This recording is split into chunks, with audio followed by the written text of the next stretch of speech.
You heartless woman. Zhao Heping watched helplessly as his wife, Tao Huili, calmly pulled out his oxygen tube. She looked at him mockingly and finally couldn't help but curse back. Tao Huili just smiled. Zhao Heping, I know you hate me, but it doesn't matter what you say anymore. Because you're about to die. And don't think I'm afraid to tell you. Once you're gone, you'll be with Hua Xiangyang right away. And the Long Yao group you built? ITLL be renamed Hua Yao Group. All your assets will belong to me. Oh, and by the way, Xiaqiu Zhao Denki will change her name to Hua Danxiu. Tao Huili shamelessly insulted the dying man, her face twisted with cruel delight. Zhao Heping's eyes nearly burst from their sockets at the mention of his daughter's name. His daughter had always been his weakness, the one thing he could never let go of. This woman had used their daughter to control him his whole life. And now, after his death, she dared to let Zhao Danxiu call another man father? It was an unbearable humiliation. Watching Zhao Heping gasp like a dying fish, eyes wide with rage, Tao Huili burst into laughter. She leaned close to his ear and whispered, "They'll tell you this too, Xiaoqiu isn't even your child. Her real father is Hua Xiangyang.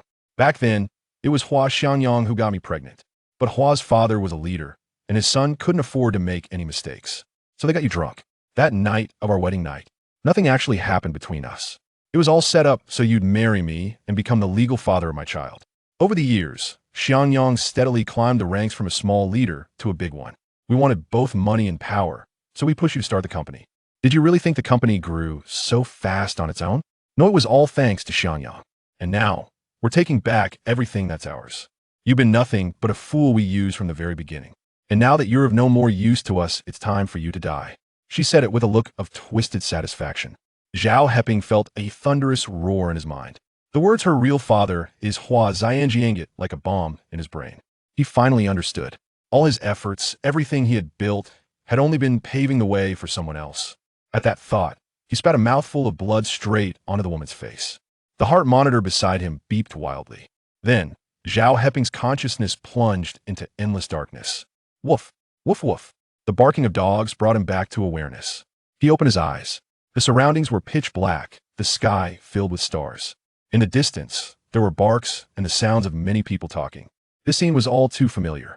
Back then, he had been sent by his father, who was still Ali Vito volunteer in the countryside, responding to the national call for youth to participate in rural construction. He became one of the first waves of educated youths sent down to the countryside. After a year in the village, in 1963, he received a letter from the city saying his father had died in the war and his mother had fallen ill from grief. He needed to return to the city to handle the affairs. As soon as he got the letter, he went to the village chief to apply for permission to return. The chief pretended to agree and processed all the paperwork. But on the day before his departure, he was invited to a farewell banquet. At the banquet, several people arranged by the chief kept pouring him drinks. Eventually, when he was drunk, they took him to the room of the village chief's daughter Tao Huili to force a scandal. Luckily, when Tao Huili started touching him, he vomited. He threw up all over her, and she slapped him in anger. That slap woke him up. He pushed her away and fled. But someone hiding in the dark hit him over the head with a club, knocking him unconscious. When he woke up again, just like now, he opened his eyes to the same dark night, the same barking dogs, and the same noisy voices. That noise came from the Tao family chasing after him. Sure enough, he would soon be dragged back by the Tao family and forced into that so-called wedding room. The next day, they would accuse him of raping Tao Huili and force him to marry her and take her back to the city. From that moment on, his life had been controlled by this woman Tao Huili, until the day she had him killed, and he heard the most humiliating truth. Zhao Heping sighed, thinking this must be a memory replay before death. But then he moved in, pain shot through his head, making him groan. This pain was too real. It made him dizzy. What the hell is going on? He pinched himself. The sharp pain confirmed this was no dream. The noise in the distance grew louder. Zhao Heping didn't have time to figure it out. He staggered to his feet and started running again. Even if this was a memory of his near-death experience, he refused to fall into the trap set by Tao Huili and Hua Xiangyang again. In Taojia village, over 80 of the villagers were surnamed Tao. If he was caught, he would still end up in the same fate as before. The noise behind him sounded like a death sentence. Zhao Heping ran, his mind racing through the events unfolding before him. Everything felt too real. This was no dying memory. Could it be he'd been reborn? The word rebirth flashed in his mind, and all his memories suddenly came rushing back. It was like a slideshow of his life, replaying in his brain. If this was true, then heaven had given him a second chance, a chance to start over. He would never let Tao Huili and Hua Xiangyang destroy his life again. With that thought, Zhao Heping forced himself to think of a way to escape. First, 80 of Taojia village was the Tao family. If he wanted to escape, he couldn't let anyone see him. He had to hide somewhere the Taos wouldn't find him. Second, he didn't have much time. From memory, last time he escaped for less than 10 minutes before being caught. He had to act fast. Zhao Heping forced himself to stay calm, recalling the people in Taojia village from his memory. No one in the village could be trusted. It was a remote mountain village, and everyone was connected in some way. This was the moment he had to change his fatiso. He had to be careful. If he couldn't trust the villagers, then the only people left were the other educated youths like him who had volunteered to come to the countryside. This was 1963. The educated youths were volunteers, patriotic and proud. There were 3 youths in Taojia village. One of them was Hua Xiangyang, who had come to build his reputation. And Hua Xiangyang was one of the people who had betrayed him. By now, he and Tao Huili were probably already lovers. To protect his future, Hua had plotted against Zhao. So Zhao could never turn to Hua Xiangyang. That left only one other persona, female, educated youth. But would she help him? Chapter 2. Escape into another's chamber. Her name was Shen Qingru. However, due to the distinct roles of male and female educated youth, their interactions had been minimal. According to the memories of her past life, Tao Huili had once gossiped about an unfortunate incident. On the night of their wedding, Shen Qingru was forcibly taken to a household in the west of the village to bring fortune to their ailing son. Unfortunately, the attempt to bring good luck failed, and Shen Qingru fell victim to the brutal violence of a man with the surname Tao, ultimately becoming the village's madwoman. Thus, on that very same night, both he and Shen Qingru were subjected to unwanted marriages, sharing a tragic fate. Zhao Heping devised a plan. He would venture to the household in the west of the village to rescue Shen Qingru and, in doing so, save himself. The son in that household was gravely ill, yet held a prestigious position within Taojia village. The villagers would undoubtedly hesitate to disturb this family during such a sensitive time. Moreover, Shen Qingru would likely remain loyal to him. If he could endure until dawn, the villagers, unable to locate him, would presume he had fled, and at that point, he could liberate Shen Qingru and escape together. Resolute in his decision, Zhao Heping discerned the direction and, navigating cautiously through the darkness, made his way toward the west of the village. The recent rains had left the path muddy and treacherous, with puddles drying under the sun. The night obscured his vision, and he stumbled occasionally. The distant sounds of barking dogs and chattering voices urged him onward, preventing him from pausing. Yet perhaps due to his reincarnation, the memories he had long forgotten now surged forth with remarkable clarity. Following the route etched in his mind, he sought out the nearest alley and sprinted toward the western end of the village. Fortunately, the villagers had gathered at the village head's summons, blocking various exits and roads leading away from the village. In the narrow alleyways, he encountered no one, and his passage remained uneventful. Upon reaching the western side of the village, Zhao Heping found the widow's home.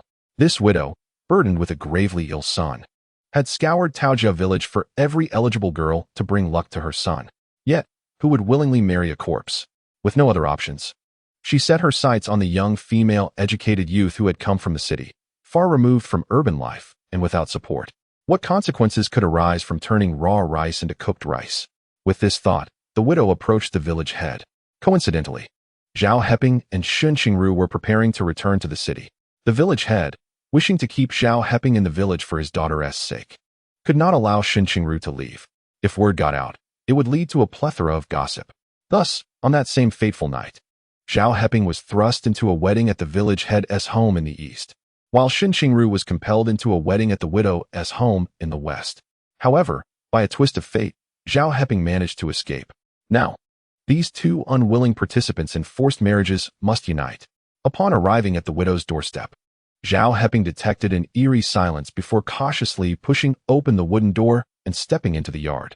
The courtyard was tranquil, typical of a remote rural setting, complete with a chicken coop and a trellis for cucumbers. Yet the chicken coop was empty, as there were no chickens to tend to. After 3 years of natural disasters, the villagers struggled to feed themselves, leaving no resources to care for livestock. Struggling to cultivate a meager crop, relying on tree bark and wild vegetables merely to stave off starvation, was considered a modest achievement. Zhao Heping gazed at the thatched mud house before him, momentarily perplexed. He recognized it as belonging to the widow, yet he was unaware of which room housed her son and Shen Qingru. A misstep here could sever his only avenue of escape. However, time was of the essence. The clamor of the crowd drew nearer. He could no longer afford to wait. Resolving to act, Zhao Heping crouched down, picked up a small stone from the ground, and concealed himself beneath the cucumber trellis. He then hurled the stone forcefully towards the courtyard gate. With a dull thud, a voice rang out from within the house. Who was there? It was the widow, whom others referred to as the wife of Sanyi. Her late husband had held a respectable position in the village hierarchy. After calling out, she continued with a torrent of curses. Don't you know we have important matters this evening? Dare to sneak in and disrupt us, and I'll have your claws chopped off. As she railed, she stormed out to investigate. Seizing the moment, Zhao Heping swiftly darted from his hiding place and slipped into the inner room. Upon entering, he overheard two voices emanating from the west room. One, frail and feeble, implored, I have but a few days left. I cannot bring ruin upon you. While my mother is out, you must escape. The other voice responded, there is no escape. Your mother is merely stepping out to have a look. Even if I manage to flee, the villagers will surely bring me back. It was evident that the latter speaker was Shen Qingru, while the one conversing with her was likely the widow's son, Tao Shan. To his surprise, Tao Shan displayed a commendable sense of kindness, wishing to aid Shen Qingru's departure. At that moment, Zhao Heping, disregarding his trepidation, resolutely pushed open the door to the west room, startling the two speakers who assumed the widow had returned. The room was shrouded in darkness, rendering it difficult to discern their features. Mother, my illness is beyond remedy. In my final moments, do not commit any further sins. Please, let Shen Qingru go. Tao Shan pleaded earnestly. Shen Qingru immediately responded, Aunt Tao, please allow me to leave. I assure you I will seek out a renowned doctor in the city to treat Tao Shan's ailment. The local physicians were unable to help, but perhaps a city doctor could provide relief. Realizing the misunderstanding, Zhao Heping quickly interjected in a hushed tone. It's me, Zhao Heping, the educated youth. I've come to find Shen Qingru to discuss our escape. Zhao Heping, Tao Shan and Shen Qingru gasped in astonishment.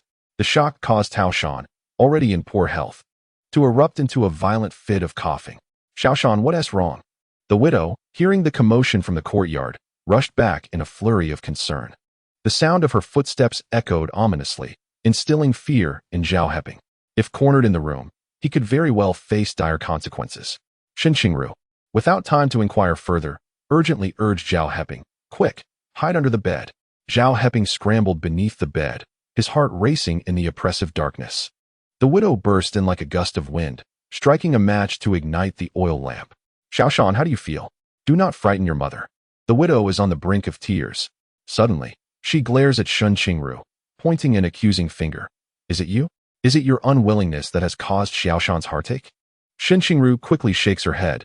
Aunt Tao, it is not me. Tao Shan hastily grasps his mother's arm, panting heavily.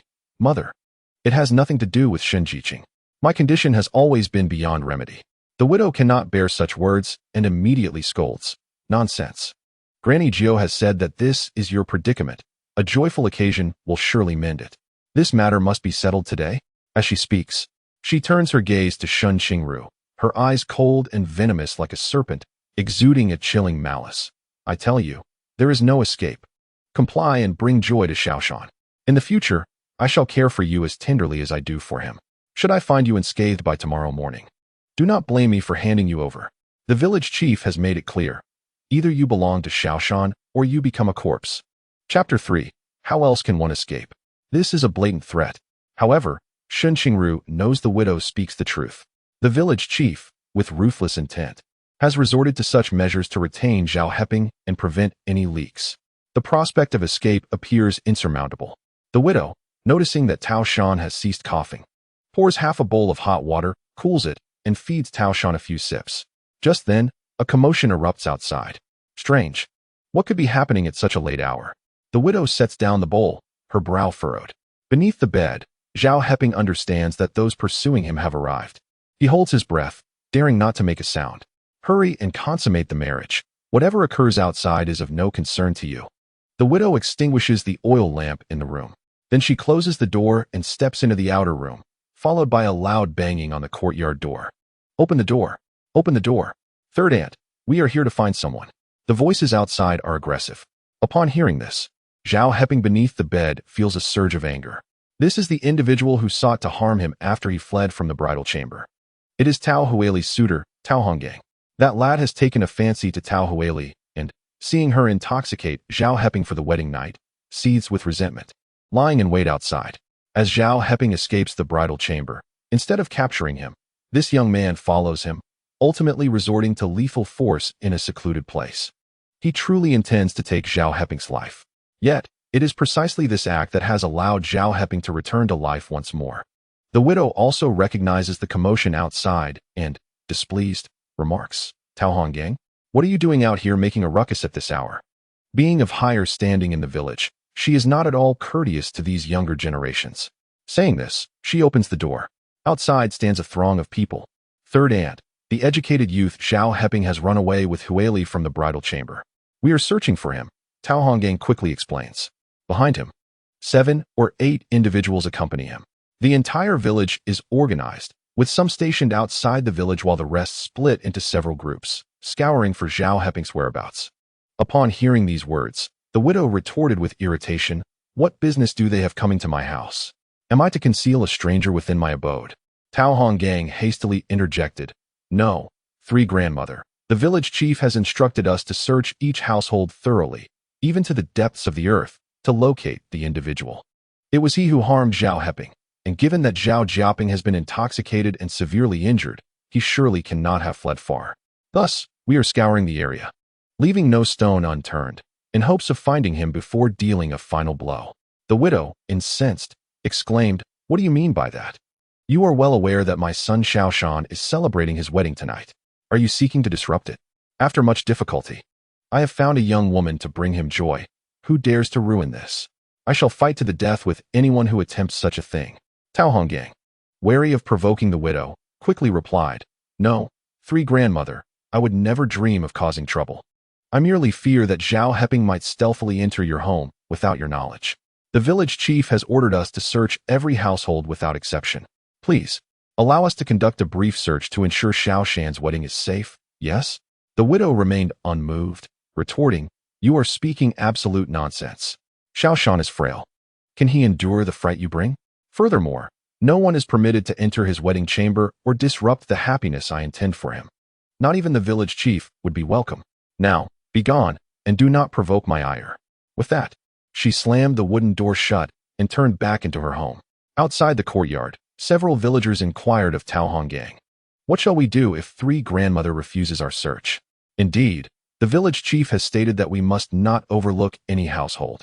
If they are indeed hiding within her home, and this fellow escapes, we shall surely face the chief's wrath. Tao Huili agreed, recognizing the necessity of leaving no household unchecked. However, he felt a deep-seated apprehension towards the widow. After a moment's contemplation, he commanded, Hongkuan, you guard the back of the house. Hongfei, remain at the front. Keep a vigilant eye on any movements along this path. Honglu, seek out the village chief and inform him that he must come to 3 grandmother's house to conduct the search, as we cannot enter. The rest of you, accompany me to search the next house. Having given his orders, he led his group away. Those assigned swiftly complied with his commands. Inside, the occupants were unaware of Tao Huili's arrangements. Upon hearing the widow close the door, Tao Shan weakly uttered in a hushed tone, with all this commotion, the entire village is mobilized. You two cannot possibly escape now. This was not an overstatement.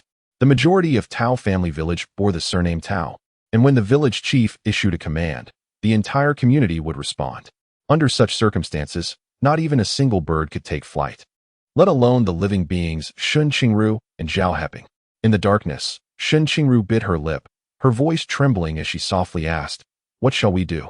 Please help us. I know you are a good person. A bitter smile crossed Tao Shan's face as he coughed quietly into his chest. Careful not to let his mother hear, covering his mouth with his hand. I am no good person. Were it not for my illness, I would undoubtedly not let you go. His statement was a harsh truth.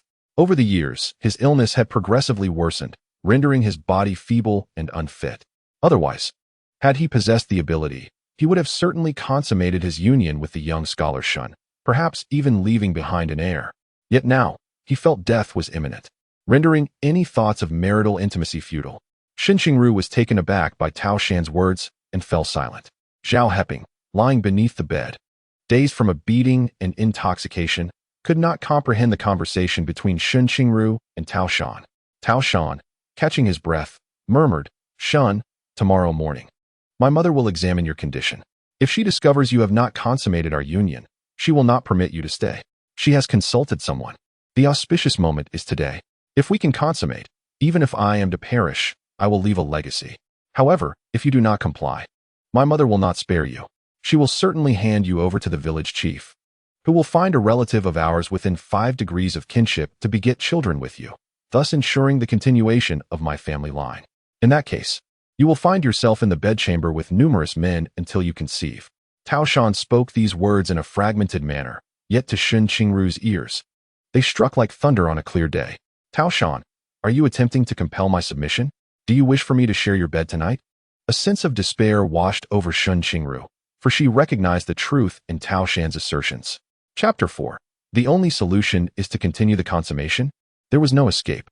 If she did not flee and refuse to consummate with Tao Shan, she would face even greater degradation. Caught in a dire predicament, she was bereft of any choices. Shen Qingru felt tears welling up within her. Tao Shan's chest emitted a wheezing sound, akin to a dilapidated bellows. After a moment of silence, he continued, "You need not feel aggrieved. Even if you wish to share my bed, I no longer possess the capacity for such intimacy. I have attempted to ascertain my condition, and there is no response, nothing but lifelessness. Thus, I am destined to leave no offspring." As he uttered his final words, an air of desolation enveloped Tao Shan's frail voice. Rather than alleviating Shen Qingru's anxiety, it intensified her trepidation. Not being able to consummate with Tao Shan implied she would be subjected to the desires of many others. If that were the case, she would rather choose death. Shen Qingru spoke those words softly, yet her tone was resolute. Unable to escape, she refused to be subjected to humiliation. "Death," Tao Shan scoffed. "In these calamitous times, when every household suffers from scarcity, do you believe that your death would merely add another pig to the village? In the end, your family would only know that you could not endure the hardship and fled, never to uncover your fate." His words were brutally stark, sending a chill down Shen Qingru's spine. To live was to endure degradation, and to die offered no solace. She had never envisioned that her voluntary descent into the countryside would feel akin to falling into a den of demons. Fortunately, Tao Shan held a favorable impression of Shen Qingru. "Do not fear. Today, you and I shall consummate our union, making you my nominal wife. Even if I lack the ability, I will ensure your safety until my last breath. At this moment, I have conceived a plan that could simultaneously save you and Zhao Heping, who lies beneath the bed. Zhao Heping, already injured and now intoxicated, is in a state of stupor." Upon hearing this, he shook his head in an attempt to clarify the conversation taking place above him.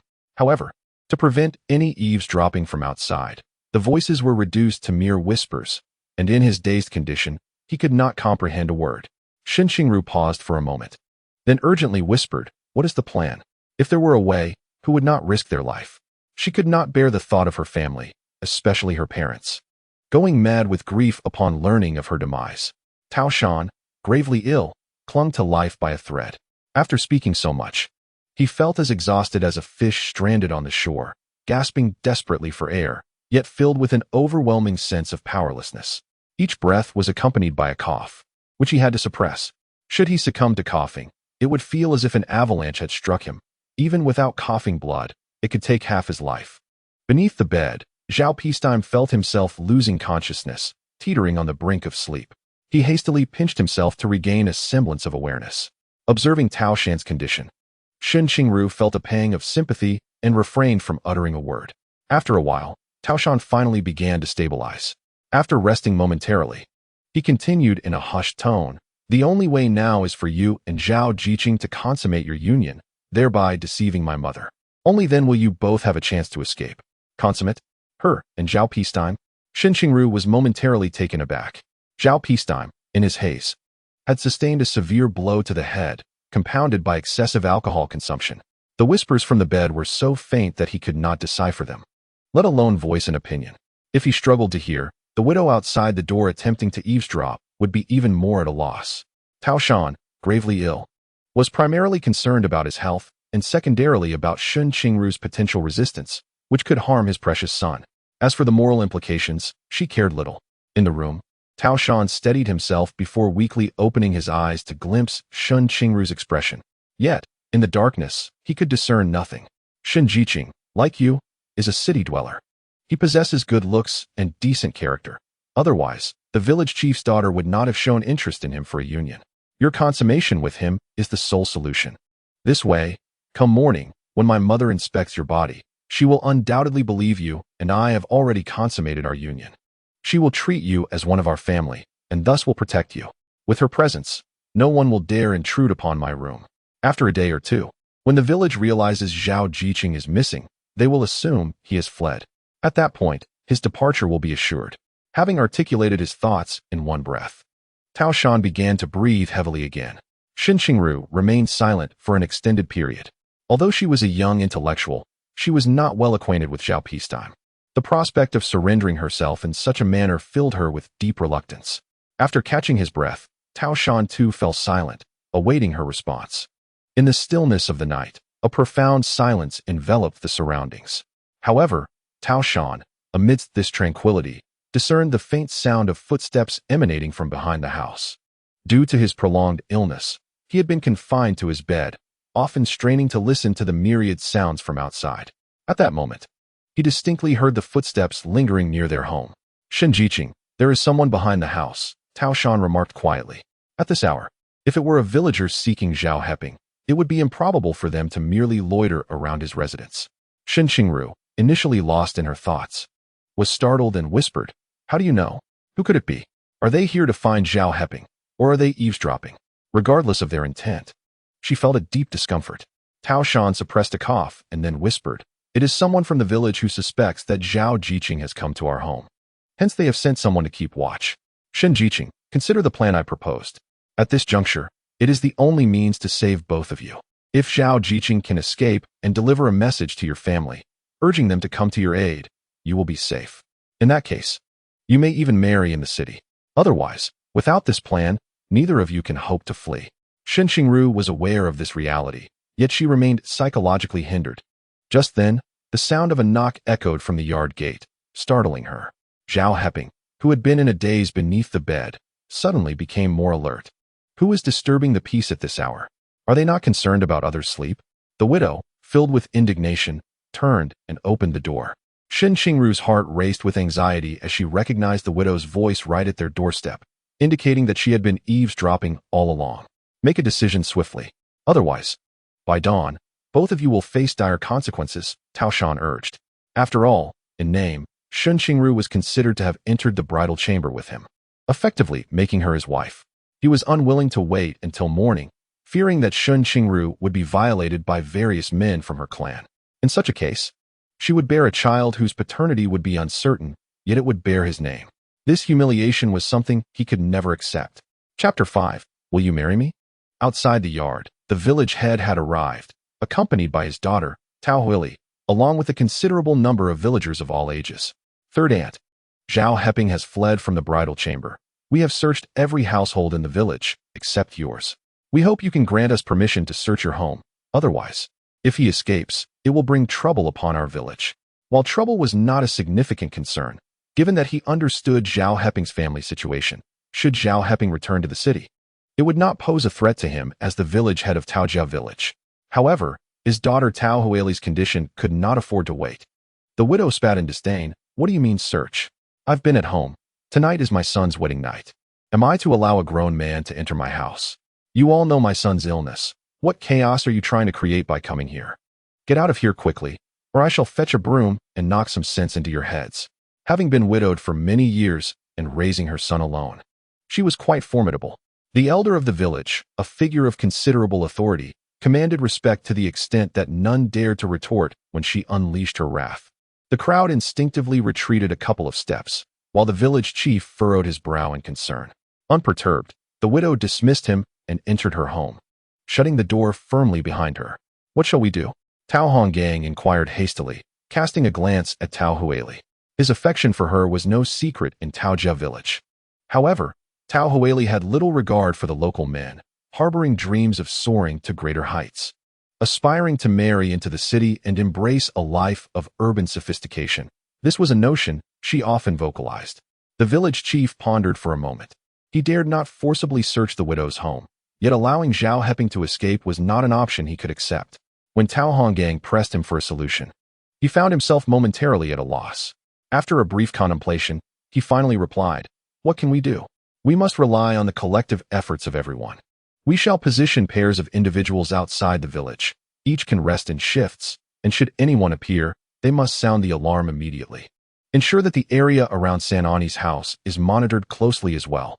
If Zhao Heping is still within the village in 2 days, we will undoubtedly apprehend him. Should he not show himself, we will have to conclude that he has fled." Tao Hongang readily agreed, saying, "Very well, I will oversee the arrangements.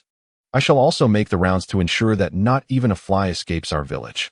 He had resolved that upon locating Zhao Heping, he would find a way to eliminate him without hesitation. With the plan set in motion, the village commenced its operation. The clamor outside did not escape Shen Qingru's notice within the confines of her home.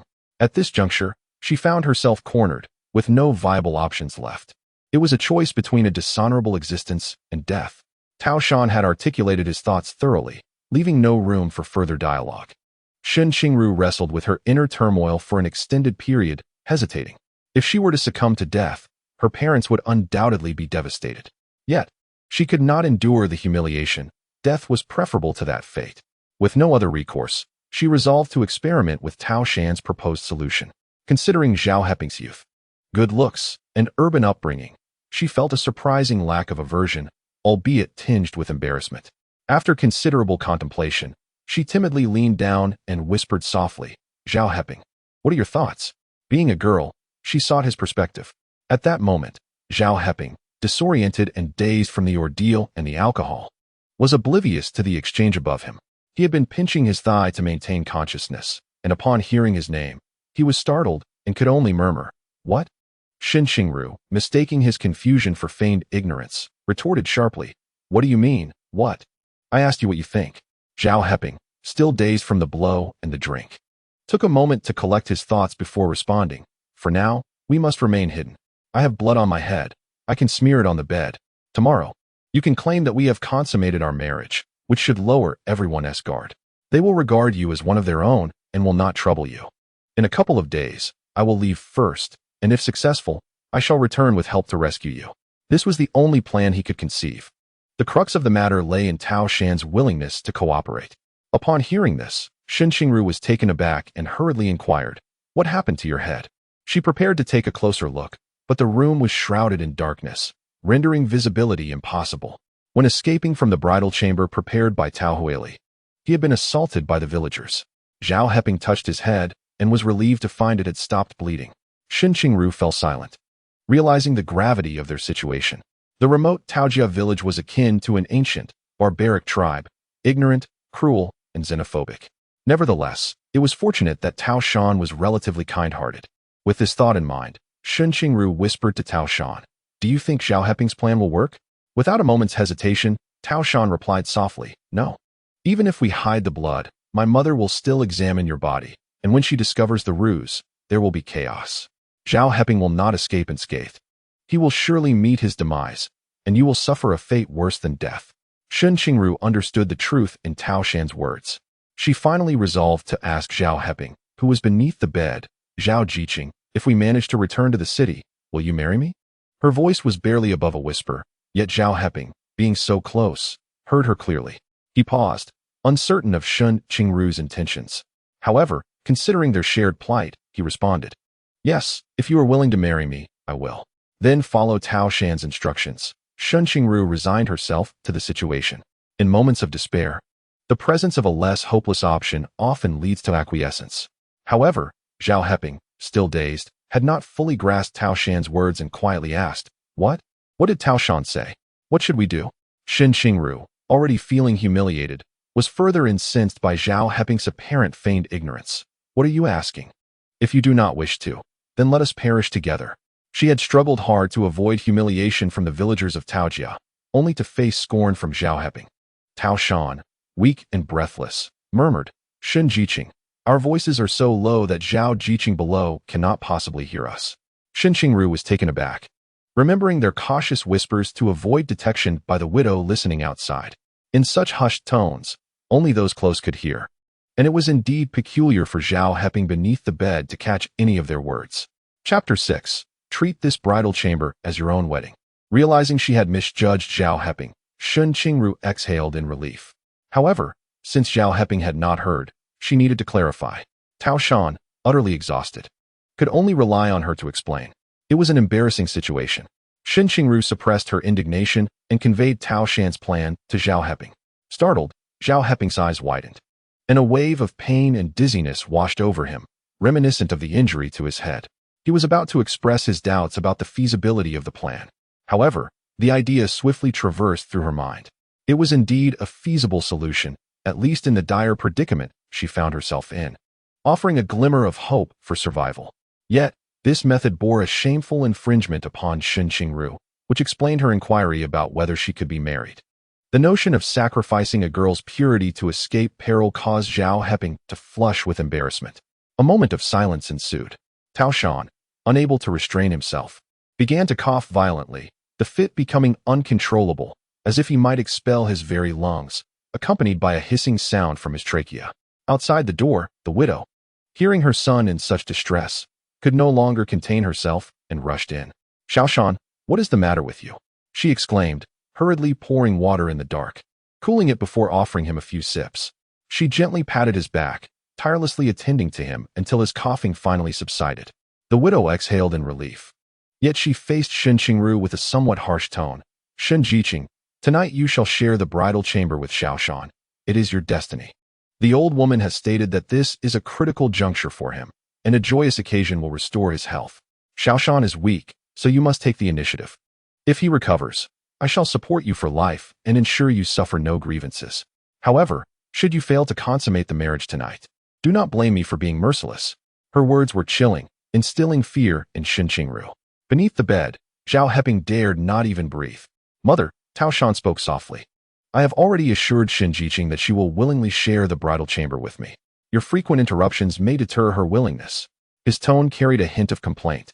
The widow, deeply concerned for her son, was protective to the point of being overly cautious, and upon hearing his grievance, she quickly donned a smile, saying, all right.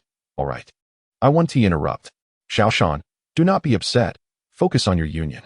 She was eagerly hoping for a successful consummation, not only for her son's recovery, but also for Shen Qingru to bear his child. As she prepared to leave, Tao Shan spoke once more. "Mother, there are people outside the back window, and I am afraid." He had resolved to assist Shen Qingru and Zhao Heping and could not allow anyone outside to overhear any details. The consummation must proceed flawlessly, otherwise, neither Shen Qingru nor Zhao Heping would escape unscathed. Previously, 3 other educated youth had come from the city with noble intentions, only to be reported by the village head as having fled under the guise of starvation during a natural disaster. In truth, however, those 3 had been devoured by the villagers. In times of famine, desperation can erode all moral boundaries. Should anything go awry in the bridal chamber tonight, Zhao Heping would undoubtedly share the same grim fate. As for Shen Qingru, her outcome would be even worse. The villagers of Taojia village, having tasted human flesh, were more ferocious than ever. Upon hearing her son's fears of the back window, the widow became incensed. "Xiao Shan, do not be afraid. Just focus on your union with Shen Jiqing. Leave the rest to me. I promise no one will disturb you." With a swift motion akin to a gust of wind, he dashed out. Before long, the sounds of a broom striking flesh, accompanied by the widow's curses and the pleas of her adversary, resonated from behind the window. Seizing this moment, Tao Shan addressed Zhao Heping, who lay beneath the bed, saying, "Zhao, you have heard my mother's words. Hasten forth to consummate the marriage, lest time and opportunity slip away. You and Shen, having agreed to wed upon your return to the city, should regard this occasion as your own nuptial celebration." As he spoke, a sense of melancholy enveloped him. Raised in the savage confines of Taojia village, he had, due to his frail constitution, longed to acquire literacy from a young age. Though he had never toiled in the fields, he had consumed a considerable quantity of literature. Reading could enlighten the mind, cultivate understanding, and heal ignorance. Thus, he had long set himself apart from the villagers. Furthermore, as one nears death, their words often turn to kindness. Aware that his time was limited, Tao Shan genuinely wished to save Shen Qingru and Zhao Heping. Both Zhao Heping and Shen Qingru fell into a contemplative silence. In the presence of others, to engage in a preemptive consummation with someone they barely knew was a notion fraught with humiliation. Soon, the sound of the courtyard gate creaking alerted Zhao Heping and Shen Qingru, causing them to tense up. The widow had returned after administering her retribution. She closed the gate and approached her son's room, pausing to listen intently at the door. Hearing no sounds, her concern for her son grew. She gently knocked and whispered, "Xiao Shan, how are you faring? Can you still consummate the marriage?" Inside, Tao Shan replied, "Mother, I am well. I am currently instructing my bride, and we shall consummate shortly." The widow exhaled in relief, saying, "Then do hurry. It is imperative that you do not linger past midnight." According to Granny Jiu's wisdom, as long as the marriage was consummated today, it would bring good fortune to her son. Either Tao Shan would endure and regain his health, or a lineage would be established, continuing the family legacy. In any case, this was an undertaking that must be fulfilled today. The widow remained by the door, vigilant. The three within the room were acutely aware of the situation. Noticing Zhao Heping and Shen Qingru's hesitance, Tao Shan sighed and urged, "Let us begin. There is no time to waste. Today's consummation is essential." His words were not uttered in hushed tones, thus reaching the ears of Shen Qingru on the bed, Zhao Heping beneath it, and the widow at the door. Unbeknownst to her, the widow assumed her son was merely encouraging the young lady, Shen. Shen Qingru felt her face flush with heat, embarrassment, and indignation igniting her cheeks. Yet, recalling her agreement with Zhao Heping to marry upon their return to the city, she felt a modicum of solace. "All right," she murmured, her voice scarcely louder than a whisper. Tentatively, she extended her arm and nudged Zhao Heping. Having never encountered such a situation, and being a girl, she felt it inappropriate to take the initiative. Zhao Heping, somewhat bashful, upon hearing Shen Qingru's assent, emerged from beneath the bed. He then shed his soiled garments and climbed onto the bed. In an instant, the bed became a space shared by the three of them. Chapter 7. There are people behind the house, Tao Shan remarked. "Let us begin. Did you not hear my mother say? We must not exceed midnight, or else she will become furious, and I cannot restrain her." This was indeed the truth. Should the auspicious occasion falter, all the widow's wrath would be unleashed upon Shen Qingru. As for Zhao Heping, it was likely he could not conceal his fate either. What awaited these two individuals would be a dismal end.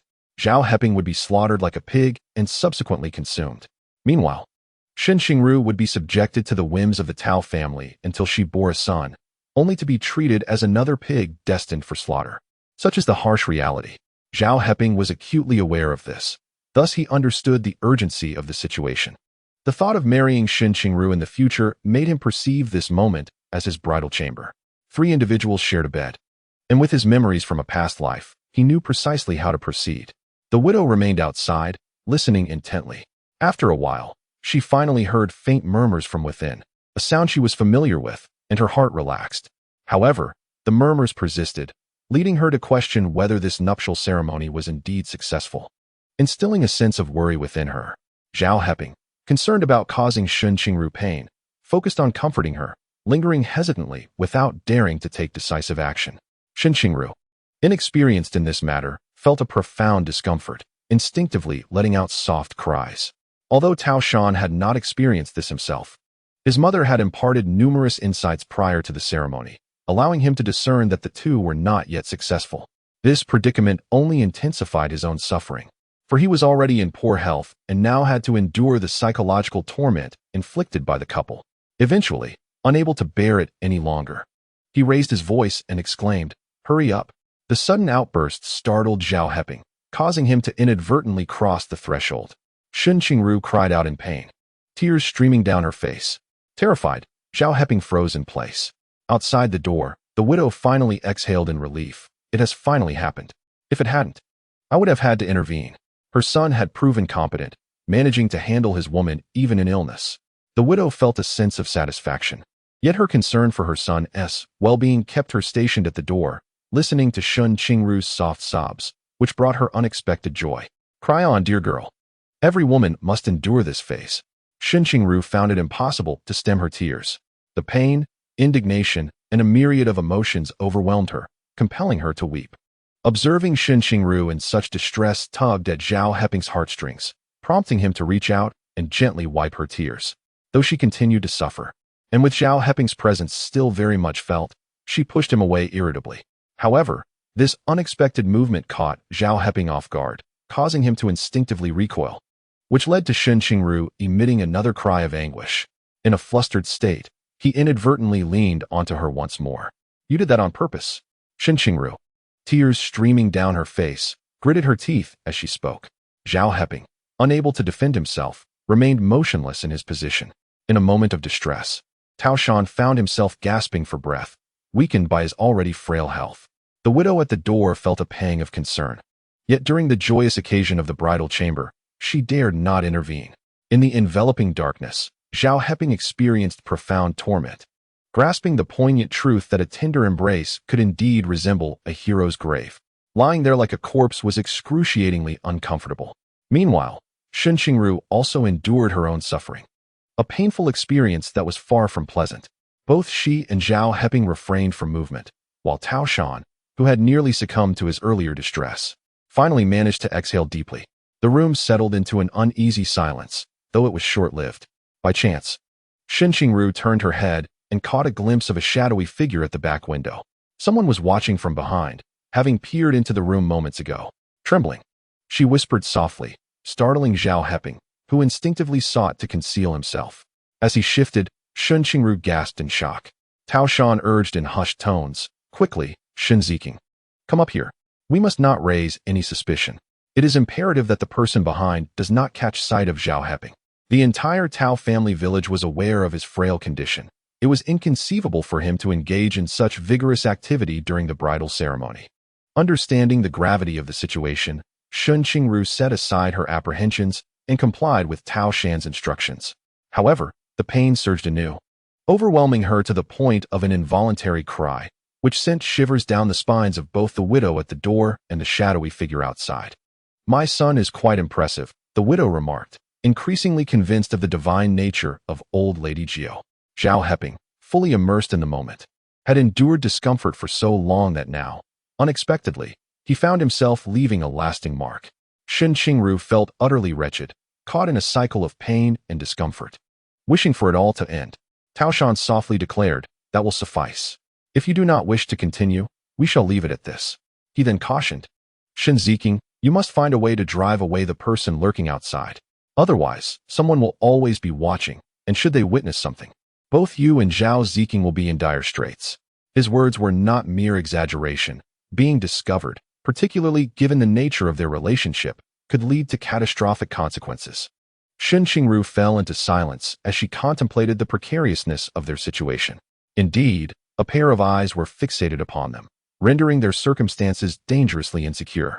Within the room, one individual was too ill to rise. Another had to remain hidden, leaving her as the sole one capable of addressing the threat.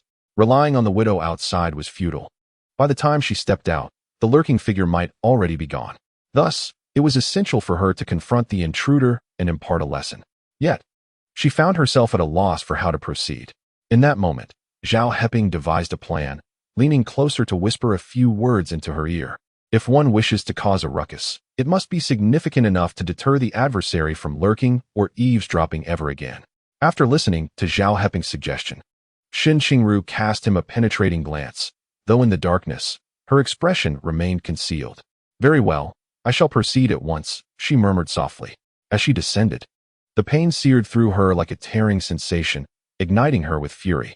Trembling, she donned her clothing and, adhering to Zhao Heping's instructions, cautiously approached the table. Mindful not to make a sound, she poured a generous bowl of steaming water from the thermos and, holding it carefully, stealthily made her way to the back window. Outside the rear window, her pursuer lingered, evidently unaware of being discovered, with half of his head peering in. Inside, one could discern a shadowy figure, yet from the outside, the interior remained shrouded in obscurity. Chapter 8. Deception and Strategy. With the hot water in hand, Shen Qingru summoned her courage and, with a swift motion, flung open the window while bellowing, "There's a rogue behind the house." Without hesitation, she doused the crouching shadow with the scalding water. The sudden torrent elicited a howl from the figure, who leapt up, colliding his head against the window with a resounding thud. The widow, who had yet to succumb to slumber, was stirred by the cries of rogue and the man's anguished screams, igniting her wrath. Grabbing a broom, She charged out. Initially, a guard had been stationed outside, but he had fled in the face of the widow's fury. Upon returning and recounting the events, Tao Huili volunteered to confront the situation. As he approached, intending to sneak a peek, he was discovered. It was indeed unfortunate for him. As the water in the thermos was freshly boiled by the widow that very day, not a single drop was wasted as it cascaded down upon him. Before he could catch his breath, the widow arrived, broom in hand, delivering a relentless barrage of blows. I warned you that today is a day of celebration for the little mountain. Anyone who dares disrupt it shall face my wrath. Do you think my words fall on deaf ears? Depart at once and inform the village chief that should you send anyone else, I shall strike him down as well. The widow's formidable prowess left Tao Huili in a state of utter disarray. This incident escalated, burned by the hot water. Tao Huili was determined not to let the matter rest. He sought out the village chief, demanding Shen Qingru be summoned, intent on vengeance. However, the widow was unyielding, driving him away with her fierce rebukes. In her heart, Shen Qingru was now akin to family, having successfully consummated the union with her son. Her protective nature was unwavering. Even if Shen Qingru had erred, she would not relinquish her. Little mountain, my dear girl, do not fear. I have chased them all away. Today, I shall do nothing but stand guard outside.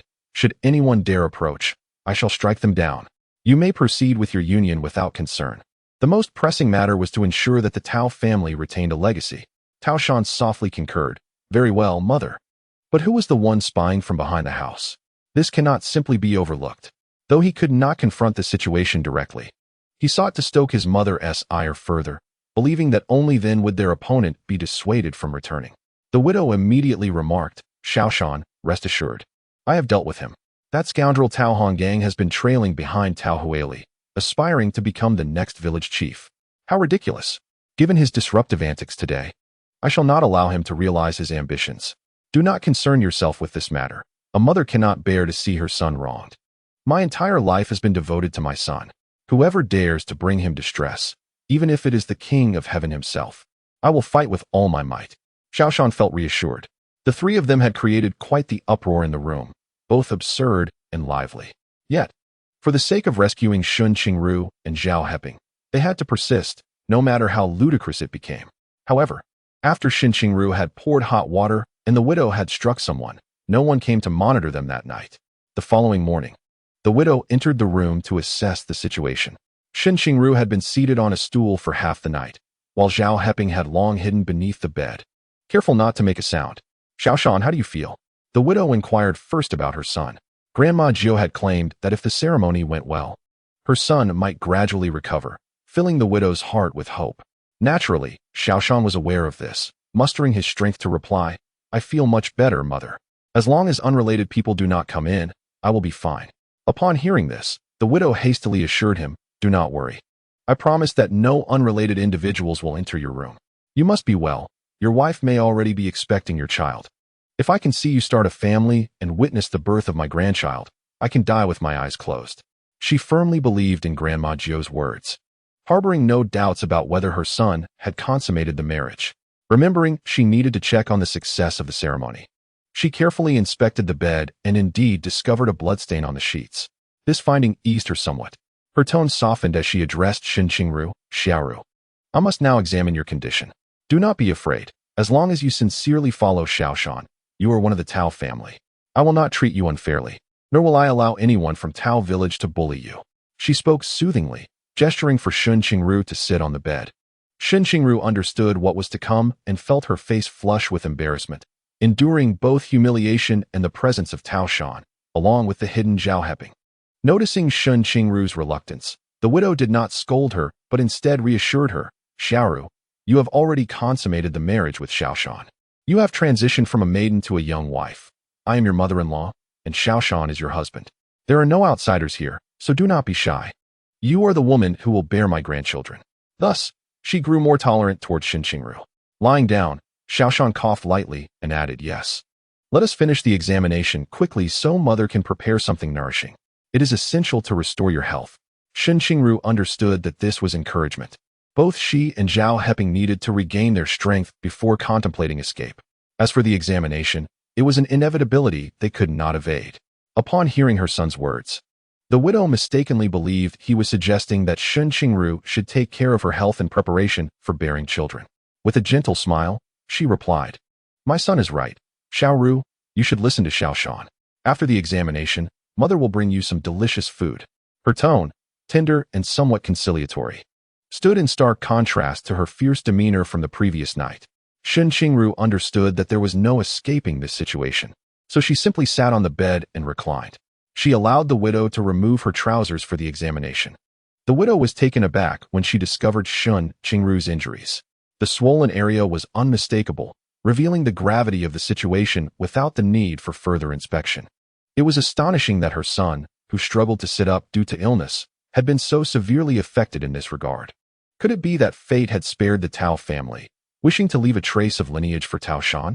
With this thought, the widow felt a sense of satisfaction. Very well, Xiao Ru, from now on, you and Xiao Shan should live well together. If anything arises, speak to mother. While I cannot promise you a life in the city, I will do my utmost to provide you with what other village daughters-in-law possess. She paused, adding, just wait. Mother has prepared some boiled eggs for you. She had not indulged in meat for years, and it had been ages since she had tasted an egg. However, today, in an effort to nourish her son and daughter-in-law, she had made early preparations. In her eyes, an egg represented the nourishment of a hen. Chapter 9.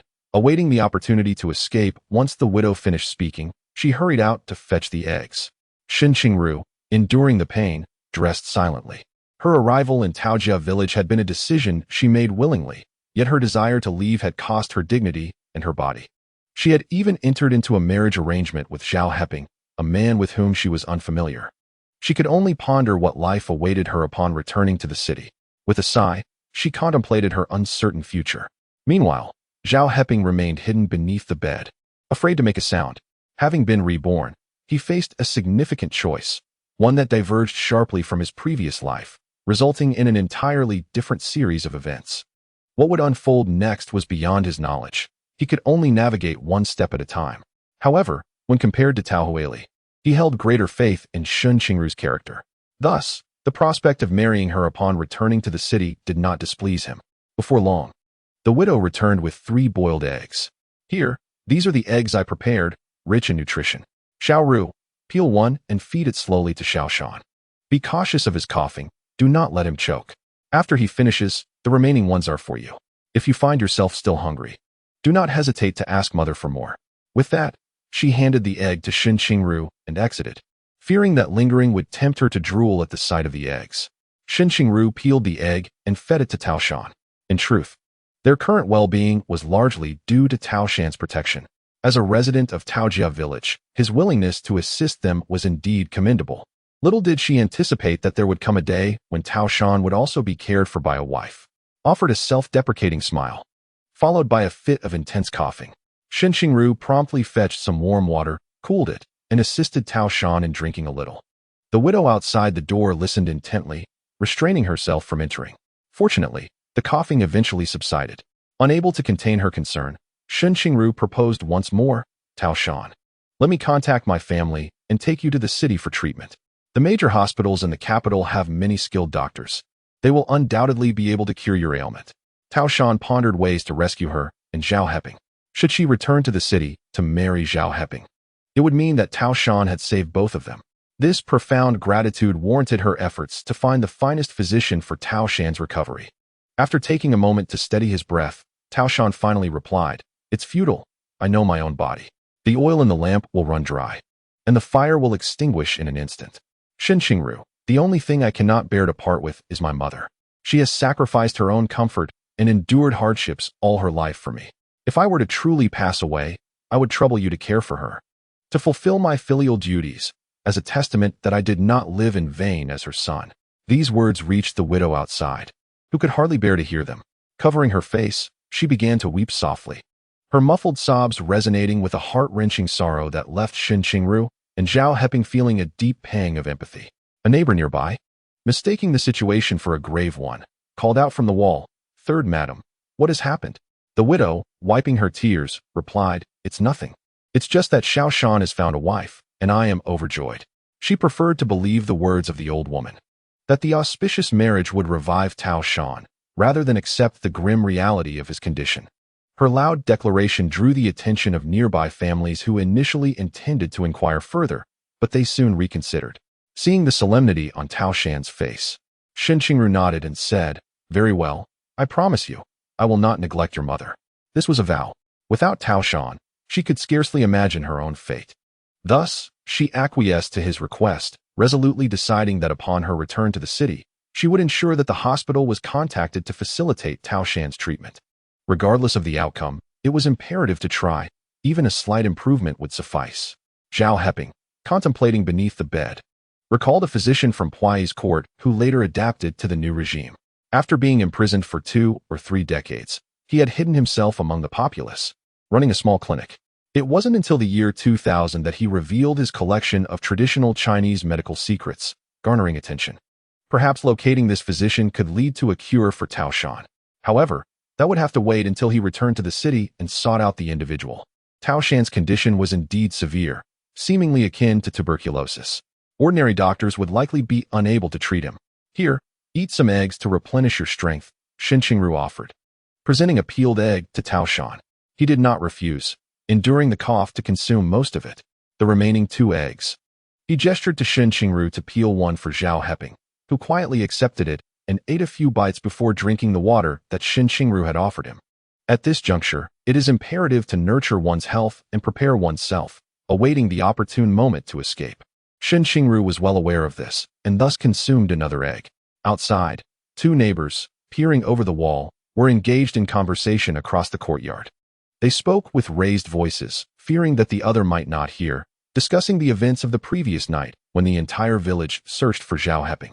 It was uncertain where that educated youth had vanished. The villagers had scoured the area all night without success, leaving the village head visibly distressed.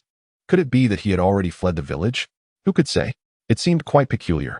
Logically, after he escaped from Tao Huili's residence, the village head had promptly dispatched people to guard the outskirts, making it seem unlikely that he could have eluded capture.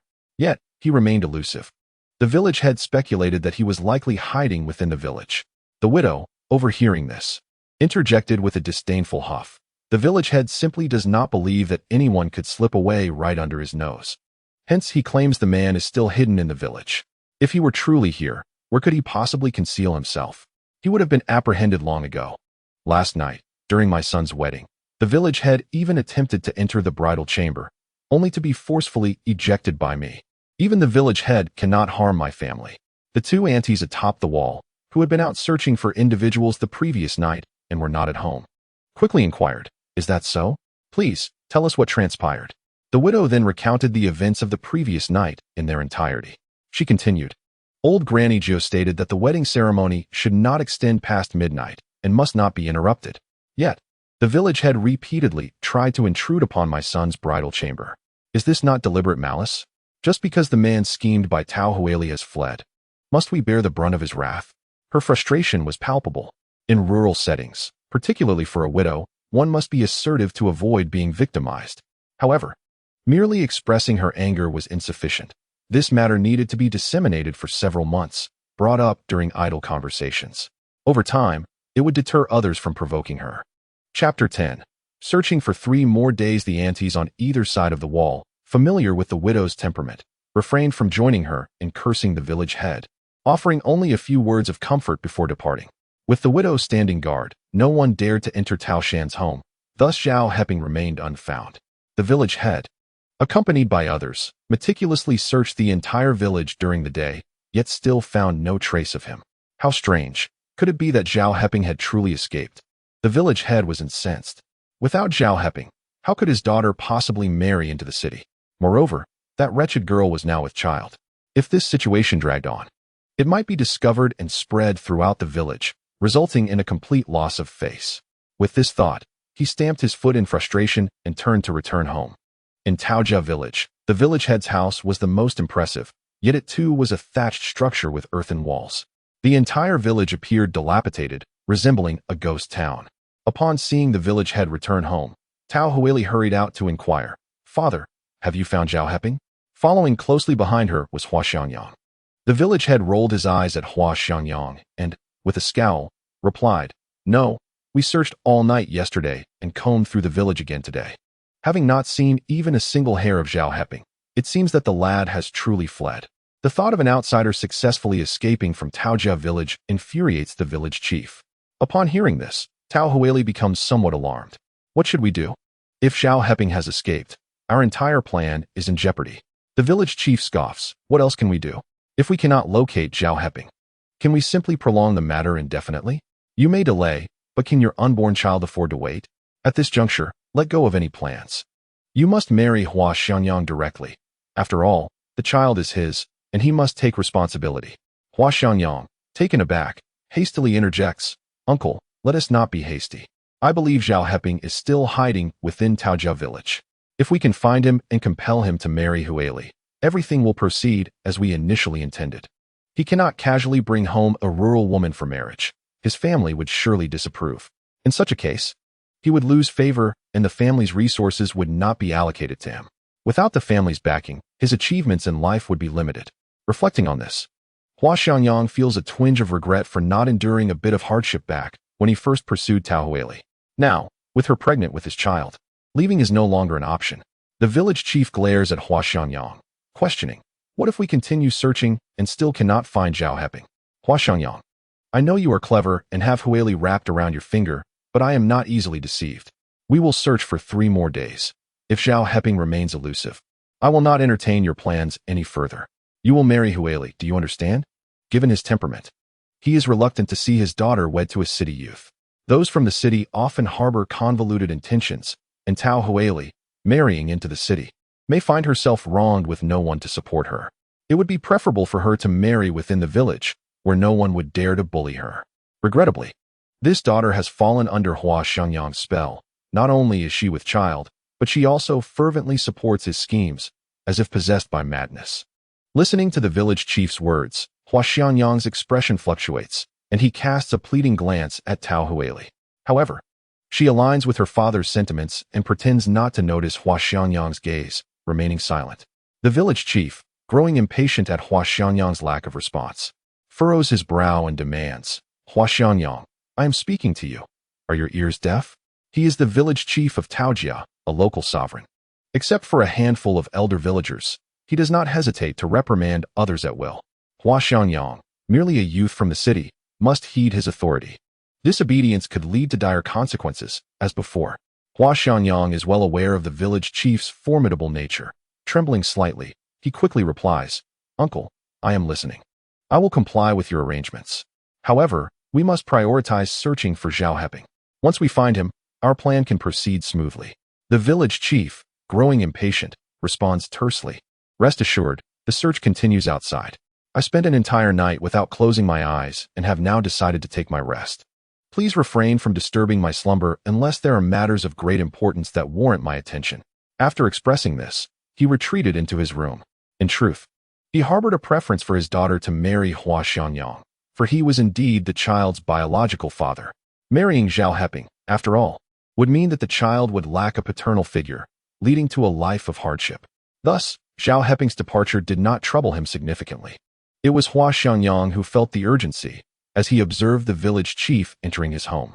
He quickly pulled Tao Huili aside to a secluded corner of the courtyard. Huili, why did you remain silent just now? He inquired. The only path for you is to marry Zhao Heping, utilizing his identity to secure an urban household registration. Once I ascend to a leadership position and possess the power to grant you a life of happiness, I shall marry you. If you wed me now, I will return to the city without resources, making it difficult to attain leadership in the future. Consequently, both of us would endure a lifetime of suffering. Understanding that the village chief was not easily appeased, he endeavored to persuade Tao Huili to convince him. However, this time, Tao Huili did not heed his words. Xianyang, I understand your intentions, truly I do. But now that Zhao Heping has fled, if I do not marry you, will I be left to bear the scorn of others when my belly swells? Furthermore, we have a child.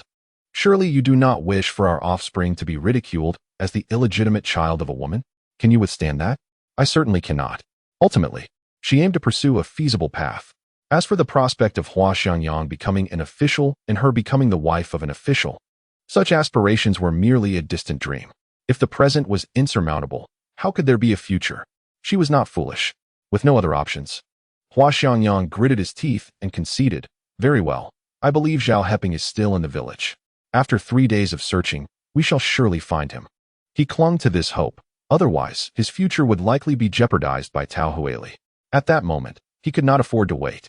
Eager to join the others in the search for Zhao Heping while inquiring about the previous night's searching efforts.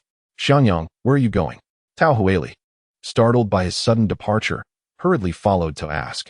"I am going to inquire about the search and ensure nothing has been overlooked," he replied as he made his way outside. Tao Huili quickly insisted, "I will accompany you." Without hesitation, she hastened to walk alongside him. Chapter 11. Shamelessness, Utter Shamelessness. Hua Xiangyang did not reject the daughter of the local tyrant, Tao Huili. Together, they traversed the village, questioning everyone they encountered. In their inquiries, they stumbled upon a person who piqued his suspicion, Tao Huili. It was said that he had been the most active participant the previous night, only to be scalded with boiling water and injured, returning home in distress.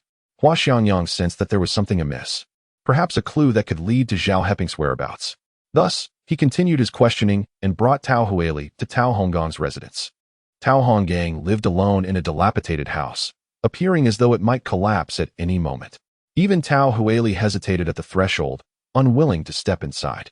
Hua Xiangyang had no choice but to push open the door and enter the room. Tao Honggang, having been doused with boiling water, bore numerous blisters on his face and head. Additionally, the widow had mercilessly struck him with a broom, leaving his body marred with bruises. Upon entering, Hua Xiangyang was taken aback by the sight of him in such a woeful state. "Honggang, what has happened to you?" he exclaimed. Tao Honggang, aware of the camaraderie between Hua Xiangyang and Tao Huili, had never held the former in high regard. Now, injured and in a foul mood, he glared at Hua Xiangyang and retorted, "Hua Xiangyang, you're not here to gloat over my misfortune, are you? I refuse to believe you haven't heard the villagers speculate about how I was harmed." Pretending to be so important, he harbored a deep disdain for the city dwellers, each one more pretentious than the last. Hua Xiangyang felt a wave of embarrassment wash over him from Tao Honggang's scathing remarks. However, recalling the urgency of the matter at hand, he suppressed his discomfort and said, "Honggang, I only heard that Shen Qingru had splashed boiling water on you, but I had no idea your injuries were so severe. What exactly transpired? Wasn't Shen Qingru taken away for a joyful occasion? How could she have thrown boiling water at you?" He posed 3 questions in quick succession, eager for any hint of information. Tao Honggang merely snorted, refusing to engage with Hua Xiangyang. Outside, Tao Huili, incensed, poked her head in and shouted, "Tao Honggang, didn't you hear Xiangyang asking you a question? Have your ears grown donkey hair, rendering you deaf? Or is your throat choked with filth, preventing you from speaking?" She held Tao Honggang in the lowest regard, which made her words especially cutting. Yet, Tao Honggang found himself strangely pleased by Tao Huili's presence. Surprised to see her, his eyes lit up as he said, "Huili, what brings you here? Did you come to check on me because you've heard about my injuries?" "I'm fine. This is nothing, and I shall recover swiftly." He attempted to rise from the bed, gritting his teeth against the pain as he kicked his arms and legs, trying to convey that he was entirely unscathed. Tao Huili felt a wave of nausea at his antics and scolded, "You lunatic! Whether you're fine or not has nothing to do with me. Xiangyang is asking you a question. You should honestly tell him everything you know." After her outburst, she caught sight of the blisters and bruises on Tao Honggang's face, which only intensified her revulsion, prompting her to retreat hastily. She could not risk anyone discovering her pregnancy at this stage. Despite being chastised by Tao Huili, Tao Honggang felt no anger, nor would he dare to show any disrespect to Hua Xiangyang. He coldly replied, "Fine, ask what you wish to know, and I shall answer." Hua Xiangyang quickly inquired, "I want to know what transpired last night. You must recount every detail." Although reluctant to comply with Hua Xiangyang's request, Tao Honggang, aware that Tao Huili was still outside, patiently recounted the events in detail. However, he omitted the part about being caught eavesdropping. Instead, he claimed he had sensed that Zhao Heping might be hiding in Tao Shan's house. Hua Xiangyang was unexpectedly intrigued, having uncovered a lead regarding Zhao Heping. Yet he expressed his disbelief. "That can't be. Tao Shan is from Taojia village. How could he allow Zhao Heping to hide in his bridal chamber?" Tao Honggang sneered. "But do not forget, Tao Shan is gravely ill." His demeanor suggested that he could lose his life at any moment, even if someone were to hide inside the house. Along with the assistance of that woman surnamed Shun, would he be aware? Had I not been scalded by boiling water at the hands of Shen Qingru, I would have long since apprehended Zhao Heping.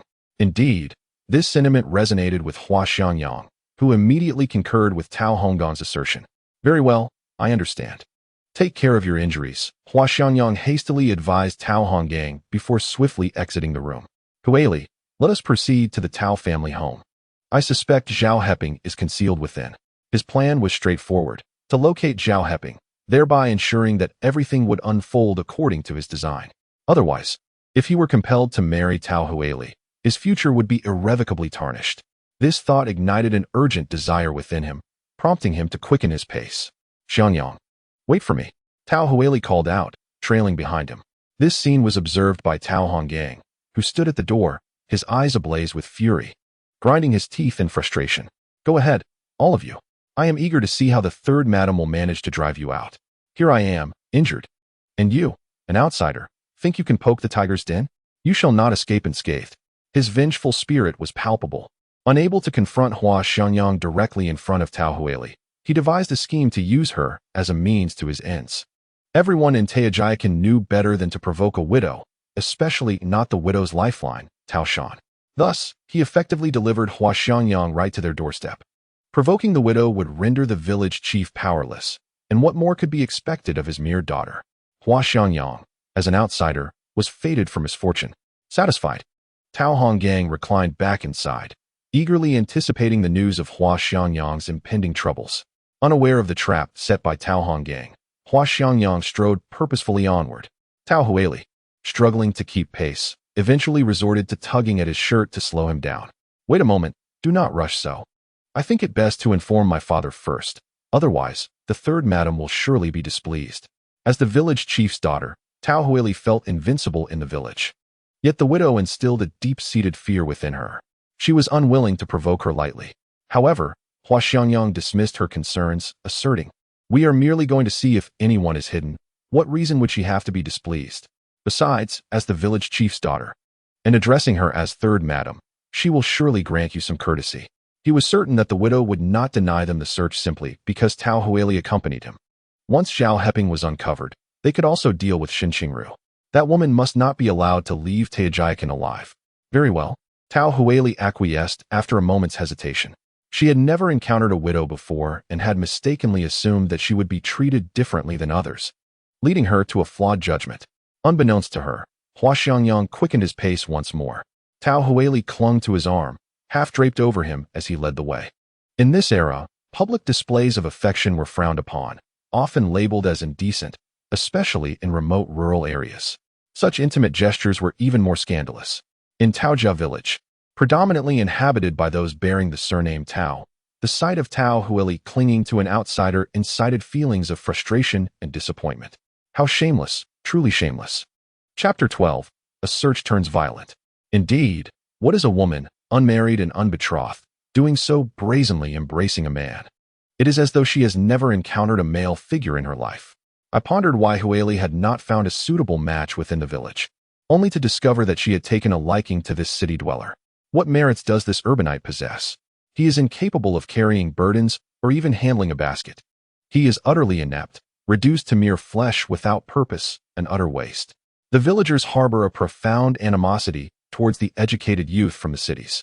The first reason lies in their insular nature. The presence of a few urbanites seems to imbue them with an innate sense of superiority, eliciting a desire to tear them apart. Secondly, the city youths are indeed inept, committing numerous blunders. They deem practices as unsanitary or unscientific. Nonsense. Their ancestors thrived for generations without the need for outsiders to dictate their ways. Thus, when tensions escalated and the first educated youth was killed, the villagers thereafter regarded them as nothing more than walking pigs, fit only to alter their diet. However, when it comes to marrying off their own to these youths, they steadfastly refuse. Of course, Tao Huili and Tao Shan are exceptions. Hua Xiangyang led Tao Huili directly to the widow's home. Is Granny San at home? Tao Huili called out from the courtyard. The widow, fearful of any mishap befalling her son, had remained vigilant at home. Hearing the commotion, she emerged from the house and inquired, "Who is it?" "It's me, Huili," came the reply from outside the door. Inside, Zhao Heping, upon hearing Tao Huili's voice, clenched his fists tightly, recalling all that she had done in his previous life. It was this woman who had ruined his past existence. In this life, he vowed that even in death, he would not allow her to have her way. Upon recognizing it was Tao Huili, the widow approached and opened the courtyard door. Besides Tao Huili stood Hua Xiangyang, which made the widow furrow her brow. As soon as Hua Xiangyang saw her, he quickly explained their purpose. Granny San, we just visited Tao Honggang, and he mentioned that Zhao Heping might be hiding in Tao Shan's home, so we intend to check. He fancied himself cultured, humble, and polite. With Tao Huili by his side, he assumed the widow would readily acquiesce. However, as soon as he finished speaking, the widow's demeanor shifted dramatically. You're talking nonsense. I've been home, guarding outside my son's room. Not even a fly could enter, and you dare claim there's a living person hiding in there? Let Tao Honggang come speak to me directly, and see if I don't make him regret it. And who do you think you are to suggest entering my son Xiao Shan's room? His health is fragile. Are you trying to harm him? A torrent of words, laced with indignation, spat into Hua Xiangyang's face. Hua Xiangyang felt utterly repulsed and quickly wiped his hands, stepping back to question, Third aunt, is the person truly hiding in the Taosan house? We would know for certain if we searched it, wouldn't we? You say there isn't anyone, while Tao Honggang insists there is. Each has their own reasoning, but a search would reveal the truth. Don't you agree? The widow glared at Hua Xiangyang with a chilling gaze that sent shivers down his spine. After a long pause, she gritted her teeth and replied, yes, indeed. With that, she turned and strode into the courtyard. Hua Xiangyang, thinking the widow had consented, smiled at Tao Huili, saying, all right, wait outside. If anything seems amiss, shout for help. We mustn't let Zhao Heping escape. I'll go in and search. With impatience, he entered the courtyard. However, just a few steps in, the widow charged at him, brandishing a broom. You dare to search my son's room? I'll make you regret it, she shouted, striking Hua Xiangyang across the face and body with the broom, putting all her strength into it. Hua Xiangyang was knocked to the ground, dazed by the blows. The sharp pain surged through his head, face, and body. Stop, please. Huili, help me. Coming back to his senses, he scrambled backward, his legs moving frantically as he crawled toward the courtyard's entrance. Tao Huili gasped at the sight, and, not daring to approach, shouted anxiously from outside. Third aunt, what are you doing? Please, don't harm him. I intend to marry Xiangyang. He is one of us now. Please, stop. At that moment, Hua Xiangyang had managed to escape and hid behind Tao Huili.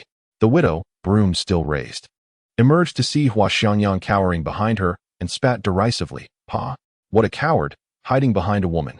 If you have any guts, come out. Naturally, Hua Xiangyang was too terrified to face her. The pain coursing through him made even the slightest movement agonizing, and he dared not confront the widow. Tao Huili, sensing the tension, quickly interjected, Third aunt, please calm down. We only came to find the elusive Zhao Heping. We have no intention of harming Uncle Xiao Shan. According to their kinship, she should refer to Tao Shan as uncle. The widow snorted disdainfully, but ultimately, out of respect for the village chief, she refrained from further violence. I told you, Xiao Shan is warding off evil spirits. I've been guarding him closely. No flies could enter. Do you not understand human language? You failed to keep an eye on your man, allowing him to escape, and now you dare to come to my home. What a stroke of bad luck. With that, the widow disregarded both Tao Huili and Hua Xiangyang, returning indoors and slamming the courtyard door behind her. Outside, the two stood staring at one another, neither daring to knock again. What now? Hua Xiangyang groaned, wincing at the pain as he touched his face, feeling the blood. Seeing Hua Xiangyang's pitiful state, Tao Huili could no longer suppress her nausea and retched. Startled, she quickly scanned their surroundings. Many eyes were watching, and declared, what else can we do? Let's go home and find my father. With that, she suppressed her own discomfort and hurried away, leaving the injured Hua Xiangyang behind. This incited a deep-seated resentment within the inherently selfish Hua Xiangyang. However, he found himself in Taojia village, under the eaves of others, and thus had no choice but to bow his head. Enduring the pain radiating through his body, he limped towards the village chief's residence. Once he departed, the widow stationed at the courtyard's entrance let out a cold snort, set down her broom, and retreated indoors. The commotion had been considerable, and the three individuals inside were fully aware of what transpired. Tao Shan whispered, Fear not. With my mother here, no one shall dare enter my home. This was directed towards Shen Qingru and Zhao Heping, who was concealed beneath the bed. However, the widow entered first and immediately echoed, Indeed, Shen is right. Don't be afraid, Xiao Ru. With me around, no one shall intimidate you. Ever since confirming Shen Qingru's successful wedding night, she had embraced her as part of the family. Chapter 13. Gratitude for kindness, retribution for grievances in the widow's heart. As long as Shen Qingru remained by Tao Shan's side, ensuring his survival, she would revere her like a deity. As for anyone attempting to intrude upon Tao Shan's abode, she would confront them without hesitation, whether they hailed from Taojia village or were city-bred intellectuals. None would be allowed to instill fear in Tao Shan, not even the village chief. The village chief was well aware of this, which is why he refrained from making excessive demands during his visit the previous night. To his surprise, shortly after returning home for a brief rest, his daughter followed Hua Xianyang to provoke the widow. Having spent a sleepless night, the chief's eyes were bloodshot as he glared at his daughter and Hua Xianyang. Have you both lost your minds? I wouldn't dare provoke Aunt San, yet you audaciously seek to search her? Have you considered that if Zhao Heping dared to enter Aunt San's home, she would have discovered him by now, both last night and throughout today? That Honggang lad was caught peeping at Shan's wedding night, which is why he received such a beating. Fearing embarrassment, he spun a web of lies to deceive you. And yet you believed him. Truly foolish, utterly foolish. He was genuinely enraged. Not only had he endured a sleepless night, but just as he finally managed to doze off, he was abruptly awakened to hear these troubling matters. Hua Xianyang and Tao Huili resembled dejected quails, their necks withdrawn, unwilling to retort. Particularly Hua Xianyang, whose exposed skin bore the marks of cruel lashes, appeared particularly pitiful. Enough, tend to your wounds. I have arranged for people outside to take turns keeping watch. Every household in the village has someone present, ready to conduct searches at any moment. If Zhao Heping remains in the village, he will undoubtedly be unable to evade capture for 3 days. You two should remain obediently at home. Should he still not be found by then, you will go to the city or marry as required. The village chief's words were a final ultimatum, not a subject for discussion. After delivering his decree, he expelled them and sought rest once more. This time, Hua Xianyang complied, sitting on a stool while gritting his teeth as Tao Huili applied ointment to his wounds. With Zhao Heping's escape, all his meticulously crafted plans had been thrown into disarray. At this juncture, he regretted coming to Taojia village even more. In hindsight, he should never have volunteered to become a sent-down youth purely to embellish his resume with glorious experiences. Even more regrettable was discovering that Shen Qingru was also bound for the remote Taojia village, prompting him to apply for the same position. His initial intention was to achieve 2 objectives at once: to enhance his own illustrious background while simultaneously winning over Shen Qingru. After all, in a village so distanced from the city, where only 2 or 3 youths resided, they would inevitably rely on one another, leading to the blossoming of affection over time. Yet, as fate would have it, he could never have anticipated that this journey to Taojia village would not only fail to secure Shen Qingru's heart, but would also ensnare him in a predicament of his own making. Imagine marrying a rural woman and returning to the city. Everyone was aware of his indiscretions during his youth. The honor he sought eluded him, instead leaving him with a stain on his reputation. How could his family possibly support his ambitions for leadership under such circumstances?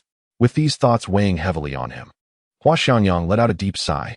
Tao Huili, unable to contain her curiosity, inquired, "Xianyang, what troubles you? Why the long face?" An elder had once warned, "Sighing brings misfortune, refrain from such behavior." Hua Xianyang retorted, "I am already beset by misfortune. If not, how could plans so meticulously laid out go awry?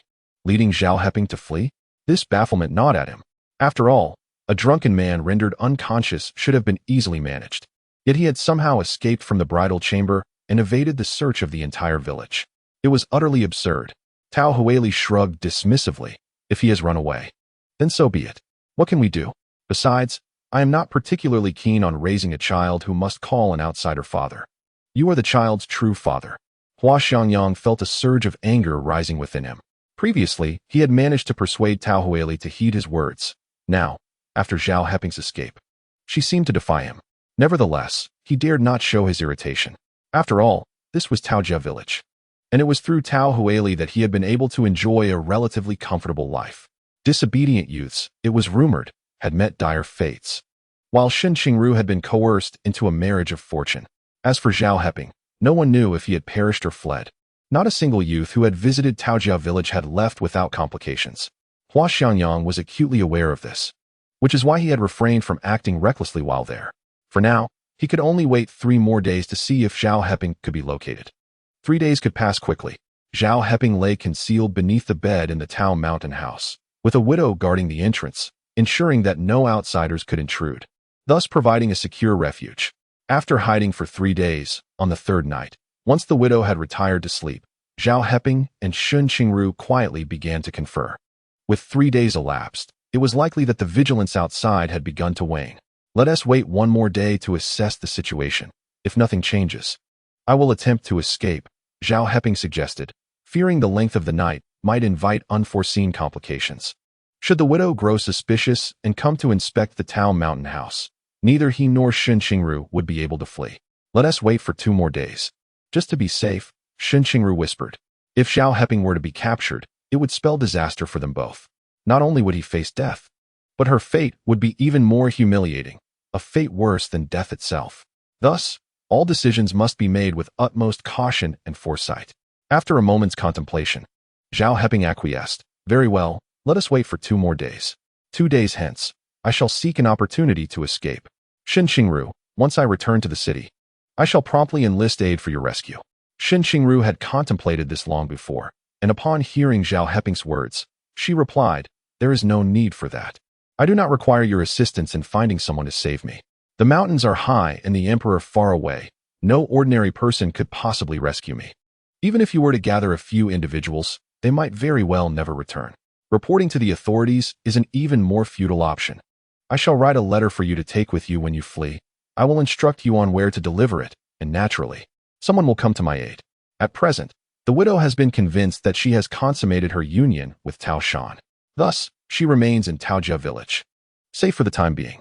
To orchestrate my rescue, meticulous arrangements must be made. There must be no room for error. Otherwise, my entire life may very well be forfeited in this remote village. Upon hearing Shen Qingru's unwavering conviction, Zhao Heping acquiesced. They finalized their plans, awaiting the implementation in 2 days' time. Zhao Heping whispered to Tao Shan, Tao Shan, upon my return, I shall seek out a highly skilled physician. If I find him, I will bring him back to treat you. If both he and Shen Qingru manage to escape Taojia village, then Tao Shan shall be their savior. A debt of gratitude must certainly be repaid. As for those who harbor enmity, in this lifetime, Rebirth offers ample opportunity to address them gradually. Chapter 14. Escape first. Consider later. Tao Shan struggled for breath, gasping like a fish deprived of oxygen. With each inhalation, he produced a hissing sound, whether from his trachea or throat. He could not discern. Good, he managed to utter, before succumbing to a violent fit of coughing. Once the coughing began, it was arduous to cease. Shen Qingru hurriedly poured some hot water into a bowl, preparing to offer it to Tao Shan. However, the widow had already sensed the commotion and burst into the room. Zhao Heping, concealed beneath the bed, instinctively held his breath. Xiao Shan, how are you? Do not frighten your mother. The widow's voice trembled, likely awakened from slumber. Her eyes unable to see in the darkness. She groped about before lighting the oil lamp. As the light flickered to life, Tao Shan happened to cough up blood. Ah! The widow collapsed onto the floor in shock. Shen Qingru was equally taken aback. Tao Shan, given your condition, we can delay no longer. We must venture into the city to seek a reputable hospital for a thorough examination and treatment. Trust me, my family has connections in the city. I can arrange for you to receive the best care from the finest doctors. Tao Shan had rescued her, and she could not stand idly by and let him perish. The widow scrambled to her feet and rushed to the bedside, sobbing. Xiao Shan, were you not feeling better just a few days ago? How has it worsened so? Her desperation was palpable. You must not frighten your mother.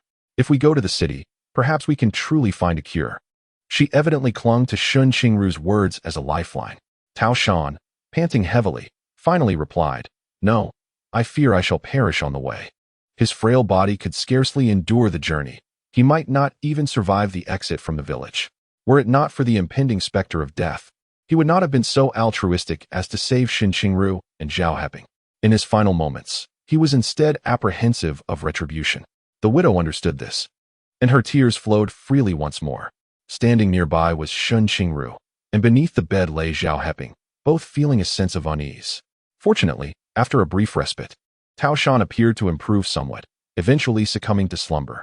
The widow, concerned for her son's well-being, remained vigilantly by the room, dozing off at the edge of the bed whenever fatigue overtook her. This predicament was quite taxing for Zhao Heping, who dared not allow himself to sleep beneath the bed, resorting instead to pinching his thigh to stave off slumber. Thankfully, as dawn approached, Tao Shan awoke and managed to persuade the widow to return to her own room for rest. With the arrival of morning, the widow sought out old Granny Jiao, procuring some unknown substance that was burned to ash and mixed with water for Tao Shan to consume. After ingesting this concoction, he seemed to show signs of recovery, his coughing less severe. However, by nightfall, once his mother had retired, Tao Shan quietly confided in Zhao Heping. "Zhao Jiqing, prepare yourself. We shall escape tomorrow night. My body may not endure much longer. Should I worsen by tomorrow, Granny Jiao will undoubtedly bring others, and if they find you, both you and Shen Qingru will be doomed." Thus, even if Zhao Heping were captured after fleeing, he could still protect Shen Qingru, ensuring neither would meet a dire fate. "Very well," Zhao Heping replied, acknowledging the urgency of their situation. They could no longer afford to wait. If outsiders were to arrive and even the slightest suspicion arose, their plans would be thwarted. The next day, Shen Qingru took pen and paper, composing a letter which she entrusted to Zhao Heping. "Once you return to the city, deliver this letter to the first steel mill and hand it directly to Secretary Song Weiman. Once delivered, you need not concern yourself with anything else. I will seek you out upon my return." The success of her escape hinged upon the delivery of this letter. Zhao Heping accepted the letter, tucking it close to his person, assuring her softly, "Rest assured, I shall deliver it without fail." Having completed their preparations, they awaited the arrival of nightfall. The widow, anxious, checked on them several times before retiring, only leaving once assured of Tao Shan's condition. At that moment, the three of them found it impossible to sleep. "In the dead of night, I will send my mother to the back of the house. Zhao Jiqing, that will be your opportunity to flee," Tao Shan whispered, suppressing his cough as he made arrangements. Zhao Heping responded quietly in agreement. As the night deepened, Tao Shan urged Zhao Heping to be ready and began to cough violently. As anticipated, the widow was startled awake and rushed into the room. "Xiao Shan, how do you feel?" "Mother, there's someone outside the back. It startled me," Tao Shan replied, gesturing towards the rear window amidst his coughing. The widow's fury ignited instantly. Who is disturbing my Xiao Shan at this hour?" With that, she dashed outside, broom in hand, to confront the intruder. Hearing the sound of the widow pushing open the courtyard gate, Tao Shan hastily urged, "Go now." Zhao Heping crawled out from beneath the bed, ensuring the letter was still secure in his grasp, and swiftly made his way out of the house. At this hour, around 2 or 3 in the morning, the villagers were deep in slumber, the surroundings enveloped in darkness and silence. Zhao Heping sprinted from the courtyard, navigating through the alleyways, and fled towards the outskirts of the village. In this era, the alleys, reminiscent of rural houses, are characterized by their lack of planning, winding pathways, and numerous stacks of firewood. Zhao Heping, ever vigilant, would pause intermittently to observe his surroundings from concealed spots. Behind him, the irate voice of a widow echoed, suggesting she was embroiled in a quarrel. A chill of apprehension washed over Zhao Heping. Could there truly be someone lurking behind the house? If so, it would indicate that someone still suspected him of hiding within the Tao family residence. Fortuitously, he had managed to escape. Otherwise, he and Shen Qingru would have been trapped with no avenue for survival. With urgency, Zhao Heping dashed toward the outskirts of the village. The darkness beyond the village was profound, yet his memories from his past life had become strikingly vivid since his rebirth. Though the details were shrouded in obscurity, he possessed an intrinsic understanding of his surroundings. On the left side of the narrow path leading out of the village lay a solidly packed area for drying grain, while to the right sprawled a vast depression, filled with rainwater that had, tragically, claimed the lives of village children. Further along, the path meandered through the village cemetery, leading into an uninhabited stretch of road. Following this route northward would eventually lead him out of this place, toward the town where he could catch a donkey cart to the county seat. Only then could he procure a ticket to the provincial capital and onward to Beijing. The arduous journey ahead was palpable. Nonetheless, Zhao Heping's greatest concern remained the villagers of Taojia. Tao Huili, the village chief's daughter, would not relinquish her search for him, and her father would surely station guards at the village entrance. With this thought, Zhao Heping moved with utmost caution. He recalled the presence of 2 haystacks within the field. In the darkness, he risked no sound, relying solely on his memory to approach the stacks. From the village behind, Indistinct murmurs and the barking of dogs filtered through the air. What was happening? Had there been commotion in the village? A voice emanated from atop the haystack, sending a jolt of fear through Zhao Heping. A second voice chimed in, speculating whether they had discovered the young intellectual. Goodness! They had presumed him to have fled for 4 or 5 days. Could he still be hiding in the village? Zhao Heping realized these were the watchers stationed by the village chief. The two individuals had found a vantage point atop the haystack. Grateful for his earlier caution, Zhao Heping had made no sound. Any hint of urgency or footsteps would have spelled doom. Holding his breath, he stealthily maneuvered to the rear of another haystack. Shall we return and investigate? If we capture him, we need not endure this torment any longer. Agreed, let us return and check. The pair atop the haystack conferred before sliding down to head back into the village. Zhao Heping's heart raced uncontrollably. He stifled the pounding in his chest, observing for a moment longer until he confirmed the absence of others. Only then did he emerge from behind the haystack, relying on his memory to navigate the path, initially jogging before breaking into a full sprint. As all sounds gradually faded, the only thing Zhao Heping could hear was the thunderous rhythm of his own heartbeat. He was oblivious to how long he had been running. Feeling utterly exhausted, he paused momentarily to catch his breath before continuing his flight. Eventually, he could run no longer. Yielding to a walk, he trudged through the night until dawn broke, then onward until the sun reached its zenith, finally arriving at the town. Here, there were dedicated donkey carts and mule wagons to transport villagers to the county seat, charging a mere dime per person. To the residents of these remote rural areas, a dime was no trifling sum.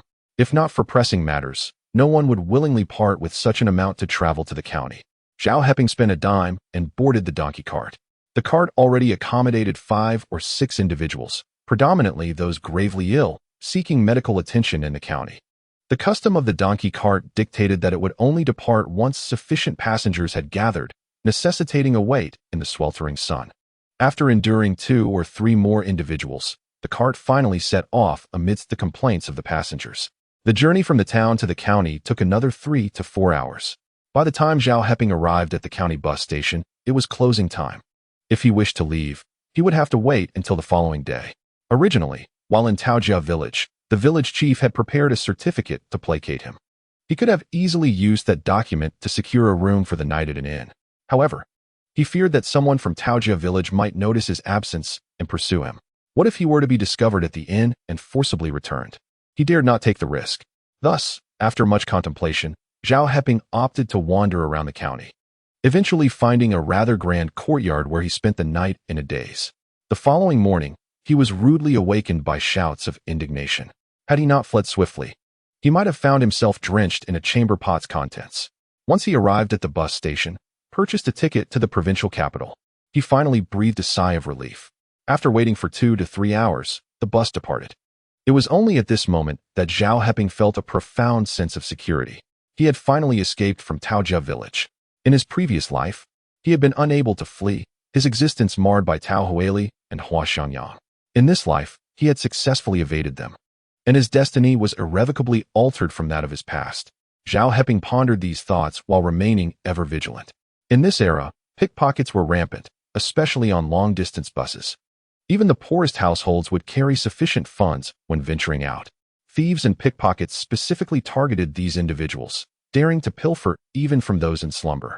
Zhao Heping possessed vital documents, travel funds, and a life-saving letter penned by Shen Qingru. He could not afford to lose any of them. With unwavering vigilance, after several hours of jostling, the bus finally reached the provincial capital. Indeed, there were those who had inadvertently dozed off, awakening to lament the loss of their money. Zhao Heping could not afford to concern himself with others' woes. He swiftly inquired the location of the train station and hurried there. To his dismay, there were no direct trains to Beijing. He would first need to transfer to Shijiazhuang before securing a ticket to the capital. Zhao Heping purchased his ticket. After a protracted wait, he finally boarded the train. In this era, being able to ride a train was a source of envy and admiration. However, the condition of the train was far from satisfactory. Aside from its sluggish pace, it frequently halted for extended periods. Most importantly, it was overcrowded. Parents with children often curled up beneath the seats to provide their little ones with some comfort. The seats were filled to capacity, and the aisles were equally cramped, leaving no space to maneuver. In such crowded circumstances, pickpockets were, of course, prevalent. Zhao Heping conferred with the two individuals beside him, suggesting they take turns sleeping to mitigate the risk of theft. They acquiesced to this plan, and thus their journey continued relatively safely. 2 days later, Zhao Heping finally made his way back to Beijing. Upon seeing the familiar Beijing station, he felt a significant weight lift from his shoulders. However, Shen Qingru remained in Taojia village, a place notorious for its treachery. Zhao Heping dared not relax his vigilance and diligently sought out the first steel plant. This expansive facility employed thousands, with security personnel in the reception area armed with sidearms. Upon learning that Zhao Heping sought to speak with Secretary Song Weiman, the guards scrutinized him closely. "Who are you? What business do you have with Secretary Song?" As security personnel, they were keenly alert. Generally, outsiders were not permitted entry, especially not those seeking an audience with Secretary Song. Notably, Zhao Heping's tattered clothing and visible injuries heightened their suspicion. Zhao Heping promptly produced his identification. "Comrades, I am a sent-down youth, and this is my letter of return to the city. I have a friend, Shen Qingru, who has entrusted me to deliver an important letter to Secretary Song Weiman. Please ensure that Secretary Song receives it." The guards remained cautious, extending their hands. "Where's the letter? Hand it over to me, and I will deliver it to Secretary Song." Zhao Heping quickly replied. Shen Qingru emphasized that the matter is of utmost importance and insisted that I deliver the letter directly to Secretary Song. "Please convey to him that it concerns a life-or-death situation." Upon hearing that it was a matter of such gravity, the guards reassessed Zhao Heping. The bloodstains on his head indicated he had indeed encountered trouble. The security personnel of that era were predominantly veterans, imbued with a strong sense of justice, and they did not further impede Zhao Heping. "Very well, wait here while I inform Secretary Song," one guard said before swiftly entering the plant. Zhao Heping waited outside for over 20 minutes before the guard returned, jogging back to him. "Comrade Zhao, Secretary Song wishes to see you." "Thank you, comrade." Zhao Heping expressed his gratitude, and then he followed the guard to the office of Secretary Song Weiman. Chapter 16. Mother, I have returned. Secretary Song appeared quite concerned. Upon seeing Zhao Heping, he inquired, "I heard you have a letter from Shen Qingru? It pertains to a life-or-death matter?" Zhao Heping quickly retrieved the letter he had kept close and handed it to Secretary Song. The moment Secretary Song opened the letter and glanced at its contents, his expression darkened. Something has indeed gone awry. How infuriating. Zhao Heping hastily interjected, "Secretary Song, the Taojia village where we were sent as youths is truly a devilish place. Incidents of youths being devoured have occurred there. Please make haste and swiftly rescue Shen Qingru. He is unaware of the connection between Secretary Song and Shen Qingru. Yet a secretary of a factory housing thousands certainly possesses the capability to extricate Shen Qingru. However, time is of the essence. Delays may lead to unforeseen complications." Secretary Song nodded in acknowledgement, stating, "Very well, I will arrange it immediately. Comrade Zhao, you may return home now. Thank you for delivering the message. Once the rescue is successful, there will be ample rewards." He signaled for the security personnel to escort Zhao Ping away, providing him no opportunity to linger. Zhao Ping understood that rescuing Shen Qingru would require at least 3 to 5 days, as Secretary Song needed to make arrangements and deploy personnel. Moreover, he had familial responsibilities. His father had perished on the battlefield, and his mother had fallen ill from grief, necessitating his care at home. Thus, Zhao Ping could not afford to wait and had to depart promptly. He took a bus back to the Sihiyuan where he resided. This was a 3-courtyard compound predominantly inhabited by workers from the 3rd steel plant. Zhao Ping's family occupied the rear courtyard, which consisted of 3 rooms, making it relatively spacious compared to others in the compound. Upon entering the courtyard, he startled a middle-aged woman who was just about to step out. "Who are you?" "This is a residential area. Outsiders are not permitted." Zhao Ping had spent a year in Taojia village, and his appearance was disheveled and emaciated, with tattered clothing and unkempt hair, along with dried blood on his head, rendering him unrecognizable to her. Recognizing her, he quickly exclaimed, "Aunt Lu, it's me. I am Ping." Initially fearful, Aunt Lu was taken aback upon hearing his voice. She hurriedly approached him for a closer look. "It really is you, Ping. Weren't you supposed to be serving as an honored youth? How did you end up like this?" The young man who had once volunteered to be a sent-down youth had been celebrated in the newspaper and praised by the Eastern general. How could this dashing young lad return after a year looking akin to those who fled to the city in desperation? Zhao Ping had no time to elaborate, saying, "Aunt Lu, I will explain later. I must first check on my mother. Aunt Lu then recalled Zhao Ping's father's sacrifice and his mother's illness. She nodded in urgency. Yes, yes, do hurry back to see your mother. We've all been looking in on her. She has been too heartbroken, which has affected her health. She sighed heavily. Grateful for her concern, Zhao Ping hurried towards the rear courtyard. Along the way, he encountered several people, all casting surprised glances, but he could not pause to explain. Upon reaching his doorstep, his hand trembled as he reached to push the door open. In his previous life, he had returned home with Tao Huili, a woman who, despite her rural roots, carried herself with an air of entitlement. Inside their home, she would incessantly quarrel with him and his mother, ultimately driving his mother to her death in a fit of rage. Since that day, their marriage had been little more than a formality. Were it not for their daughter, he would have never considered keeping her. Yet, the daughter was not even his own. Gritting his teeth, Zhao Ping was resolute, having been granted a second chance at life. He had finally freed himself from that woman and returned home. And now, his mother was still alive and well. With a heavy heart and reddened eyes, he pushed open the door. Who is it? A frail voice emerged from the bed inside, belonging to Zhao's mother, Su Xiuying. In that moment, Zhao Pingyi was overwhelmed with emotion as he heard his mother's voice once again, tears welling up in his eyes. Mom, I'm back. The word mom caught in his throat, and tears streamed down his face. Is that you, Pingyi? Su Xiuying exclaimed, her excitement palpable. It is me, Zhao Pingyi replied, quickly making his way to the bedside. Upon realizing her son had truly returned, Su Xiuying broke down in tears. Pingyi, your father is gone. He will never come back. Since the day she married, she had lived in constant fear. She had thought that if he survived the Korean War and the anti-bandit campaigns, everything would be fine. Little did she know that in a seemingly minor conflict, he would never return. Zhao Pingyi's eyes brimmed with tears. His memories of his father were scant. He had been raised solely by his mother. The soldier had always been on the battlefield, ultimately leaving his life there. It was his father who had encouraged him to become an educated youth when he struggled to find work, deeming it an honor. Now, with his father gone and his own rebirth, he could not prevent his father's sacrifice, but he could ensure a better life for his mother. Mom, your husband may be gone, but you still have me. I promise to care for you and never let anyone harm you again. This was a vow, a promise he swore to fulfill. Su Xiuying held her son tightly, weeping for a while before her heartache eased slightly. Wiping her tears, she finally noticed her son's disheveled state. Pingyi, what happened to you? You've become so thin. What happened to your head? Is that dried blood? Alarmed, she struggled to rise. But her grief and lack of nourishment left her lightheaded, nearly causing her to faint. Zhao Pingyi quickly recognized that his mother was likely suffering from low blood sugar and rushed to support her. Mom, don't move. I'm fine. Just wait here. I'll get you some brown sugar water. He gently assisted her onto the pillow, then hurried outside to knock on a neighbor's door, seeking brown sugar. In those times, very few households had brown sugar. However, at the second door, a plump young woman appeared. Upon hearing Zhao Pingyi's request, she immediately said, All right, Pingyi, you go back home. I will find some and bring it to you.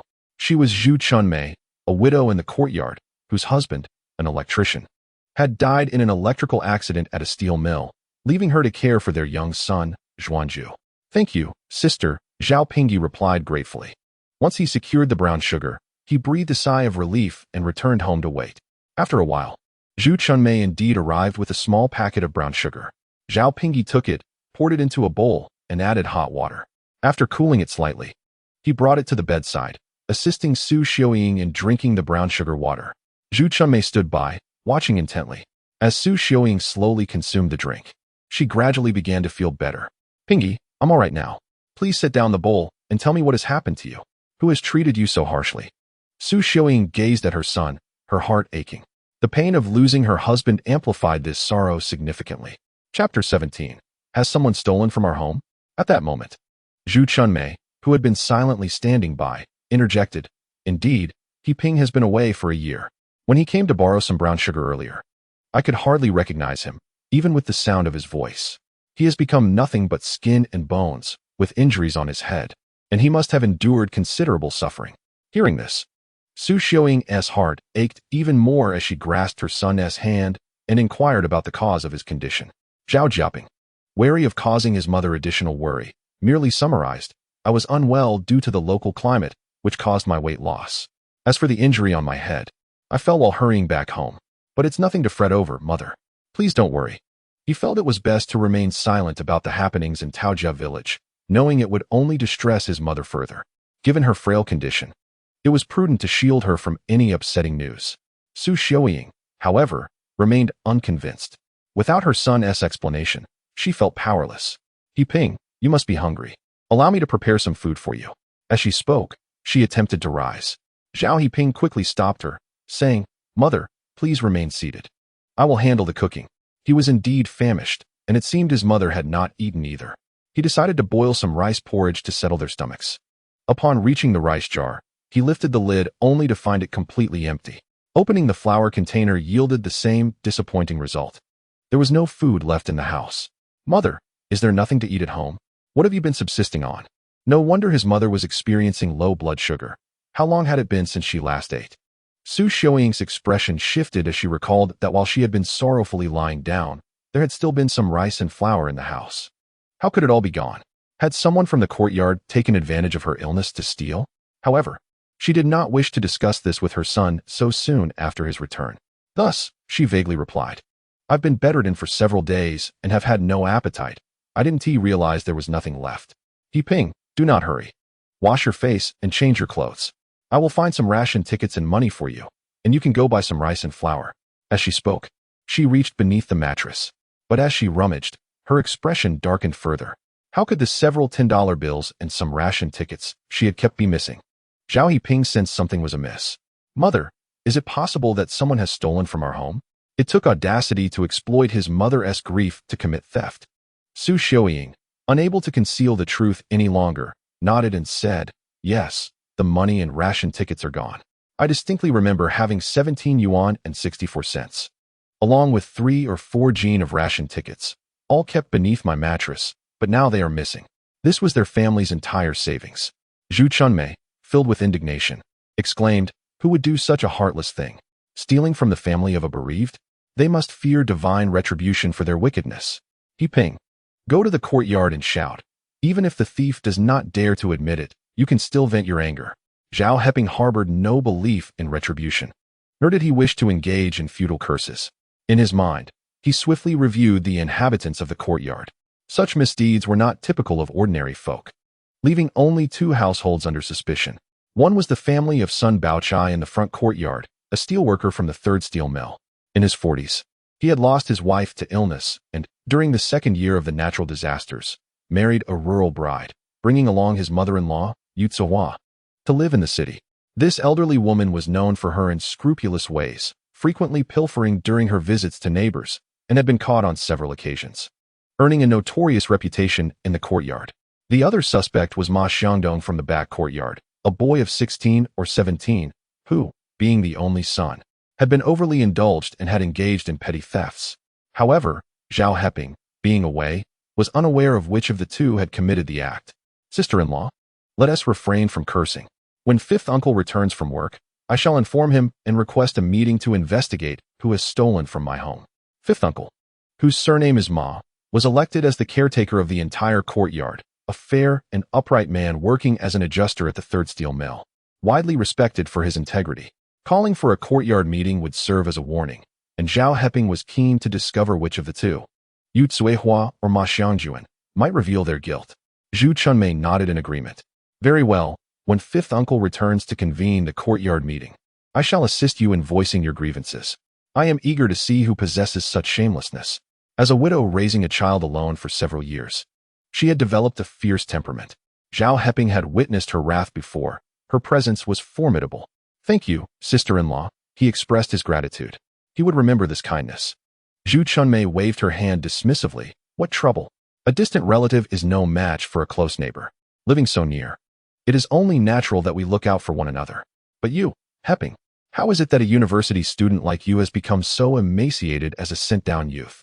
This is quite pitiful. You appear to be nothing but skin and bones. I doubt many will recognize you at the courtyard meeting. In truth, Zhao Heping had graduated from high school, which in those times was considered a respectable education. People often referred to high school graduates as university students out of habit.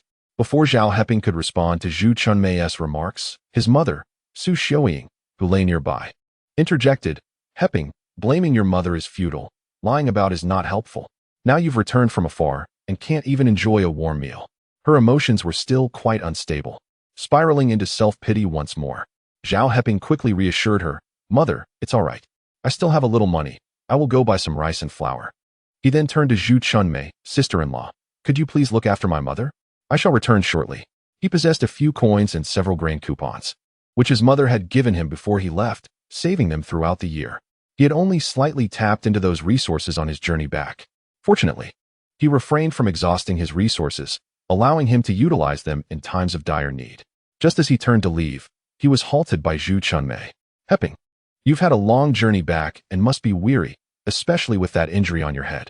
Why the haste? It's merely a bit of food. I still have some 2-in-1 flatbreads and a half plate of stir-fried vegetables left. If you don't mind, I'll heat them up and bring them over. First, let us dine and then rest a while. Only when you are well rested can you attend to your father's matters and shoulder the responsibilities of the household. Wouldn't you agree?" Her sincerity resonated with Su Xiaoying, who, feeling a pang of concern for her son, quickly added, "Yes, Heping, your sister-in-law speaks wisely. You must take care of the paperwork regarding your father's pension at the neighborhood committee, and they will also assist in arranging work for you. These tasks are yours to manage." Chapter 18. Introducing a partner? The director of the neighborhood office had personally come to discuss these matters in the past. However, at that time, she was consumed by grief and absorbed little of what was said. Therefore, it fell upon her son to handle these affairs. "Very well. I will rely on my sister-in-law," Zhao Heping agreed, primarily because he was utterly fatigued and felt physically drained, reluctant to venture out again. As for Zhu Chunmei's assistance, he could always repay her kindness in due course. Zhu Chunmei, ever generous, remarked, "Don't be so formal with me. Just hurry and tidy yourself up. You look quite disheveled. I'll go heat the food and bring it over shortly." With that, she briskly departed. Left in the room were Su Xiaoying and her son. "Heping, why not take some money and go to the bathhouse for a wash and change into clean clothes? I had forgotten, but I still have 10 yuan tucked away under the cabinet. I'll fetch it for you. Don't hesitate to spend it." She attempted to rise, but Zhao Heping gently restrained her. "Mom, you still need to rest. I'll manage. I have money for the wash." Zhao Heping could smell the unpleasant odor emanating from himself. In Taojia village, there were no facilities for bathing, not to mention hot water. Even well water was a precious commodity. The villagers often went long periods without bathing, considering a rain shower in summer as sufficient. He had sneaked in a few washes, but they did little to resolve the lingering issue of cleanliness. A proper soak was essential. Thus, the expenditure was justified. After ensuring his mother was comfortable, Zhao Heping gathered 2 changes of clothes along with toiletries, his toothbrush and shampoo, and left the courtyard, making his way to the bathhouse at the street corner. A bath ticket cost 15 cents, and some people would soak for the entire day. However, Zhao Heping, being in such an unsanitary state, opted for a 20-cent first-class ticket, allowing him private use of the tub without disturbing others. As he soaked and scrubbed, his thoughts lingered on his mother. He hastened his wash, careful not to wet the injury on his head, which remained stained with dried blood. After cleaning up and donning fresh attire, he felt a wave of relief wash over him. Clutching his soiled clothes, Zhao Heping made a brief stop at the clinic before returning home.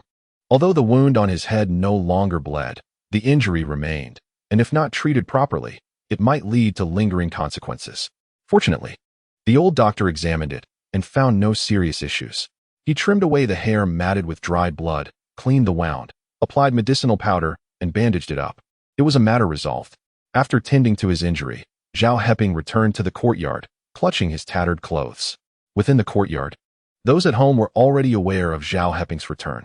3 or 4 middle-aged women had gathered at his home, conversing with Su Xiaoying. Upon seeing Zhao Heping enter, they greeted him warmly. "Is Heping back? He has indeed lost weight. I told you, living in such a remote rural area cannot compare to our city conditions. Indeed, it's clear he has endured considerable hardships. But it's good that he is back. Now his mother can rest easy with him around." "You're right. Heping is no longer young. It would be best for him to settle down, marry, and have children. Then his mother will have no worries. My niece's granddaughter would be a suitable match. I can bring her over for you to meet. Speaking of which, I think my elder uncle's granddaughter would also be a good match for Heping. She has graduated from high school, and both of them are university students, quite compatible." The women, while chatting, surprisingly took on the role of matchmakers. A year ago, when Zhao Heping was home, They had not been this enthusiastic. Thank you, ladies. But I already have a partner. Once she returns to the city, we will marry. Zhao Heping thought of Shen Qingru. He wondered if Secretary Song had begun his humanitarian efforts yet. He resolved to finish his family matters before seeking out Secretary Song for inquiries. You have a partner? Huang Dama, who had suggested her niece, expressed surprise. Lu Dama, who had proposed her elder uncle's granddaughter, also found it peculiar. Wait, Heping. Didn't you spend the last year in a remote countryside as a sent-down youth? Where did this partner come from? Surely, she isn't just a country girl? Why did they find it so hard to believe? After a year in the countryside, could Zhao Heping truly fancy a rural woman, especially from such a distant place? Perhaps they thought he felt entitled to a better woman, having received a significant compensation and a job allocation, and was thus fabricating an excuse. Zhao Heping clarified. My partner is not from the countryside. She is a fellow sent-down youth who went to the same place as I did. She should be returning soon. And when she does, we will marry. He had already promised to marry Shen Qingru, and they had indeed consummated their relationship. Thus, their marriage was a settled matter. The women exchanged glances, and Su Xiaoying had just heard her son mention this. However, it was a joyous occasion, whether male or female sent-down youth. It was an honorable match. The women quickly lost interest in their conversation. At that moment, Zhu Chunmei entered with dishes in hand. Come, Heping, it's time to eat. Your aunt insisted on waiting for your return. I was afraid it would get cold, so I kept it in the pot. When I saw you arrive, I added more fuel to the fire. She placed the dishes on the table, along with 2 flatbreads atop the vegetable platter. Several middle-aged women exchanged glances and remarked, It's time for your meal. We shall return later. Indeed, with Heping just back, he ought to have a proper meal. The group, not wishing to linger any longer, promptly exited. Zhao Heping saw them off, and then returned to assist Su Xiaoying in getting out of bed so they could dine together. Su Xiaoying was unable to eat much herself. Instead, she watched her son eat with curiosity, inquiring, Heping, is what you just said true? Have you truly started a relationship with a female educated youth? Is she from Beijing? How old is she? What is her name? What does her family do? Zhao Heping felt compelled to interrupt his mother's barrage of questions, saying, Mother, let us eat first. As for my partner, once she returns to the city, I shall bring her to meet you, and you can ask her directly. How does that sound? With no other choice. Su Xiaoying had to set many of her questions aside for the moment.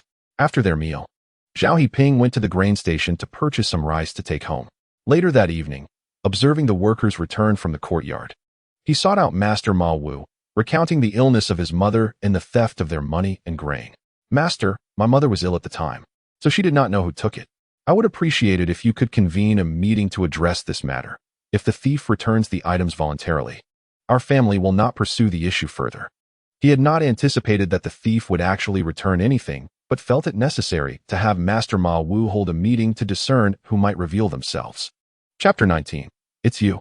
Master Ma Wu, known for his integrity, immediately responded, Heping, rest assured, I will notify everyone to gather for a meeting. Who could be so heartless?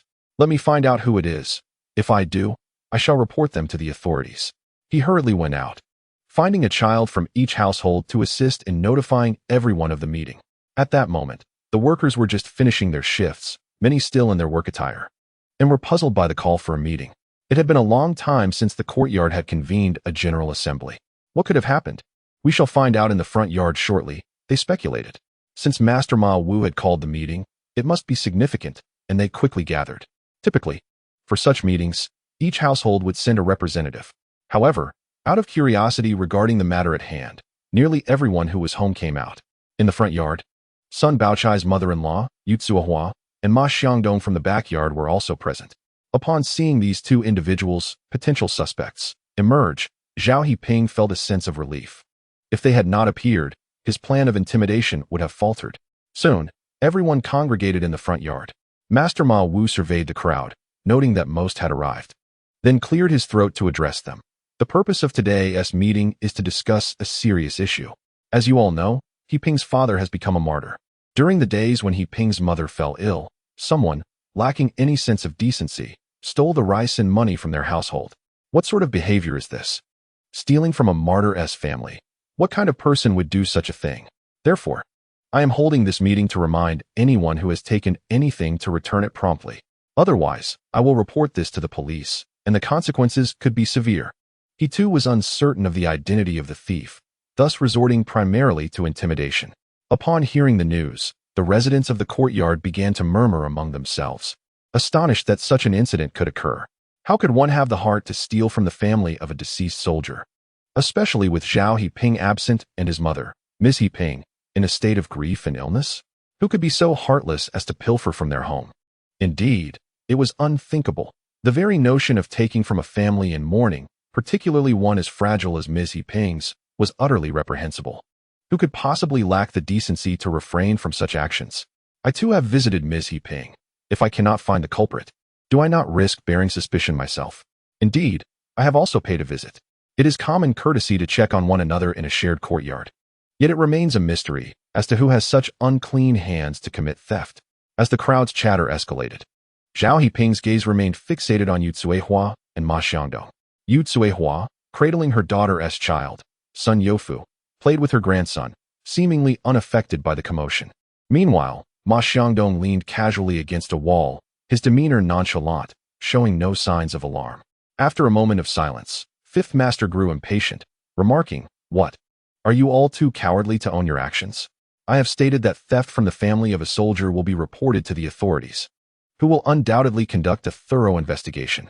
When they apprehend the perpetrator, there will be no chance for redemption." His gaze swept across the crowd. Yet, it was evident that the thief would not be compelled to confess simply by a few words.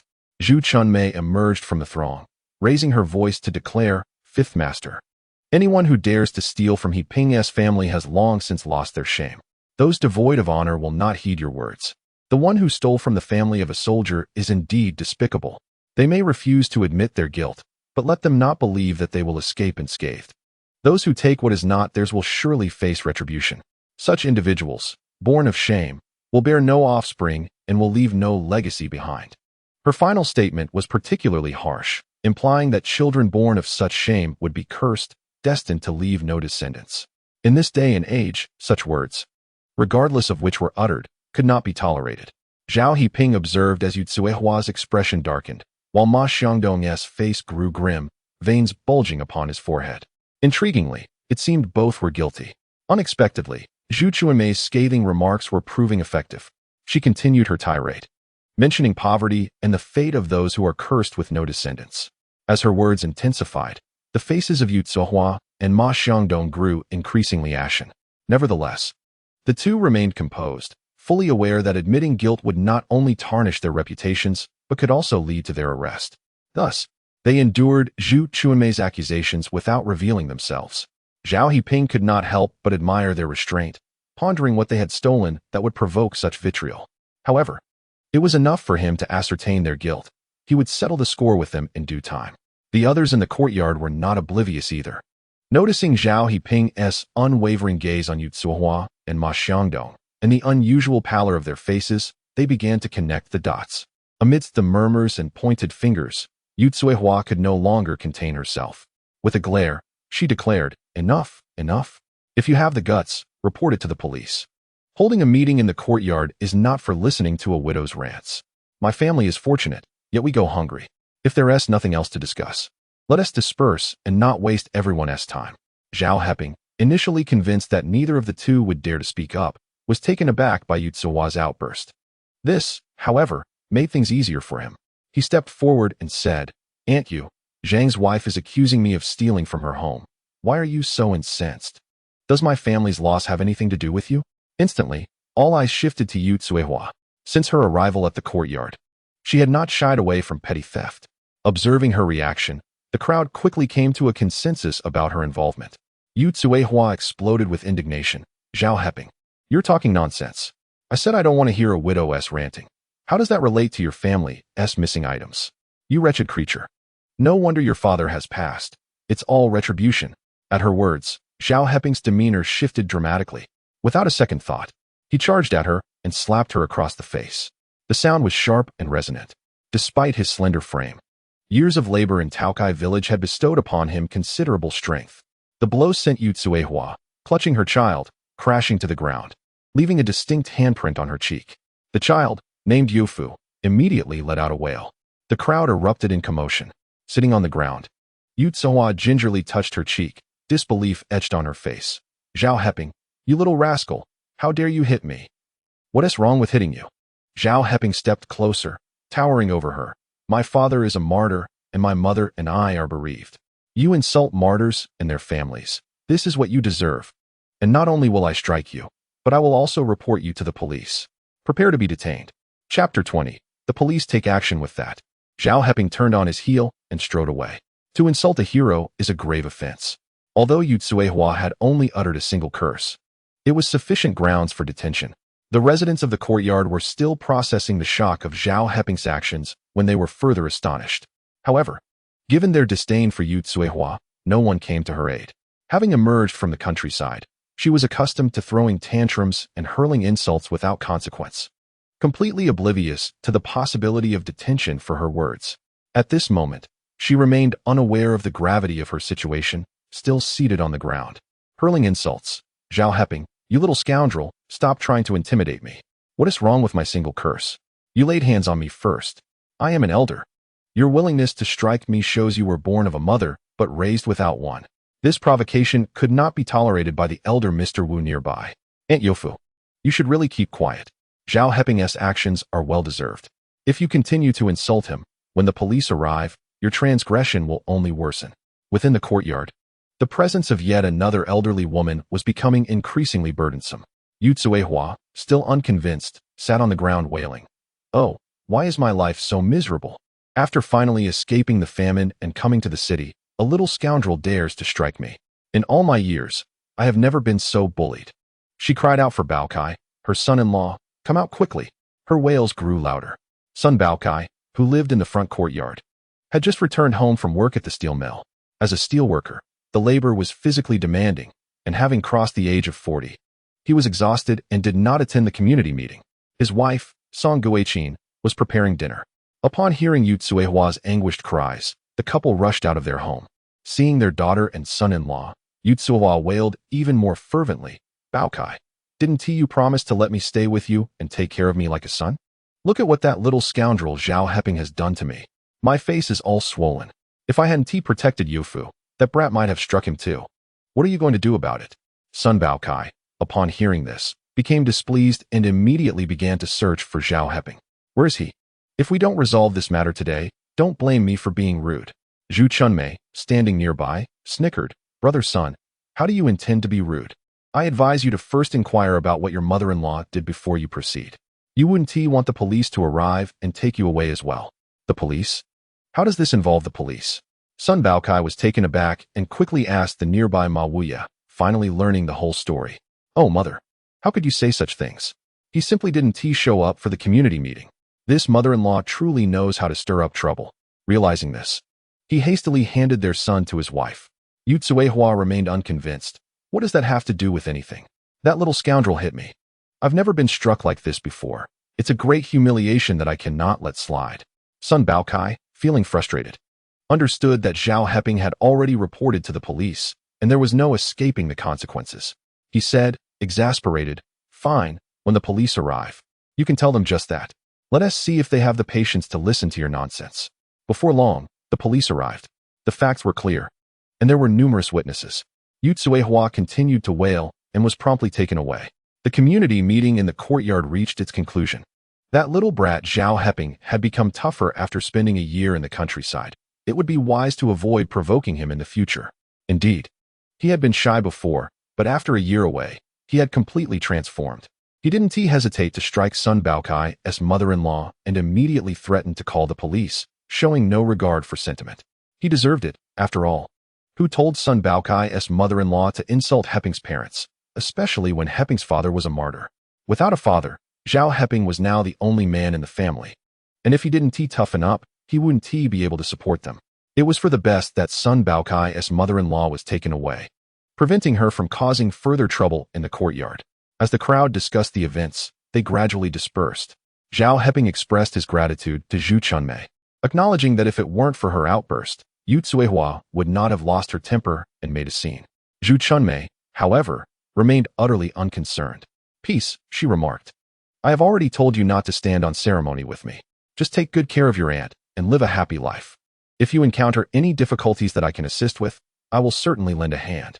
Such sentiment was indeed rare within the confines of their courtyard, especially in this tumultuous year of 1963, where the lingering effects of 3 years of natural disasters weighed heavily on everyone's hearts.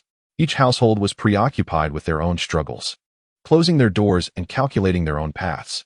A widow, already burdened with raising her children, still thought of helping others, which deeply impressed Zhao Heping. In a previous life, Zhu Chunmei had offered him some assistance, though it was scant. On 2 occasions, she had been discovered by Tao Huili, who relentlessly berated her, accusing Zhu Chunmei of being shameless for seeking out another woman's man. The harshness of her words was unrelenting. Zhu Chunmei, known for her sharp tongue, had remained silent at the time.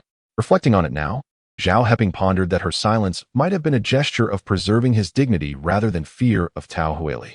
Sister-in-law, should your family ever require assistance, do not hesitate to reach out, Zhao Heping assured her. I will certainly help in any way I can. He felt confident that with his precise understanding of the future, all he desired would come to fruition. When the time arrived, he would generously repay those who had once aided him. Zhu Chunmei smiled, responding, that sounds wonderful. As long as you are not deterred by the fact that I am a widow and may bring trouble, we can assist one another in times of need. Zhao Heping chuckled in reply, that is of no concern. Once my partner returns to the city, we shall marry. You can get to know each other better, and our families can support one another, free from gossip. Zhu Chunmei was taken aback by his revelation. Heping, you have a partner? This was the first time she had heard him speak of such matters. Zhao Heping nodded, stating, yes, my partner is a fellow educated youth from my locality. She should return to the city in a couple of days. Once she does, we will wed. The mention of Shen Qingru reminded him of their wedding night, how one chamber led to another, and by a twist of fate, he had inadvertently committed to marriage. Yet, he felt no regret. Shen Qingru was not Tao Huili. He was genuinely willing to marry her. Seeing the smile that played upon Zhao Heping's lips, Zhu Chunmei nodded. That's quite good. Once you marry, your mother will be at ease. And when you have a child, you will truly enjoy a blissful life. I regard you as my own brother. Your happiness brings me joy as well. Chapter 21. Choosing a career. As Zhu Chunmei spoke, a smile adorned her face, though it was tinged with a hint of bitterness. Zhao Heping understood that her life as a widow must have been fraught with challenges. Thus, he reassured her, indeed, sister-in-law, we shall all find better days ahead. Zhu Chunmei nodded, fell silent, and turned to return home. Zhao Heping likewise made his way home, recounting all that had transpired in the courtyard to Su Xiuying. Upon hearing his account, Su Xiuying remarked, indeed, that Sun Baochai's mother-in-law has visited our home. I vaguely recall hearing her voice. Unforeseen circumstances led to the revelation that she would pilfer from our home.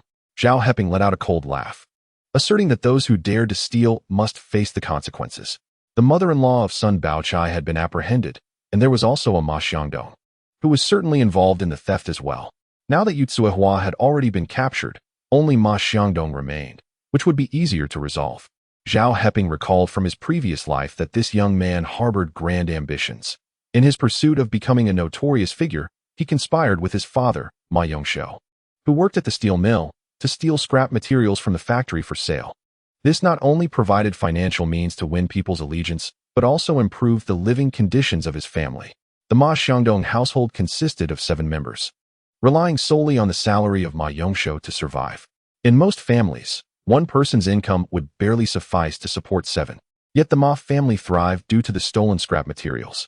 Eventually, they even garnered a considerable following through the profits from the stolen goods, enabling Ma Xiangdong to ascend as a prominent ruffian. It was only during the crackdown that he was apprehended, and the theft of scrap materials was subsequently exposed. Zhao Heping vividly remembered that at the time, the newspapers published a detailed report stating that Ma Xiangdong, in collusion with his father, had embezzled state assets for nearly 2 to 3 decades. Calculating the timeline, it was clear that the theft had commenced long ago. Now, with Ma Xiangdong audacious enough to steal from his home, Zhao Heping did not mind if this matter were to be disclosed prematurely.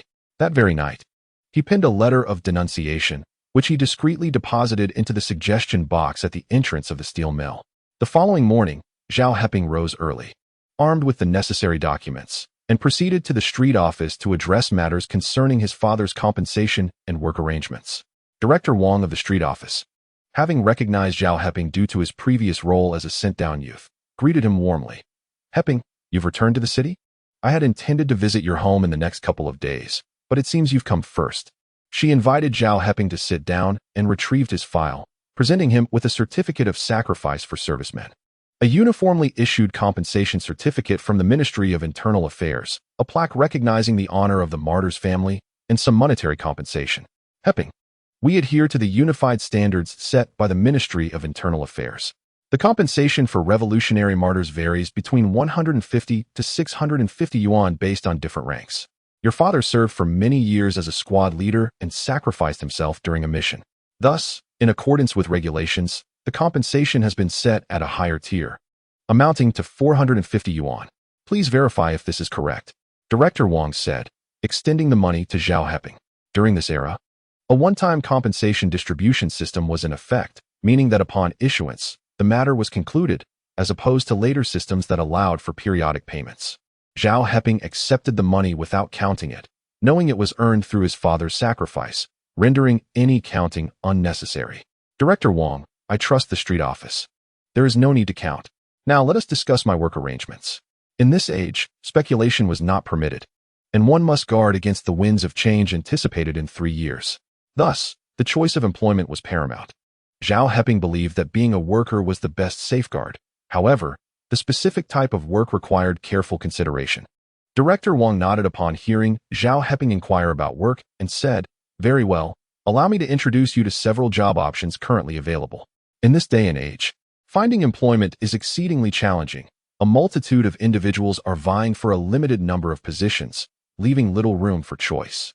However, due to Zhao Heping's status as a martyr's dependent, he is afforded special consideration. Director Wang possesses a wealth of knowledge regarding all the factory opportunities, making it easy for him to enumerate them. The first option is the third steel rolling mill, where most residents of your courtyard are employed. The factory's manager, Mr. Han, a veteran, is quite attentive to your situation. He has mentioned that should you choose to join, you would have the liberty to select your role, even if you prefer an office position. The second option is the chemical factory. Given your high school diploma, that environment would be considerably less demanding. The third option is the first machine tool factory, one of the foremost state-owned enterprises in the capital, known for its significant contributions to the nation, offering more favorable compensation than the previous two. The fourth option is the second steel rolling mill, which, however, is quite distant from your courtyard. If you have a bicycle, it may be manageable. Otherwise, it would be more prudent to opt for the third steel rolling mill to minimize your commute. In a previous life, Zhao Heping had chosen the chemical factory, believing it would provide him with valuable technical expertise for better career advancement.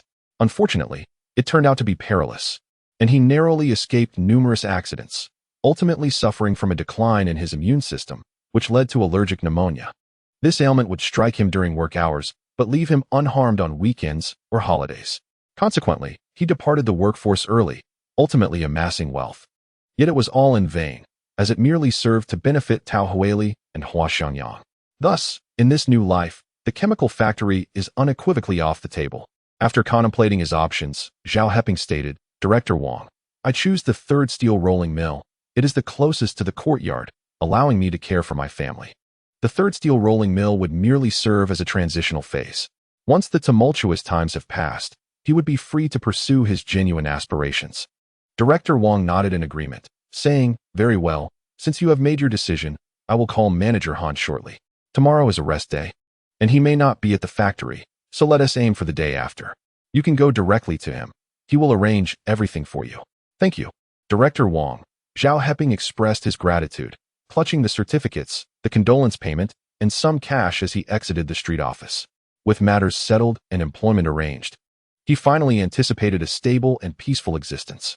His only lingering concern was for Shen Qingru, who remained in Taojia village.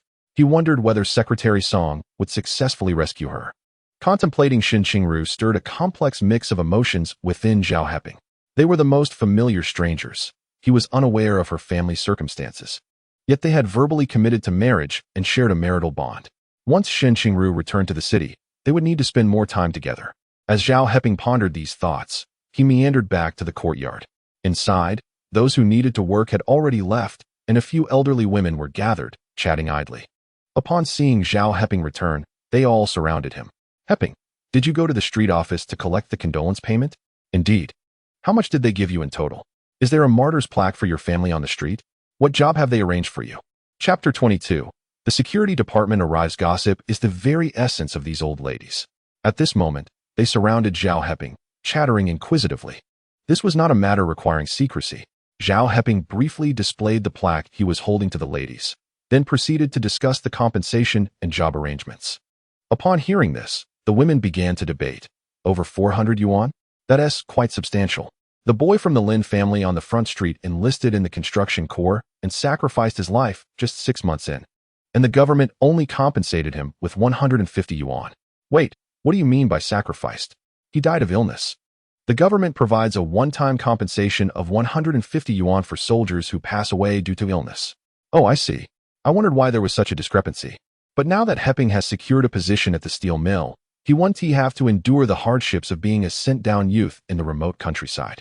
Indeed, if he had been assigned work sooner, he wouldn't have had to suffer through that ordeal. The term sent-down youth refers to urban intellectuals who were sent to rural areas for labor. This program began in 1955, albeit on a small scale, with a few individuals being glorified as exemplary models. Upon returning to the city, these youths would have a special note in their files indicating their significant contributions to the nation's construction and defense, which also provided them with an advantage in job placement. Consequently, many youths who volunteered later did so primarily for the prospect of securing a decent job upon their return. There were also those driven by passion, like Shen Qingru, who sought to contribute to the nation's endeavors. Zhao Heping's decision was influenced by a letter from his father. Despite being absent for many years, that man held absolute authority in the household. On the other hand, Hua Xiangyang became a sent-down youth to enhance his credentials, harboring grand ambitions of gradually entering politics upon his return. Thus, he viewed the choice to become a sent-down youth as an opportunity to bolster his profile. In his previous life, Zhao Heping's experience as a sent-down youth was marred by the schemes of Tao Huili and Hua Xiangyang. After being reborn, he narrowly escaped death in Tao's village. Therefore, this new experience as a sent-down youth felt like a trial for him. At this moment, unwilling to delve further into the topic, he addressed the ladies. Please continue your conversation. I shall return home to check on my mother. With that, he cradled his belongings and made his way to the backyard. Once he departed, the women resumed their discussions. Did you see that? Zhao Heping is holding the Honorable Martyr's plaque. Once it is hung up, anyone who dares to provoke their family will be apprehended immediately. Indeed, martyrs are under the protection of the state. With Zhao Heping's job and the 450 yuan he received, it will be difficult for him to lead a poor life from now on. That's true. Just yesterday, I mentioned introducing my aunt's granddaughter to Zhao Heping, but he said he already has a partner. What a pity. The women's minds were filled with thoughts of the Honorable Martyr's plaque, the substantial compensation, and the secure position in a state-owned factory. To possess all these in this era was akin to holding a prized gem. Presently, the average salary for ordinary workers barely exceeds 20 yuan a month, often with the burden of supporting multiple family members, leaving little room for savings. Zhao Heping, however, stands apart. He currently possesses 450 yuan and is about to commence employment at a state-owned factory. Additionally, he has 3 rooms at home, and his mother is available to assist with childcare and household chores. Any woman who marries him would undoubtedly lead a life of comfort. Unfortunately, he is already involved with someone, a female educated youth. One wonders how this young woman, dedicated to serving her country, finds the time to pursue romantic interests. Perhaps she is incapable of performing her duties and has enlisted Heping's help. Upon returning to the city, she might well abandon her plans to marry him. But honestly, given Heping's current situation, any woman with her wits about her would not reconsider such an opportunity. A man of Zhao Heping's caliber is exceedingly rare to find. As long as that young woman is not foolish, she would not change her mind. Several aunts, each with relatives eager to introduce them to Zhao Heping, felt a deep sense of regret at this moment. Just then, Song Guiqin, the wife of Sun Baokai, emerged from the house, her demeanor sour as she hung up laundry, muttering curses under her breath. Just wait, your comeuppance will come. You scoundrel, returning only to report me. With such a black heart, your fate will surely be sealed. The aunts exchanged glances, fully aware that she was undoubtedly cursing Zhao Heping. After all, Heping was a war hero, and just yesterday, Song Guiqin's mother, Yutsuhua, had suffered for uttering a single word against him, resulting in her being beaten and reported to the authorities. How could Song Guiqin dare to speak so boldly today? Well, I have matters to attend to at home. I shall take my leave, one aunt stated. I'll accompany you. I still have to wash my pots and bowls at home. Fearing repercussions, the aunts hastily departed. Left behind, Song Guiqin wore a grim expression. Because of Zhao Heping's report, her mother had been detained for half a month, and this was supposedly a lenient outcome. During the 3 years of natural disasters, only she and her mother had survived the famine. After fleeing to the city, as a young woman of 18 or 19, she had married the widower's son Bao Kai, who was over 40, in a desperate bid for survival. Once settled, she vowed to protect her mother and shield them from any further suffering. Yet, to her dismay, upon Heping's return to the courtyard, he had sent her mother to detention. How could Song Guiqin not be enraged? Zhao Heping, you have brought this upon yourself. Just wait. Though you are set to join the steel mill, I will ensure you do not have an easy time of it. She seethed inwardly, wishing she could tear him apart, though she dared not act on it. With the honor of being a war hero at play, all her schemes had to remain hidden. In the midst of her fury, a formidable group entered the courtyard, armed and exuding a menacing aura. Upon spotting Song Guiqin, they inquired, "Comrade, we are from the security department of the 3rd Steel Mill. Could you please direct us to Ma Xiangdong's residence?" Song Guiqin, who had been seething with anger just moments before, instantly turned timid upon witnessing the armed security personnel, their imposing demeanor striking fear into her heart.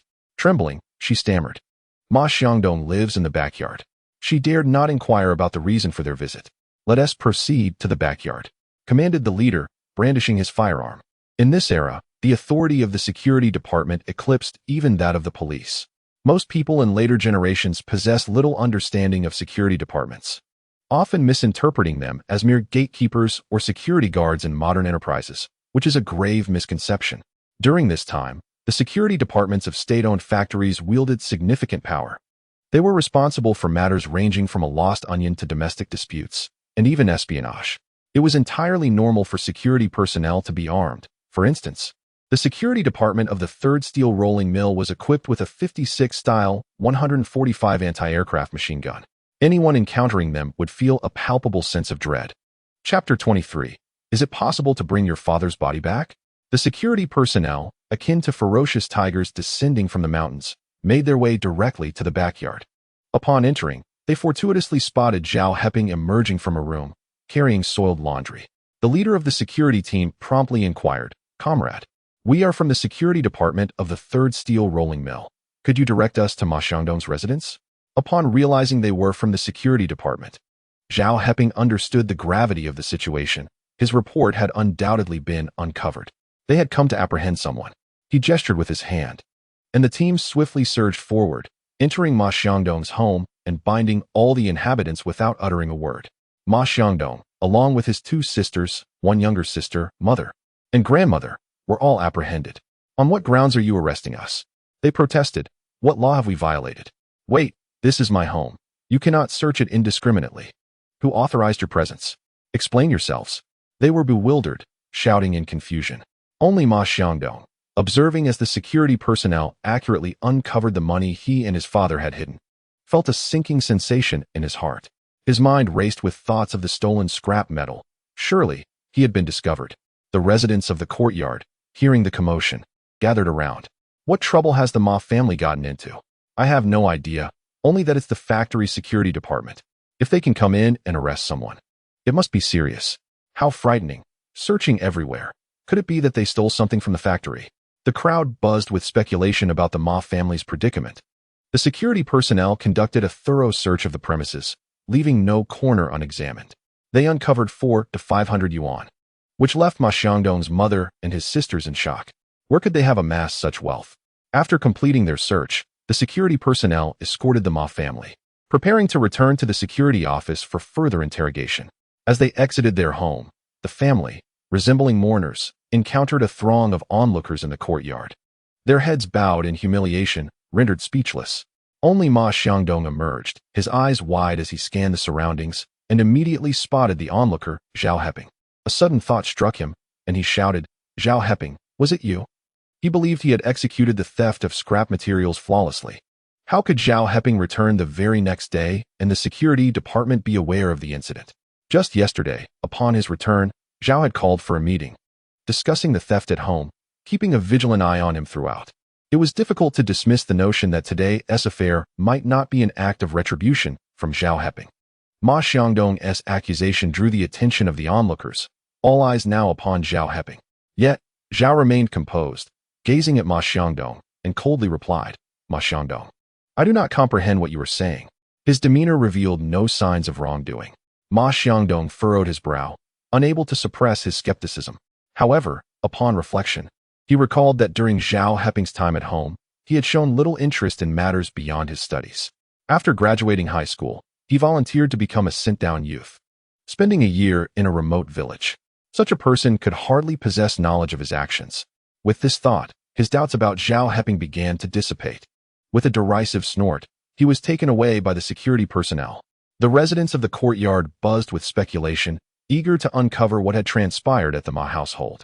Only Zhu Chunmei, who had been standing beside Zhao Heping, leaned in closer and whispered, "Heping, did you truly do it?" As she gestured subtly towards the Ma family. Zhao Heping smiled and shook his head, saying, "Sister-in-law, I have just returned and know nothing of what has happened. What could I possibly have done? Only a fool would admit to such things." Ma Xiangdong, who spent his days mingling with unsavory characters, used money to win people over. He associated with those who were reckless, treating brushes with the law as a badge of honor. If he were to confess, although Ma Xiangdong had been apprehended, those individuals would cling to him like a persistent shadow, bringing endless trouble to his family. This was the very reason behind his secret report. Avoiding trouble in life was his foremost consideration before undertaking this action. "Well, if it's not you, then so be it," Zhu Chunmei conceded, not pressing further. Instead, she noticed the soiled clothes in Zhao Heping's hands and inquired, "Oh, coincidentally, I need to wash some clothes too. May I wash those for you? You're a big man, with a head injury no less, and you likely cannot do it yourself. Don't wash them only to have them turn out still dirty, wasting soap in the process." As she spoke, she smiled, revealing her bright white teeth, radiating warmth like the sunshine. Zhao Heping took a couple of steps back, politely declining. "No need, sister-in-law, I can wash them myself." With that, he clutched his dirty clothes and turned to head home. Although he recognized Zhu Chunmei's good intentions, he was aware that troubles often arose in the presence of widows, and thus he could not accept such kindness. For the well-being of both, he needed to maintain a respectful distance. Upon entering the house, he found Su Xiaoying weeping as she held a plaque honoring the families of martyrs. Noticing her son's arrival, she quickly wiped away her tears. "Look at me. Just last night I told you I wouldn't cry anymore, and here I am. In tears again. Peace, please hang this sign above our front door. Your father spent his entire life in the military, never contributing much to this family. Now that he has sacrificed himself, let this sign serve as a tribute to him, guarding our home and providing him with solace." Zhao Heping readily complied, fetching nails and a hammer. He then took the plaque commemorating the honorable martyr and affixed it above the entrance to the main hall. After hanging the sign, he tidied up the house and opened the windows for ventilation. It was only when he saw Zhu Chunmei returning home after washing clothes that he took his own soiled garments and stepped out to wash them. Zhu Chunmei naturally noticed his actions, but refrained from comment. As a widow, she was accustomed to the duality of attention. Some sought to take advantage of her, while others kept their distance to maintain boundaries. Zhao Heping, being a young man with a partner, maintaining a respectful distance was entirely reasonable. Hence, after completing her tasks at home, she did not visit the Zhao family again. Su Xiaoying remained at home, perusing the certificate of sacrifice and the compensation documents. "Heping, this is all that your father secured with his life. He has sacrificed himself, and the country has compensated us handsomely. However, I ponder, since he rarely had the chance to return home, now that he has passed, he should at least be laid to rest here. Shunti, please make another trip to the street office and inquire with the authorities if they can assist in bringing your father's remains back, even if the body cannot be returned. Receiving his ashes would suffice. That way, you could pay your respects regularly, ensuring he does not wander as a lost soul." Her voice quivered with emotion. Chapter 24. Where's the body? In his previous life, Zhao Heping had undertaken this very task. At that time, war had erupted at the border. Within a month, our forces had completely annihilated 3 enemy brigades, resulting in the deaths of 885 enemy soldiers, including those below the rank of Brigadier General Singh, and the capture of 968 soldiers under Brigadier General Darwi. Our own casualties amounted to 722 killed and 697 wounded. Zhao Heping's father, Zhao Guoxing, heroically sacrificed himself while deep within enemy territory, striving to save a comrade during an aerial bombardment. The comrade, Shen Qingru, was also injured. To protect Zhao Guoxing's body from desecration, Shen Qingru, despite his injuries, dragged the corpse into a crater created by the bomb and performed a rudimentary burial. However, due to his severe wounds, he lost consciousness. Fortunately, he was later discovered and rescued by the main forces. Yet, Zhao Guoxing's remains were left behind in hostile territory. Shen Qingru sustained significant injuries and, without timely medical attention, fell into a state of dementia. In his previous life, Zhao Heping made numerous attempts to find the body, but due to Shen Qingru's ongoing treatment, he could not locate him. 5 years later, an elderly traditional Chinese physician cured Shen Qingru's ailments through acupuncture, allowing him to gradually recall the events of that day. The military, filled with valor, declared that the remains of a martyr should not rest on foreign soil and dispatched a special operations team, led by Shen Qingru, to locate and retrieve the remains. Unfortunately, by that time, Su Xiaoying had already succumbed to grief, leaving behind a profound sense of regret. In this renewed existence, Zhao Heping possesses an innate understanding of everything and knows precisely how to proceed. All right, mother. I shall visit the street office again tomorrow and request Director Wang to apply to the authorities. As long as we can provide timely medical attention for Shen Qingru, his father's remains should soon be returned to us. Indeed, Su Xiaoying nodded, unwilling for her son to witness her tears of concern. She swiftly changed the subject. Heping, you must have run out of the rice you purchased yesterday, haven't you? Please check the courtyard and see if you can borrow some grain tickets from someone. Take some money with you and buy a bit of rice and flour. Just let them know that you will repay them as soon as you receive your ration tickets at work. Upon returning home yesterday, Zhao Heping discovered that their money and food supplies had been completely stolen. He himself had little money or grain tickets, barely managing to stretch what little rice he had to make thin porridge to survive until today. It was likely that all was already gone. In these times, purchasing anything necessitates tickets, and grain tickets are the most indispensable of all. Although the street had disbursed compensation funds, their household lacked even a single grain ticket. Thus borrowing became their only option. However, Zhao Heping disagreed. Mother, every household carefully calculates their grain tickets. Borrowing from others, without a clear promise of repayment, not only puts others in a difficult position, but also makes it unlikely for them to lend. Therefore, I shall seek an alternative solution. Su Xiaoying pondered this and felt troubled. What other solution could you possibly conceive? The only remaining option is to venture to the pigeon market, but if caught, it would be deemed a crime of speculation. Heping, I do not want you to take that risk. The pigeon market, as she referred to it, was an underground market that emerged during the early hours, a response to the limitations of the planned economy era, which resulted in many people facing shortages of various necessities. In pursuit of solving these practical issues, the populace devised a system of barter or trade, gradually evolving into a market where transactions occurred clandestinely before dawn. The authorities were aware of this, often turning a blind eye, but should anyone be discovered profiting illicitly, they would face immediate consequences. In his previous life, Zhao Heping would have undoubtedly chosen to go to the pigeon market. However, having been reborn, he resolved to avoid such places, as attracting the attention of the authorities would ultimately lead to trouble. Mother, I shall not take any risks, nor will I go to the pigeon market. Do you not remember? During my school days, I had several close friends, particularly Yuan Xiaowen, whose family consists of dual-income earners. I am certain I can borrow grain tickets from him. As he spoke, he took out 20 yuan and added, I will go find him now and also purchase some rice and flour. This suggestion reassured Su Xiaoying. Very well. It has been quite some time since you last saw your classmates. Take your time and enjoy your visit. There is no need to rush back. Yet, she hesitated further. Given that it has been so long since your last meeting, it would be courteous to bring a small gift. However, with no tickets at home, going empty-handed feels somewhat impolite. There is no way around it. During this period, the nation faced severe shortages of supplies. Due to the scarcity of goods and the overwhelming demand, a rationing system was implemented, necessitating tickets for all purchases. Merely possessing money was insufficient. Zhao Heping smiled and reassured his mother. Mother, Yuan Xiaowen and I are good classmates and close friends. Bringing items would only seem awkward. You need not worry. I have it all figured out. Seeing her son's unwavering confidence, Su Xiaoying nodded in agreement. As Zhao Heping exited his home, he noticed Zhu Chunmei, a young widow cradling her 3-year-old son at the entrance, turn and retreat into the house upon his arrival. This left Zhao Heping feeling somewhat helpless. In a more tolerant society, people would not cast judgment on a young widow for engaging in conversation with a man. However, times were different now. Public displays of affection, such as couples holding hands, were deemed inappropriate. Moreover, being associated closely with a young widow like Zhu Chunmei would undoubtedly invite unfounded rumors, causing harm to both of them. Thus, to avert potential gossip, he was compelled to maintain a respectful distance. Upon leaving the courtyard, Zhao Heping did not seek out his so-called classmates. That was merely an excuse. Having been reborn, he was aware of where the ticket vendor Zheng Dingfu resided and could directly procure tickets from him.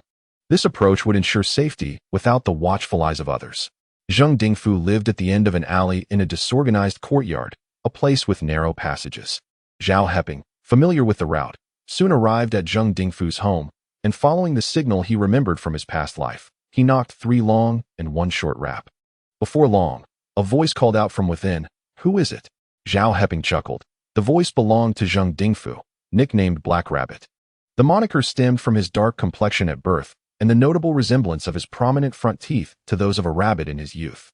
In his previous life, Zheng Dingfu had been Zhao Heping's trusted ally, and their partnership had flourished since the late 1980s, marked by mutual trust and camaraderie.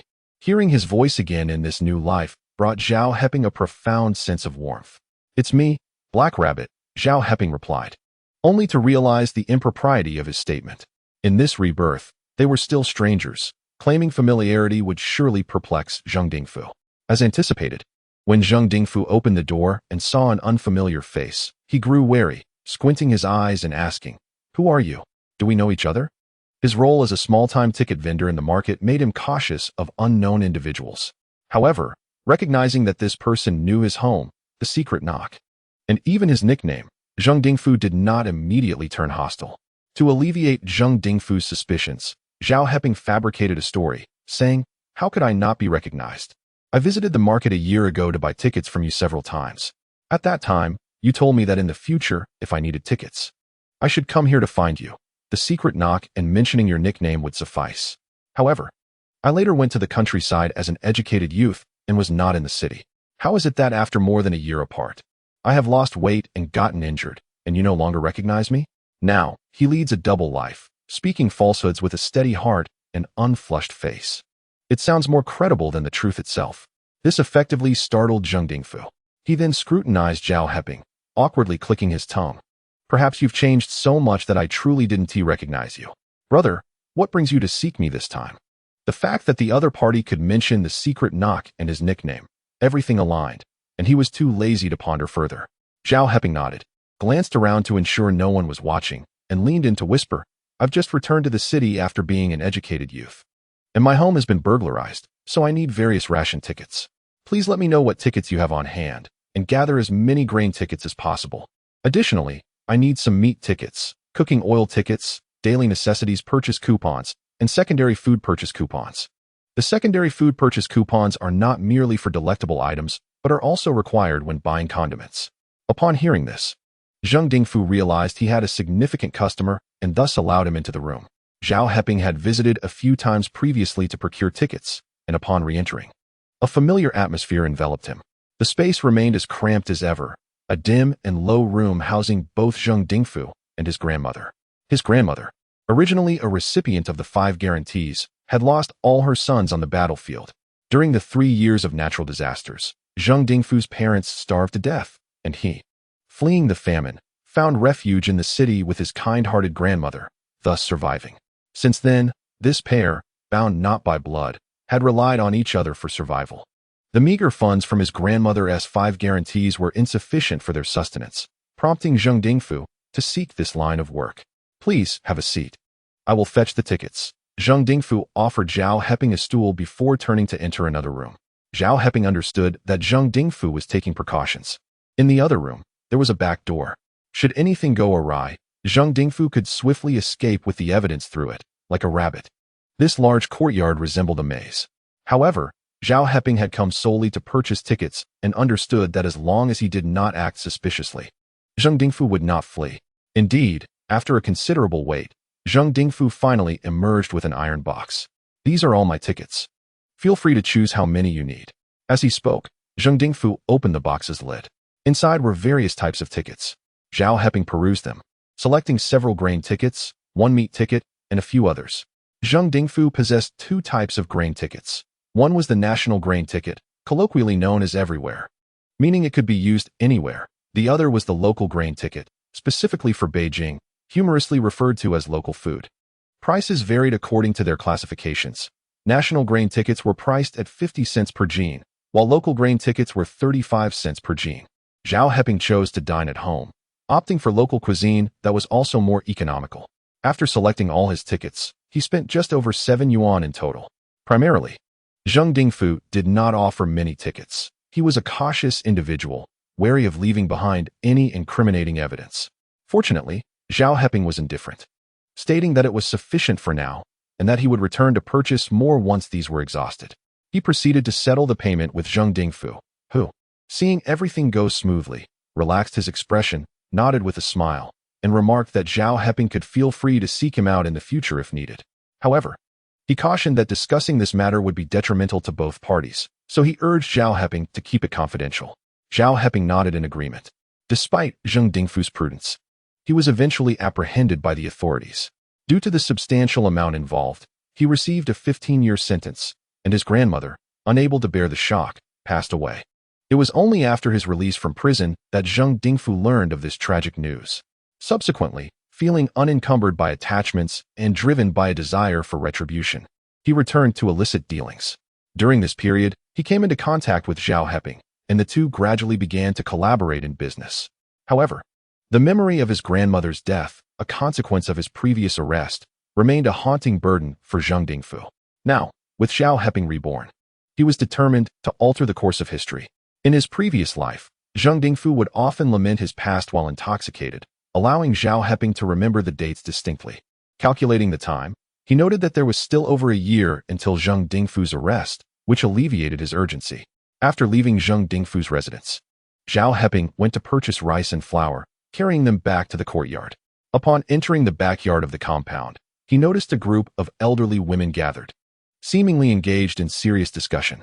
Upon seeing Zhao Heping return with his purchases, they greeted him. "Heping, have you been out to buy rice and flour? How wonderful. It's clear you've brought back white flour. Once you start working, earning a salary, it will be you two sharing expenses and with your mother by your side. You may enjoy a better life." Indeed, one added, Heping is a high school graduate, our compound's very own college student. The factory leaders are fond of promoting individuals like him. A prosperous future awaits him. The elderly women expressed their envy.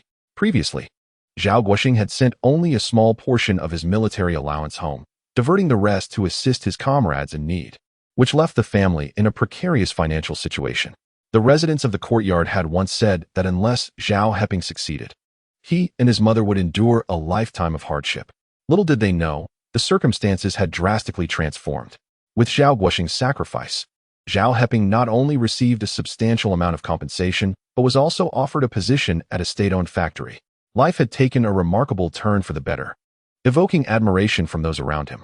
In response, Zhao Heping merely smiled and redirected the conversation, inquiring, "What were you discussing just now? I noticed your expressions were rather serious. Has something occurred?" At this, the elderly women collectively sighed. Madame Lu whispered, "Ma Xiangdong's mother and sisters have been released." They wept for quite some time before finally calming down. Another elderly woman continued, "Indeed, the crying was so heart-wrenching.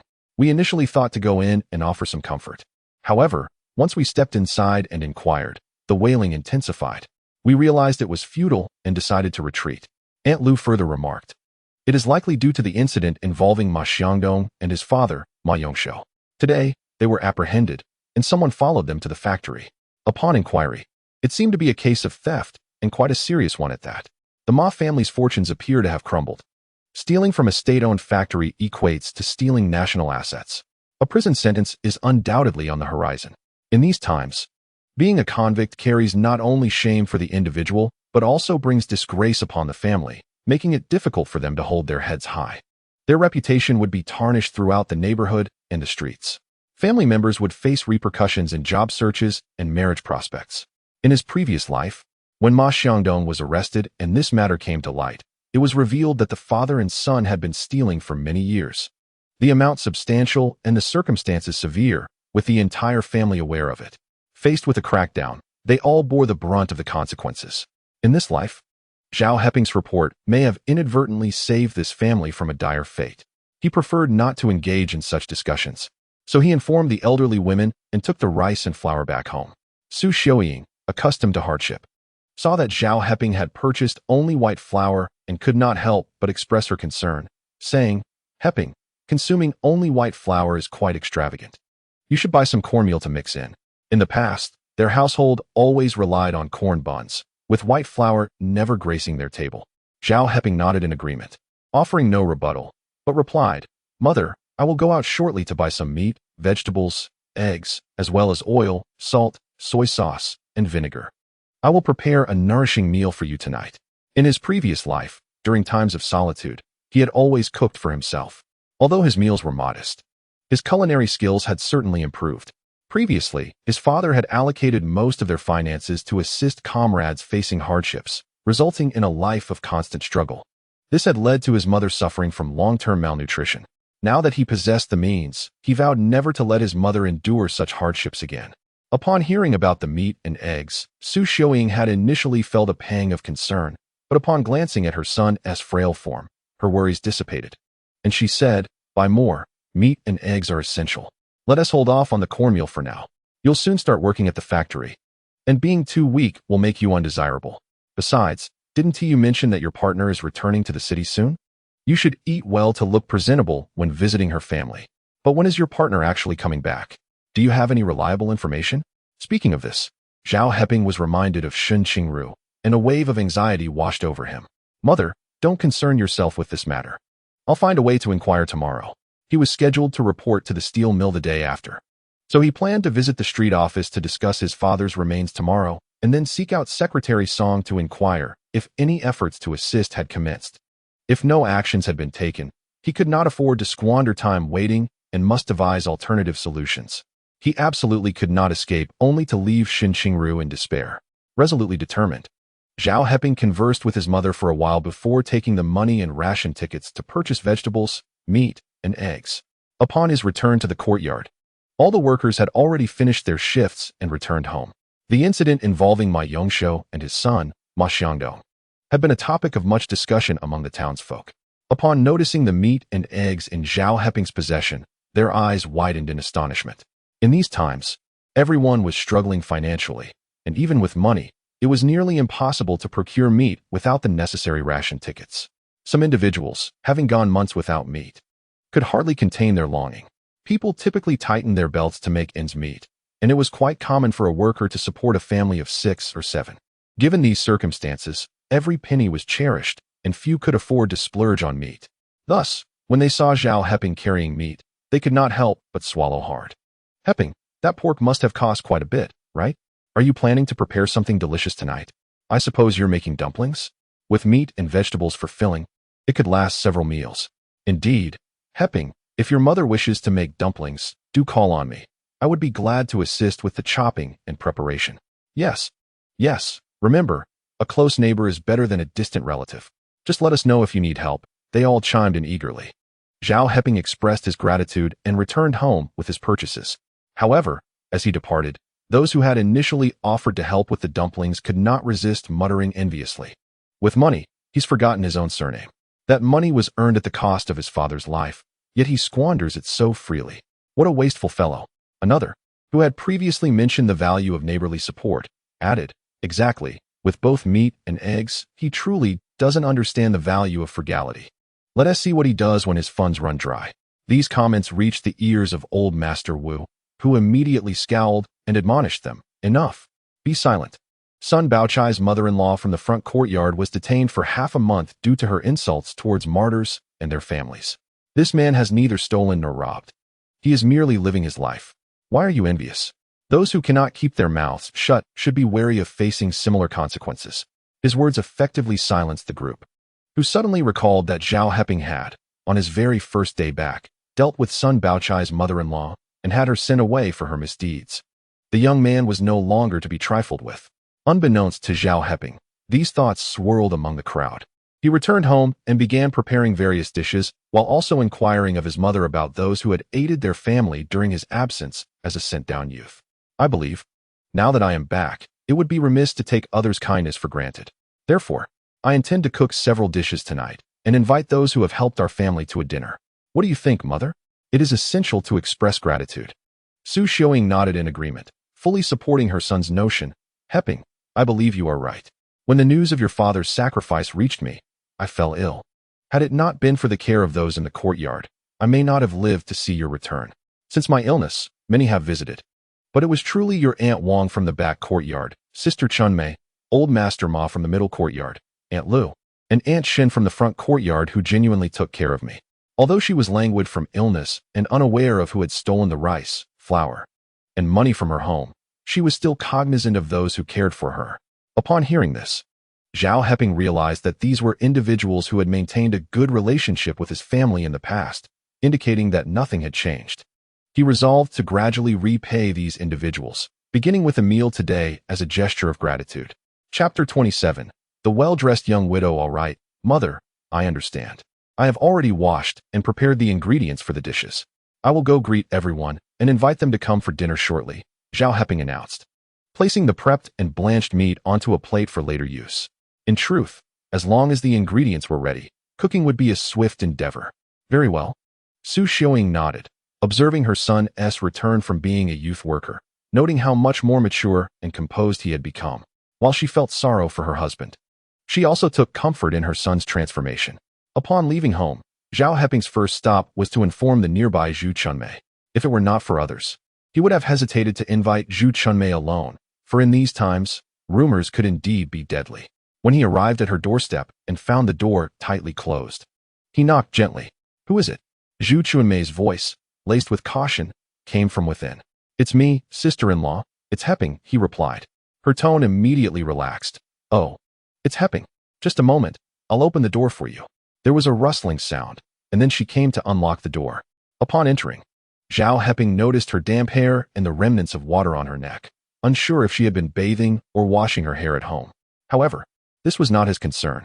He directly stated, Sister-in-law, please don't cook tonight. I've bought some meat and vegetables to prepare a few dishes. I would like to invite you to my home to sample my culinary skills and to express my gratitude for the care you've shown my mother during my absence. Zhu Chunmei smiled upon hearing this. Sure. If you're cooking, I will definitely come over. She was not one to be coy and readily agreed. Zhao Heping needed to inform everyone before returning home to cook. Then, sister-in-law, please come over in half an hour, and don't forget, he reminded her, watching as she nodded before he turned to leave. Once Zhao Heping was gone, Zhu Chunmei promptly closed the door, clasped her hands around her two plush toys, and murmured, I wonder if he noticed anything. Her 3-year-old son, Zhuangzhu, approached her with a wooden toy gun, tugging at her pants and saying in a sweet voice, Mom, I'm hungry. Zhu Chunmei immediately knelt down to lift her son into her arms. Oh, you're hungry, are you? We'll go to Uncle Heping's house for some delicious food soon. She then planted a hearty kiss on his little cheek.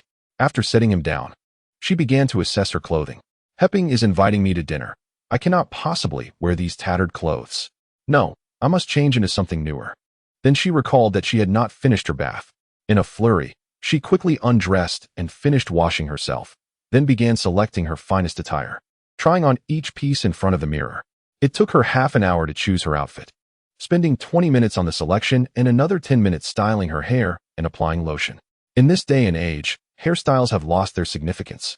Young women predominantly sport braids, while married women opt for a practical bob, with hair trimmed to the earlobes and devoid of embellishments. Such styles have become the norm, dictated by trends and fashion. Once she had tidied everything up, Zhu Chunmei gazed into the mirror and, cradling her son, made her way to Zhao Heping's home. Zhao Heping had already prepared several dishes, and the braised pork was nearly ready. As Zhu Chunmei entered, the fragrant aroma enveloped her. It was her first time witnessing Zhao Heping in the kitchen. Holding her son, she stood nearby to watch. Their 3-year-old, Xuanzhu, caught the scent of the meat and chimed in, reaching out his tiny hand and exclaiming his hunger. Busy at work, Zhao Heping finally noticed Zhu Chunmei beside him and greeted her with a smile. Sister-in-law, you've arrived. Please take the child to the back room. The smell is quite overwhelming here. Auntie Lu, Auntie Shun, and Aunt Wang have all come. You can sit and chat while I finish preparing the dishes. Once fifth master arrives, we can commence the meal. Zhu Chunmei, who had maintained a gentle smile, felt her expression falter upon hearing Zhao Heping's words. Heping, how many people have you invited? Zhao Heping, oblivious to her sudden change in demeanor, replied cheerfully, not many. Including you, there are 5 in total. All individuals who helped care for my mother during my absence. He continued his tasks, completely unaware of the flicker of disappointment that crossed Zhu Chunmei's face. However, she said nothing and took her child to the back room. In the inner room, aside from Su Xiaoying, Ani Shun, Ani Lu, and Aunt Wang had already gathered and were engaged in conversation. Upon seeing Zhu Chunmei, they all greeted her warmly. Aunt Wang's eyes lit up as she remarked, Chunmei, you usually dress so simply. Today you've made quite an effort. It's truly different from your usual appearance. Auntie Shin chimed in, indeed. Seeing you today reminds me of how you looked when you first married. You were renowned in the neighborhood as a beautiful young bride. Ani Lu added. Who could deny it? Back then, so many young men were captivated, exclaiming that they wished to marry someone like Chunmei. Zhu Chunmei, holding her son, felt a blush of embarrassment as she replied, Aunts, please don't tease me. Today, Heping invited us for a meal, and I couldn't possibly show up in my usual tattered attire. So, I simply changed my clothes and tidied my hair. It hardly counts as dressing up. As she spoke, she glanced at Su Xiaoying, attempting to shift the topic. Aunt, how is your health these days? Su Xiaoying quickly responded, I'm fine now, Chunmei. Thank you for your concern. Please, have a seat. She reached out and guided Zhu Chunmei to sit beside her. Yet, Aunt Wang's gaze remained fixed on Zhu Chunmei. Now that she was seated, she ventured to ask, Chunmei, it has been 3 years since Jiaming left, leaving you with a child and departing without a word. You've raised the child alone for 3 years. Life has not been easy for you. However, as the saying goes, life must move forward. The compensation money will eventually run out. What will you do then, for you and your child? In my opinion, it would be wise for you to take a bold step forward while you are still young. Seek a kind-hearted partner and marry, thus securing a reliable support. What do you think? This sentiment had been expressed to Zhu Chunmei previously, and today it is being revisited. Embracing her child, Zhu Chunmei resolutely shook her head, responding, no. Aunt Wang, for the sake of Zhuangzhu, I have decided not to seek a partner for now, to spare him any discomfort from a stepfather. Matters of marriage can be discussed at a later time. Her declaration was firm, imbued with unwavering determination. Upon hearing such an unequivocal response, Aunt Wang sighed, contemplating further persuasion. At that moment, Zhao Heping called from the main room. Ladies, the 5th master has arrived. You may come out for dinner. This announcement caused Aunt Wang to swallow the words that were on the tip of her tongue. She could only grasp Zhu Chunmei's hand and say, Chunmei, after dinner, I will visit your home. There is something I wish to discuss. Zhu Chunmei inferred the subject matter but found it difficult to decline, so she consented. Chapter 28. The matter of the corpse cannot be rushed in the main room. Zhao Heping had already set the table with an array of dishes, each emanating an enticing aroma. In this era, everything was rationed, including cooking oil. With lives often tight, individuals were reluctant to use much oil in their dishes, resulting in meals that lacked any hint of meat. Zhao Heping, however, had developed a habit of cooking generously, ensuring that his dishes were both flavorful and plentiful. Those present were visibly tempted, their appetites stirred. Zhao Heping's culinary skills were on par with those of Master Huang, a renowned chef in the area. Indeed, I dare say Master Huang's cooking may not surpass that of Heping's. We are fortunate today, they remarked. Not only was Zhao Heping handsome, but he was also a high school graduate, soon to begin work at a state-owned enterprise, and most significantly, he possessed remarkable culinary talents. Such attributes would surely attract many a young woman eager for his hand in marriage. Alas, he is already taken. If not, I would certainly find him the finest match. They jested. The Master Huang they referred to was a celebrated cook in the vicinity, often hired for various occasions. Zhao Heping smiled, the topic of partners bringing to mind Shen Qingru. He wondered how she was faring. Taozuan was indeed a harsh place, and his concern for her well-being weighed heavily on his heart. Zhu Chunmei caught Zhao Heping's glance and teased, it seems Heping is lost in thoughts of his beloved. I am most curious about the young lady who has captured his heart. When you return to the city, Heping, you must bring her to the Sihiyuan so we can all meet her. The other women echoed her sentiments. Zhao Heping chuckled and assured them, certainly. I will bring her to the Sihiyuan. Perhaps by then, it would be the occasion when he and Shen Qingru would discuss wedding plans. Their bond had already deepened. And as long as Shen Qingru did not express any desire to retract her commitment, he would assume his responsibilities. However, discussing such topics only intensified Zhao Heping's worries for Shen Qingru, and an ominous feeling surged within him. Thus, he shifted the conversation, saying, "Everyone has yet to taste the dishes. Let us not praise my cooking prematurely. Hasten to enjoy the meal while it is still warm. And see if my cooking suits everyone's taste," he urged, inviting all to partake. Familiarity reigned among the guests, who felt no need for formality, as they readily picked up their chopsticks to eat. Zhao Heping's generous use of ingredients resulted in dishes rich in flavor, leaving everyone savoring each bite with satisfaction, showering praises as they feasted. The meal extended for quite some time, during which Zhao Heping personally expressed his gratitude to a few individuals for caring for his mother in his absence. As neighbors, such thanks seemed unnecessary. Indeed, it was merely lending a hand, and no gratitude was required. Undoubtedly, offering assistance was expected, and should any matter arise in the future, they were welcome to speak up. The camaraderie among these individuals, who shared a close bond with Zhao Heping's family, made mutual assistance a natural affair. Zhao Heping's additional thanks only heightened their joy. The gathering concluded with everyone departing contentedly. As Su Xiuying had yet to fully recover, Zhao Heping advised her to rest while he took it upon himself to wash the dishes. However, as he carried the water outside to dispose of it, he unexpectedly encountered Aunt Wang emerging from Zhu Chunmei's home. Aunt Wang's countenance was dark, reflecting evident displeasure. "Hello, Auntie," Zhao Heping greeted. Only then did Aunt Wang acknowledge him, managing a strained smile as she replied, "Oh, it's you, Heping. You carry on, I must head home." And with that, she hurried away. Zhao Heping found her behavior peculiar. What could have transpired at Zhu Chunmei's that left her so discontented? Nonetheless, he resolved to mind his own business and completed his tasks before retiring for the night. The following morning, preoccupied with thoughts, Zhao Heping rose early and visited the street office to formally request the return of his father's remains. He was aware that only his father's comrade, Chen Qingru, was privy to the whereabouts of his remains. At this juncture, he could only adhere to the official procedures, refraining from divulging any details prematurely. He needed to await feedback from the military before proceeding to the next steps. Upon hearing Zhao Heping's request, Director Wang readily agreed. "Very well, Heping. I shall relay your request to the higher authorities within the Civil Affairs Department. They will likely consult with the military. I will inform you as soon as there is news." Such matters, involving the remains of martyrs and the wishes of their families, demanded the utmost care and consideration. "Thank you, Director Wang." Zhao Heping expressed his gratitude. He anticipated that he would have to make several more visits to the street office regarding his father's remains, inevitably burdening Director Wang with the task. Director Wang promptly reassured him, "This is our duty at the street office. Comrade Zhao Guoxing sacrificed himself for the defense of our nation, deserving of our utmost respect.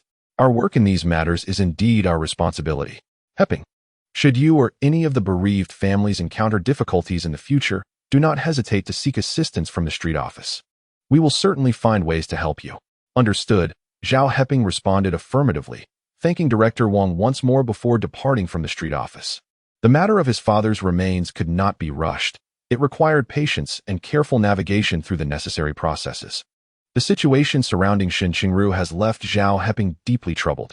The events in Taojia village, marked by a lack of humanity, have previously witnessed horrifying acts where young female intellectuals were victimized and subsequently consumed. Each additional minute Shen Qingru spends in that village heightens the peril she faces. With this thought weighing heavily on his mind, Zhao Heping quickened his pace, making his way towards the first steel mill. The distance was considerable, and despite his hurried strides, he found himself walking for over half an hour. Without a bicycle, traveling any significant distance proved to be quite inconvenient. Zhao Heping resolved that once he started working, he would save diligently to purchase one. For the time being, however, he refrained from extravagantly spending the pension his father had earned through sacrifice, aside from essential living expenses. Upon arriving at the first steel mill, he was pleasantly surprised to find that the security personnel recognized him. "Ah, it's you, young man. Are you here to see Secretary Song?" Their familiarity with Secretary Song ensured a warm reception. Zhao Heping nodded. "Yes, brothers, is Secretary Song in?" The security staff smiled and replied, "Yes, he should have just finished a meeting with the leaders. Come with me, I'll take you to his office." This certainly saved time, eliminating the need for formal notifications and waiting. Following the security personnel, Zhao Heping soon found himself in the office where he met Secretary Song in person. You? What brings you here this time? Secretary Song, having retained a strong impression of Zhao Heping, instantly recognized him. Zhao Heping wasted no time and got straight to the point. Secretary Song, I am here to inquire if you have begun the efforts to rescue Shen Qingru.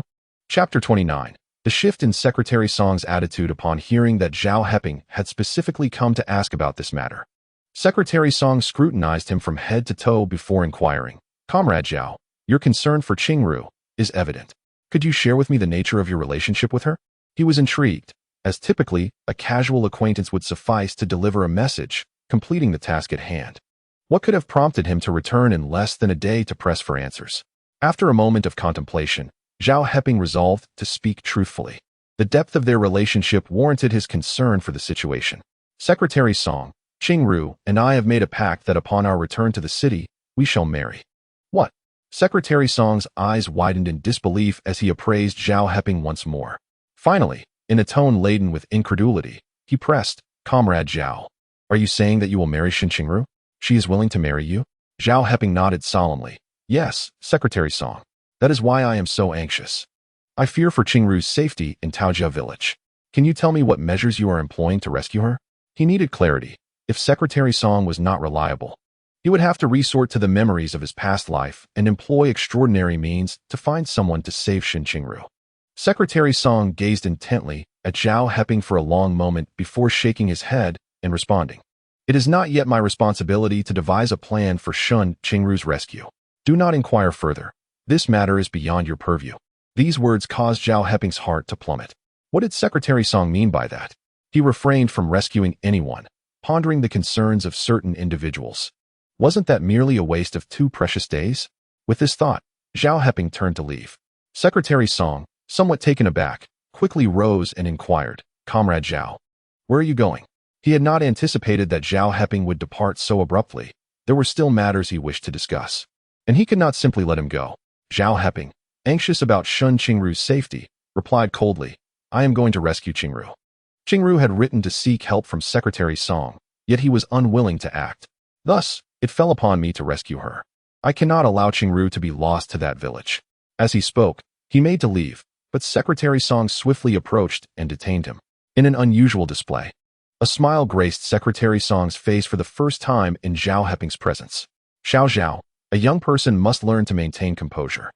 Who says I will not rescue her? It is simply that I lack the authority to do so. The letter from Qingru was a request for me to notify her family. Rest assured, I have already contacted her family, and they will undoubtedly retrieve her swiftly and safely, as she is their only daughter. Come, sit down. I have questions for you. Have you and Shen Qingru truly progressed to discussions of marriage? It was then that Zhao Heping realized he had misjudged Secretary Song. From his words, it was clear that Shen Qingru's rescue was assured. In this era, a household with a telephone was certainly not of ordinary means. With this thought, Zhao Heping felt a weight lift from his heart. The greater Shen Qingru's family background, the higher the likelihood of her being saved. He sighed in relief and complied with Secretary Song's invitation to sit on the office sofa. He intended to inquire about the method of rescue, but unexpectedly, Secretary Song was more interested in the details of his relationship with Shen Qingru. How could he articulate that? What transpired between him and Shen Qingru was a matter of their own intimacy, a secret unspoken. Consequently, neither divulged anything of substance to the other. Eventually, both men conceded defeat. Secretary Song, resigned, remarked, very well, Zhao, if you choose not to share, then so be it. When Qingru returns, I hope you both will come to visit me often. You are always welcome. Zhao Heping nodded in agreement. Secretary Song, please do inform me if Qingru is rescued. I will begin work at the 3rd steel rolling mill tomorrow. If there is news, I would appreciate it if you could call the mill and let me know. His concern for her safety rendered him restless. Of course, Secretary Song readily agreed. Zhao, how about this? Since you have not officially started your job yet, why not come to the 3rd steel rolling mill? I can arrange a position for you in the security department. What do you think? As for the distance, I will lend you my bicycle so you can commute conveniently. Secretary Song approached Zhao Heping with the warmth of a close elder, eager to provide him with the best possible arrangements. From the polite distance of their last encounter to the warmth and intimacy of this meeting, the shift in attitude was stark. Zhao Heping was acutely aware that this transformation was undoubtedly due to Shen Qingru.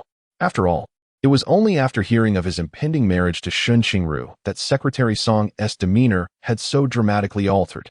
Nonetheless, it was precisely for this reason that he had no intention of accepting Secretary Song's kind offer regarding employment. No need, Secretary Song. I have already confirmed my position at the third steel plant, he stated. If you receive any news about Shen Qingru's rescue, I would be immensely grateful if you could inform me. Hearing Zhao Heping's insistence on this point, Secretary Song became more convinced of Zhao Heping's intentions to marry Shen Qingru, laughing heartily as he replied, "Very well, I shall remember that. Rest assured, I will notify you as soon as I have any information." Just then, a leader approached to report on work matters. "I shall not intrude any longer, Secretary Song. I will take my leave." Zhao Heping seized the opportunity to bid farewell. "All right, Heping, return and await my news with peace of mind. I will inform you at the earliest opportunity." Secretary Song's address of Zhao Heping had become even more familiar. He asked the person reporting to wait, personally escorting Zhao Heping out of the office. This scene left many onlookers astonished, wondering who Zhao Heping was that warranted such personal attention from Secretary Song. Consequently, they all greeted Zhao Heping with friendly smiles. Exiting the first steel plant, Zhao Heping let out a sigh of relief. Although he had not received any news concerning Shen Qingru, it was now clear that her family background was quite profound, and that rescuing her would be a simple matter. That was sufficient for him. All that remained was to wait. Wait for Shen Qingru to be brought back, and then consider her attitude afterwards. If she still wished to marry, he would gladly accept. If she had a change of heart, he would not press her. As long as Shen Qingru was rescued, he would respect her wishes regarding marriage. In this rebirth, he desired nothing that did not wholly belong to him. Moreover, although he lacked the fantastical advantages of space or systems found in novels, he possessed an intimate understanding of the trajectory of future developments. As long as he positioned himself accurately at the crest of opportunity, he would not fall behind anyone. Thus, regardless of Shen Qingru's family background, he felt no pressure. Chapter 30. The Projectionist. The following day, Zhao Heping arrived early at the third steel plant, seeking out Director Han. A veteran, Director Han had an innate affinity for military personnel, and knowing that Zhao Heping was a martyr's descendant only deepened this bond. "Heping, as a high school graduate and a martyr's descendant, our plant offers you exceptional privileges. Tell me, what type of work do you prefer? Office, warehouse, technical department, projection room, or broadcasting room?" The opportunity for Zhao Heping to choose his position was indeed a rare privilege. In his previous life, he had opted to work in a chemical plant as a laborer, drawn by the attractive salary and benefits. Moreover, laborers held a noble status. As their technical skills improved, so too would their wages. However, the ceiling for a laborer's lifetime earnings was all too evident. Once again, Zhao Heping yearned for a different choice. "Director, I wish to become a projectionist." In this era, there are 8 highly coveted professions, collectively known as the 8 great occupations: salespersons, drivers, postal workers, caretakers, barbers, projectionists, cooks, and cultural troupe members. The position of projectionist, being a state-sanctioned role, offers a relatively favorable salary, with monthly wages generally higher than average. Furthermore, projectionists often venture into rural areas to screen films, where they are warmly welcomed and provided with excellent meals. During these visits, the locals often present small gifts.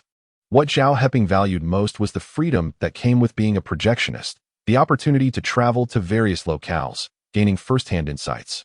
And when the time came to engage in commerce, he would possess a deeper understanding of the market than anyone else.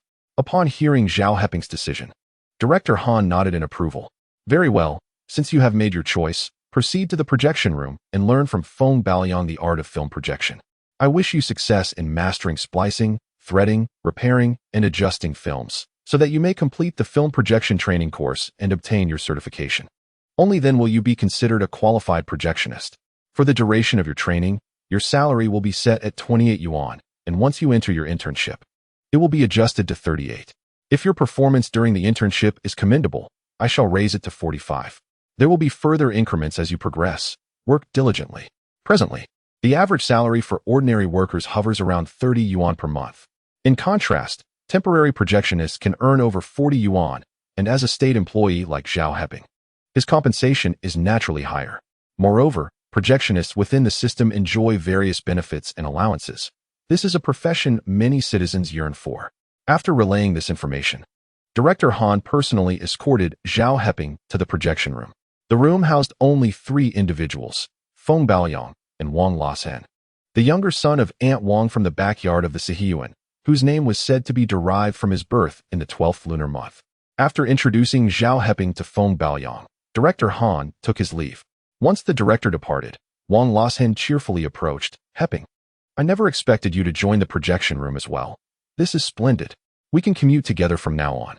Should you encounter anything you're unsure of, feel free to ask me. All right, Zhao Heping replied. In his previous life, Wang Lasen was a projectionist while Zhao Heping worked in a chemical factory, and they had little interaction. This lifetime, however, they found themselves as colleagues in the same office. Following Director Han's instructions, Feng Baoyong did not make things difficult for Zhao Heping, but instead taught him with care. As a first-generation projectionist, Feng Baoyong possessed ample experience and skill, enabling Zhao Heping to progress swiftly under his guidance. Meanwhile, Wang Lasen, with no projection tasks at hand, leisurely sat in the office sipping tea and reading the newspaper. When the workday concluded, Feng Baoyong was the first to leave, and Wang Lasen eagerly called out to Zhao Heping, Heping, let us go. I'll ride my bicycle to take you home. His bicycle was provided by the factory for projectionists to facilitate their film screening duties. However, it was designated for use within the projection room, not for personal commutes. Riding at home without a task was strictly prohibited. Wang Lashen's elder brother, Wang Chunsheng, serves as the director of the logistics office, and thus, he brazenly claims the bicycles that are unassigned during work hours as his own. Zhao Heping acknowledged this with a simple reply, gathered his belongings, and accompanied Wang Lasen as they exited the office at the end of the day. The third steel rolling mill employs around 5,000 to 6,000 workers, and at quitting time, the area is bustling with activity. As the projectionist at the mill, Wang Lasen is quite a prominent figure, exchanging greetings with several attractive female workers along the way. Noticing the suggestive undertones in Wang's remarks, Zhao Heping could not resist inquiring, Lasen, are you considering choosing one of them as your future wife? At 25, Wang Lasen had indeed reached the age where marriage was expected. Hearing Zhao's teasing, he raised an eyebrow with a mischievous grin and replied in a hushed tone, Heping, please do not underestimate me. As a projectionist earning 48 yuan a month, my salary will only increase in the future. How could I possibly marry any of these women who work in the workshop? They approach me merely because of my position. My true affection lies with the announcer Che Shuqin from the broadcasting room. Not only is she beautiful, but her father also holds a leadership position in our district. She is the one I aspire to marry. He spoke with unmistakable pride on his face. However, Zhao Heping felt a twinge of confusion.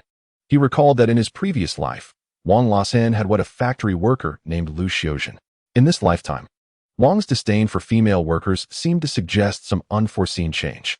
Noticing Zhao's silence, Wang Lasen leaned in closer and whispered, Heping, now that you are also a projectionist, I heard from my mother that you've been seeing a young female intellectual from the countryside. In my opinion, she likely lacks any significant background. Otherwise, she would not have gone to the countryside. Given your current circumstances, perhaps you should reconsider. He continued, my cousin from my aunt's side is around your age, quite attractive. And my uncle is a leader at the rubber factory. They have no sons, so the family assets will eventually belong to the 2 daughters. If you marry my cousin, I guarantee you a prosperous future. His flippant tone in weighing the pros and cons irked Zhao Heping somewhat. Nevertheless, out of respect for Wang's mother, he smiled and replied, it's best to let well enough alone. Once an engagement is set, one should not change their mind, or else I might be branded as a chinshimi. Upon hearing his refusal, Wang Lasen shrugged, choosing not to elaborate further. The two of them exited the factory area and rode their bicycles back to the courtyard. Once they arrived at the back courtyard, Zhao Heping thanked Wang Lasen and turned to head home, while Wang Lasen pushed his bicycle to the porch and entered his house. Upon his return, Wang's mother, intrigued, asked, Lasen, I just heard you speaking with Heping. Didn't he go to the factory today? Did he come back with you? Wang Lasen nodded, plopping down onto a chair, and replied, yes, I brought him back on my bicycle. That lad caught the factory director's eye and was surprisingly assigned to our projection room as a projectionist. What sheer luck. Oh, and I suggested he marry my cousin Xiaoyan. But he claimed he did not wish to be like Chen Shimi. I think he is merely pretending to be serious. Chapter 31. The sweet-tongued and deceitful Wang lashing upon hearing this. Wang Shinner immediately interjected, Do not speak foolishly. I have already informed you that Heping has a partner. You, as a grown man, should focus on significant matters and not indulge in matchmaking nonsense. Wang Lashing nodded, casting a glance around the room, and inquired, "Where is my elder brother? Why isn't he at home? Has he gone out?" This question elicited a sigh from Wang Shinner. "Gone out. He is lying in bed. I went to visit widow Zhu last night, discussing the prospect of her marrying your brother, yet she remains obstinate. Consequently, your brother has been lying there ever since. This boy is inflexible, still clinging to such thoughts after all this time." Wang Lasheng, upon hearing this, sprang to his feet, exclaiming, "How dare she refuse? What right does she have to disagree? A widow with a child, and she is fortunate to find anyone willing to take her. Moreover, our family is well off. Although my brother may have a slight disability, it does not impede a life together. How can she possibly refuse? This is simply a lack of respect for our family. What can we do if she disagrees?" Wang Shinner sighed once more, for her greatest concern in life had been her eldest son. With the residual effects of polio, his temperament had always been peculiar. In an effort to help him find a partner, the family had spread the word that any girl willing to marry would not only receive a complete set of household goods, but also a bride price of 100 yuan. Such favorable conditions had indeed attracted suitors, yet her son remained uninterested, fixated solely on marrying Zhu Chunmei, who had previously been married to Zhang Qingshan. That prospect had been utterly impossible while he was alive. After Zhu Chunmei became a widow, she had visited several times to propose a match, yet not once had she received a favorable response. "Then we must resort to some means," Wang Lashing declared fiercely. "What means?" Wang Shinner asked, her voice laced with uncertainty. Wang Lashing leaned closer to his mother's ear and whispered his plan. With each word, Wang Shinner's unease grew. "Will this truly work? If others catch wind of it, it could be deemed scandalous. If widow Zhu makes a fuss, your brother might face legal consequences." Fear gripped her. Wang Lashing scoffed, "Mother, one must take risks to achieve great things. If my brother is so determined, then let us proceed. As for widow Zhu, she is but a woman with a child. She will not dare to escalate matters. If she does, not only will her reputation suffer, but her son will also be unable to hold his head high when he grows up. For the sake of her child, she will undoubtedly remain silent. I refuse to believe that a woman without support would dare to act boldly. Furthermore, in the courtyard, our family's influence is the strongest. My father works as a custodian at the steel mill, my second brother is the logistics office director there, and I am a certified film projectionist. With 3 members of the family employed, we possess both power and wealth. Only a madwoman would dare to create a scandal." Wang Shinner remained hesitant. "Let us postpone this matter for a couple of days. It fills me with dread." Wang Lashing dismissed her concerns. "Mother, your overly compassionate nature will prevent you from achieving anything significant. Just wait. Do not bring up my brother's childlessness again, for I am weary of hearing it." "You child." Wang Shinner gently nudged her son. He asked, "Did you just say that Heping went to your factory and caught the attention of your director? Well, you should cultivate a good relationship with him. It could be mutually beneficial." Wang Lasheng coldly replied, "Mom, do I really need to rely on Zhao Heping? What could he possibly do for me? Having him on my side would merely enhance my influence. Eventually, I will find an opportunity to collaborate with him to oust old Feng and secure the position of leader in the projection room. That is what truly matters." He had already mapped out his plans, whether regarding his career or his future spouse. He was determined to achieve his goals. Hearing her son speak this way, Wang's mother felt these were significant matters beyond her influence, so she remained silent. The news of Zhao Heping becoming a film projectionist rapidly spread throughout the courtyard. Such a profession in this era indeed evoked envy. Zhao Heping had become a projectionist? This meant, just like Wang Lasheng, he would enjoy a higher salary and better benefits, as well as perks from screening films. This was the beginning of a prosperous life indeed. Who could argue otherwise? It was said that even Director Han had personally arranged it, to earn the favor of Director Han. Heping had certainly proven himself to be capable among the residents of the courtyard. Indeed, he is handsome, a high school graduate, and now a projectionist. It's a pity he already has someone. Otherwise, we would have to arrange a match. The crowd chattered animatedly. Even Su Xiuying felt a tremendous weight lifted from her heart. Zhao Heping, however, felt little of this excitement. It was still 1963. All he could focus on was his work, ensuring a stable livelihood to navigate through this challenging period. He aimed to save money and bide his time. Thus, there was no urgency. In the following days, Zhao Heping diligently commuted to work, learning the art of projection from Feng Baoyang. The lessons were not extensive, making it quite manageable for him. Nonetheless, Zhao Heping remained restless, his mind constantly occupied with concern for Shen Qingru's safety.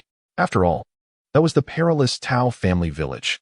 Who knew what misfortunes might befall Shen Qingru if she remained there? Especially since he recalled seeing someone behind the Tao family's house on the day he fled. If that person had noticed him, what awaited Shen Qingru after his escape would be catastrophic. Thus, although Zhao Heping's work was easy, he was plagued with anxiety. Days passed, and the phone call from Secretary Song was still absent. After 3 or 4 days of waiting, Zhao Heping could no longer contain himself. So one midday, he spoke briefly to Feng Baoyang and Wang Lasen, skipped lunch, and rode the projection room's bicycle straight to the first steel rolling factory. The security personnel on duty in the reception area had changed shifts and did not recognize Zhao Heping. After scrutinizing him for a while, seeing that he had arrived on a bicycle and possessed an outstanding demeanor, they inquired further. Upon learning he was a projectionist from the third steel rolling factory and had an official position, their attitude softened slightly, and they agreed to announce his arrival. Please wait here. Secretary Song should be having lunch in the canteen now. I will go inform him, the security officer said before turning to enter the factory. After a considerable wait, he returned at a leisurely pace. Secretary Song mentioned that he was unable to meet with you due to certain matters. He asked me to convey a message, assuring you that safety is guaranteed and everything is now fine. It is evident that Secretary Song is aware of Zhao Heping's intentions. Thus, he instructed the security personnel to relay this brief message. Zhao Heping felt reassured, as the implication of everything being fine suggested that the situation had indeed been resolved. Nevertheless, he proceeded to take out paper and pen, jotting down his home address, workplace address, and the factory's telephone number. He then handed this note to the security staff, requesting, "Comrade, could you kindly deliver this to Secretary Song, so he may pass it along to Comrade Shen Qingru?" The security personnel, unfamiliar with Shen Qingru, nonetheless recognized Zhao Heping's acquaintance with Secretary Song and willingly agreed to assist. Gratefully accepting the note, he assured, "Certainly, I will deliver this to Secretary Song." Chapter 32. A midnight thief having completed his tasks, Zhao Heping mounted his bicycle and hastily returned to work. The security personnel, clutching the note, made another trip to the small cafeteria to assert their presence before Secretary Song. Holding the note, Secretary Song glanced at the addresses and phone number Zhao Heping had inscribed, contemplating whether to make a call. "Hello, esteemed lady. This is Wayman from the first steel mill." Zhao Heping visited again, though I did not see him. I merely relayed that Qingru is safe. Before he departed, he wrote down his home address, workplace address, and phone number, requesting that I pass it on to Qingru. It seems he remained somewhat concerned. Do you think I should deliver this note with the addresses and phone number to Qingru? As the matter involved Shen Qingru, he felt he could not decide unilaterally and thus sought guidance. The elderly lady's voice on the other end was calm. "There is no need. Qingru has just returned, having endured considerable hardship, and is preoccupied with arranging the rescue of someone from Taojia village. We should refrain from adding further burdens at this time. Moreover, the nature of her feelings for Zhao Heping, whether it stems from reliance during their youth or genuine affection, remains uncertain. Now that she has returned to the city, it would be prudent to refrain from contact and observe their reactions. Simultaneously, we must ascertain Zhao Heping's true background. Should he prove trustworthy and Qingru genuinely cares for him, we shall allow things to unfold naturally. If he is unreliable, then there is no necessity for further communication. Wayman, please refrain from disclosing any information regarding Qingru to Zhao Heping. Ultimately, we must ascertain the true intentions of anyone approaching her granddaughter. After all, the family's reputation is at stake, and there may be those with ulterior motives. I understand, Secretary Song replied, fully grasping the elderly lady's sentiments. This was no ordinary family. They approached every decision with utmost caution. After concluding the call, Secretary Song specifically instructed the security personnel to inform Zhao Heping that he was unavailable should he return, to avoid any awkwardness regarding their meeting or lack thereof. Unbeknownst to Zhao Heping, these developments transpired. Unable to reach Shen Qingru directly, he had no choice but to rely on Secretary Song to deliver his note. Consequently, he waited for 3 more days, yet still received no news. This caused Zhao Heping to feel an inevitable sense of worry. Su Xiaoying, concerned about her son's marriage, could not help but inquire, "Heping, when you returned from being a sent-down youth, Did you not mention that the person you were seeing would also return to the city in a few days? Why has it been over a week with no word? Indeed, it had been more than a week, and if Shen Qingru were to return, regardless of her willingness to marry him, she ought to provide him with some definitive news. The absence of any communication only heightened his anxiety. Mother, the return of sent-down youths requires examination and approval. It cannot happen so swiftly. Do not worry. I will be the first to inform you once I receive any news. Zhao Heping reassured his mother, though he himself found little solace in that reasoning. It seemed necessary to consult Secretary Song to ascertain the safety of the other party at the very least. Lost in thought, Zhao Heping recalled the night of the wedding chamber. He was at the age of 18 or 19, filled with youthful fervor. That evening, images played in his mind, rendering him unable to sleep. Tossing and turning in bed, he found himself restless and rose to the window for fresh air. Peering through the glass, he discerned a shadow stealthily moving along the base of the wall under the dim moonlight. Is there a thief? Zhao Heping's senses sharpened at this realization. He hastily returned to his bedside to dress, then went back to the window, fixating on the shadow in the yard.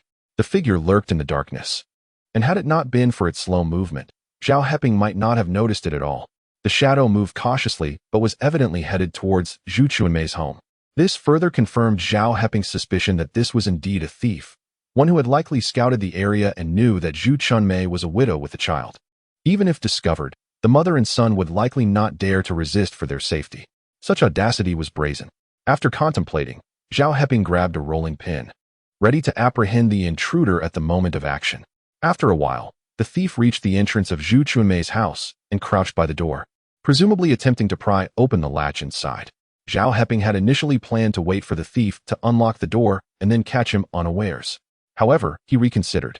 Zhu Chunmei and her child, a woman and a boy, could be harmed if the intruder were to enter in a fit of desperation. Thus, he resolved to act without delay. With this thought, Zhao Heping tightened his grip on the rolling pin, approached the door, flung it open, and shouted, "Thief! Catch the thief!" As he yelled, he charged toward the shadow, swinging the rolling pin down upon it. The shadow let out a muffled grunt, staggered, and collapsed onto the ground, clearly struck hard enough that it could not retaliate. Zhao Heping's cry echoed through the quiet night like a thunderclap, reverberating throughout the courtyard. What thief? Where?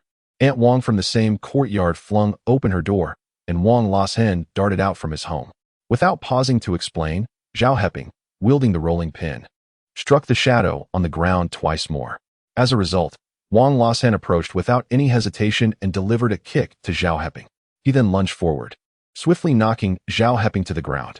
Caught completely off guard, Zhao Heping never anticipated that Wang Lasen would resort to violence against him, and in an instant, he found himself sprawled on the ground. Wang Lasen immediately sat atop him, cursing vehemently. "How dare you come to our courtyard to steal? You've got some audacity, haven't you? Just watch as I beat the essence of a thief out of you." With that, he rained down 2 punches upon Zhao Heping. "Wang Lasen, why are you hitting me? I am not the thief. The real culprit is still at large." Zhao Heping shouted in indignation, using his arm to shield himself. At such a critical moment, instead of assisting him in apprehending the thief, someone had mistakenly taken him for the criminal.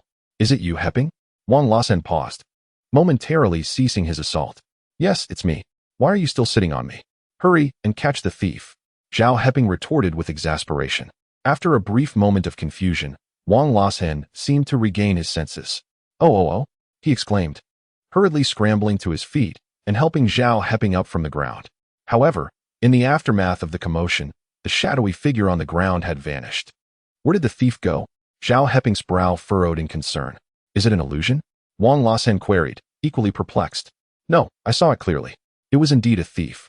I even managed to strike him twice. He must have escaped during the chaos," Zhao Heping replied, his frustration palpable. In just a short while, the thief had completely disappeared. Indeed, he was quite the adept fugitive. Within the courtyard, lights began to flicker on, and Zhu Chunmei also emerged. However, fearing that opening the door might expose her son to danger, she hesitated and called from behind the door, "Heping, what happened?" "Sister-in-law, I just discovered a thief, but unfortunately, I couldn't apprehend him, and he got away," Zhao Heping responded, harboring some dissatisfaction towards Wang Lasen. If he hadn't attacked him in the first place, the thief might not have escaped. Nevertheless, it was because he had been unable to sleep that he had noticed the intruder and donned his clothes to confront the thief. But what of Wang Lashen? It was late, and everyone in the courtyard should have been asleep. How had he managed to dress so quickly and rush out at the very moment Zhao Heping called out? Moreover, why had he immediately struck him without discerning who he was? Contemplating this, Zhao Heping cast a glance at Wang Lashen, who was still scanning the area, muttering, "Is there really no thief? I only saw a shadow when I arrived. Heping, are you sure you're not seeing things?" At that moment, more residents of the courtyard emerged, having donned their clothing. Elder Ma Wuye from the central yard also arrived.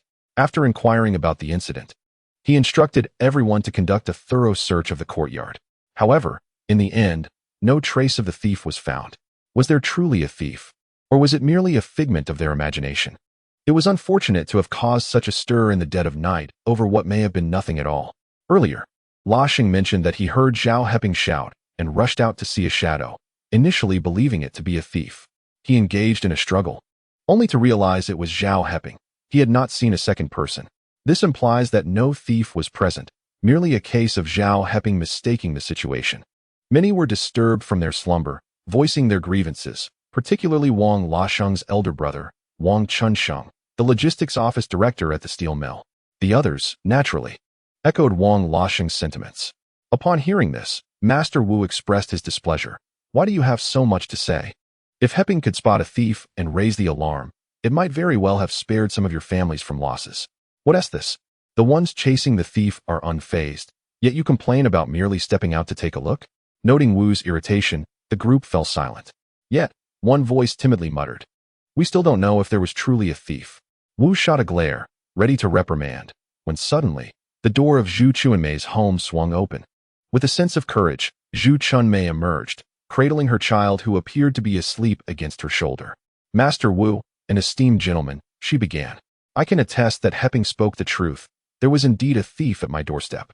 However, I refrained from opening the door, fearing for my child's safety. I saw clearly that La Sheng mistook the person he fought with for the thief, allowing the real thief to escape."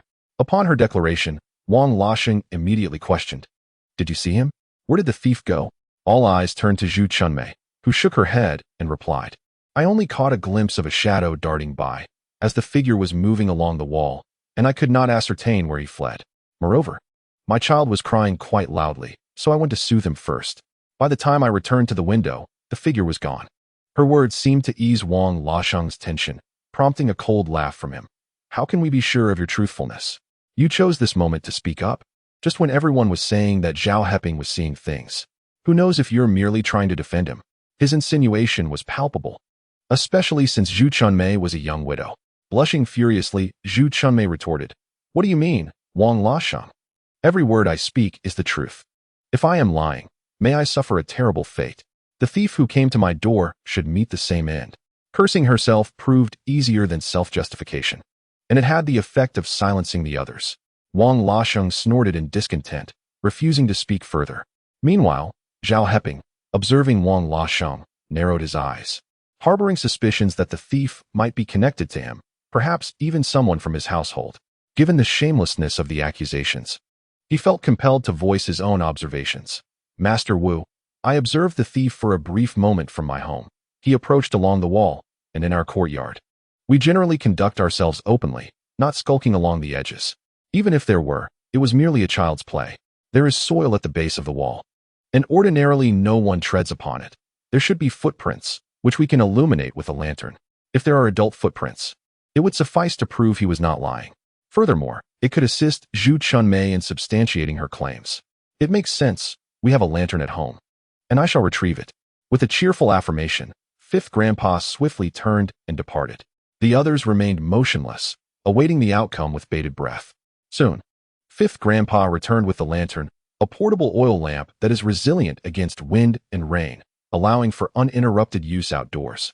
Following Fifth Grandpa, they arrived at the base of Zhu Chunmei's wall for a meticulous inspection. Indeed, upon tracing the wall's foundation, several large footprints became discernible.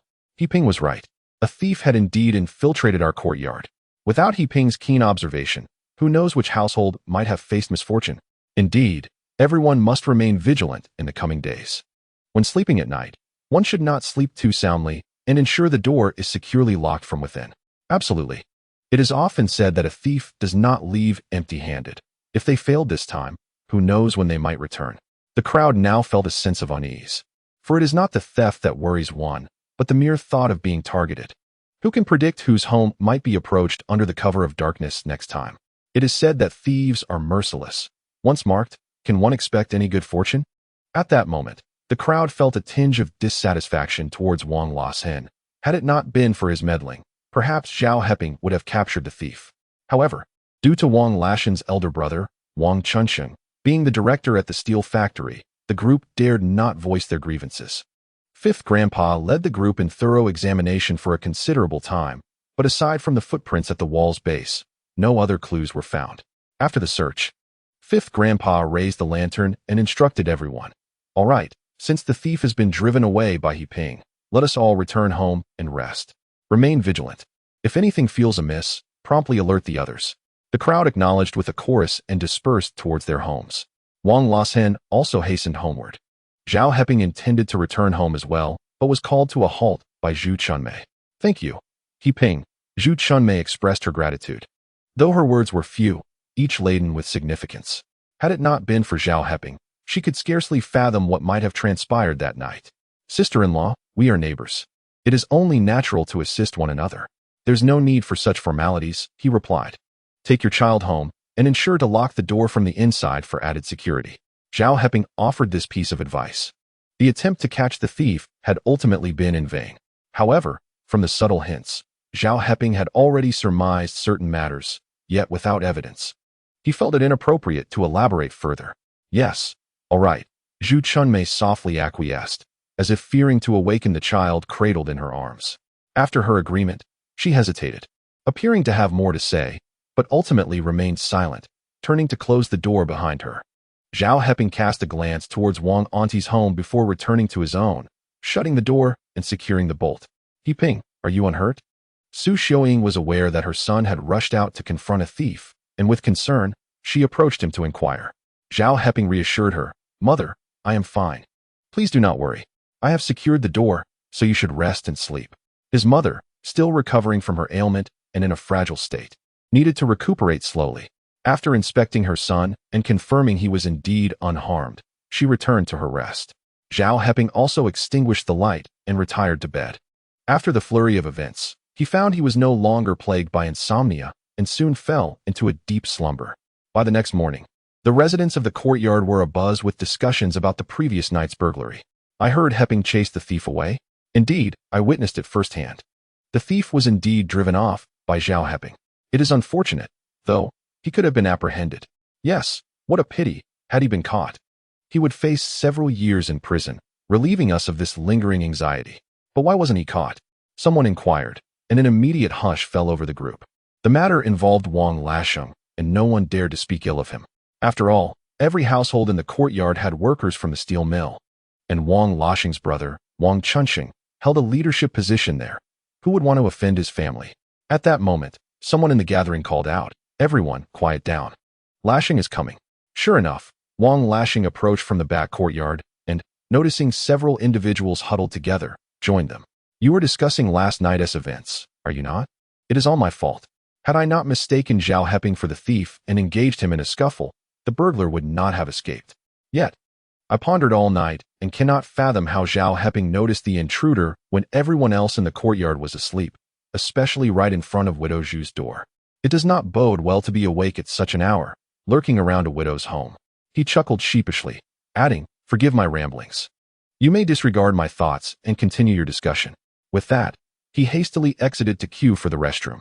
However, his words left the others exchanging glances, silently questioning each other. What did Lasheng mean by that?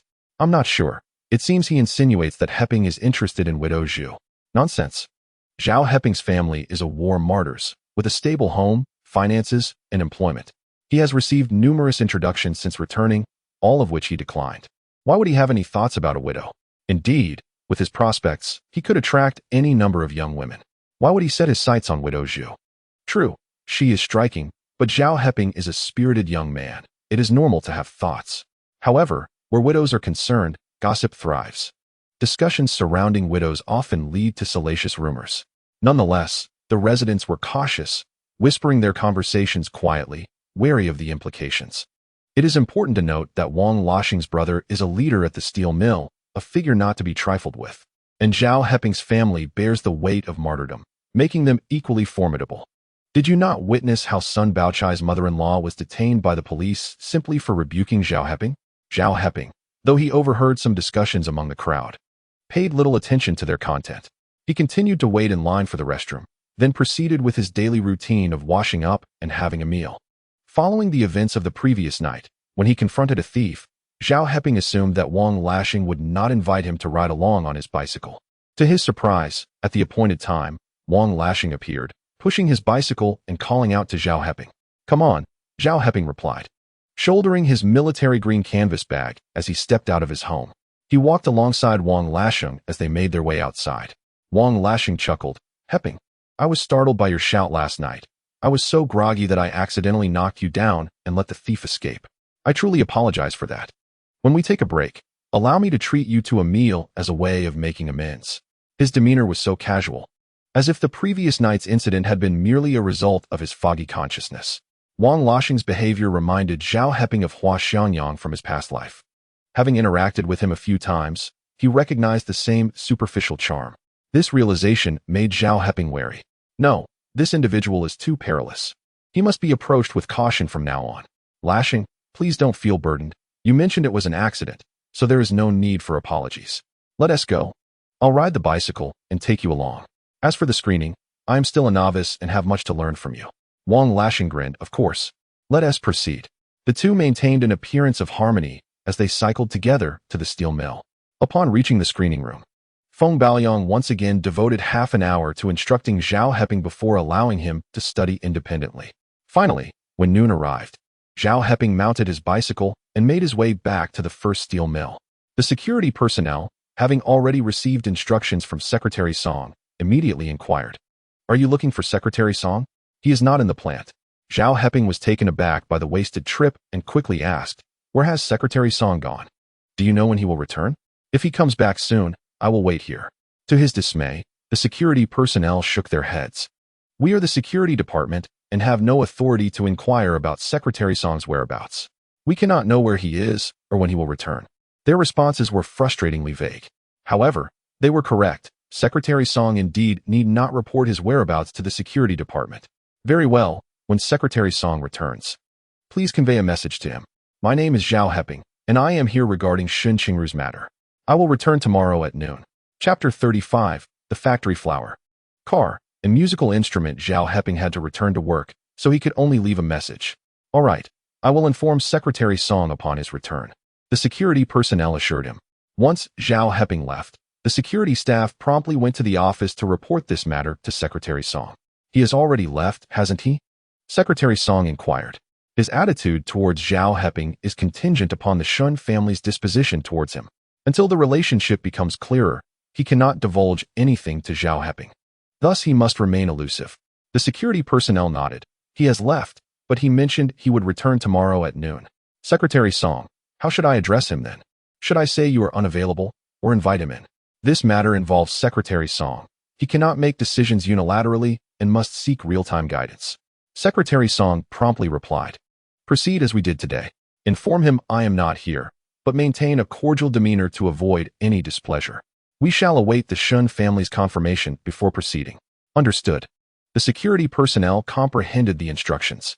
Zhao Heping returned to the screening room, simply consuming steamed buns with hot water.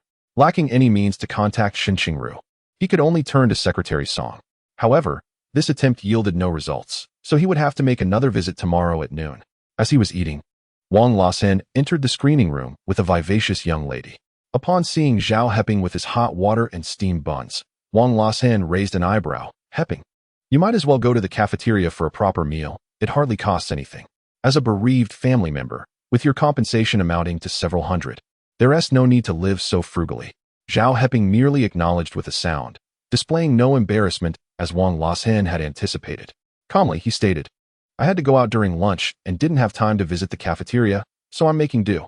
He then finished his bun with composure under their watchful gaze. Wang Laxing, feeling somewhat bored, remarked, "Heping, I have a screening task this afternoon and will return late.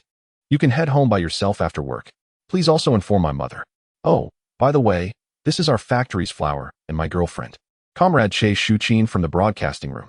This afternoon, she will accompany me to the community screening. He concluded with a proud tilt of his chin.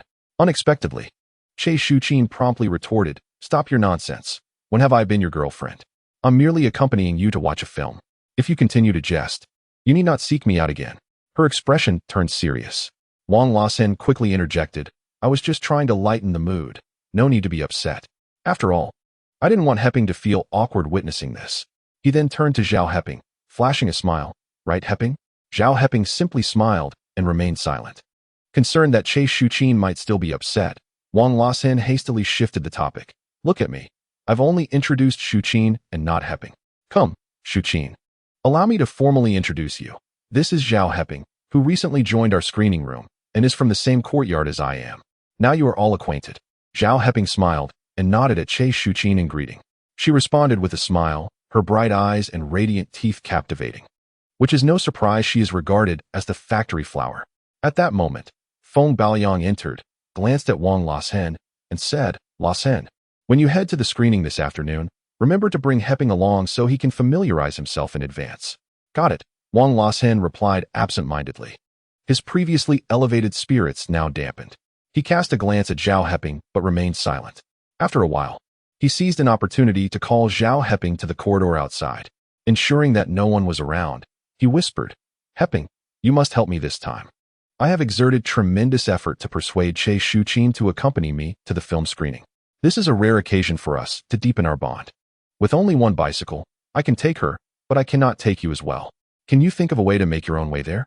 Zhao Heping pondered for a moment before agreeing. Though his time since Rebirth had not been long, he had gained far more insight into Wang Lasen than in his previous life. He was undoubtedly a man who spoke sweetly but harbored malice. It was best to avoid provoking such a person whenever possible. However, given the incident of catching the thief last night, it was likely that Wang would harbor resentment. Therefore, it was essential to keep him steady for now and to find a weakness in him, allowing for a swift response when he attempted to retaliate. Upon hearing Zhao Heping's consent, a smile immediately graced Wang Lasen's face. "Good brother, once my plan succeeds, I promise to treat you to some wedding candy." With that, he joyfully turned and returned to the screening room. He was determined to win over Che Shuqin. Their outing to the film screening today was a crucial step. In the afternoon, personnel from the district came to transport the equipment, and the projectionist merely needed to ride a bicycle there, so there was no need to rush. Thus, for most of the afternoon, the screening room was filled with the laughter and banter of Wang Lasen and Che Shuqin, which displeased Feng Baoyang. However, given that one was the brother of the logistics office director and the other the daughter of a district leader, he dared not offend either.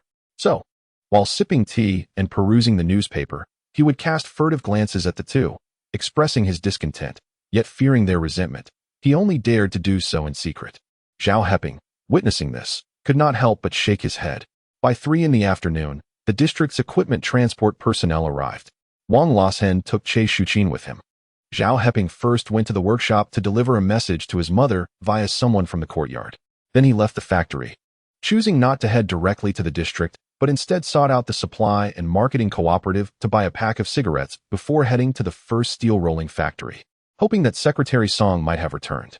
However, the security personnel informed him that Secretary Song had not yet returned and politely declined the cigarettes he offered. With no other option, Zhao Heping asked them to relay a message to Secretary Song that he would return the following noon. After concluding this matter, he proceeded to the venue for the film screening in the district. In this era, entertainment activities were scarce, and movies were the sole means of recreation for people. So the screening venue would draw large crowds. As he surveyed the scene, it was densely packed with people, and describing it as a sea of humanity would not be an exaggeration. Fortunately, Zhao Heping did not need to jostle with the crowd. He instinctively made his way to the area where the projection equipment was located. To his surprise, he found Wang Lasen sitting there, dejected and forlorn. "Lasen, why are you here alone? Where is Che Shuqin, who came with you?" Zhao Heping inquired. Wang Lasen was taken aback. Upon looking up and seeing him, he stood up and leaned closer, whispering, "Let us not discuss this. On the way, I insisted on going home to inform my parents, but once I got home, I couldn't come back out. Had I known this would happen, I would have prevented her from returning home. The daughter of a leader is indeed under strict supervision. Zhao Heping smirked inwardly. Such strictness was warranted, as she was, after all, a leader's family member, and one ought to exercise caution. If a naive girl were to fall victim to deceit, it would be a regret she would carry for a lifetime. Chapter 36. Sweet talk. Take your time. There's no rush. Zhao Heping offered a comforting remark. However, Wang Lasen shook his head, saying, let us not dwell on that. You focus on the equipment and ensure that no mischievous children tamper with it. The equipment had long been installed and calibrated, merely awaiting the screening. Zhao Heping walked over, but noticed nothing amiss. Thus he resolved to wait until the film concluded to address any matters. The movie being screened was titled The Guests on the Iceberg. In his 2 lifetimes, Zhao Heping found himself engrossed in it, while Wang Lasen, having seen it multiple times, displayed no interest. Instead, he was engaged in lively conversation with a young girl sitting nearby. She was merely 17 or 18, and as she spoke with Wang Lasen, her face radiated an unmistakable admiration and fondness. As the film came to an end and the crowd surged to leave, the girl lingered beside Wang Lasen. He directed the crew to load the equipment onto the vehicle while saying, Heping, I must meet a friend shortly for some urgent matters, so I might be late returning. I can't ride back with you. Perhaps you should head home first. I truly apologize for this. I'll treat you to dinner another day. His expression remained serious, revealing no hint of any issue. Zhao Heping cast a glance at the girl, and a suspicion crossed his mind. Maintaining a composed demeanor, he replied, all right. If Wang Ani is still awake when I return, I'll let her know. Thank you for your kindness. Wang Lasen cheerfully patted Zhao Heping on the shoulder. Zhao Heping smiled in return and turned to leave. However, he hadn't walked far when he noticed no one was paying attention to him. He quickly veered around a corner and concealed himself, quietly observing the unfolding scene with Wang Lasen. As the equipment was being loaded, the audience had already departed, leaving only Wang Lasen and the girl behind. Let us go, it's getting late. I'll walk you home, Wang Lasen said, gently tugging at the girl's hand. She shyly lowered her gaze, but did not withdraw her hand. The two did not ride bicycles. Instead, they strolled hand in hand. Zhao Heping followed at a discreet distance. Wang Lasen conversed with the girl as they navigated through winding paths, eventually turning into a narrow alley. As Zhao Heping reached the alley's entrance, he hesitated on whether to follow when suddenly, he heard the girl's voice, tinged with panic. Lasen, please don't do this. Following that was Wang Lasen's coaxing tone. Good Kaixia, I'm yearning for you so much it aches. Just help me out. After all, you are destined to marry me. You will be mine sooner or later. Why not give it to me earlier? What harm is there in our relationship growing closer? Besides, I adore you, and you care for me too, so you wouldn't want to see me in distress, would you? His voice was soft, almost a whisper, imbued with an alluring quality that seemed to drip with temptation. The girl named Kaixia trembled slightly, her breath quickening as she replied. But my mother has said that I cannot lose my virtue before marriage. If others find out, I would never be able to hold my head high again. Clearly frightened and hesitant, she spoke as if on the verge of tears. Wang Lasen continued to persuade her. Trust me, if you don't tell anyone. And I don't either, no one will ever know. We will get married, after all. I like you too, which is why I can't help myself.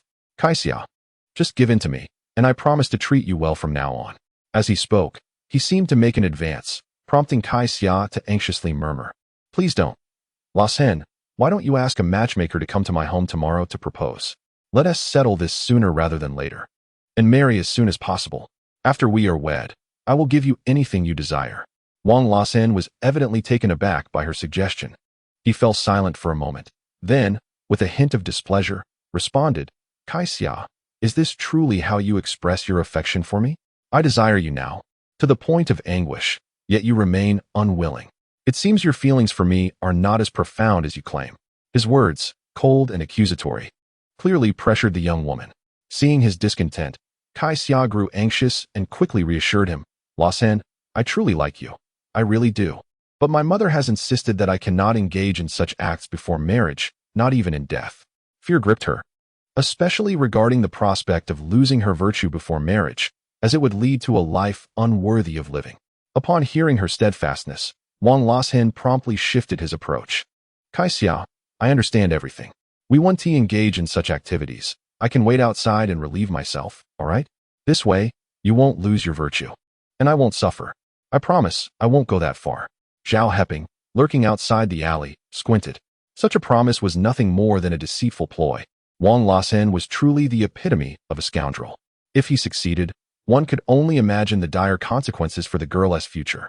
With these thoughts in mind, he glanced around under the dim moonlight and noticed several stones of varying sizes at the base of the wall. Zhao Heping reached down, picking up a stone roughly the size of his palm. In the narrow alley, Wang Lassen continued his coaxing. Kaixia, consider it a favor for me. We will marry eventually, so a little intimacy beforehand is nothing to fret about. Besides, as I mentioned, just waiting outside will suffice, won't it? He relentlessly sought to lower her defenses with his words, pressing for her compliance. Finally, her heart softened. You truly won't go that far? You promise? I promise. Wang Lashen's voice was instantly filled with elation. Kaixia, you are truly wonderful. Zhao Heping understood that the young lady had been deceived by the sweet words of the man, and the inevitable outcome would be that she would be seduced and ultimately betrayed, with no prospect of marriage. Contemplating this, he cautiously peeked around the alley. Bathed in the moonlight, he discerned that it was a dead end. Wang Lashen was embracing the young woman, leaning against a concrete post of a utility pole, his actions already beyond the pale. Zhao Heping seized a stone and hurled it at Wang Lashen. After casting the stone, he immediately turned and fled. Ouch! Wang Lashen cried out in agony as the stone struck him squarely on the back. The shock caused him to stumble and, in a frantic effort, he and the young woman, Kaixia, both lost their balance and fell to the ground. Lashen, what happened? Kaixia exclaimed, startled, her voice trembling. However, Wang Lashen was too preoccupied to heed her concern. He was in the midst of a clandestine rendezvous. Should he be caught, it would spell disaster. With this thought, he scrambled to his feet, hastily adjusted his trousers, disregarding Kaixia entirely, and pushed his bicycle out of the alley in a rush. Chapter 37. Do you think I am beautiful? In this era, holding hands in public was already seen as lewd behavior. Engaging in intimate acts in a dead end without marriage was unequivocally a crime, punishable by imprisonment or, in severe cases, execution. Wang Lashen's singular thought was to escape swiftly. If he could evade capture, he could later deny any wrongdoing. Thus, upon bursting out of the alley, he barely had time to check for onlookers, let alone mount his bicycle. He ran wildly, darting into alleys and turning at intersections, completely oblivious to his surroundings. It was only when he could run no more, utterly exhausted, that he collapsed onto the ground. Damn it, who was that? As he regained his composure, Wang Lashen sensed something amiss. He had bolted from the dead end without encountering anyone pursuing him. Could it be Kaixia's family? Perhaps they feared that a scandal would tarnish their daughter's reputation, prompting them to scare him away. The more he pondered, the more plausible it seemed. Yet, regardless of the possibility, he dared not return to investigate. The fate of the abandoned Kaixia was of no concern to him.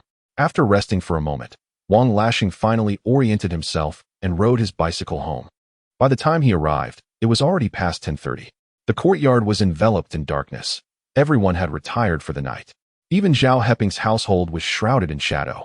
Wang Lashen glanced briefly but thought little of it. It was normal for Zhao Heping to have gone to bed early. Unbeknownst to him, Zhao Heping was at home, concealed behind the curtains, peering through the gap to observe Wang Lashen's return. He wondered whether the young lady had been rescued after Wang had thrown the stone and fled without a trace. However, it seemed improbable that Wang Lashen, emboldened as he was, would dare to continue his mischief that night. Thus, the young woman should be safe. Yet, safety this time did not guarantee that she would remain so easily deceived in the future.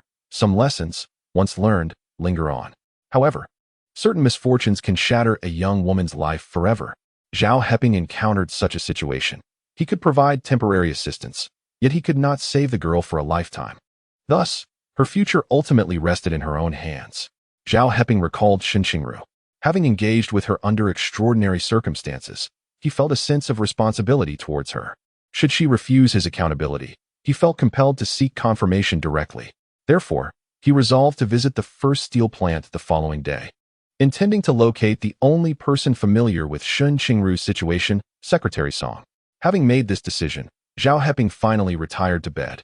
The next morning, as he commuted to work alongside Wang Lashen, he noticed the latter's weary visage, adorned with dark circles beneath his eyes. Lashen, did you not sleep at all last night? Zhao Heping inquired casually. He surmised that the young man had likely spent the night in distress, considering the fright of being caught in a compromising situation. Wang Lasen yawned and replied lethargically, I did sleep, but it was merely a night filled with dreams. Waking up felt no different from being awake all along. It appeared that today's film screening would have to be entrusted to old Feng, for he lacked the stamina to manage it. After uttering this, he relinquished his bicycle to Zhao Heping, opting to rest against the latter as they rode. This arrangement vexed Zhao Heping internally. Upon reaching the screening room, he continued his studies under Feng Baoyang's guidance, while Wang Lasen sneaked off to the infirmary to rest. To Zhao Heping's surprise, by the time he completed his studies, Wang Lasen had yet to return. Instead, the broadcaster Che Shuqin entered the room. Where's Wang Lasen? She inquired upon her arrival. Not addressing anyone specifically, she found that Feng Baoyang, engrossed in his newspaper and sipping tea, chose to ignore her. Zhao Heping also opted not to respond, which irked Che Shuqin. Accustomed to being the center of attention, she had never experienced such treatment before.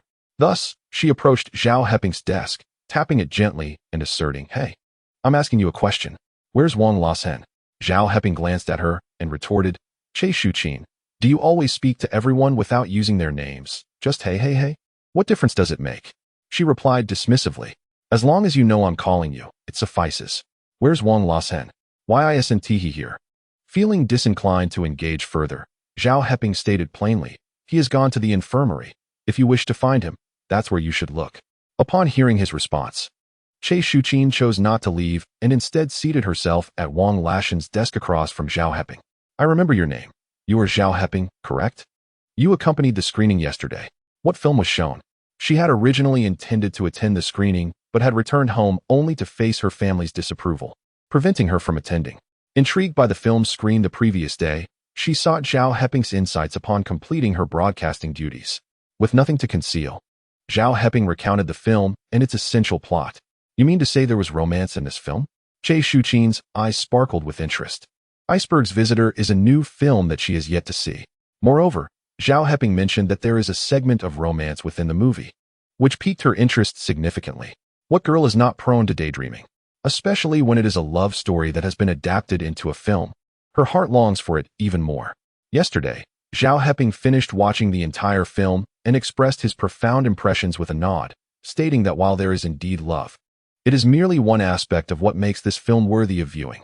There are 3 additional points to consider. First, the music is exquisite. The song Why Are the Flowers So Red appears 3 times throughout the film, each repetition presenting a different meaning, leaving a lasting impression.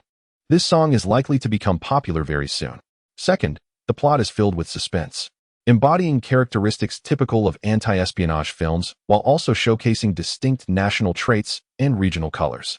Beyond the themes of investigation and counter-investigation, it leaves a deep impression of the snow lotus of love cultivated atop the iceberg. Third, it reflects the life of the Tajik ethnic group in Xinjiang, particularly through the portrayal of a minority actress, whose beauty presents a different kind of exquisite charm compared to the Han girls. Che Shuqin listened intently, and by the end, she blurted out, Am I beautiful? Upon hearing Zhao Heping praise an actress's beauty, she inadvertently posed this question. After all, she is known as the beauty of the factory among the thousands of workers. Zhao Heping glanced at her and replied calmly, Beauty cannot be compared. Each individual has their own preferences, hence their aesthetic appreciation varies. Che Shuqin was not satisfied with this answer and pressed on, So, within your aesthetic vision, do you find me beautiful? Not wanting to continue this topic, Zhao Heping nodded and replied, Yes, beautiful. Instantly, Che Shuqin beamed, her face radiant with joy. At that moment, Wang Lasen happened to return. Upon entering, he found Che Shuqin laughing like a blossoming flower. He paused for a moment and then became alert. Shuqin, when did you arrive? What are you laughing about? He had been pursuing her for a year and had never seen her smile at any man in such a manner. What merit does Zhao Heping possess? With this thought, Wang Lasen's heart filled with resentment towards Zhao Heping. Seeing Wang Lasen enter with a stern expression, Che Shuqin's mood soured. She casually replied, Nothing much. I just came to ask what movie was screened yesterday. Zhao Heping told me about it, and I found it quite interesting. Is that so? Wang Lasen's eyes brightened. I have a screening task today. Why don't you join me? I can show it to you. If he could take her out, it would be the first step toward success. With this thought, he felt a surge of excitement. his eyes gleaming with an aggressive intensity, which made Che Shuqin feel somewhat uncomfortable. Thus, she shook her head and said, "Let's talk about it later. My mother doesn't allow me to watch movies outside. She says there are too many people, and it's unsafe for a girl. If I go out with you, my mother will definitely be upset. She will tell my father, and you would be the first to face the consequences." This remark startled Wang Lashing, extinguishing the flicker of hope within him. His determination to win over Che Shuqin remained steadfast, yet he wished to avoid offending her parents with any misstep. Che Shuqin, somewhat disinterested, inquired, "Wang Lashing, where are you headed for the screening task today? Although I cannot attend, I would like to have friends nearby to catch a glimpse." Wang Lashing, having had a restless night and failing to recuperate even with a brief nap in the infirmary, replied, "We are going to the rubber factory for the employees' welfare event. However, I will not be going. I am feeling unwell today. Let old Feng take my place for the screening." He turned to Feng Baoyong and asked, "Is that all right? Old Feng, you can also bring Zhao Heping along and teach him on site." Wang Lashing's modesty masked his desire for ease, but Feng Baoyong, having known him for a considerable time, was aware of this intent. Nevertheless, with Wang Lashing's brother being a leader at the factory, Feng Baoyong had little choice but to agree. "Sure, just remember to leave the bicycle behind. I needed to take Heping to the rubber factory for the screening. It's essential." "Understood," Wang Lashing responded casually. Unbeknownst to him, a glimmer of interest flickered in Che Shuqin's eyes at the mention of the rubber factory, accompanied by a fleeting glance towards Zhao Heping. Zhao Heping, engrossed in rehearsing the film projection techniques imparted by Feng Baoyong, remained oblivious. Mastery of this craft was imperative to avoid any criticism, and he was determined to ensure absolute precision. Soon, noon arrived. Che Shuqin lingered in the projection room, much to Wang Lashing's delight, prompting him to engage her in conversation. As lunchtime approached, he seized the moment to exhibit his intentions. "Shuqin, it's time for lunch. Shall we head to the cafeteria? My treat." Che Shuqin glanced at Zhao Heping and feigned nonchalance. "There's another person in the projection room. When you say treat, do you mean just for me, or should he be included as well?" Wang Lashing, oblivious to any underlying implications, assumed Che Shuqin was merely jesting. Yet, feeling the need to maintain his pride, he invited Zhao Heping. "Heping, come along. Let's go to the cafeteria for lunch." However, he refrained from mentioning the treat, merely suggesting they go together. Zhao Heping, pressed for time, stood up and replied, "No, I have other matters to attend to. You two go ahead." He hurriedly exited, leaving the projection room in a brisk pace. Che Shuqin observed Zhao Heping's retreating figure and wrinkled her nose, commenting, "It's odd. He seems to never eat in the cafeteria. Yesterday, I saw him drinking hot water and nibbling on a steamed bun. His family can't be facing severe financial difficulties, can they? The cafeteria's large pot of stew costs merely 4 cents, with a bit of minced meat doubling it to 8. Surely, they can afford that unless they are truly impoverished." Wang Lashing chuckled and replied him. In the past, he indeed came from a particularly struggling family. However, since his father sacrificed himself and became a martyr, his family has received compensation and is no longer lacking in funds. His frugality might simply be a reflection of a petty mindset. He concluded with a scoff. In his eyes, Zhao Heping's family, even after receiving the compensation and being recognized as martyrs' relatives, could never be compared to his own. Thus, he held Zhao Heping in disdain. Che Shuqin's interest was piqued. "Is that so? What exactly is the situation with his family? Share the details with me during our meal." "All right," Wang Lashing replied, delighted at the prospect of dining with Che Shuqin. Consequently, he overlooked her sudden curiosity. Walking to the cafeteria with a factory beauty by his side filled Wang Lashing with pride. Once they arrived, he willingly shared everything she inquired about. After the meal, he even believed that his relationship with Che Shuqin had progressed. "Lashing, you mentioned Zhao Heping has a partner. Have you seen her? Is she attractive? Or perhaps more so than I?" Che Shuqin did not return to the broadcast room, but instead followed Wang Lashing back to the screening room, which inflated his ego even further. Upon hearing her words, he scoffed and replied, "I haven't seen his partner, so I can't say whether she's beautiful or not. But she certainly can't compare to you. Besides, it's uncertain if Zhao Heping even has a partner. The fact that she didn't accompany him back to the city speaks volumes." Che Shuqin began to grasp certain implications. At that moment, Zhao Heping returned, having come back empty-handed. The security personnel informed him that Secretary Song was not present and had left no message, which left Zhao Heping's heart in a state of unrest. The uncertainty weighed heavily on him, preventing him from feeling at ease. Che Shuqin noticed Zhao Heping entering the room, his expression serious. She intended to inquire about what had transpired but hesitated, remembering the presence of two others, and opted for silence. Wang Lasen, misinterpreting her sudden reticence as disdain for Zhao Heping, chuckled softly, dismissing it. Shuqin, if you don't wish to watch the outdoor movie, I could find a time to take you to the cinema instead. Just tell me what films you enjoy, and I'll check the screening times to buy tickets in advance. Wang Lasen was relentless in pursuing Che Shuqin. However, she discreetly glanced at Zhao Heping, who was preoccupied with his own affairs, feeling disinterested. Perhaps another time. Chapter 39. The film screening. Che Shuqin surprisingly attended. Wang Lasen had long grown accustomed to Che Shuqin's sudden coldness towards him. After all, she was the factory's flower and the daughter of a district leader. Such aloofness was to be expected. Thus, he redoubled his efforts to please her. Yet, excessive flattery often backfired. Che Shuqin, familiar with the attentions of admirers, instinctively felt annoyance towards those who fawned over her. In contrast, the quiet Zhao Heping appeared increasingly appealing in her eyes, especially as he spoke to her about the film, stirring a unique feeling within her. However, considering he had a partner, she maintained her own reservations. Wang Lasen, undeterred in his pursuit of affection, conceived another approach and remarked, Shuqin, during my recent visit to the countryside for a screening, I learned a bit about palmistry from an elderly gentleman. Would you allow me the pleasure of reading your palm? As he reached for Cheshikin's hand, she, having grown weary of his incessant chatter, could no longer contain her irritation. She swiftly withdrew her hand and coldly replied, no need. I have matters to attend to and must return to the broadcasting room. With that, she turned and walked away. Realizing he had once again provoked this delicate rose, Wang Lasen hurriedly followed, wearing a forced smile. Allow me to accompany you. Upon reaching the entrance, Cheshikin suddenly halted and turned back.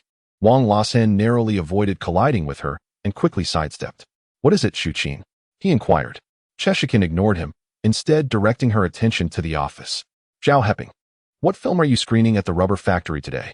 My cousin works there, but she hasn't been to work these past few days. If it's a film she hasn't seen, I'll encourage her to attend the evening show.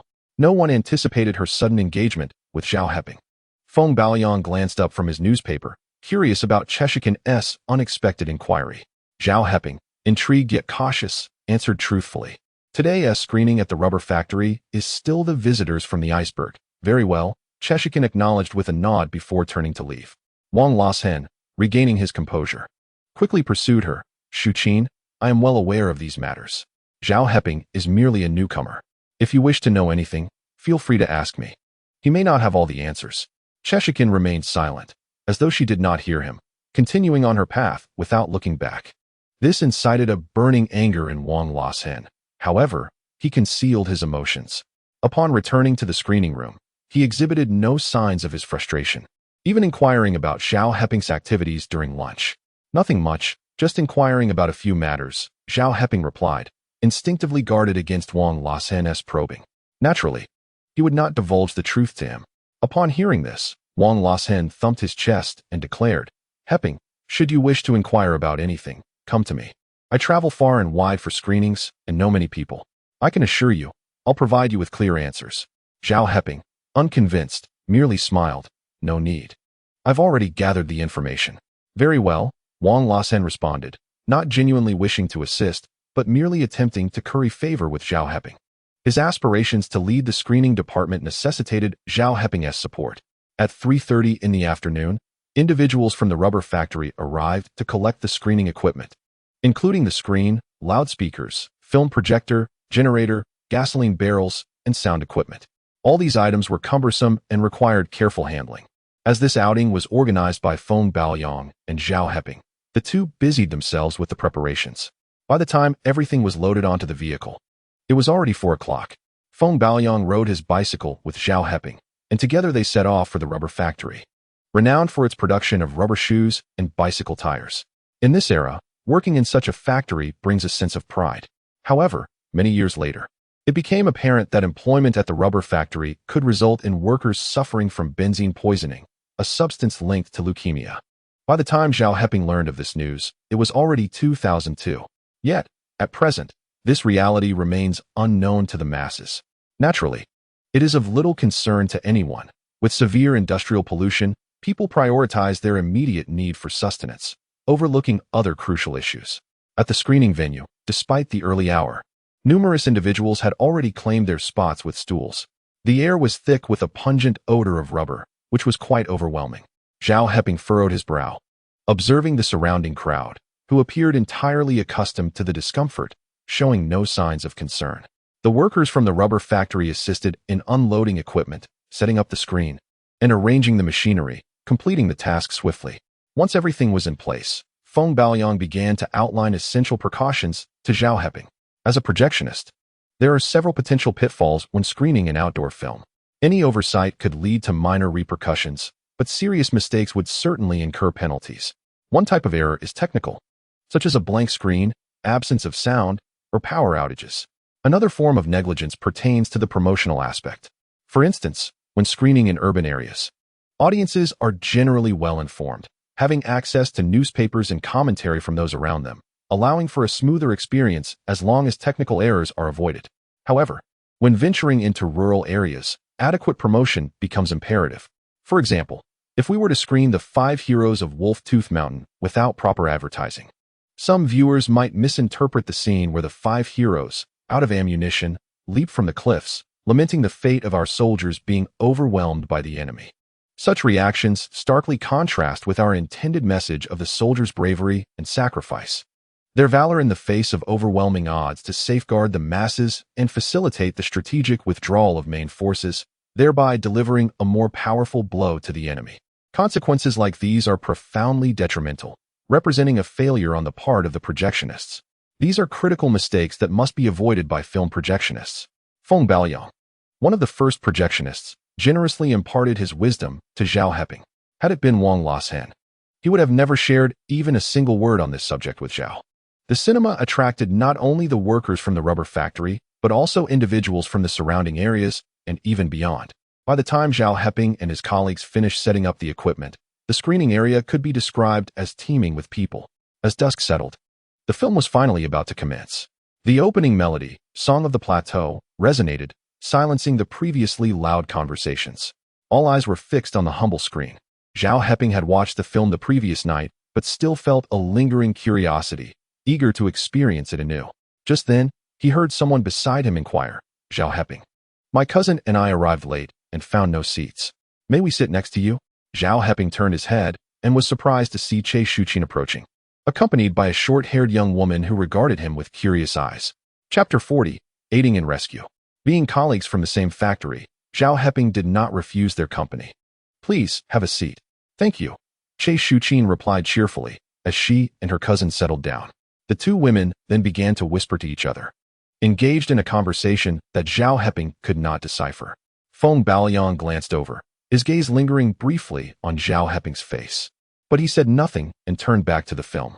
The Visitor on the Iceberg was a new film that captivated everyone's attention. As the nearly 2-hour movie drew to a close with the final credits rolling, many were left wanting more. Che Shuqin nudged Zhao Heping and whispered, "Zhao Heping, you mentioned 4 points about this film, but I believe the most significant among them is love." Zhao Heping offered no rebuttal. Each person has their own perspective. Che Shuqin's emphasis on love might suggest that she herself was quite the romantic. Noticing Zhao Heping's silence, she became somewhat irritated and stood up, pulling her cousin along. "Sister, the movie has ended. Let us go?" Her temper flared swiftly. Zhao Heping was utterly perplexed by her sudden mood. However, Che Shuqin's cousin smiled at Zhao Heping, thanked him, and prepared to rise. Yet, upon standing, she swayed and unexpectedly fell back onto the ground. "Sister, are you all right? Don't scare me." Che Shuqin panicked, rushing to assist her. However, her strength was insufficient to lift her cousin. Observing this, Zhao Heping hurried over and helped her cousin back onto the bench. Che Shuqin, overwhelmed with worry, began to cry, "It's my fault, all my fault. My sister was clearly still unwell, and I insisted on dragging her to see this movie. What will my brother-in-law say? He will surely be furious with me." As she spoke, she wiped her tears. Zhao Heping noticed Che Shuqin's cousin cradling her head, appearing to be in considerable distress. Without hesitation, he declared, "This is serious. We must take her to the hospital. How far is the nearest one?" Che Shuqin quickly responded, "Not far, it's only about 20 minutes by bike." Zhao Heping was unconcerned with that detail. Given the current urgency, riding a bike was not an option. He turned to the gathering workers from the rubber factory and asked, "Could I trouble you all to find a cart or something similar? We need to get her to the hospital." The rubber factory workers, familiar with Che Shuqin's cousin, immediately replied, "Yes, yes. She is our technician, Song. We'll get a vehicle right away." With a collective effort, someone from the factory's transport team stepped forward, saying, "I'll drive. Please help carry her to the entrance to save time." Without a moment's thought, Zhao Heping picked up Che Shuqin's cousin, only then recalling the work he had left behind. He turned to Feng Baoyang and said, "Master Feng, could you please take care of the equipment? I'll take her to the hospital first. Don't wait for me. I'll make my own way home later." His urgency to assist overshadowed his thoughts of work. Feng Baoyang hastily replied, "All right, I understand. Leave the equipment to me. And you should hurry." Thus, Zhao Heping, carrying a person on his back, dashed towards the factory gate under the guidance of the crowd. At that moment, Che Shuqin's cousin also regained some composure. "Comrade Zhao Heping, I am fine now. There is no need to go to the hospital. It was merely a minor cold, causing some dizziness and a headache, which startled you all. Now that I feel better, I just need to take some medicine and rest at home." She insisted on not going to the hospital, and Zhao Heping, feeling helpless, had to let her go, observing her sway slightly before being steadied by Che Shuqin. However, he sensed that her condition was not quite right and cautioned, "Are you certain you're all right? Perhaps it would be better to go to the hospital for a checkup." He feared that Che Shuqin's cousin, who worked at the rubber factory, might be suffering from benzene poisoning. After all, years later, news investigations would reveal alarming issues. Despite her apparent discomfort, she maintained, "There's no need. I have already been examined at the factory clinic. It's just a minor cold. It seems excessive to go to the hospital for this, and it would cause unnecessary turmoil at home. I will be fine after a good night's sleep. Thank you. Shuqin, please help me home." She persisted, and Zhao Heping felt it unnecessary to press further. Meanwhile, Che Shuqin, with tears in her eyes, looked to Zhao Heping for assistance, saying, "Zhao Heping, would you accompany me to take my sister home? I'm a bit frightened. If she feels unwell again on the way, I want to be able to manage alone." Zhao Heping considered this and nodded in agreement. Che Shuqin's cousin lived not far from the rubber factory. It was merely a matter of crossing 2 streets and navigating through 3 or 4 alleys. However, as they approached, Zhao Heping could already detect the odor of rubber. Less pungent than that in the factory, but still quite unpleasant. "Zhao Heping, my cousin's house is just ahead.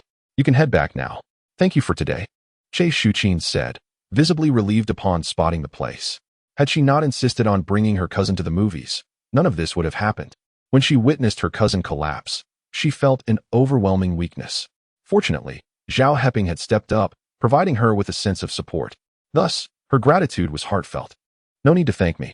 Zhao Heping, still unsettled by the rubber scent, did not leave immediately. If Che Shuqin's cousin was suffering from benzene poisoning, departing now would equate to abandoning her. As Che Shuqin helped her cousin towards a courtyard, Zhao Heping called out, "Wait a moment." Approaching the 2 sisters, who looked at him in confusion, he stated directly, "Che Shuqin, your cousin's symptoms do not resemble those of a cold. They appear more akin to benzene poisoning. This is an occupational illness. If detected early, the poisoning can be mild, and with treatment, recovery is possible. However, if left untreated for too long, it could escalate to severe poisoning, which would be much more difficult to remedy." He was not being alarmist. In a previous life, while perusing a newspaper, he encountered an alarming report about benzene poisoning, which ultimately led many individuals to develop aplastic anemia or leukemia. The severity of the consequences left a profound impression on him. "Is it truly that serious?" Che Shuqin gasped in shock, promptly entrusting her cousin to Zhao Heping. "I must find my brother-in-law immediately. We need to head to the hospital at once." With that, she dashed through the courtyard gate, observing her cousin's retreating figure. Her elder sister smiled and shook her head. "This girl has been frightened by your words. In truth, I am well aware of my own health, and there is nothing to worry about." She dismissed the concern, believing that Zhao Heping was overreacting. Zhao Heping did not dispute her, since they were going to the hospital. Whether there was an issue or not would be determined through examination. Chapter 41. Checking for poisoning soon. Che Shuqin found her brother-in-law, accompanied by 2 or 3 others, presumably family members of her elder sister. These individuals took the matter seriously and wasted no time in asking questions, directly transporting her to the hospital. They even summoned several doctors. Once the physicians arrived, Che Shuqin and Zhao Heping stepped aside, clearly familiar with these professionals. Che Shuqin introduced them to Zhao Heping. The one leading the group is the head of the emergency department. Next to him is the deputy chief of neurology. And behind them is the director of the outpatient department. My sister is apprehensive about this, which is why she was reluctant to come to the hospital. If it were merely a mild cold, it would indeed be excessive for these doctors to interrupt their evening to return. However, given Zhao Heping's assertion of poisoning and its severe implications, such urgency is entirely warranted. Upon hearing their titles, Zhao Heping recognized the privileges that ordinary individuals could never access. Privileges that have persisted through the past, present, and future. How did you come to know about benzene poisoning? Che Shuqin inquired curiously. As she had never even heard the term before, Zhao Heping contemplated for a moment before replying. I have an affinity for reading, books, newspapers, and various materials. Your elder sister works in a rubber factory, and her symptoms closely resemble the early signs of benzene poisoning, particularly acute benzene poisoning. In such cases, one must vacate the contaminated area and seek timely treatment. You mentioned your sister has been resting these past few days, which likely means she has distanced herself from the source of poisoning, thus preventing any escalation to severe symptoms. It is merely a mild case, which is why she did not take it seriously. This is my hypothesis. We shall await the final examination results from the doctors to confirm. Che Shuqin nodded, her eyes sparkling with intrigue as she cast a glance at Zhao Heping and whispered, you truly possess a wealth of knowledge. Whether it pertained to cinematic insights or her elder sister's ailment, Zhao Heping's demeanor distinctly set him apart from all those who sought her affection. At that moment, Che Shuqin's brother-in-law approached. Shuqin, your sister requires extensive testing, and obtaining results will take considerable time. You and Comrade Zhao should return home for now. Turning to Zhao Heping, he expressed, Comrade Zhao, thank you for your assistance today. I need to stay with my wife during her examinations, but I will certainly visit to express my gratitude when I have the opportunity. If it is indeed poisoning, you will have saved her life, and that warrants a heartfelt thank you. Even if it were not so, it was a gesture of goodwill, which should be acknowledged. There is no need for thanks. I merely observed the situation and felt compelled to offer a reminder. Zhao Heping's intention stemmed from a sense of moral obligation to assist those in peril. As for the gratitude expressed by others, it had not crossed his mind. After the other party expressed their thanks a couple more times, they hurried off to undergo the next examination. Zhao Heping and Che Shuqin, left behind, realized they could not be of any assistance, and thus exited the hospital. It's quite late. Could you escort me home? I feel a bit frightened alone, Che Shuqin confessed, her cheeks flushed with embarrassment. She had never before asked a man to accompany her home. He was the first. However, the hour was indeed late, and Zhao Heping could not in good conscience allow a young woman to traverse the dark streets alone. All right, I shall take you home, he consented. Fortunately, Che Shuqin's residence was not too far, a mere 20-minute walk. Throughout the journey, an unusual silence enveloped the two. Che Shuqin felt exceedingly awkward, her heart racing as she walked alongside Zhao Heping on the quiet night road, leaving her in a daze. Meanwhile, Zhao Heping's thoughts drifted to the distant Taojia village and all that had transpired there. It was the place where his fate had irrevocably changed. After severing ties with Tao Huili, his destiny diverged completely from that of his past life, leaving him uncertain about the future of Shen Qingru. The only connection to Shen Qingru, Secretary Song, seemed to be evading him, which heightened Zhao Heping's concern for her safety. Thus, in this atmosphere of silence, they traversed the 20 minutes together. Zhao Heping, I have arrived home. Thank you for accompanying me. You should head back now, Che Shuqin managed to utter, feeling parched and at a loss for words.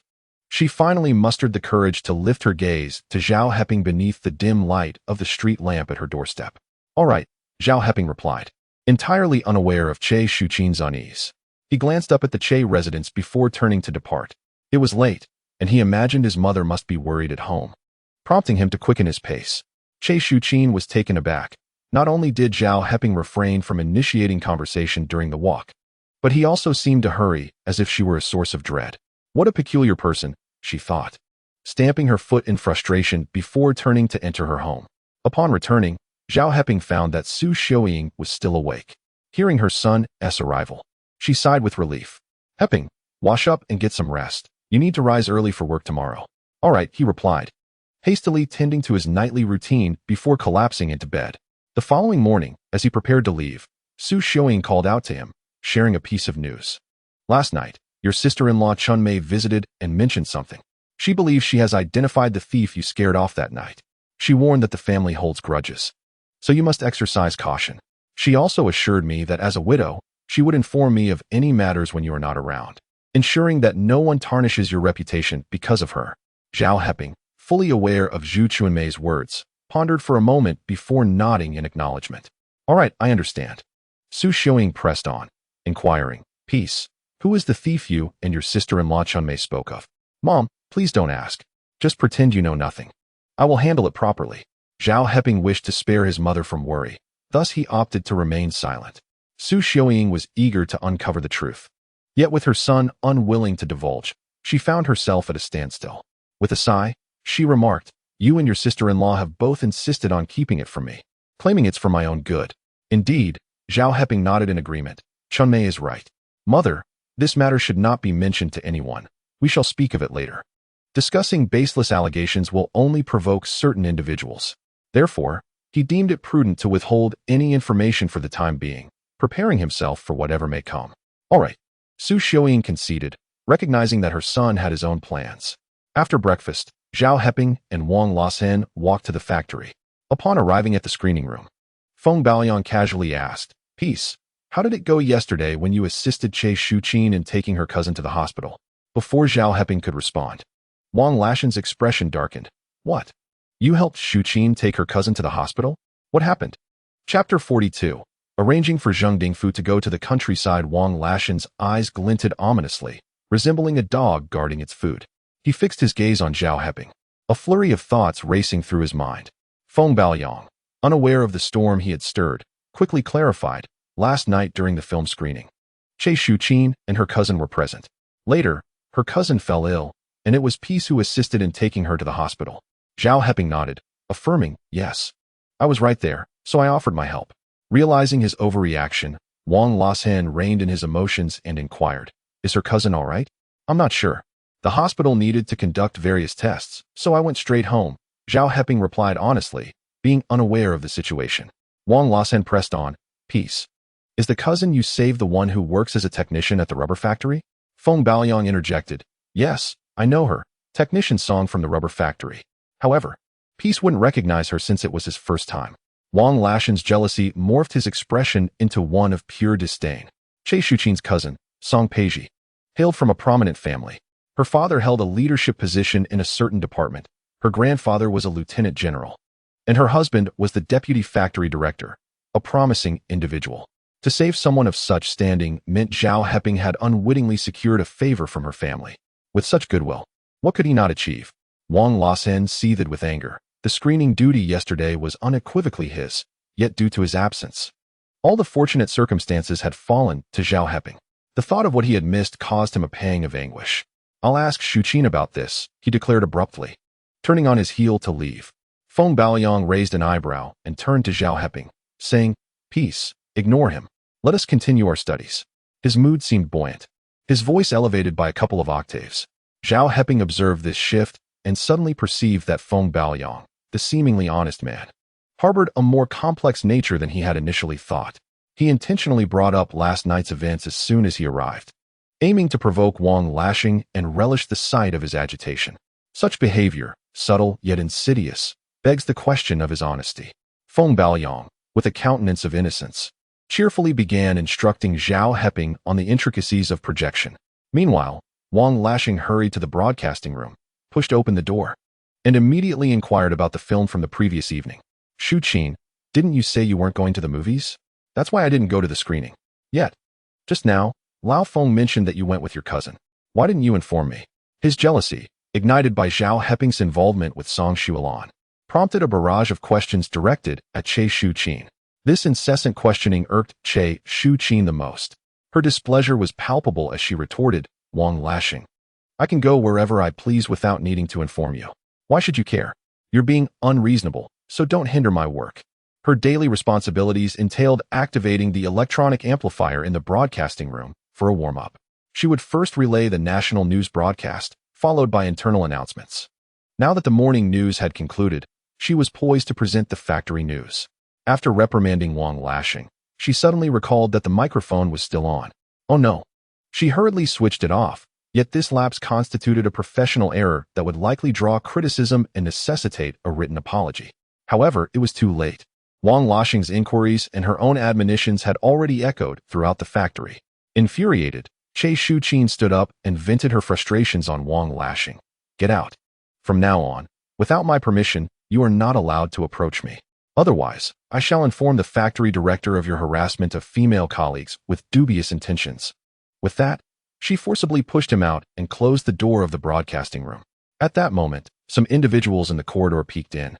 But upon meeting Wang Laxing's glare, they promptly retreated.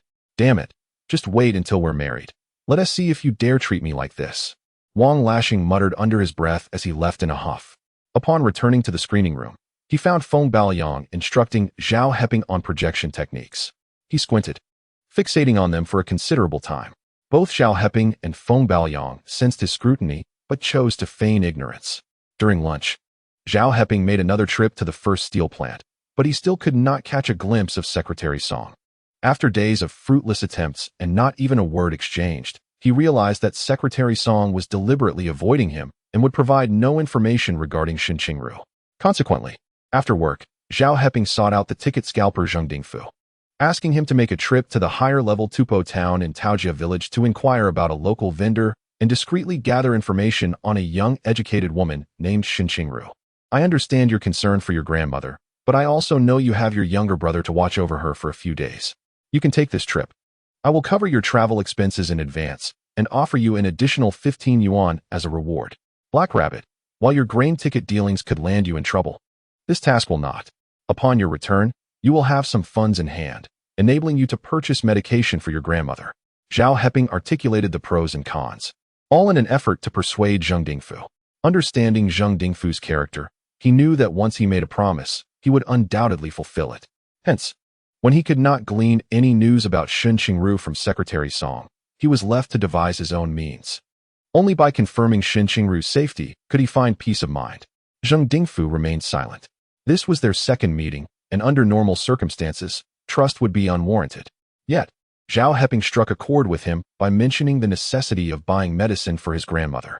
Currently, Zhang Dingfu was merely scraping by through reselling various tickets at Pigeon Market, barely managing to stave off hunger, with no surplus to acquire medication. After a lengthy contemplation, Zhang Dingfu finally resolved, very well, I shall agree.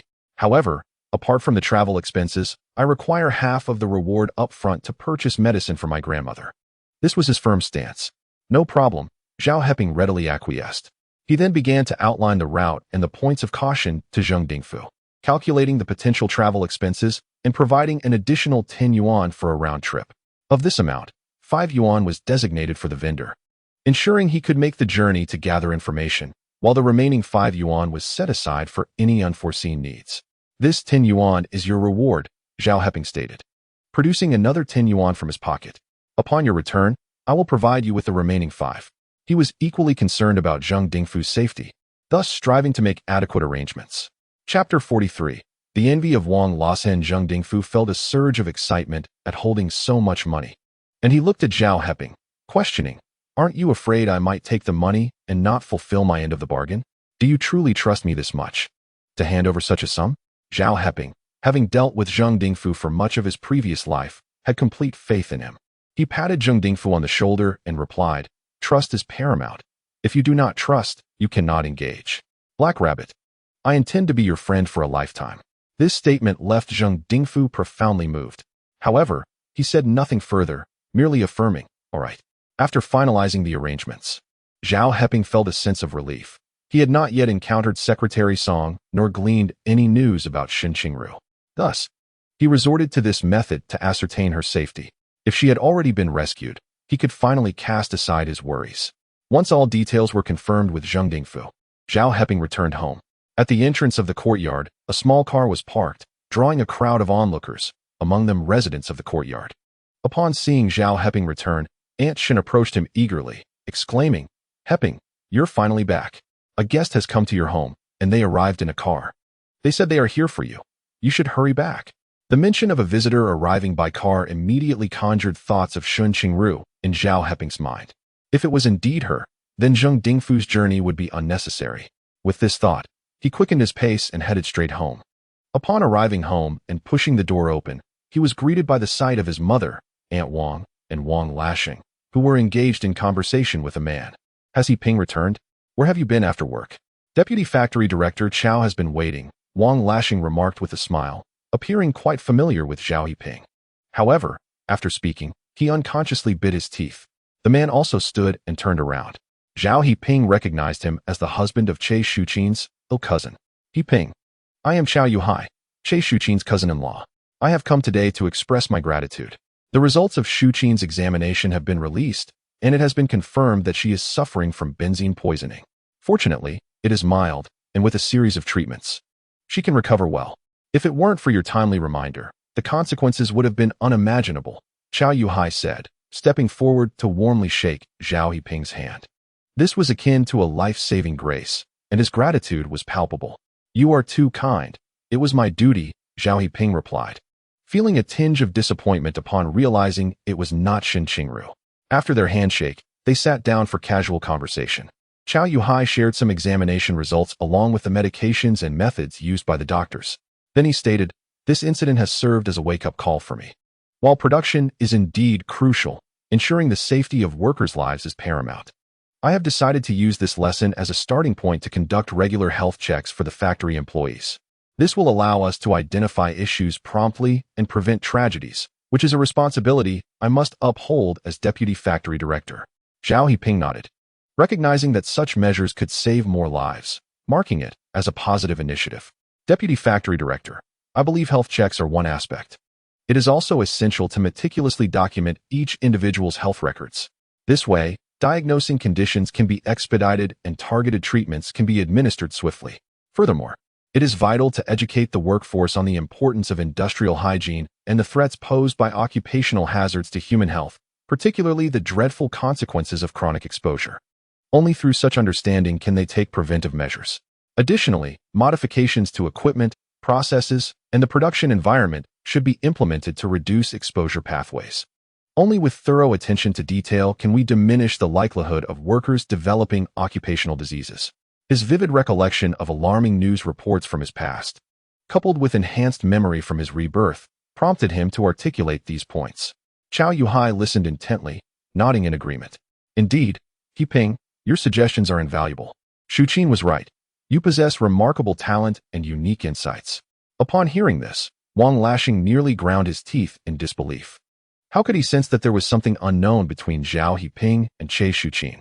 Zhao Heping was talented and had unique insights? Was this truly what Che Shuqin had said? When had the girl ever praised someone so? Chao Huili then stood up. Heping, I came today primarily to express my gratitude. Shuqin is still in the hospital and requires care, so I must take my leave. Once she is discharged, I will invite you to my home for a more in-depth discussion. He found Zhao Heping's earlier remarks to be profoundly enlightening. Very well, Zhao Heping acquiesced. Thus, Chao Huili rose to take his leave. His arrival had been rather hurried, preventing him from purchasing a gift.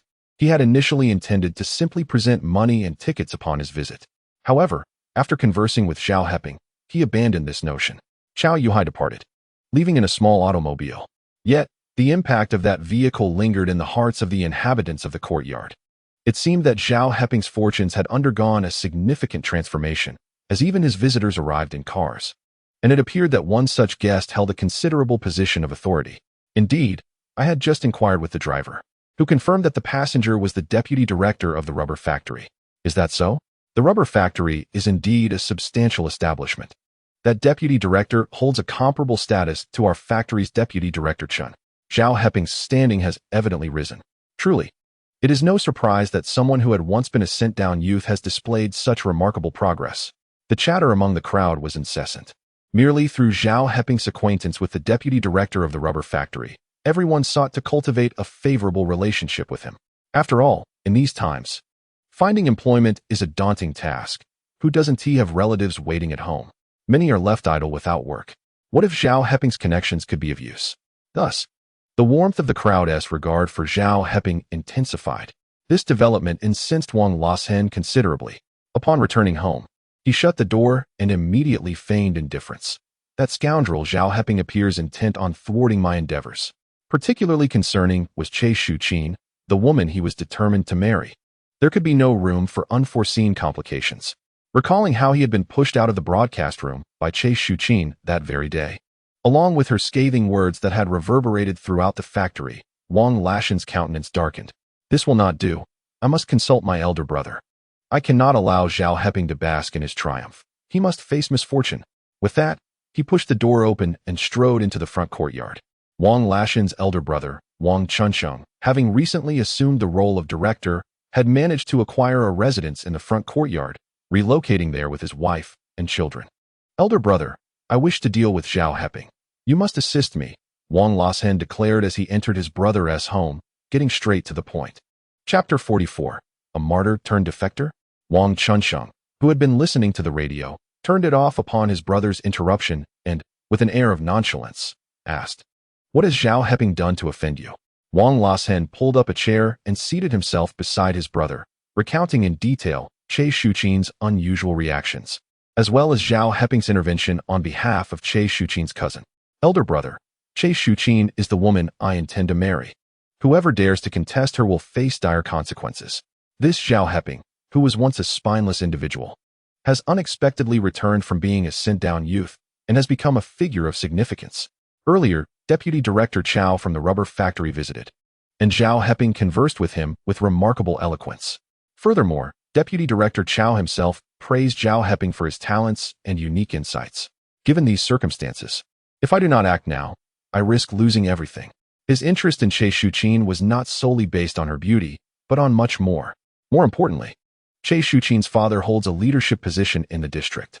Once such connections are established, the Wang family can truly soar. Thus, he cannot permit anyone to jeopardize his advantageous situation. Wang Chunsheng squinted, nodding in agreement. Lashing, you are indeed correct. Zhao Heping poses a genuine threat to you. However, it would be more convenient for you to handle him personally. Moreover, it should not be done at this moment. We must wait until he is assigned a task for screening. He beckoned Wang Lashing to come closer and whispered a few words. Upon hearing this, Wang Lashing's eyes sparkled with excitement, and he nodded repeatedly. All right, second brother, your strategy is indeed clever, subtle, and unseen. Very well. I shall endure for a few more days. This is truly a masterstroke that allows one to strike without shedding blood. At that time, we shall see how Zhao Heping manages to turn the tables. With a newfound resolve to deal with Zhao Heping, Wang Lashing felt a wave of relief wash over him. However, Zhao Heping would require more than half a month of training to independently screen films and obtain the necessary certification for deployment. Thus, Wang Lashing knew he needed to exercise patience for another fortnight. Before confronting Zhao Heping, he must not expose any vulnerabilities that might alert his adversary. Consequently, in the days that followed, he adopted a friendlier demeanor towards Zhao Heping. Nonetheless, Zhao Heping had always been cautious of Wang Lashing, and the latter's sudden amiability only heightened Zhao Heping's vigilance. 3 days swiftly passed, during which Zhao Heping visited the first steel plant daily. Yet he had not encountered Secretary Song. Therefore, he was quite certain that Secretary Song was deliberately avoiding him. Fortunately, he had enlisted Zheng Dingfu to gather information, and he believed that in a few days, he would return with reliable news. Zhao Heping, please come to the director's office. The factory's office director, Kong Qing, appeared at the screening room door with a serious expression. Such a grave demeanor and tone clearly indicated that something was amiss. Understood, Zhao Heping replied. And following the astonished gazes of Feng Baoyong and Wang Lashing, he walked behind Kong Qing. Driven by curiosity, Wang Lashing decided to follow at a distance. Zhao Heping and Kong Qing proceeded directly to Director Han's office without turning back. After introducing Zhao Heping to Director Han, Kong Qing returned to his own office, leaving just the two of them in the director's office. Director Han glanced at Zhao Heping and, before speaking, let out a heavy sigh. This sigh filled Zhao Heping with a sense of foreboding. Director, is there something wrong? Zhao Heping pondered, unable to fathom what could have transpired. Director Han sighed again and nodded. Indeed, something has occurred. Heping, I received a call from superiors regarding your father. There are new developments. According to the military investigation, at that time your father, Zhao Guoxing, along with his comrade Chen Fulin, mistakenly entered enemy territory. By the time the main force arrived, only the severely injured Chen Fulin was found, while your father was missing. Initially, the military concluded that your father had perished in an explosion, leaving no remains.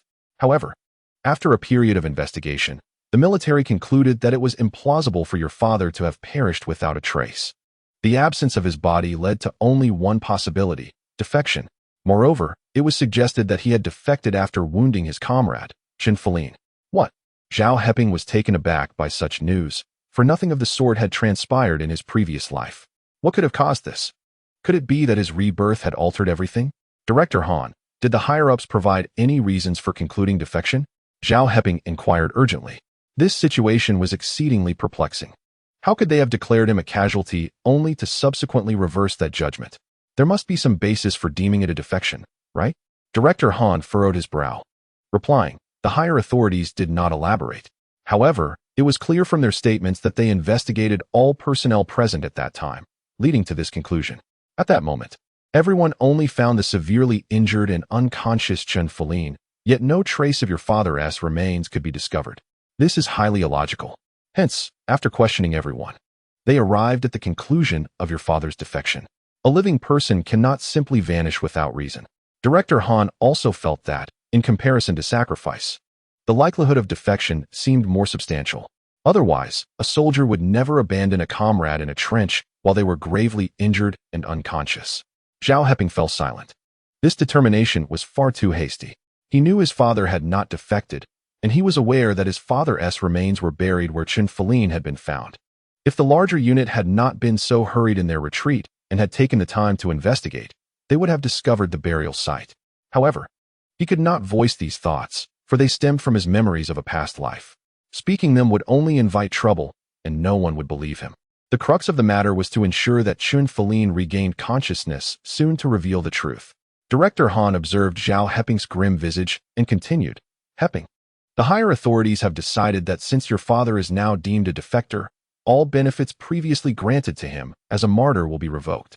This includes your employment, any compensation received, as well as certificates and accolades. In essence, everything previously awarded will be rescinded. The state cannot bestow the privileges of a martyr's family upon the relatives of a defector. Zhao Heping understood this all too well. Until Shen Qingru awoke, he had no choice but to accept the higher-ups' decision. Director Han, I understand. I will retrieve my belongings and leave the factory immediately. Given the circumstances, it was likely that news had already spread through the streets.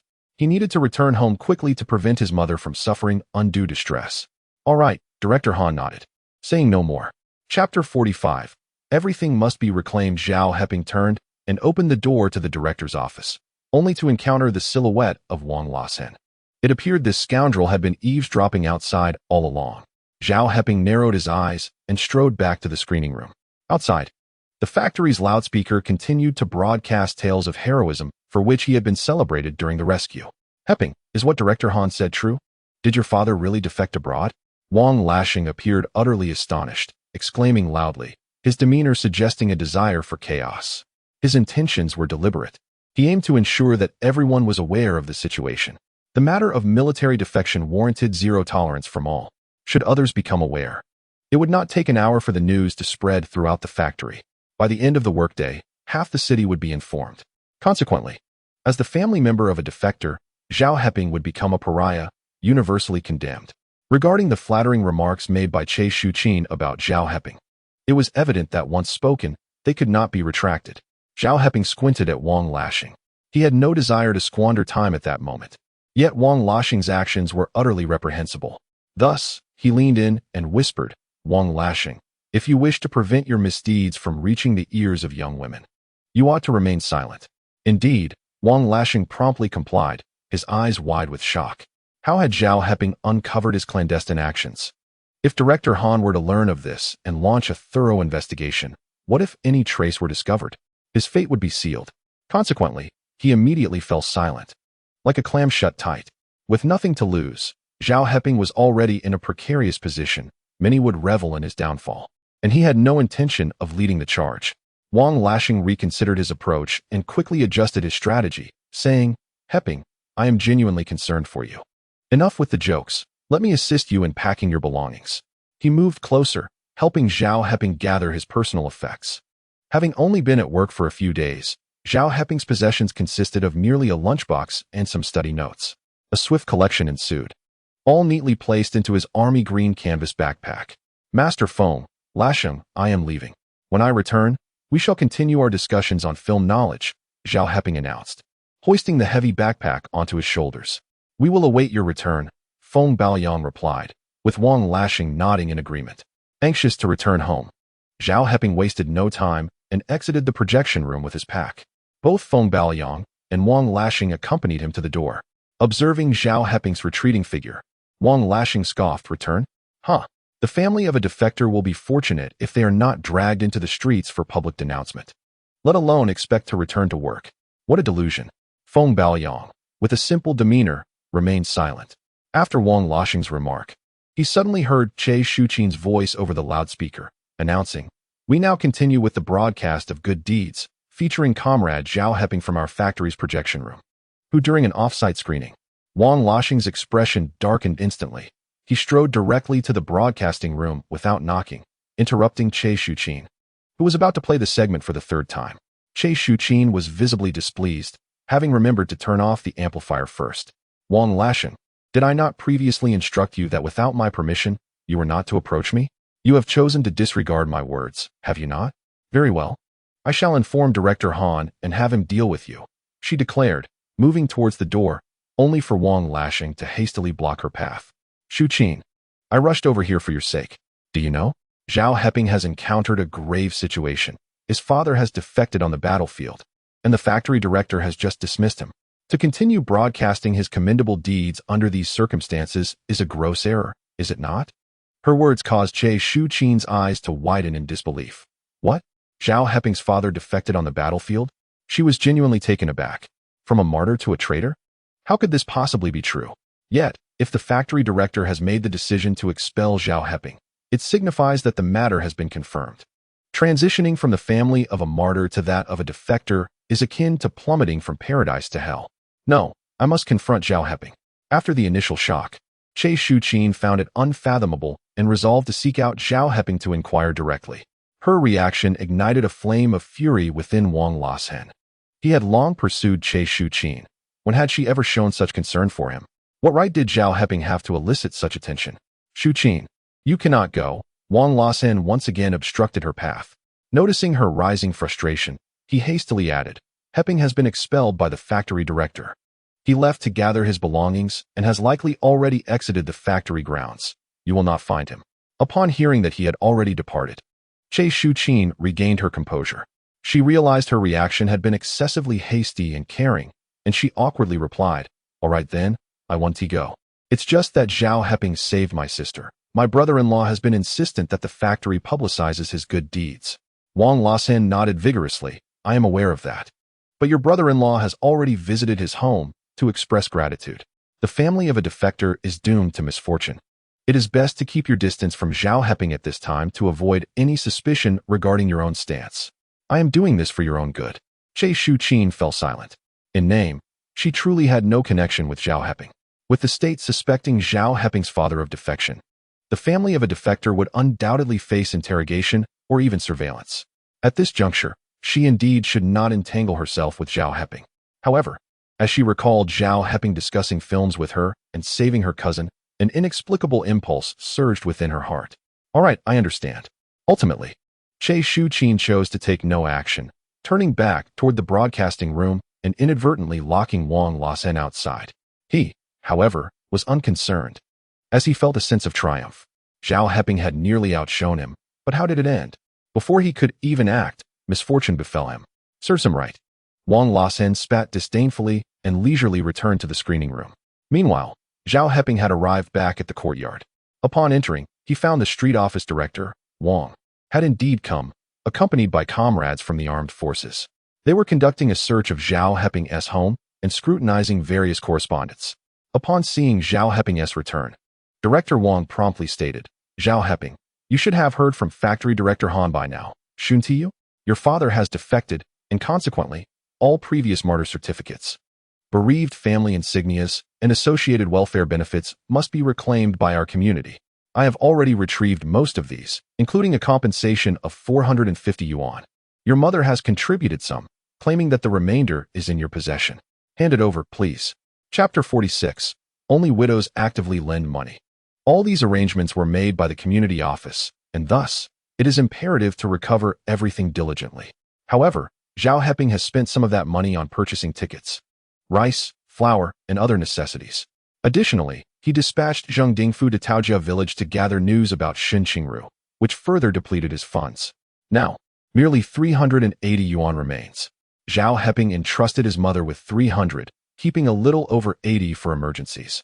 At this juncture, Director Wang arrived to collect the funds, and he promptly produced the money. Upon receiving it, Director Wang counted it with a serious expression, stating, "Not enough. There is still a shortfall of over 60 yuan.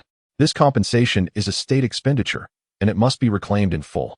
Zhao Heping quickly replied, "Yes, Director Wang. The shortfall was spent on firewood, rice, oil, and salt. I will borrow money to make up for this deficiency." As these words left his mouth, the onlookers who had gathered at his doorstep swiftly dispersed, with only a few remaining, murmuring, "In these times, it is a struggle for every household to merely fill their stomachs. Surviving day by day leaves no room for lending money. Indeed, 3 years of new and old, patching and mending for another 3. Every household faces difficulties. Every penny is cherished and must be stretched. The impoverished should not burden one another. How true it is. My family has not touched meat for over half a year. The child has cried for it multiple times, but what can be done? Life must go on, we endure. You still crave meat? My family cannot even afford soy sauce, let alone spare money for a sieve." In summary, Zhao Heping seeking to borrow money from them? No way. Especially since Zhao Guoxing has transformed from a martyr into a defector, borrowing money now is even more out of the question. Should they lend money to Zhao Heping? Wouldn't rumors spread, tarnishing their reputation? Zhao Heping scanned the crowd at the door. Those in the courtyard who had a strained relationship with his family would naturally not lend him anything.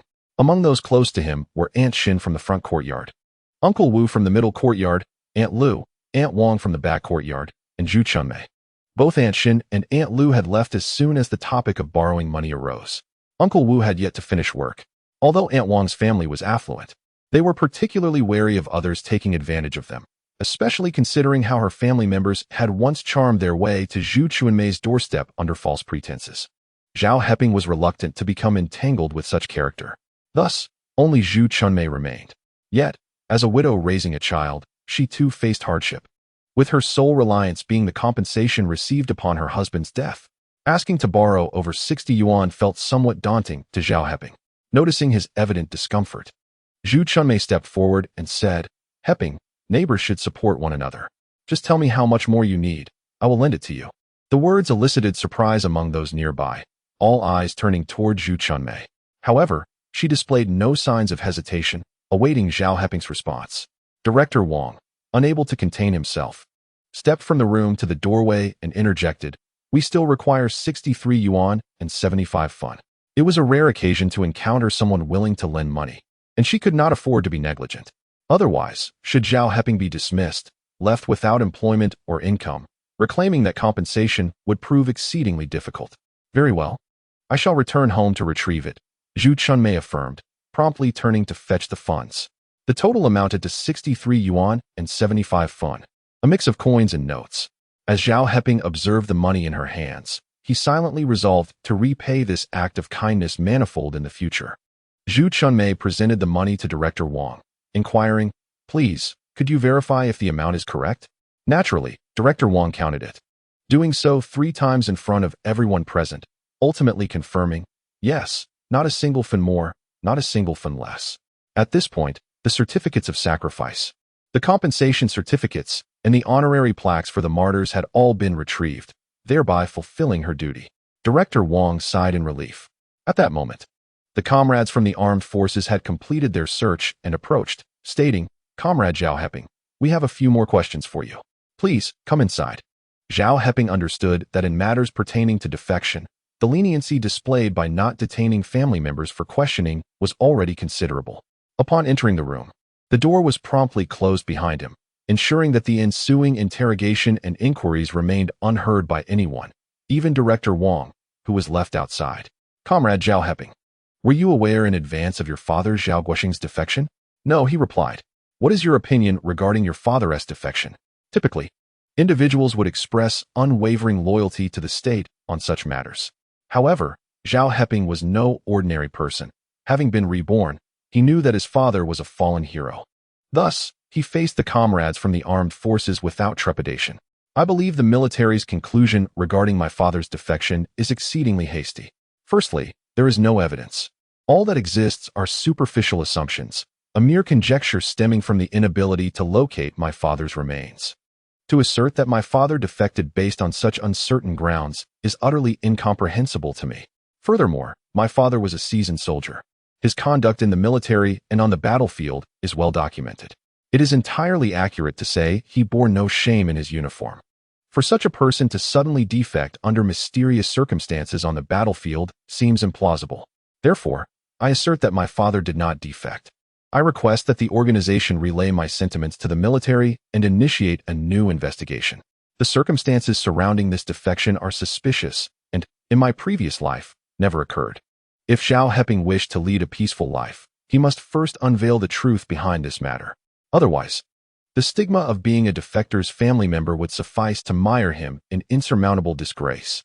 The two comrades from the armed forces exchanged glances, aware that they indeed had some knowledge regarding Zhao Guoxing.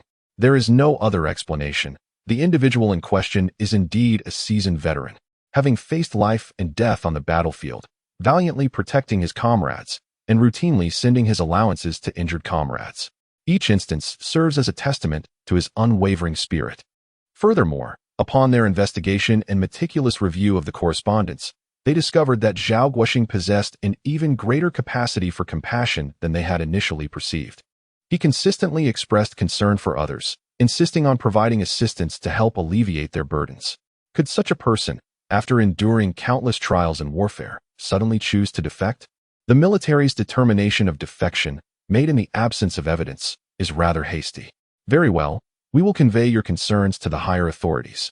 As family members, should you recall anything that seems amiss, it is imperative that you inform us promptly, without any concealment. Chapter 47. Your husband will bring misfortune, Zhao Heping acquiesced. However, he did not harbor any illusions that the military would genuinely reopen the investigation. If they truly valued the matter, they would not have arrived at such a rash conclusion. Thus, everything must rely on his own efforts. For now, he must stabilize his situation before seeking out Chen Qingru. He is aware of the old Chinese physician who once healed Chen Qingru in his previous life and knows where to find him. If he can locate the physician and provide the necessary treatment for Chen Qingru, the truth will be revealed. With the personnel from the armed forces and Director Wang of the neighborhood committee having departed, the individuals lingering at Zhao Heping's doorstep felt emboldened. Particularly, Song Guoqin from the front courtyard, whose mother, Yu Tsuhua, had been arrested due to Zhao Heping's report to the authorities, had yet to return. Now that the war hero's family had been transformed into that of a defector, she felt a surge of vindication.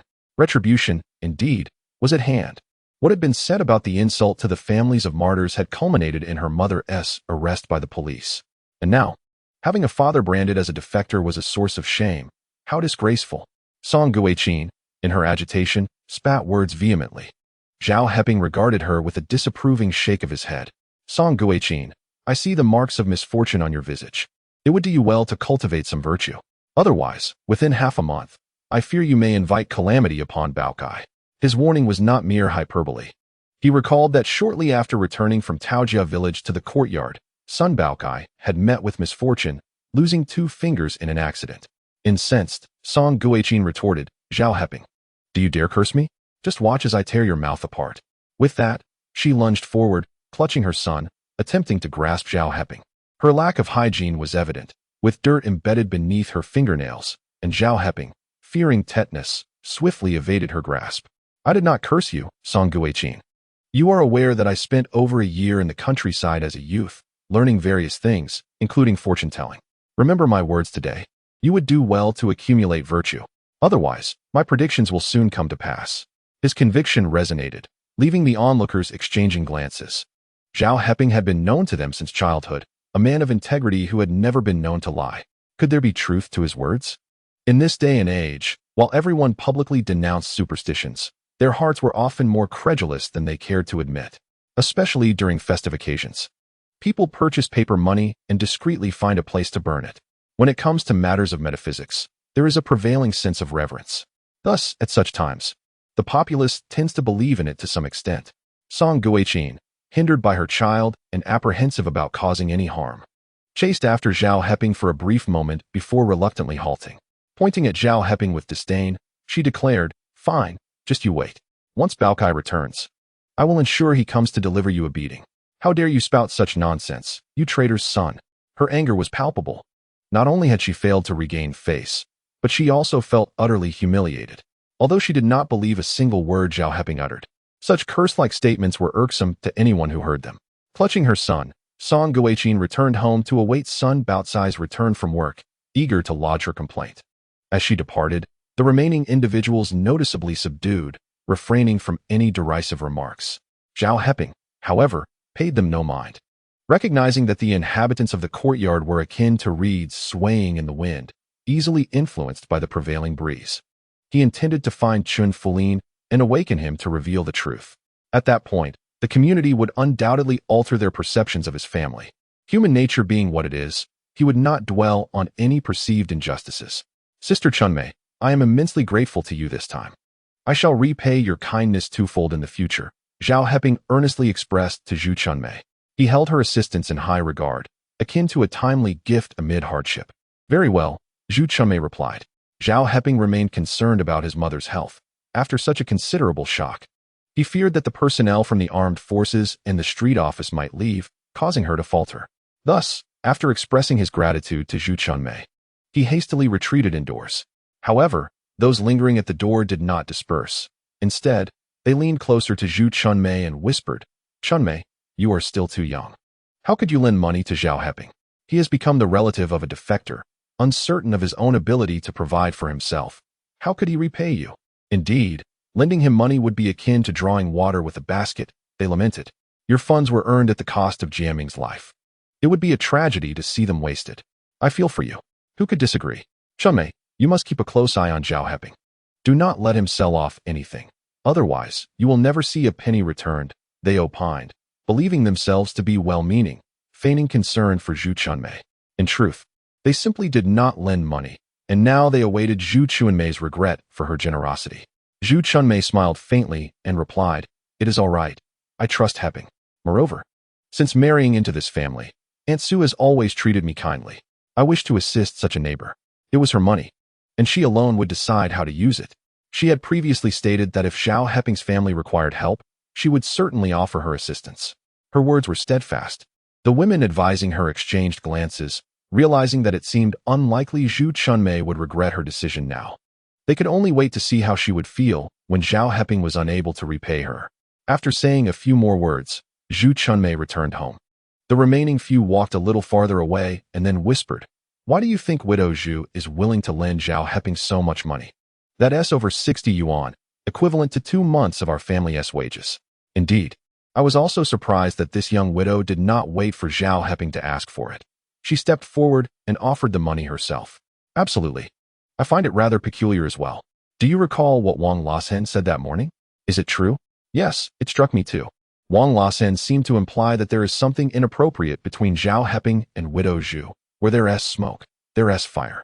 Everyone is keeping an eye on them to prevent any scandal that could tarnish the reputation of our courtyard. This group of people often engages in gossip, eagerly spreading rumors. Now that Zhao Heping's family is facing misfortune and the widow boldly lends him money, they can't help but embellish the story. Zhao Heping, however, remains oblivious to all this. His mother had previously been severely distressed and is still recovering, now overwhelmed again by the accusations against her husband. Yet, this time it is angering. How could they be so callous to accuse his father of desertion when they cannot even find his remains? "Heping, you must believe me. Your father would never desert. We must file a complaint. We must seek justice for your father." She could not allow her husband to bear such a disgraceful accusation. A man who had sworn to protect his country should not be subjected to such slander. Chapter 48. Song Guiqin files a complaint. Zhao Heping certainly believed that his father would not desert. "Mom, I believe you. Please don't get too upset. My father is a war hero. He would never desert. He vowed to uncover the truth and vindicate his father. Having returned to life, he knew precisely what steps to take. Yet, his mother's health weighed heavily on his mind. Thus, he decided to stay home for 10 days or half a month to help her recuperate before embarking on his journey." Su Xiuing lay in bed. tears streaming down her face. Heping, your father cannot unjustly carry the label of desertion. We absolutely must not accept this. You should go find your third uncle tomorrow. His father-in-law is a high-ranking official whose words may carry weight. Although she had never considered reaching out to that relative, the gravity of the desertion accusation necessitated seeking someone influential. After all, he was not an outsider but her husband's younger brother. Find my third uncle? Zhao Heping frowned.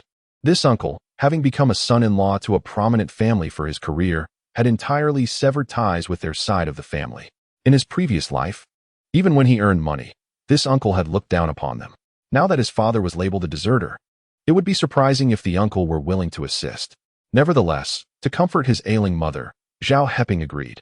All right, I will go find my third uncle tomorrow. Su Xiaoying felt a slight sense of relief. Observing his mother still shedding tears, Zhao Heping contemplated sharing his plans. Mother, there is no need for excessive worry. Even if Uncle San is unable to assist, I possess a method to prove that my father did not defect. You have heard from the comrades at the Armed Forces Department that my father was on a mission alongside a comrade named Chen Qingru. Now, with my father's fate unknown and Chen Qingru injured and in a coma, I believe Chen Qingru must know my father's whereabouts. Therefore, I plan to seek out Chen Qingru as soon as your health improves. Once he awakens, the truth will undoubtedly be revealed. Furthermore, he is aware of the esteemed traditional Chinese physician capable of treating him. Thus, if I proceed, success is assured. Upon hearing this, Su Xiaoying felt a flicker of hope. Yes, indeed, your father's comrade must have knowledge of his condition. No, Ping, do not seek out Uncle San tomorrow. Instead, trust your instinct to find this Chen Qingru. An individual in such a severe state of unconsciousness will eventually awaken, will he not? Inquire with the doctor about when he might regain consciousness, if necessary. Remain by his side to ensure he receives proper care, which will hasten his recovery. This is currently the only viable solution. Su Xiaoying was filled with excitement. She could not bear the thought of her husband being tarnished with the label of defection. Zhao Heping, noticing her agitation, quickly interjected, Mother, please do not be alarmed. Listen to what I have to say. Regardless of where we go, we must first obtain a letter of introduction from the neighborhood office. Given our current predicament, they are unlikely to issue it promptly. Moreover, with Chen Qingru still unconscious, my premature arrival would be futile. If I wait until he awakens, that would be far more advantageous. Thus, we must not rush. The letter of introduction is paramount. Without it, I cannot proceed to search for Chen Qingru across provinces. However, considering my father's accusations of defection, acquiring this letter will be challenging. Su Xiaoying pondered this for a moment before responding. Then let us seek out your Uncle San. Even if he cannot persuade his father-in-law to advocate for us, he should be able to secure a letter of introduction for you. After all, blood is thicker than water. He cannot neglect such a minor matter. All right, Zhao Heping acquiesced, fetching a warm towel to assist his mother in refreshing her face, and poured her a glass of water with a touch of sugar. It is said that consuming sugar can uplift one's spirits, enhance brain metabolism, and stimulate dopamine production. Zhao Heping felt fortunate that when purchasing tickets, he had requested a sugar voucher and subsequently acquired the sugar. In this critical moment, it proved to be quite useful. With her son's comforting analysis, Su Xiaoying felt a semblance of relief. She reclined to rest, while Zhao Heping commenced tidying the disarray caused by the Armed Forces Department's search. Soon, the workers returned home, and everyone had heard the news of the day's events. The Armed Forces Department's search and the neighborhood office's revocation of all benefits granted to families of martyrs. The Zhao family, now branded with the label of a defector's family, seemed destined never to recover. In the front courtyard, Song Guiqin, upon seeing her husband's son Baochai return, immediately began to complain. Baochai, you must not let that rascal Zhao Heping off the hook this time. He reported to the police, sending my mother away. And today he even cursed you, claiming you would encounter a calamity within a fortnight. How absurd. The son of a traitor dares to utter such superstitious curses. I would not hesitate to deal him a fatal blow. Take that stick I found outside and break his legs. Let us see who truly faces misfortune. Son Baochai, honest and unassuming, is over 40 years old and has long lost the impetuousness of youth. Upon entering the house, he was met with his wife's barrage of complaints.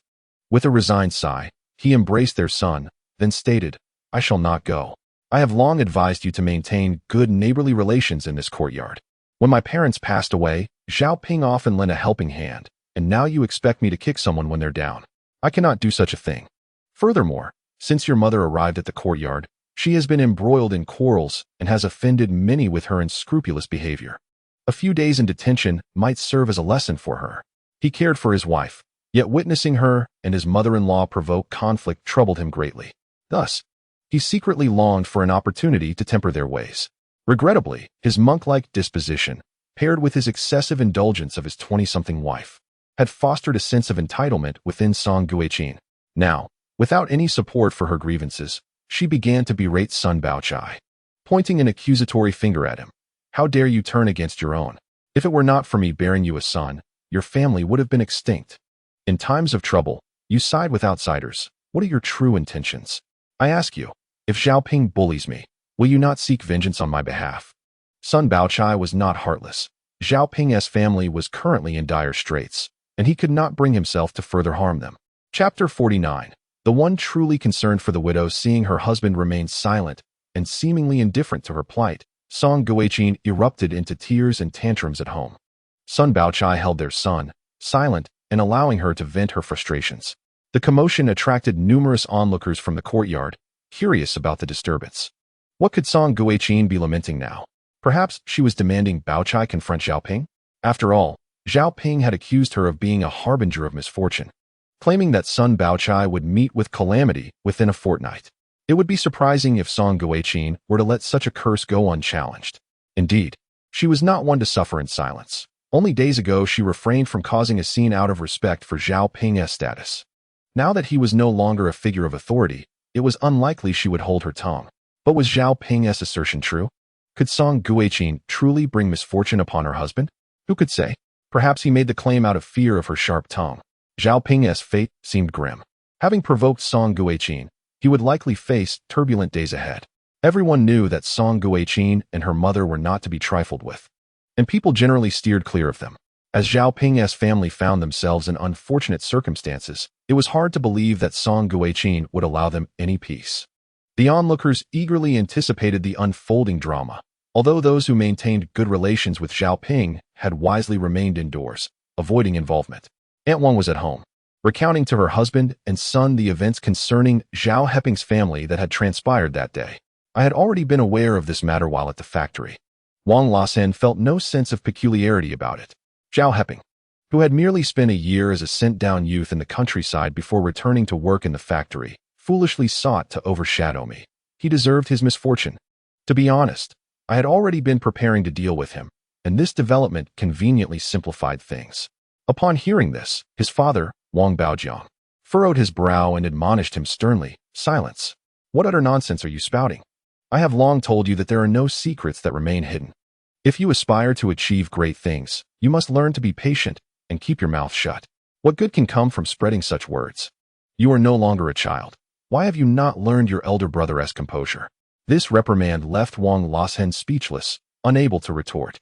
Among the three brothers, the eldest had a disability, reportedly due to their parents' neglect in the past, which resulted in them having no expectations of him.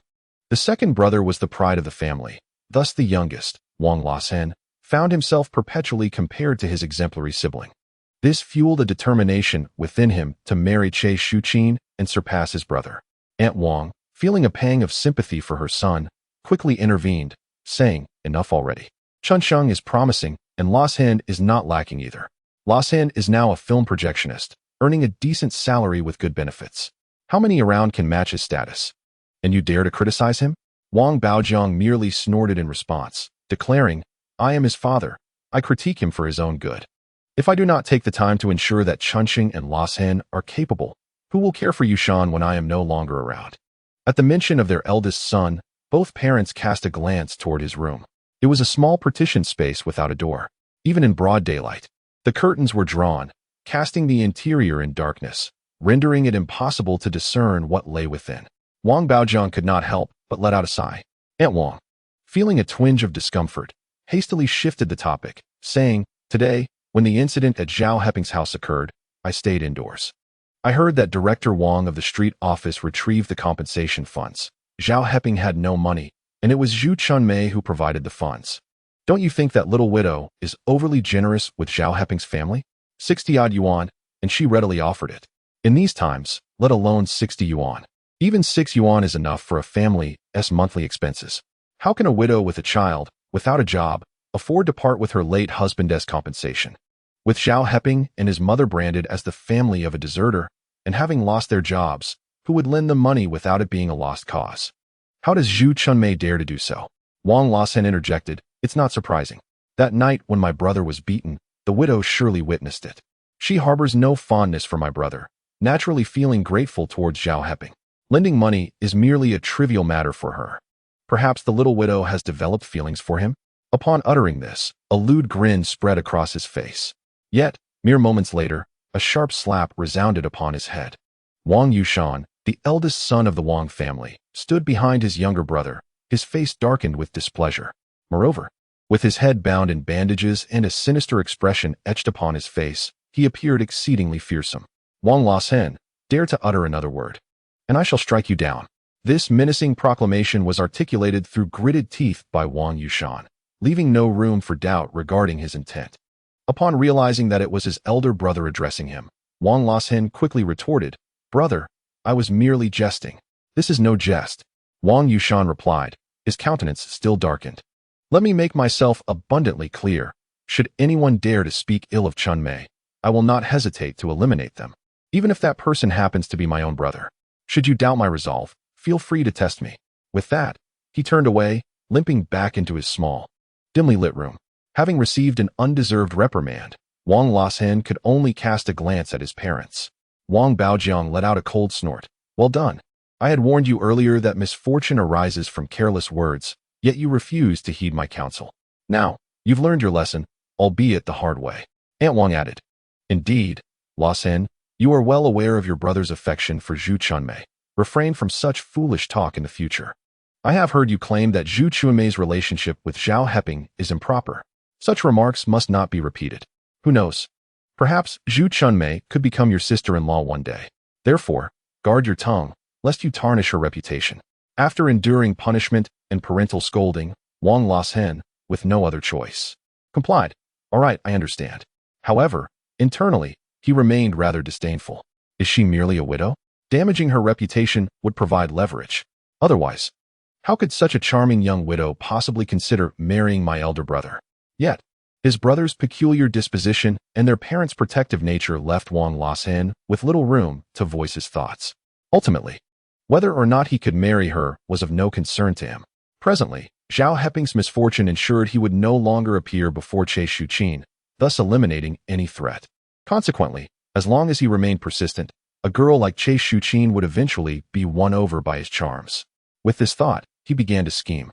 Unbeknownst to him, while he was preoccupied with thoughts of Che Shuqin, she was fervently imploring her father to devise a means to assist Zhao Heping.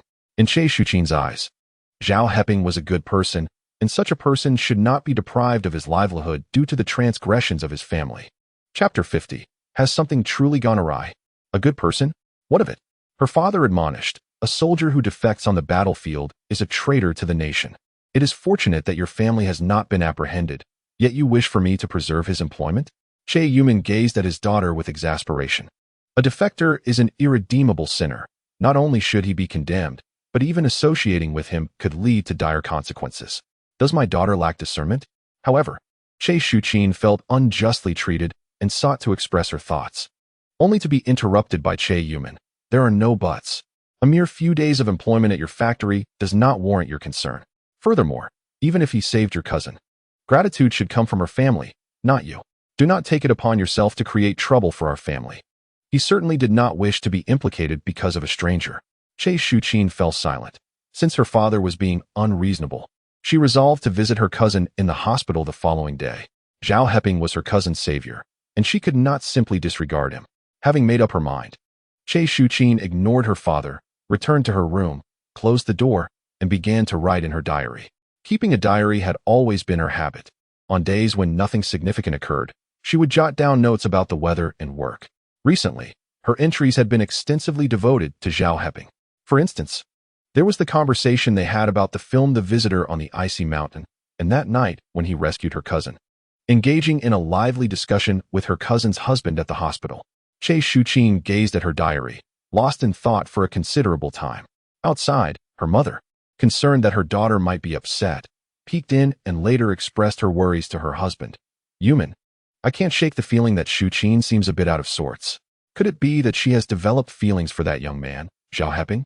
If that is the case, it could lead to complications. However, Che Yuman felt his wife was overreacting. Do not speak foolishly.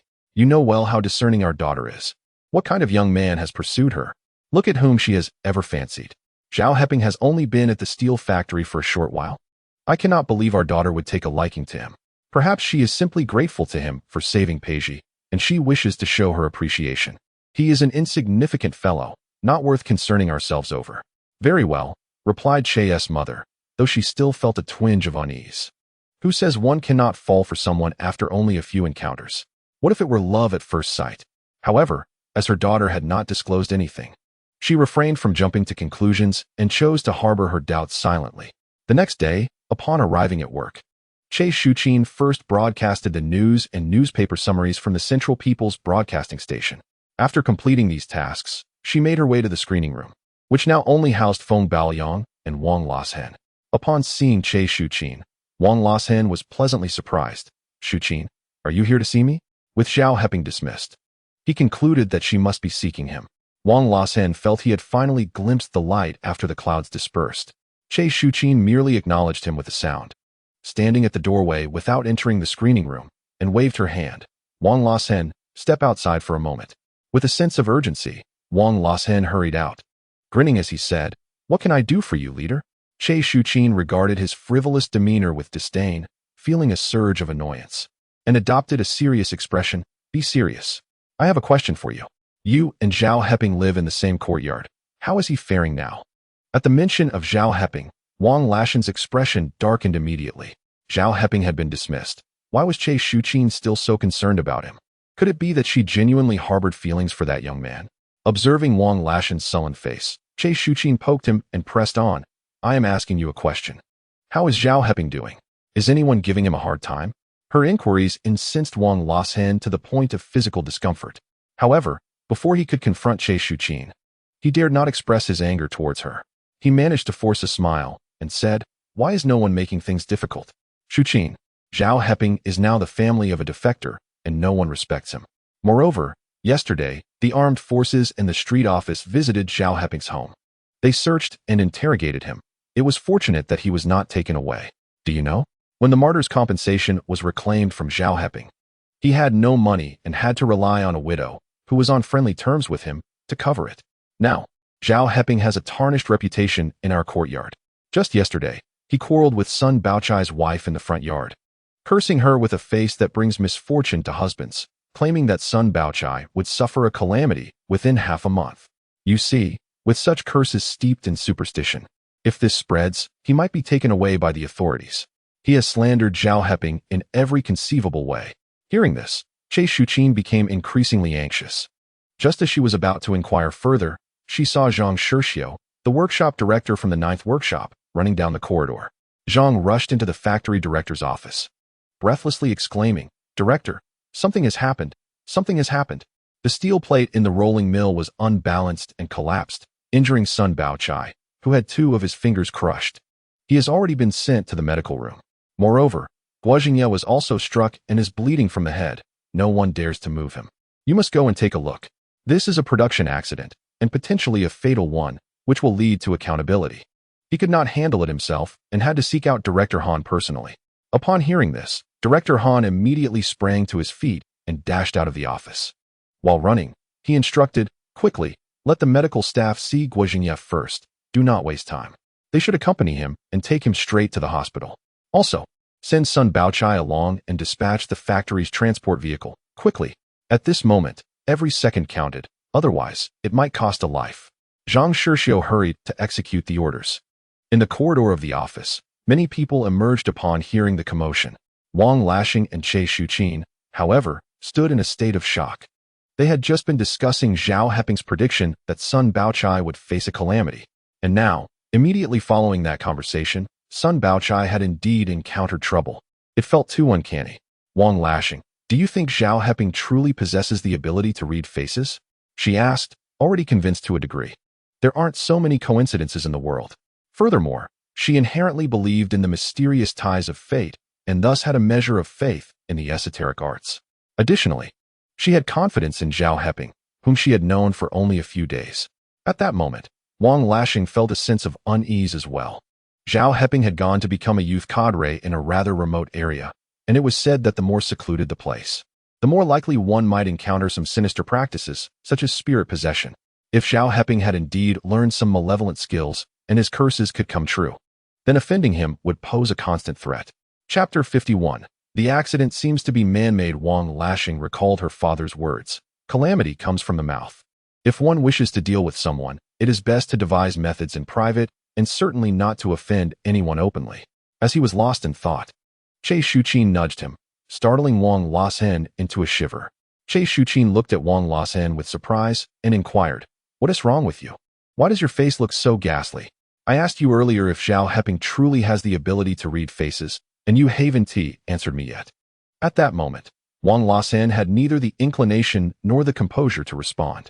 He quickly replied, "Shuqin, you should return to the broadcasting room. I'll head to the workshop to see if there's anything I can assist with." With that, he left Che Shuqin behind and hurriedly dashed out of the office. He was determined to clarify the circumstances surrounding Sun Baochai's injury, to ascertain how Sun felt about it, and whether he experienced any sense of loss of control or an eerie sensation. If that were the case, he would have to exercise utmost caution around Zhao Heping in the future. The factory had encountered a production accident, a matter of grave significance, especially with Deputy Factory Director Yu, who aspired to replace Director Han, seizing the opportunity to personally compose a statement that Che Shuqin broadcast 3 times. Ostensibly, it emphasized safety in production, yet in reality, it subtly insinuated that Director Han had failed in his duties. The news spread throughout the factory, creating quite a stir. Other workers, upon hearing the reports, were filled with fear and apprehension. How did another production accident occur? Is this the 3rd time since the new year? They pondered. What on earth are the leaders thinking? Can't they implement adequate preventive measures? There were whispers that Guo Jingye had suffered a head injury from a falling steel plate and had lost a significant amount of blood. Moreover, Sun Baochai had sustained injuries to his fingers, which were severely crushed, and it seemed unlikely that they could be salvaged. As discussions ensued, no one noticed that the workers residing in the same courtyard as Zhao Heping were all visibly stunned, rendered speechless. Just yesterday, Zhao Heping had remarked on Song Guiqin's ill fortune, suggesting that her lack of virtue would lead to calamity, and now, Sun Baochai had encountered misfortune. Could this merely be coincidence? A chill ran down their spines. They had previously debated the incident at Zhao Heping's home, advocating for the capture and execution of defectors or the severe interrogation of their relatives. Detached from the matter at hand, each had proclaimed their moral superiority. Yet now, they pondered the possibility that Zhao Heping might indeed possess some mystical powers. What if their previous words reached his ears? Doubts and suspicions filled the air, and everyone busied themselves with their tasks in silence. By afternoon, those who had gone to the hospital returned with 2 pieces of news. First, despite efforts to save him, Guo Jingye had succumbed to his injuries. Second, although Sun Baochai had managed to avoid extensive injuries, 2 of his fingers had been crushed, and the damaged portions had already begun to necrotize, necessitating amputation. Neither piece of news was favorable. Most of the workers, who toiled in the workshop, felt a deep sense of sorrow upon hearing of the accidents. At the end of the day, the workers from the courtyard hurried home, recounting the day's events to their families. Upon hearing the news, Song Guiqin wept profusely and hurried to the hospital with her child in tow. The courtyard erupted in chaos. Could Zhao Heping's words from yesterday truly be accurate? Did Song Guiqin genuinely bring misfortune upon her husband? Who could say if it was indeed her doing, or if it was a curse cast by Zhao Heping? I have heard that in certain places, some individuals engage in the practice of voodoo and fortune-telling, capable of inflicting harm without anyone being the wiser. Hush, please lower your voice. Be cautious not to be labeled as superstitious, and beware of drawing Zhao Heping's attention. Upon hearing this, everyone quickly fell silent. Whether it be the fear of superstition or incurring Zhao Heping's wrath, both are rather daunting. Consequently, the discussion regarding the families of defectors ceased, and parents were more vigilant, forbidding their children from speaking recklessly in the backyard, thus granting Su Xiaoying a measure of peace. However, concerning the unfortunate fate of Sun Baochai, Su Xiaoying had indeed heard about it and inquired of her son, Heping, How did you know that Sun Baochai was destined for misfortune? Could it be that you possess some sort of prophetic ability? She harbored doubts, for such coincidences seemed implausible. Could it be that her son had acquired some hidden skill elsewhere? Zhao Heping hastily clarified, "Mother, there is nothing to it. I merely spoke offhandedly to encourage Song Guiqin to cultivate some decency, never anticipating it would manifest so soon. This occurrence was purely coincidental." He too was astonished by the timing, having just mentioned it yesterday, and today's Sun Baochai faced calamity. After all, he could only recall a general time frame concerning Sun Baochai's misfortune, lacking specifics. Yet, he distinctly remembered that in approximately a month and a half, an accident would occur at the factory, and it would be a significant one. He recalled the reasons and dates vividly. As in his previous life, Director Han had orchestrated safety training for all factory workers following that incident. This news had spread through the courtyard, generating considerable discontent among its residents. Hence it remained etched in his memory. However, it was ultimately futile, for the so-called safety incident was orchestrated. In his past life, it took many years before the deputy director was apprehended and these matters came to light. Moreover, Director Han was ousted due to the recurrent safety issues, and had it not been for his influential connections, he likely would have faced accountability. Contemplating these events, Zhao Heping was filled with uncertainty regarding Sun Baochai's calamity. Who could ascertain whether it too was a product of human intent? Yet, the incident had transpired, and as a family of a defector, he felt powerless. His immediate concern was ensuring his mother regained her health, after which he would endeavor to revive Chen Qingru and locate his father's remains, restoring their lives to normalcy, which was paramount. Regrettably, their financial situation was dire. Today's meal consisted of yesterday's leftovers, with a scant amount of pickled vegetables, and though they had a few buns left, they could only last a couple more days. But what of tomorrow? His mother's health was fragile. They could not persist on pickled vegetables indefinitely. Zhao Heping patted his pocket, which was emptier than his own face. To settle the compensation, their household had been rendered penniless. At this moment, determining how to sustain themselves became the foremost priority. As for borrowing money, the entire courtyard had concluded that his family was tainted by defection and would never recover. Thus, it was utterly impossible for him to secure a loan. As for Zhu Chunmei, he felt too embarrassed to approach her for assistance again. After all, she was a young widow, and getting too close would not bode well for anyone. Zhao Heping pondered this matter, unable to conceive of any particularly brilliant ideas. In this era, it was not like the 1980s or 1990s, where reselling scarce items could ensure a life free from want. Nowadays, speculation and hoarding were severely cracked down upon, making any thoughts of trade utterly futile. Should one be apprehended, the consequences were no trifling matter. Suddenly, he recalled something. A piece of information that Zheng Dingfu had shared with him from his past life, which seemed to pertain to events unfolding tomorrow. Chapter 52. Past events in a previous existence. After Zheng Dingfu had established a deep camaraderie with him, he had recounted many memorable incidents to Zhao Heping. Among these tales, one particularly resonated with Zheng Dingfu, as he had repeated it several times, even remembering the date with clarity. It concerned a skilled worker at a pharmaceutical machinery factory, who had been a riveter for over 5 years. Due to the physically demanding nature of the job, the workers were allotted a relatively generous ration of grain, accumulating quite a few grain tickets over time. He intended to sell these tickets to purchase a bicycle for his younger brother, who was about to marry. During that era, the clandestine trade of grain tickets was quite common, and his first thought was to head to Pigeon Market. However, this individual was shrewd and reluctant to sell to ticket traders like Zheng Dingfu, opting instead to sell the tickets himself daily in hopes of fetching a higher price. He only brought 20 jin of tickets each day, a quantity small enough that, even if caught, he would face minimal repercussions, merely confiscation rather than severe punishment. Everything proceeded smoothly until he unwittingly attracted the attention of the authorities due to his daily visits to Pigeon Market. On that fateful day, the officials apprehended him while he was selling his grain tickets. Ultimately, he was charged with speculation, lost his job, and received a black mark against his name, leading to public humiliation and a sentence of labor re-education. The impending marriage of his younger brother was dashed, leaving the family with their heads held low for many years. When the time of reform arrived, this incident resurfaced in discussions. Unable to bear the weight of his shame, the riveter took his own life by jumping into a river one bitter winter. The water was shallow, and his head became lodged in the silt. When he was recovered, his eyes were wide open, forever unclosed in death. Each time Zheng Dingfu recounted this tale, it was with profound sorrow. Heping, do you know? He was just 3 days away from having enough money to buy that bicycle. But when the authorities intervened, his entire family was ruined, and he ultimately lost his life. He lamented the injustice of it all. Why was he not permitted to sell his own possessions?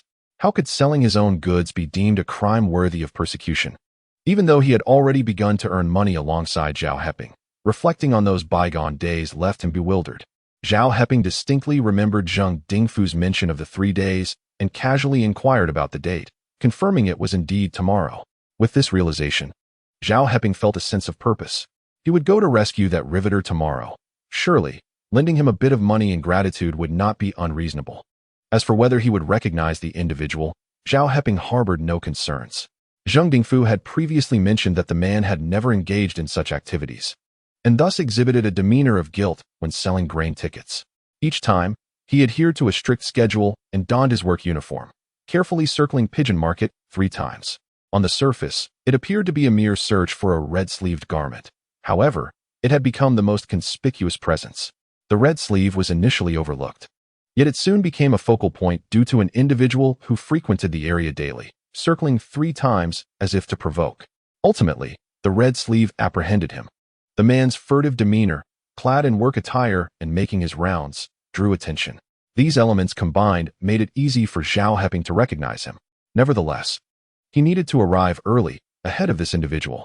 The market began at 3 in the morning and concluded before 5, necessitating Zhao Heping to rise early to ensure he wouldn't miss the opportunity.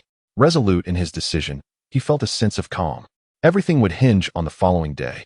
Should he fail, he would have no choice but to fish in the river.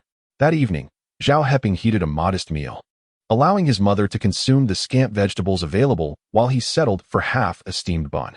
Noticing this situation, Su Xiaoying immediately understood. Heping, if we are short on money, perhaps you should borrow some from your third uncle. Once we have funds, we will surely repay him. The Zhao family, having lost their parents early, consisted of 3 brothers, with the eldest dying on the battlefield at 17.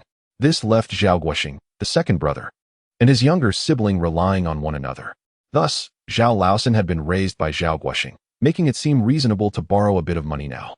However, Zhao Heping harbored no trust for his third uncle, who had become an ungrateful wretch, severing ties with the family after gaining power through his father-in-law. He feared that asking for money would yield neither funds nor dignity, only humiliation. Yet, he refrained from sharing these sentiments with his mother. Instead, he spoke lightly. Mom, you need not worry about money. Do you recall my classmate Yuan Xiaowen? He is sending something to his sister tomorrow and has asked me to help him. I can borrow some money from him. His family has dual incomes, and we share a good rapport. He will certainly lend it to me. This was the second occasion he had invoked Yuan Xiaowen's name since his rebirth. Su Xiaoying believed him without doubt. Very well, then you may borrow from your classmate. However, be sure to clarify that it is a loan to be repaid. Do not let him feel as though you are demanding something in return for your assistance. That would surely discomfort him. Understood, Zhao Heping affirmed. After finishing dinner, he retired to bed early, yet his mind was troubled, preventing him from finding rest. As autumn had arrived, the nights had turned somewhat chilly. Tossing and turning, he managed to warm himself up, though he was uncertain how long he lay awake until he was suddenly jolted from his slumber.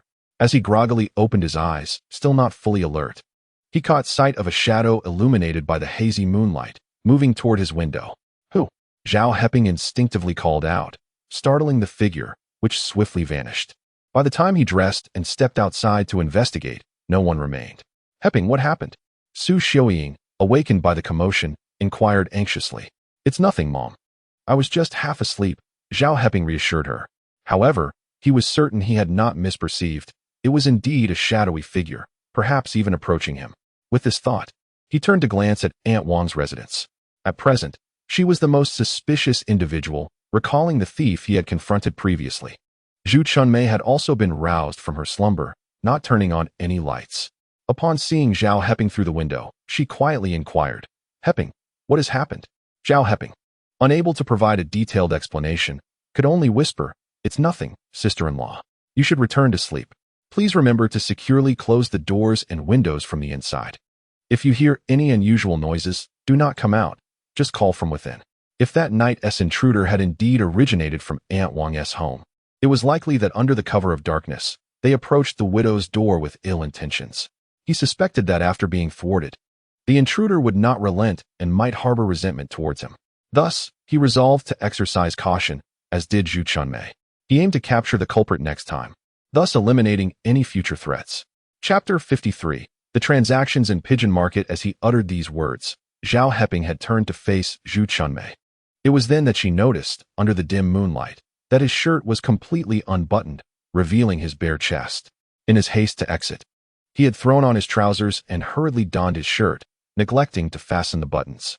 Zhu Chunmei's face flushed crimson, and she lowered her gaze, murmuring, "I will heed your advice.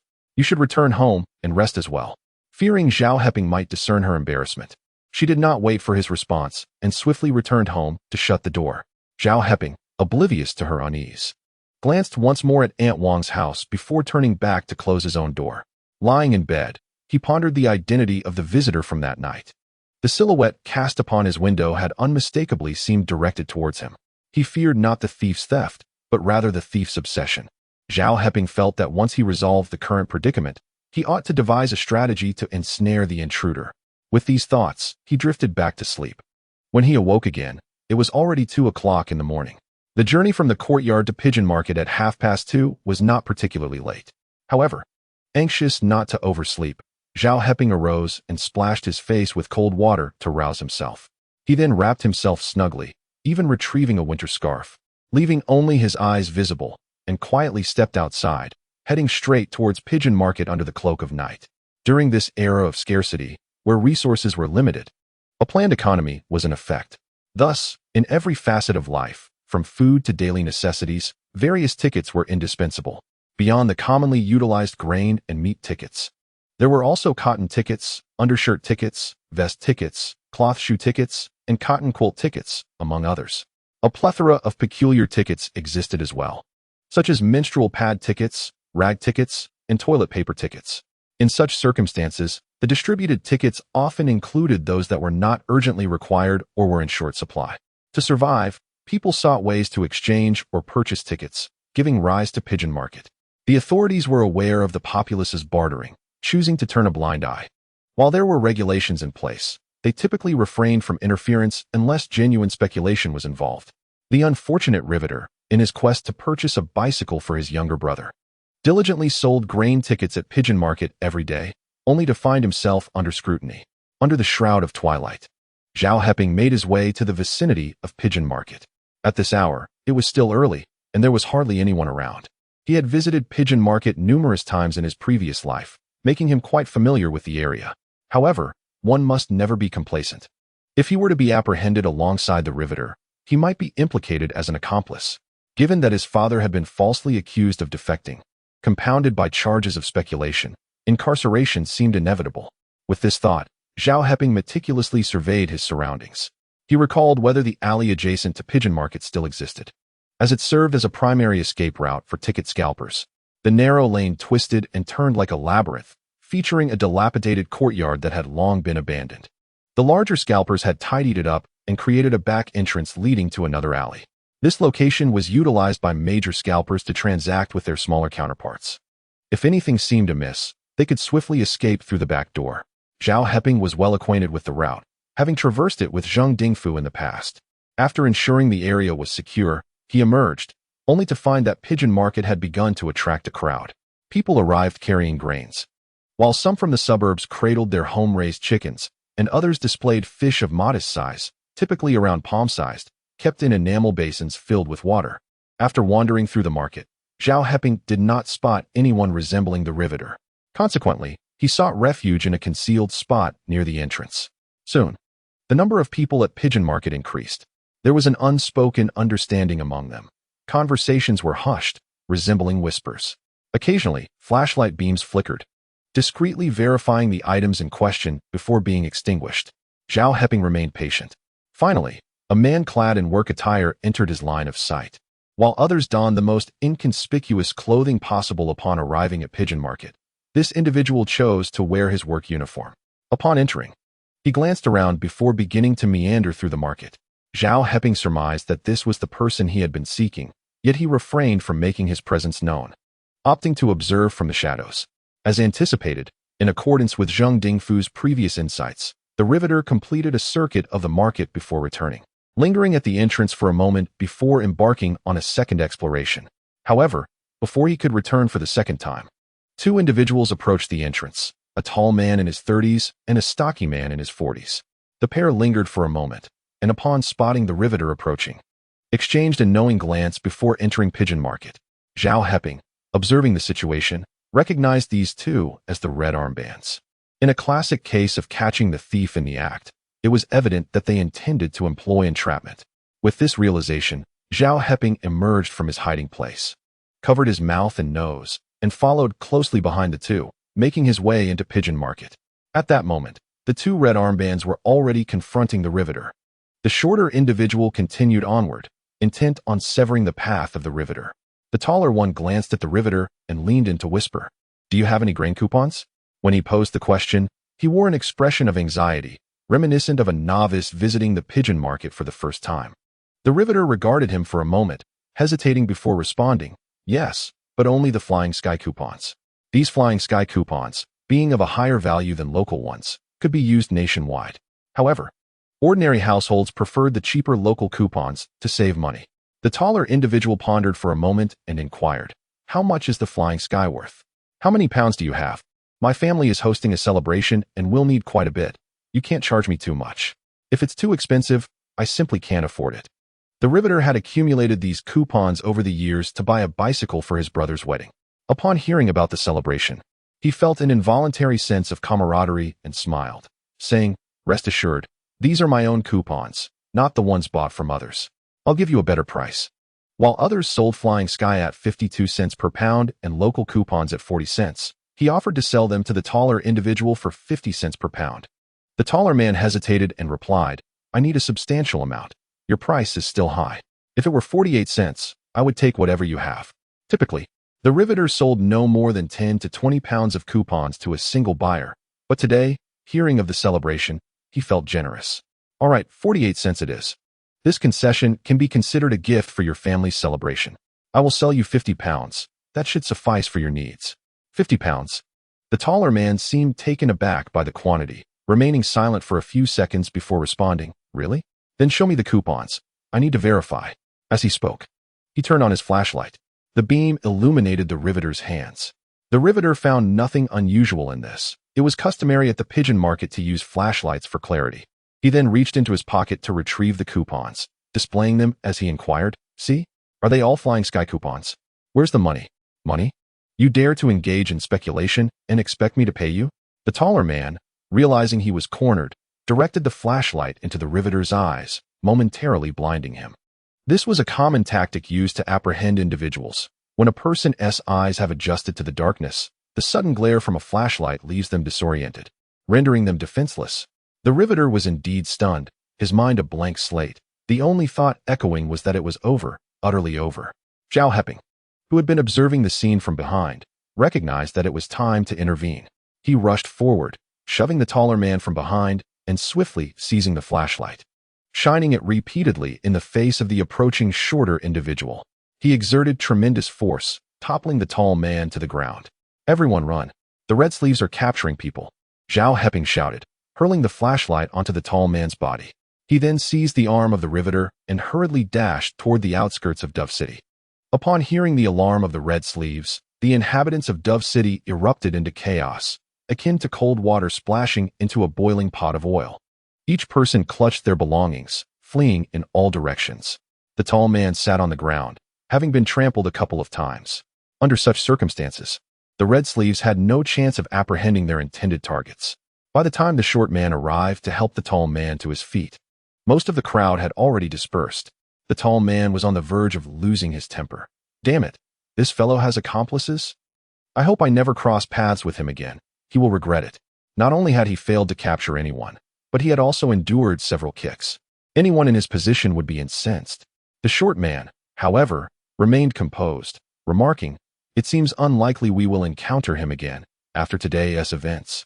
Do you think he dares to return?" No one would. The tall man cursed his misfortune. Yet, not capturing anyone was a reality they had to face. Meanwhile, Zhao Heping had successfully guided the riveter through a labyrinth of narrow alleys to the dilapidated little house. At that moment, a large group of smugglers, having sensed the danger, had already slipped out the back door, leaving the house devoid of occupants.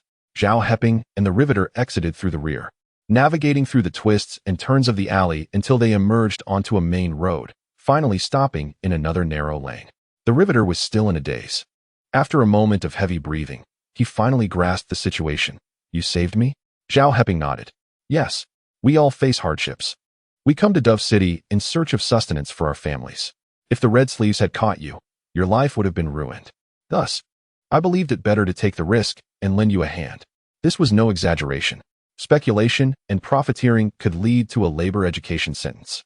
And for someone like the riveter, who had previously traded over 200 pounds of food stamps, a mishap could cost him even the best of jobs. He would be publicly shamed, paraded with a placard, and although he would not face execution, he could be sent to a labor camp. His reputation would be tarnished, ruining not only his life, but also affecting his family. In such times, any household with a convict would suffer immensely. Contemplating these dire consequences, the riveter suddenly knelt down. "You have saved my entire family. Thank you. Thank you." He was not naturally bold, and in this moment of fear and realization of the consequences, he broke out in a cold sweat. His gratitude towards Zhao Heping, the one who had extended a helping hand, was profound. Zhao Heping, unaccustomed to being knelt before, fearing it might shorten his life, quickly stepped back and helped the riveter to his feet, contemplating how to broach the subject of receiving some compensation in the form of money or food stamps. However, before Zhao Heping could speak, the riveter, not forgetting to clutch his remaining food stamps as he fled, thrust them into Zhao Heping's hands. "This is 57 pounds and 2 ounces of food stamps. All for you." This is all the ration tickets left from his sales. He initially intended to sell them within 3 days, but nearly got apprehended. Therefore, he decided against further sales and handed them all over to Zhao Heping. After giving the ration tickets, the machinist reached into his coat pocket and produced some money. Even in the moonlight, the prominent 10 yuan note was unmistakable. This amounted to 18 yuan and 93 fun, 10 yuan of which was set aside for purchasing suitable items at the pigeon market, while the remaining 8 yuan and 93 fun comprised change prepared for transactions involving the ration tickets. Among the money, there were also a few meat tickets, exchanged yesterday using the ration tickets, intended for purchasing meat for his brother's wedding, which he also offered to Zhao. Unaware of the events that transpired today, he hoped Zhao wouldn't find the sum insufficient. Additionally, he left his name and factory address, requesting Zhao to provide his name and residence, promising to express his gratitude with a gift in the future. Without Zhao Heping's intervention, he would have faced dire consequences today. Thus, any form of gratitude would be justified. Zhao Heping did not refuse, but accepted both the money and tickets, acknowledging the risks taken to acquire what he desired, feeling no remorse. "I shall accept this money and tickets," he replied, "but there is no need to exchange names or addresses. I will not inquire about your identity. As for today's incident with the red-sleeved officer, consider it as if it never occurred. Do not breathe a word to anyone. From this day forth, we shall remain strangers. This is the safest course for both of us." He had aided the machinist, but had also taken a stand against the red-sleeved officer. If any whispers of this reached the officer, a thorough investigation would ensue. The machinist, in his work attire and having frequently appeared at the pigeon market, might be recognized by someone. If he were to be reported and his identity uncovered, leaving behind a name and address could lead to dire consequences. Having been reborn, Zhao Heping was exceedingly cautious, unwilling to make even the slightest misstep. The machinist instantly understood Zhao's implication but felt somewhat guilty. "However, you effectively saved my entire family today. This token of gratitude seems insufficient. If you feel unsafe, I can send my brother here tomorrow at the same time to deliver a proper thank you. Rest assured, I will never return to the pigeon market again, and no one will trace me. When you come to collect the reward tomorrow, no one will know who you are or where you live. To put it bluntly, even if I were to be investigated, it would not lead back to you. You would be entirely safe. A life-saving grace should be repaid in kind. I cannot let this go unacknowledged." Chapter 55. Misunderstood by the widow, Zhao Heping was not greedy.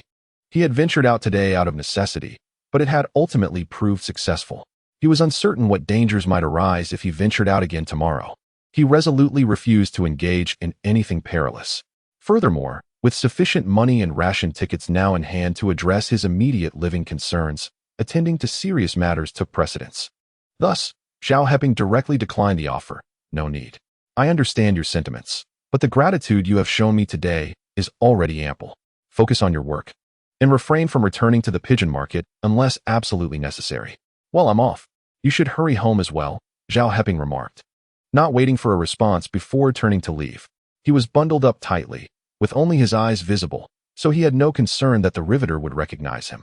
Upon seeing him depart, the riveter pursued him a few steps, but refrained from calling out to avoid attracting attention from others.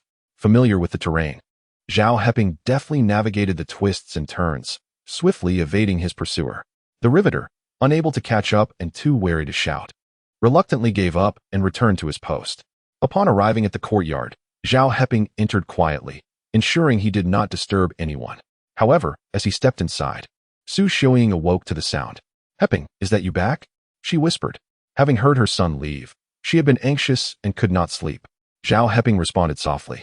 "Yes, Mom, it's me. It's still dark. I'll close the door so you can continue resting." "All right," Su Xiuying replied, feeling reassured by her son's presence.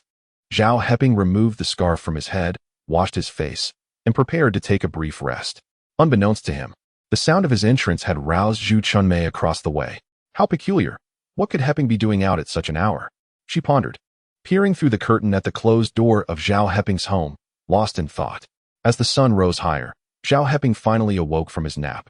He reheated the leftover food from the previous day, and the mother and son sat together to eat. "Heping, did you really go help your classmate last night?"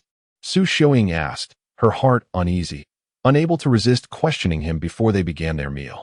Zhao Heping nodded earnestly. "Mom, I truly did. You know I never lie." In his past life, he indeed had been honest and straightforward, which is why he had fallen prey to Tao Huili, becoming a pawn in her game. However, having returned to life, he was no longer that naive youth who never told a lie.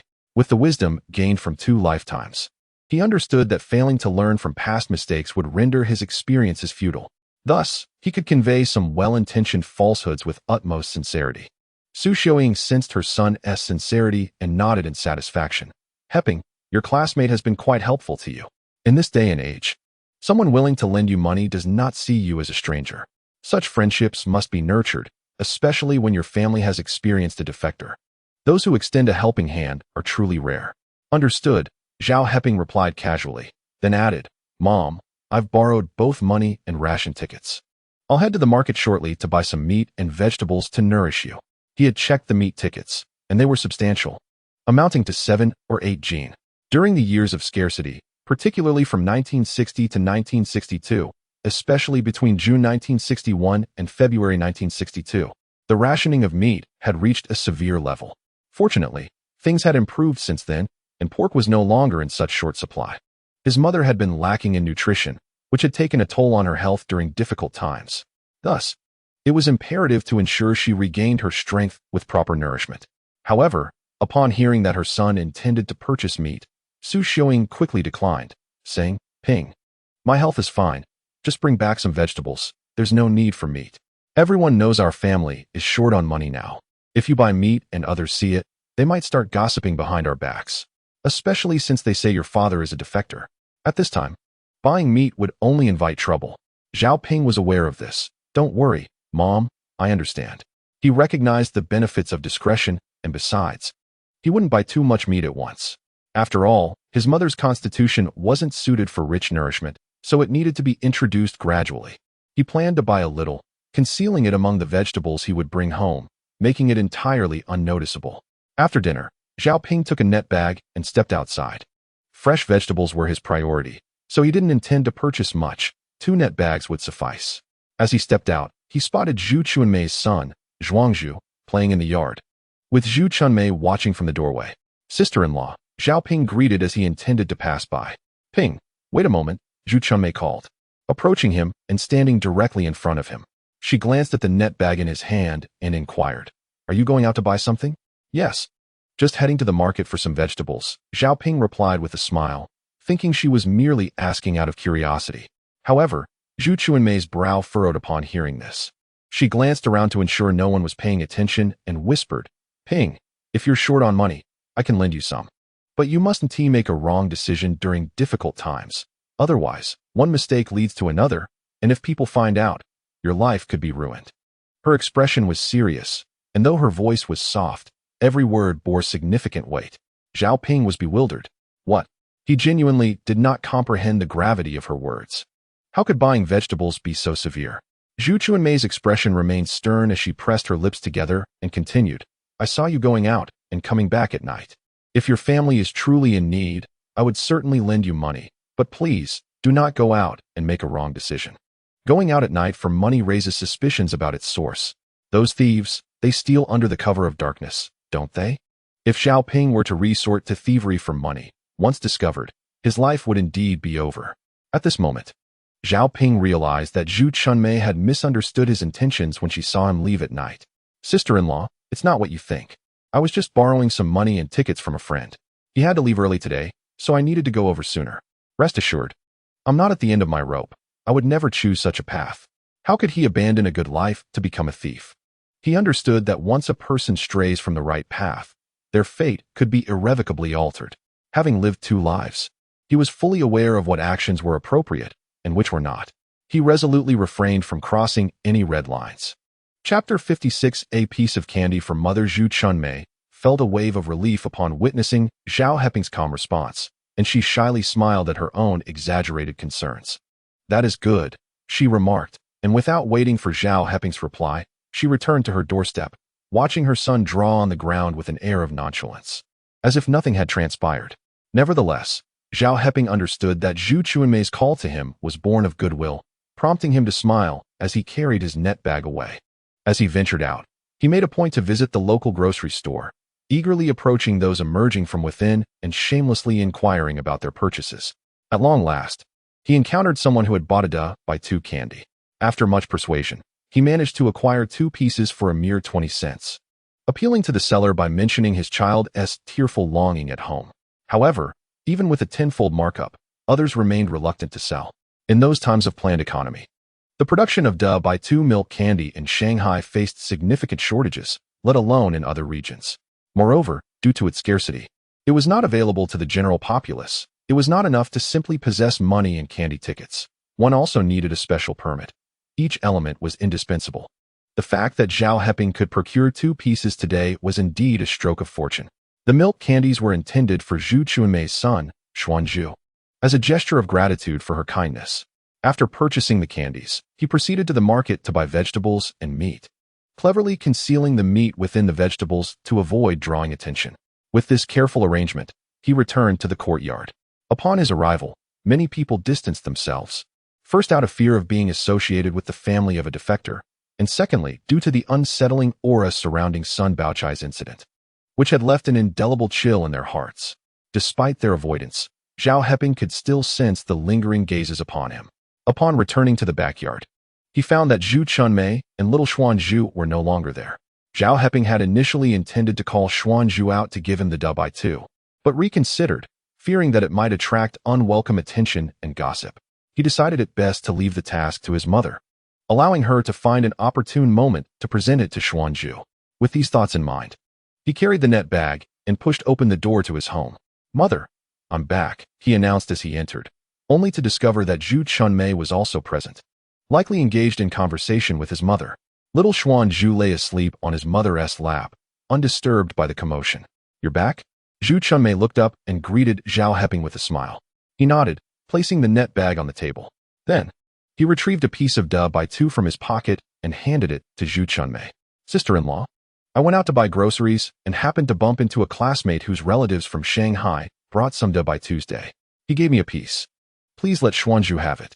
Children adore milk candies."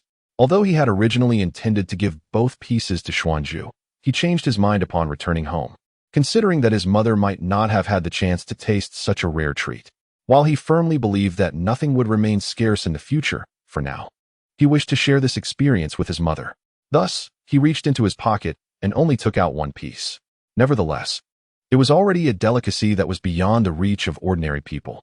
Zhu Chunmei was taken aback when Zhao Heping returned not only with groceries, but also presented her with a large white rabbit milk candy. She quickly declined, saying, "Heping, there's no need for that. You can give the candy to Andy. I still have some sweets for Zhuangzhu at home. Su Xiaoying immediately interjected. The candies at your house belong to you, but this is from Heping for Zhuangzhu. As a mother, you cannot refuse what your child desires. Just take it. As she spoke, she reached out to take the white rabbit candy, and, fearing that Zhu Chunmei might feel embarrassed, directly placed it into Zhuangzhu's hand. Zhuangzhu, still drowsy, blinked at the mention of candy and sleepily murmured, "Mom, I want to eat candy." At that moment, Zhu Chunmei had no excuses left.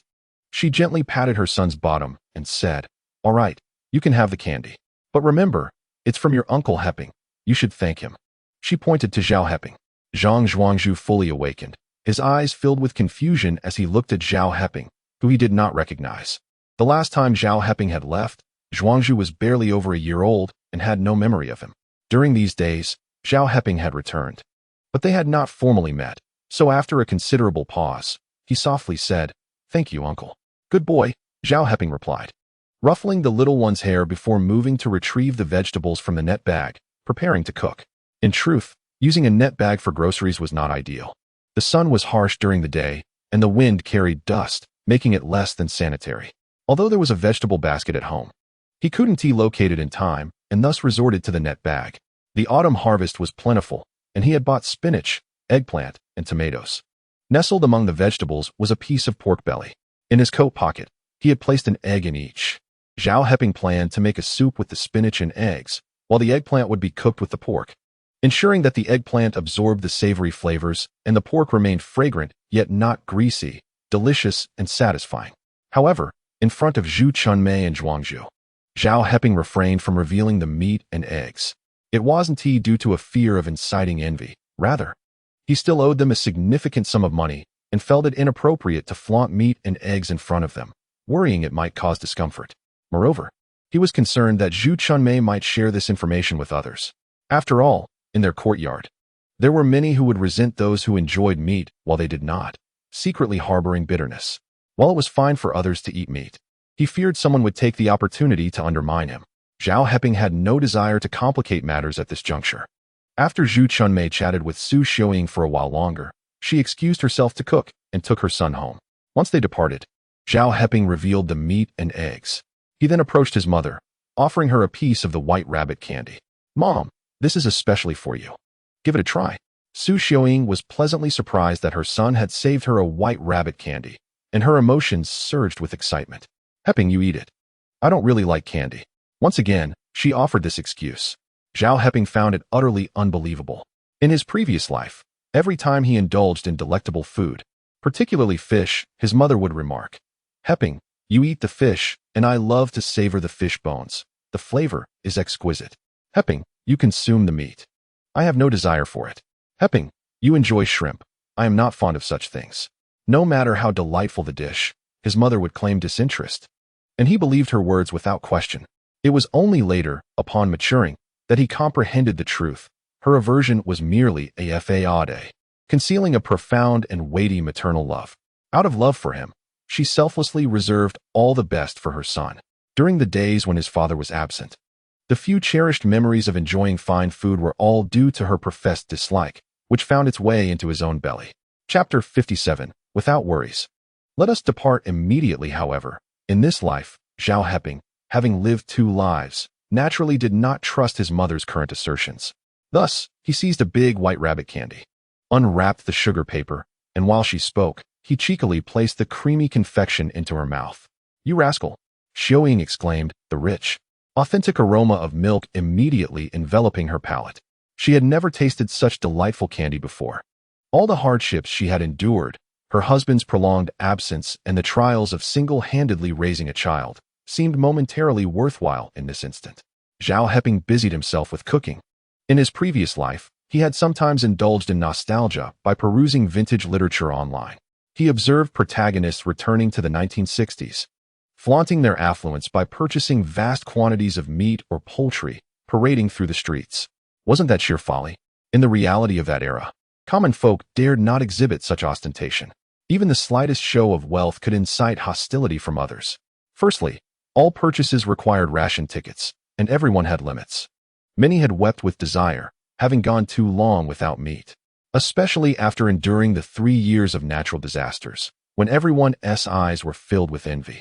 How could one flaunt a substantial amount of pork, chicken, duck, or fish without drawing ire? Returning to the 1960s to engage in such pretentiousness was not merely foolish. It was a recipe for being reported. Ration tickets were strictly regulated. Buying an excessive amount would undoubtedly attract scrutiny. Where did those extra ration tickets come from? If one were to buy beyond their quota, had they perhaps engaged in speculation? In short, if one did not face a thorough investigation, it would be a miracle.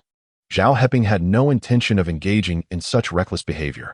Now reborn, he aimed to tread carefully and live his life well. Having lived 2 lives, his culinary skills had truly flourished, enabling him to prepare a meal that even the modest-eating Xiaoying found satisfying. My Heping has truly grown up, she mused, savoring her son's cooking. After more than a year apart, upon his return, she recognized that he had matured significantly, becoming more composed and methodical, adeptly managing any situation and caring for her with meticulous attention. He had become a young man capable of standing on his own.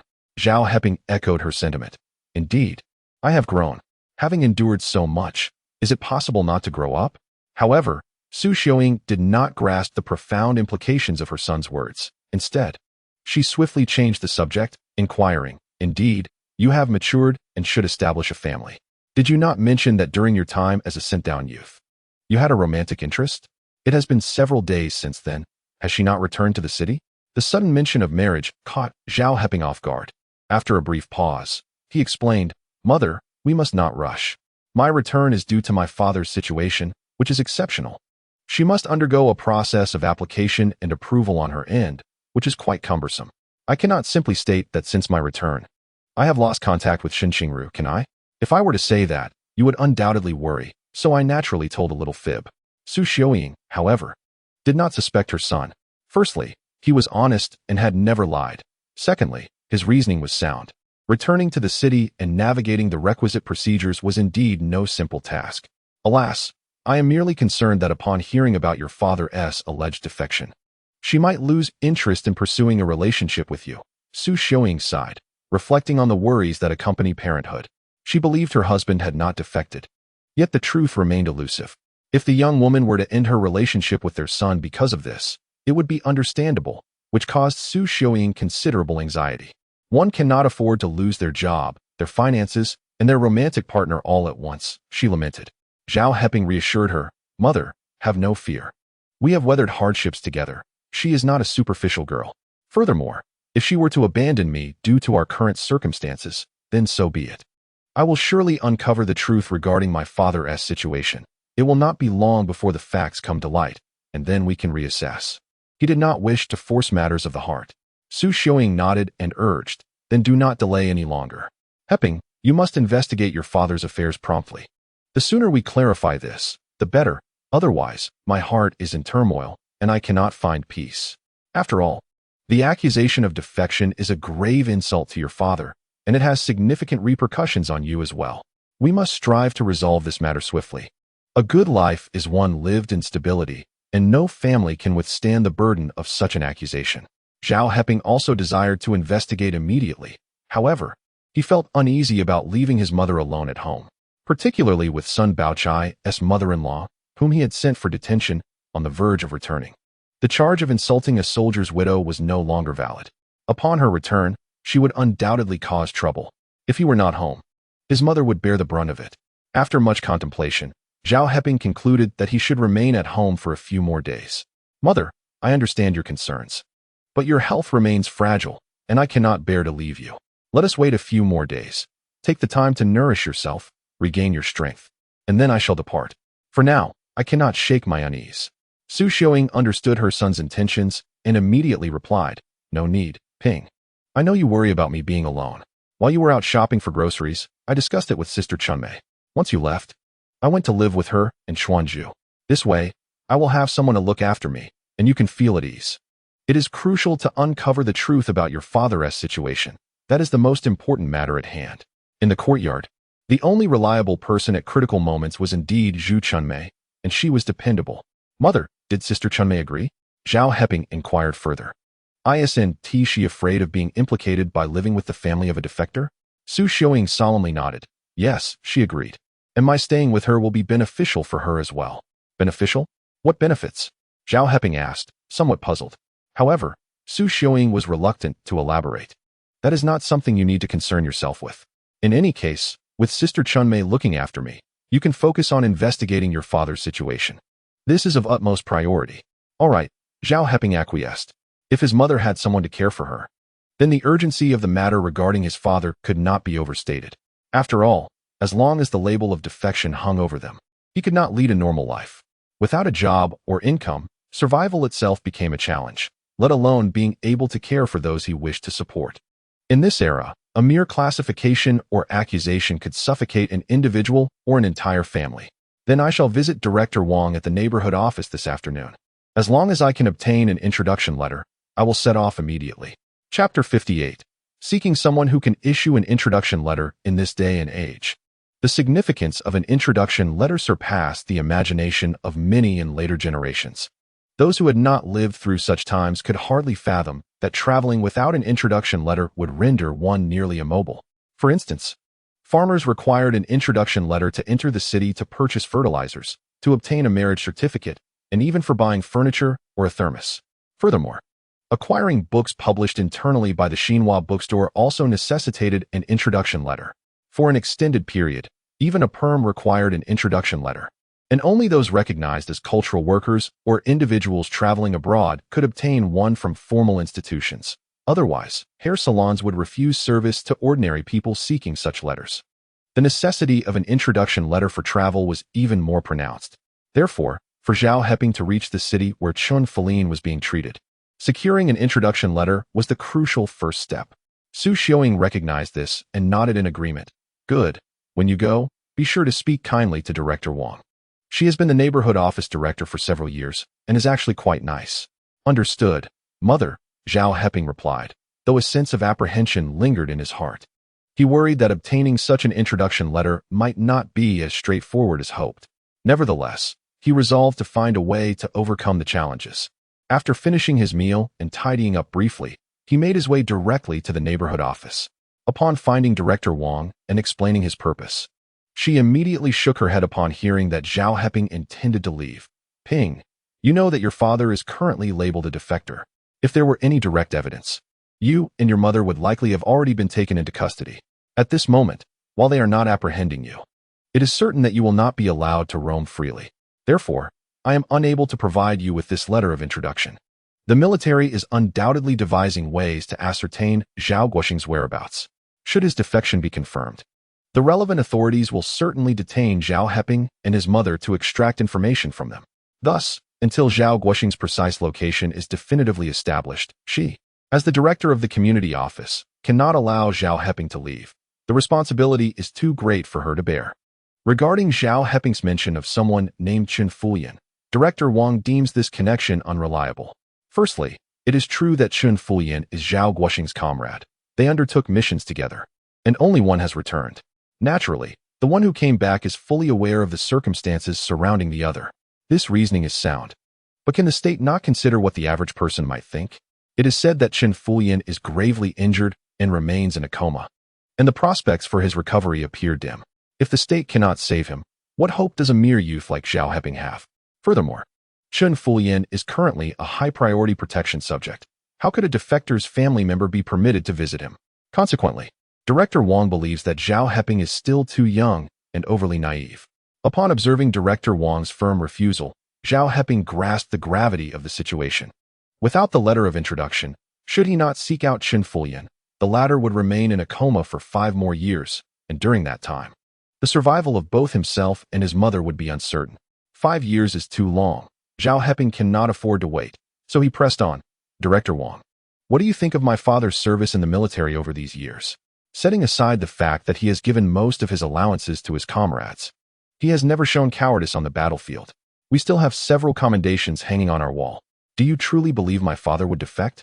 I do not, and neither does my mother. Therefore, the whole truth lies with Chun Fulian, and I must undertake this journey to witness his awakening and clear my father's name.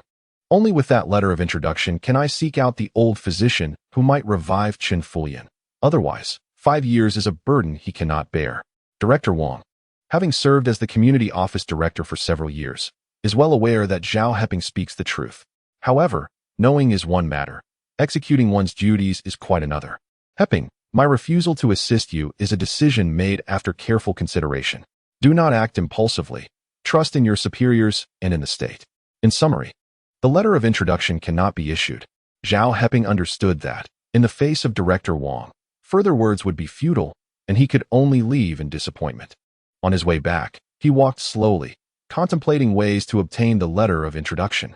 Currently, aside from Director Wang, the only individuals he knows who could potentially issue such a letter are Factory Director Han and Secretary Song. However, Secretary Song has not even shown his face, making it futile to approach him. Director Han is not closely acquainted with Zhao Heping, unless there is something he could offer in return. Yet, after a moment's thought, Zhao Heping realized that there is still a month and a half until the next safety incident occurs at the factory, a span of time too lengthy to wait. The other party does not owe him anything. Therefore, to approach so recklessly for a letter of introduction, no one is willing to bear the risk of issuing it. Zhao Heping had walked a considerable distance and was nearing the courtyard when a sudden thought struck him. How could he have forgotten about Che Shuqin's cousin? After all, he had saved her. The deputy director of the rubber factory, Chao Yuhai, had even come to express his gratitude. It was said that his family background was quite substantial, and obtaining a letter of introduction should not pose much of a problem. With a newfound direction, Zhao Heping decided against returning home. Instead, he went directly to the market. After observing for some time, he finally found a seemingly suitable elderly lady and exchanged a portion of his grain coupons for some food stamps. He then purchased 2 pounds of seasonal fruit and a packet of snacks, and headed straight to the hospital. Initially, he had assisted in bringing her there, so he was well acquainted with the layout and quickly located Che Shuqin's cousin, Song Peiji's, hospital room. The room was a single-occupancy one. Zhao Heping peered through the glass on the door and noticed that besides Song Peiji, there was also a middle-aged woman present. They were conversing softly, and it appeared that Song Peiji's condition had improved significantly. Zhao Heping knocked on the door of the room. "Come in," a voice responded from within. He opened the door and entered.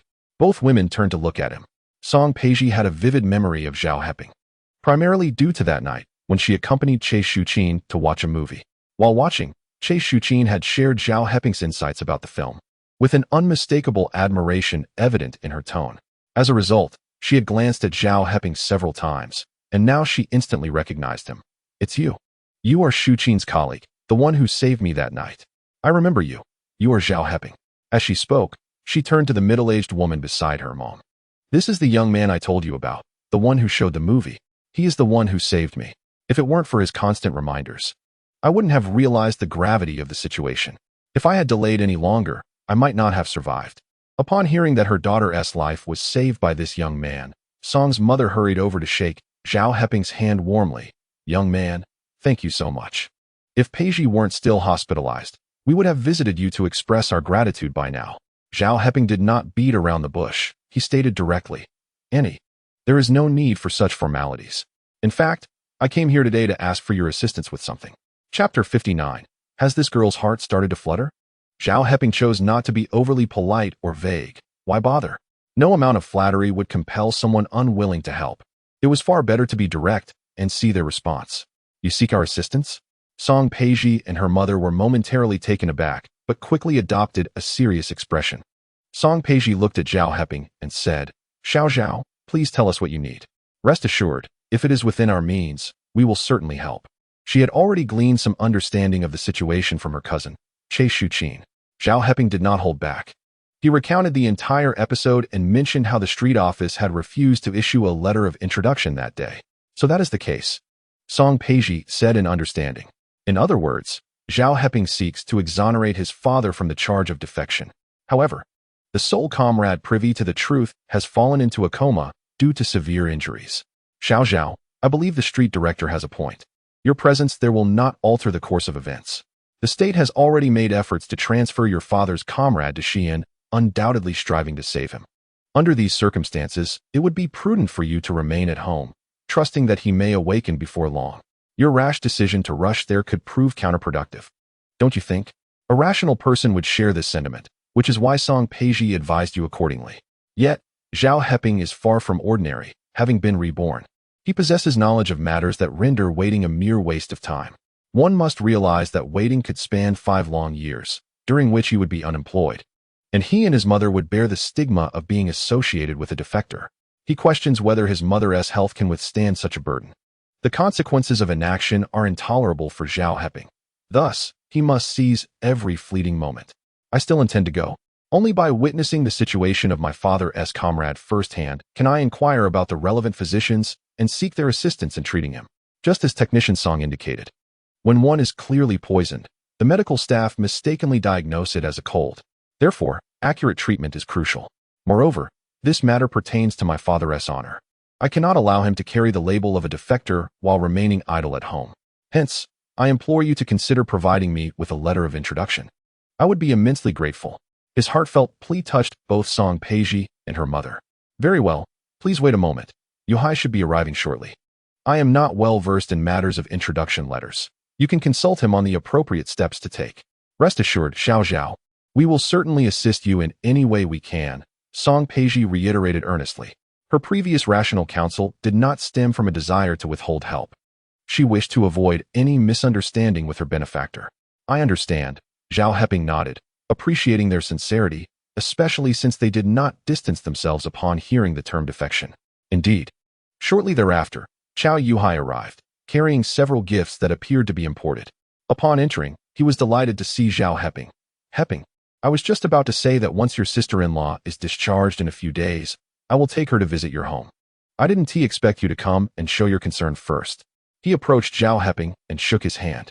During his last visit to Zhao Heping's home, after their conversation, he returned to the factory and implemented a series of measures addressing occupational illnesses. Notably, he arranged for regular health checkups for all workers. The first round had already uncovered several individuals with health issues. Fortunately, they were detected early, averting potentially dire consequences. This initiative significantly elevated his standing among the workers, and as a result, the higher authorities commended him for his meticulous and diligent approach, deeming him a commendable leader. The myriad benefits derived cannot be purchased with mere currency. Zhao Heping extended his hand to Chao Yuhai, directly articulating his purpose. Director Chao, I have come to seek your assistance. I am planning a trip to Xi'an and would like to request a letter of introduction from you. He then recounted the situation in detail. After listening, Chao Yuhai nodded thoughtfully and replied, this matter is not overly complicated, yet it poses certain challenges. Heping, you are currently unemployed due to your dismissal, which means you lack a work unit. For travel, you must obtain a letter of introduction from the street office. If I were to issue one on behalf of the rubber factory, it would be problematic since you are not an employee here. Should the street office investigate, you might find yourself in serious trouble. A letter of introduction cannot be issued lightly.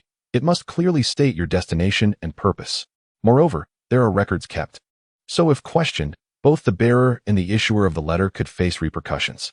Given your sensitive status, it would be quite challenging to bypass the street office for such a letter. If they are unwilling to cooperate, your journey will be hindered. Zhao Heping comprehended that the key to his travel lay not merely in the letter, but in the people involved. Chao Yuhai patted his shoulder, smiling. Do not worry. I will call Director Wang at the street office to see if she can make an exception for you. Should she agree to issue the letter, you will be able to proceed to Xi'an. For other matters, I will certainly assist you as much as I can. However, this letter truly cannot circumvent the street office. Zhao Heping nodded. Thank you, Director Chao. It seems I will need to visit the street office in the coming days to persuade Director Wang. He felt that any troubles were merely trifles. Chao Yuhai chuckled and was about to say more when the hospital door opened, and Che Shuqin entered with some food. Upon seeing Zhao Heping, she paused in surprise, her expression shifting to one of delight. Zhao Heping, are you here to visit my sister? Since Zhao Heping left the factory, she had lost all contact with him and felt too shy to inquire with Wang Lasen, harboring her worries in silence. Today, after work, she unexpectedly found him standing before her, and her pent-up concerns spilled forth. How are things at home? Don't worry about work. Once this period passes, I will find a way for you to return to your film duties. Rest assured, I am persistently urging my father. Once he agrees, you will be able to resume your position. She hurried to reassure Zhao Heping, oblivious to the knowing glances exchanged among the others in the room. Chao Yuhai exchanged a glance with his wife, both surprised by Che Shuqin's unusual attentiveness towards another man. Was it possible that she was developing feelings?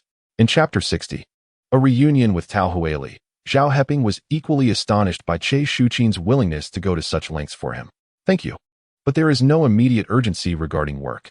Once my father's situation is resolved, the job matter will follow suit. If the root issue remains unresolved, even if one reluctantly returns to work, it would not endure for long, as there will always be envious eyes. Only by being legitimate can one possess with integrity.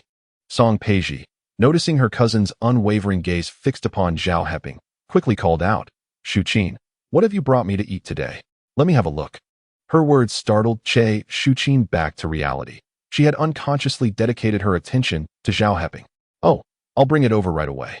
Shuqin dared not glance at Zhao Heping again and hastily approached her cousin with her belongings, her face lowered, flushed with a deep crimson hue that extended to her ears and neck.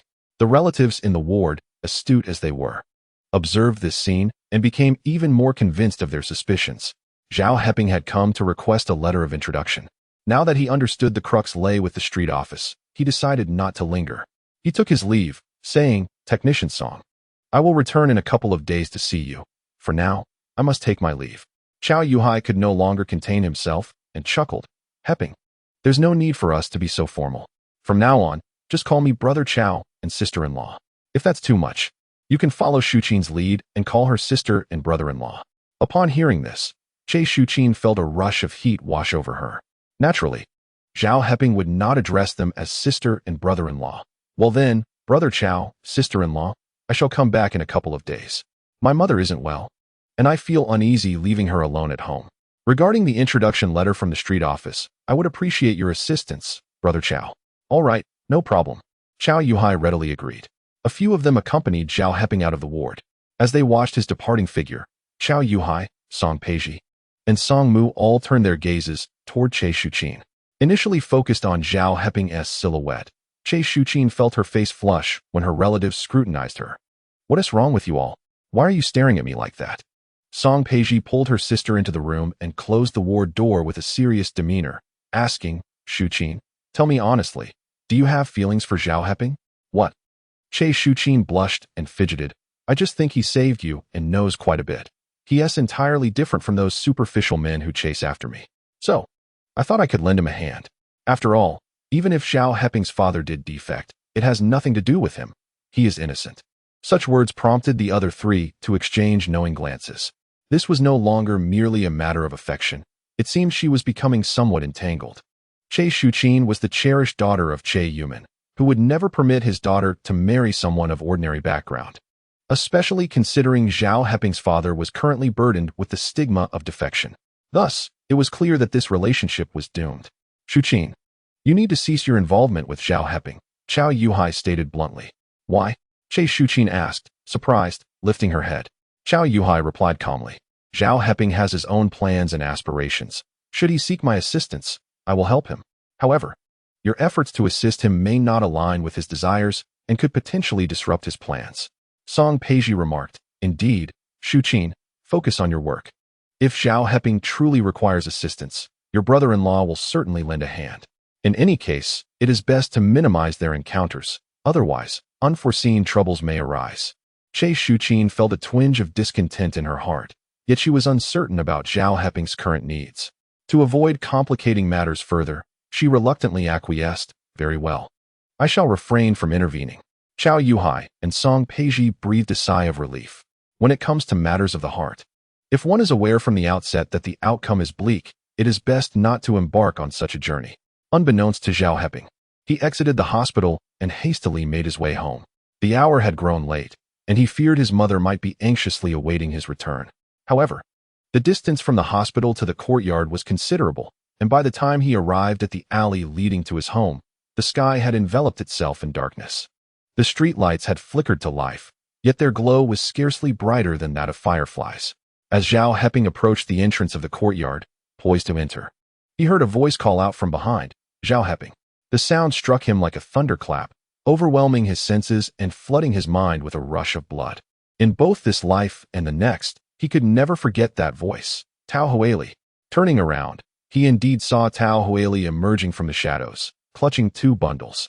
The dim light obscured her presence, which explained why he had not noticed her earlier. "Tao Huili, is it truly you?" he exclaimed, incredulity washing over him. "How dare this woman seek him out? It is I, Zhao Heping. I have long harbored feelings for you. even back in Taojia village. I spoke to my father, insisting that I must come to the city to be with you.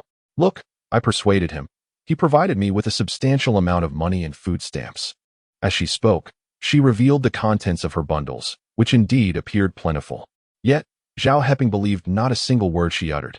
Tao Huili continued, Zhao Heping, my affection for you was so profound that I once contemplated sharing a room with you, hoping to keep you in Taojia village. It was that scoundrel Tao Hongang who acted rashly and harmed you. My father has dealt with him severely. Rest assured, I have not come to coax you back. I understand your fondness for the city, and I will reside here with you. After having shared a room together, I am determined to marry no one but you. Zhao Heping grasped the implication. Tao Huili had come to find him in hopes of making him her fallback option. To his astonishment, even after his escape from Taojia village, this woman still harbored such intentions. Tao Huili, has Hua Xiangyang sent you? Zhao Heping inquired suddenly. This was a reasonable deduction. The Hua family was entrenched in the bureaucratic sphere, and Hua Xiangyang had sought to embellish his reputation by volunteering as an educated youth. Returning to the city with any blemish was absolutely out of the question. Marrying a village girl, especially one who was pregnant before marriage, was utterly unacceptable. Thus, he had to placate Tao Huili into seeking a suitable partner. In their previous life, they had conspired against him, and now, in this life, they aimed to deceive him once more. Did they truly perceive him as a gullible fool, easily manipulated? The mention of Hua Xiangyang left Tao Huili momentarily stunned. After a prolonged pause, she remarked, what does this have to do with Hua Xiangyang? Zhao Heping, when we were in the countryside, you were kind to me. But now that you've returned to the city, do you intend to simply walk away without acknowledging our connection? Let me be clear. Either you marry me and we build a life together, or I will report you for assault and claim you took advantage of me. Then swiftly return to the city. The situation escalated, revealing her desperation. Chapter 61. The true puppet master casting aspersions was a tactic that Tao Huili had mastered in both her past and present lives. Now, having failed to deceive, she reverted to her true nature in a fit of rage. Zhao Heping chuckled. Tao Huili, such foolish words are best left unspoken. I am not afraid of any unfounded accusations. Should this situation escalate, it is Hua Xiangyang who will suffer the most. If you truly wish to make a scene, then by all means, make it loud and see who ultimately backs down. Especially considering that you carry Hua Xiangyang's child, which is an undeniable truth. Do you really want to escalate this? No, Hua Xiangyang dares not, and he certainly wouldn't want his family to find out. Thus, it amounts to mere bluster. Indeed, Tao Huili refrained from causing a commotion. She had waited for Zhao Heping to arrive, hesitant to enter the courtyard for fear of unforeseen complications. Securing Zhao Heping was paramount. After all, she desired to move to the city, to obtain urban residency, and to find a father for the child she was expecting, making Zhao Heping, who had once visited Taojia village, the most suitable choice. Therefore, convincing him to marry her was crucial. Zhao Heping, you are quite cunning. However, Xiangyang has a message for you. Listen carefully before deciding whether to marry me. Tao Huili regained her imposing demeanor, speaking to Zhao Heping from a position of superiority. What message? Zhao Heping inquired, his mind racing with alarm. He sensed that the visitor bore ill intentions, that cunning Hua Xiangyang, intent on coercing him into accepting Tao Huili, would undoubtedly employ unscrupulous methods. The Hua family was powerful and adept in their underhanded tactics, posing a formidable challenge. Tao Huili continued, Xiangyang said that if you marry me, he will ensure your path is unobstructed. Your father's reputation and your job can all be restored. Zhao Heping's body trembled as realization struck him. So, my father was falsely accused of being a defector. Was it Hua Xiangyang's doing? Everything suddenly made sense. Why, in my previous life, a noble martyr was suddenly branded a defector upon my rebirth. It was Hua Xiangyang's machinations all along. Only his family possessed the power to manipulate events so drastically. This was indeed a treacherous maneuver, plunging Zhao Heping into a quagmire with no chance of escape. Moreover, his mother's health was deteriorating.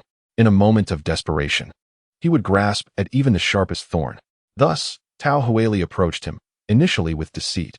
When that failed, she resorted to coercion, laying bare the stark realities of their situation. Everything fell into place. What a cunning strategy. Hua Xiangyang truly deserved his fate. Zhao Heping's hatred for this duplicitous couple intensified. In his mind, he began formulating a plan to expose the sordid relationship between Hua Xiangyang and Tao Huili. However, If this matter were to be exposed now, it would only invite the intervention of the Hua family. In order to preserve their dignity, they would inevitably deal with Tao Huili and might even put him in peril.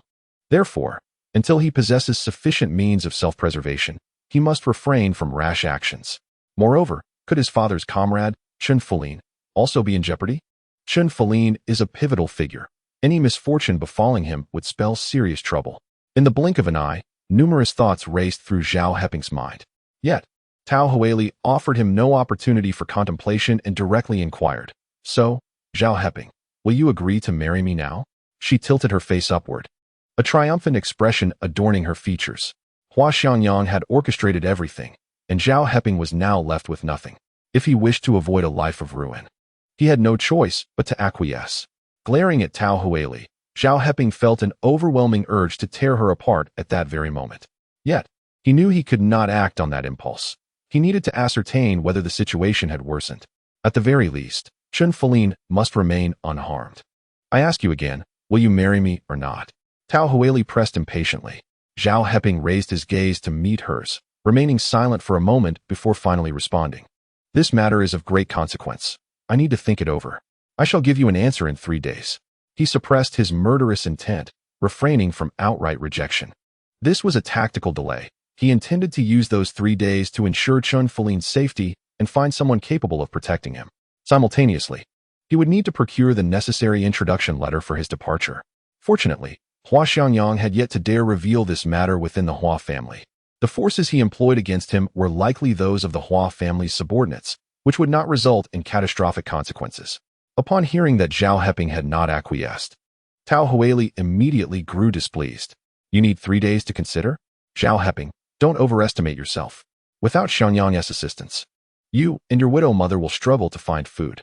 Before she could finish her sentence, a shadow flashed before her, and with a sharp slap, she was struck across the face. Zhao Heping, gripping Tao Huili's collar, glared at her with eyes as piercing as a poisoned blade, enunciating each word with deliberate intensity.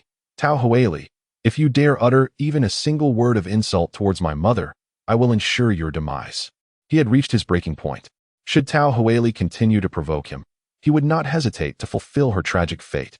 His grip was so strong that Tao Huili struggled to breathe, and as she sensed his ferocity, fear began to creep into her heart. Just then, someone shouted, "Zhao Heping, stop!"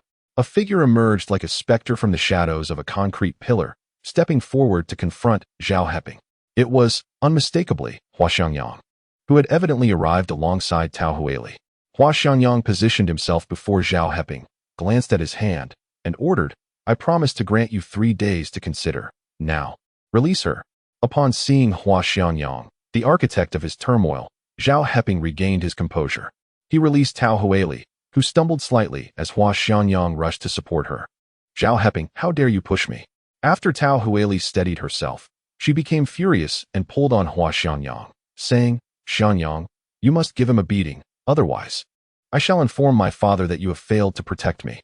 Hua Xiangyang felt overwhelmed and quickly whispered a few words in her ear. Only then did Tao Huili quiet down, though she continued to glare fiercely at Zhao Heping. Hua Xiangyang had initially hoped that if he could successfully placate her, he would not need to reveal himself. Unfortunately, that plan faltered, leaving him with no choice but to exert his influence to compel Zhao Heping to comply. "Zhao Heping, let us speak candidly. Your escape from Taojia village indicates you possess a modicum of ability. However, in the eyes of Hua Xiangyang, amidst the power dynamics of the Fourth Ninth City, that ability counts for little. You have 3 days, just 3 days. Your response after this period will determine your future fate. So be sure to deliberate carefully." With that, he took Tao Huili by the hand and walked towards the alley entrance. In the distance, the flicker of headlights suggested a car was parked nearby. Chapter 62. How to break the impasse watching Hua Xiangyang and Tao Huili depart.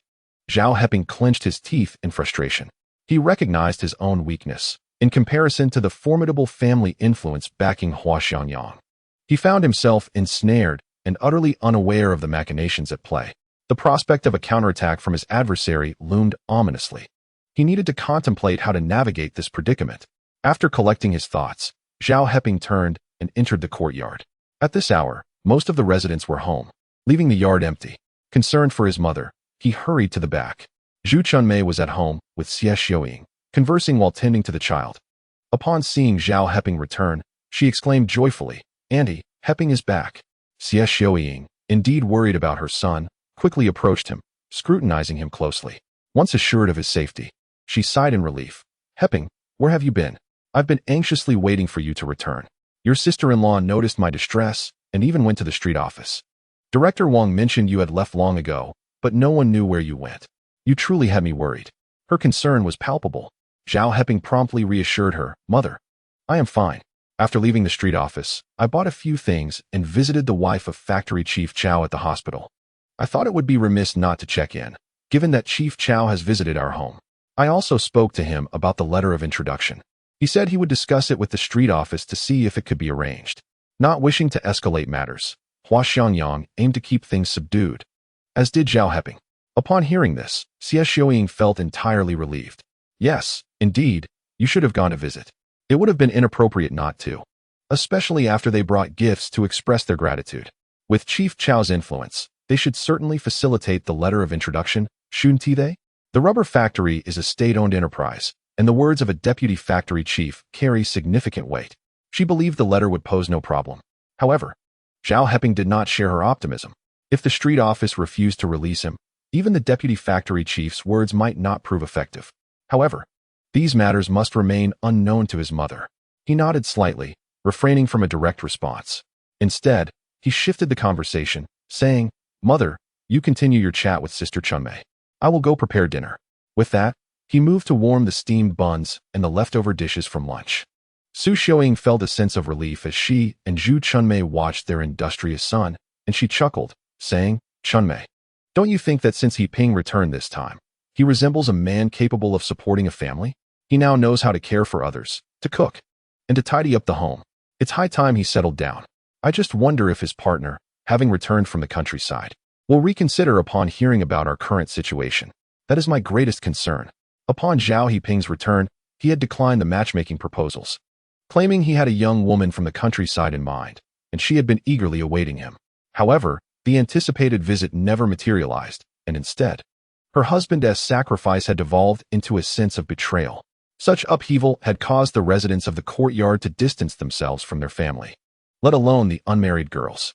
She wished to shield her son from heartache, as he was deeply sentimental.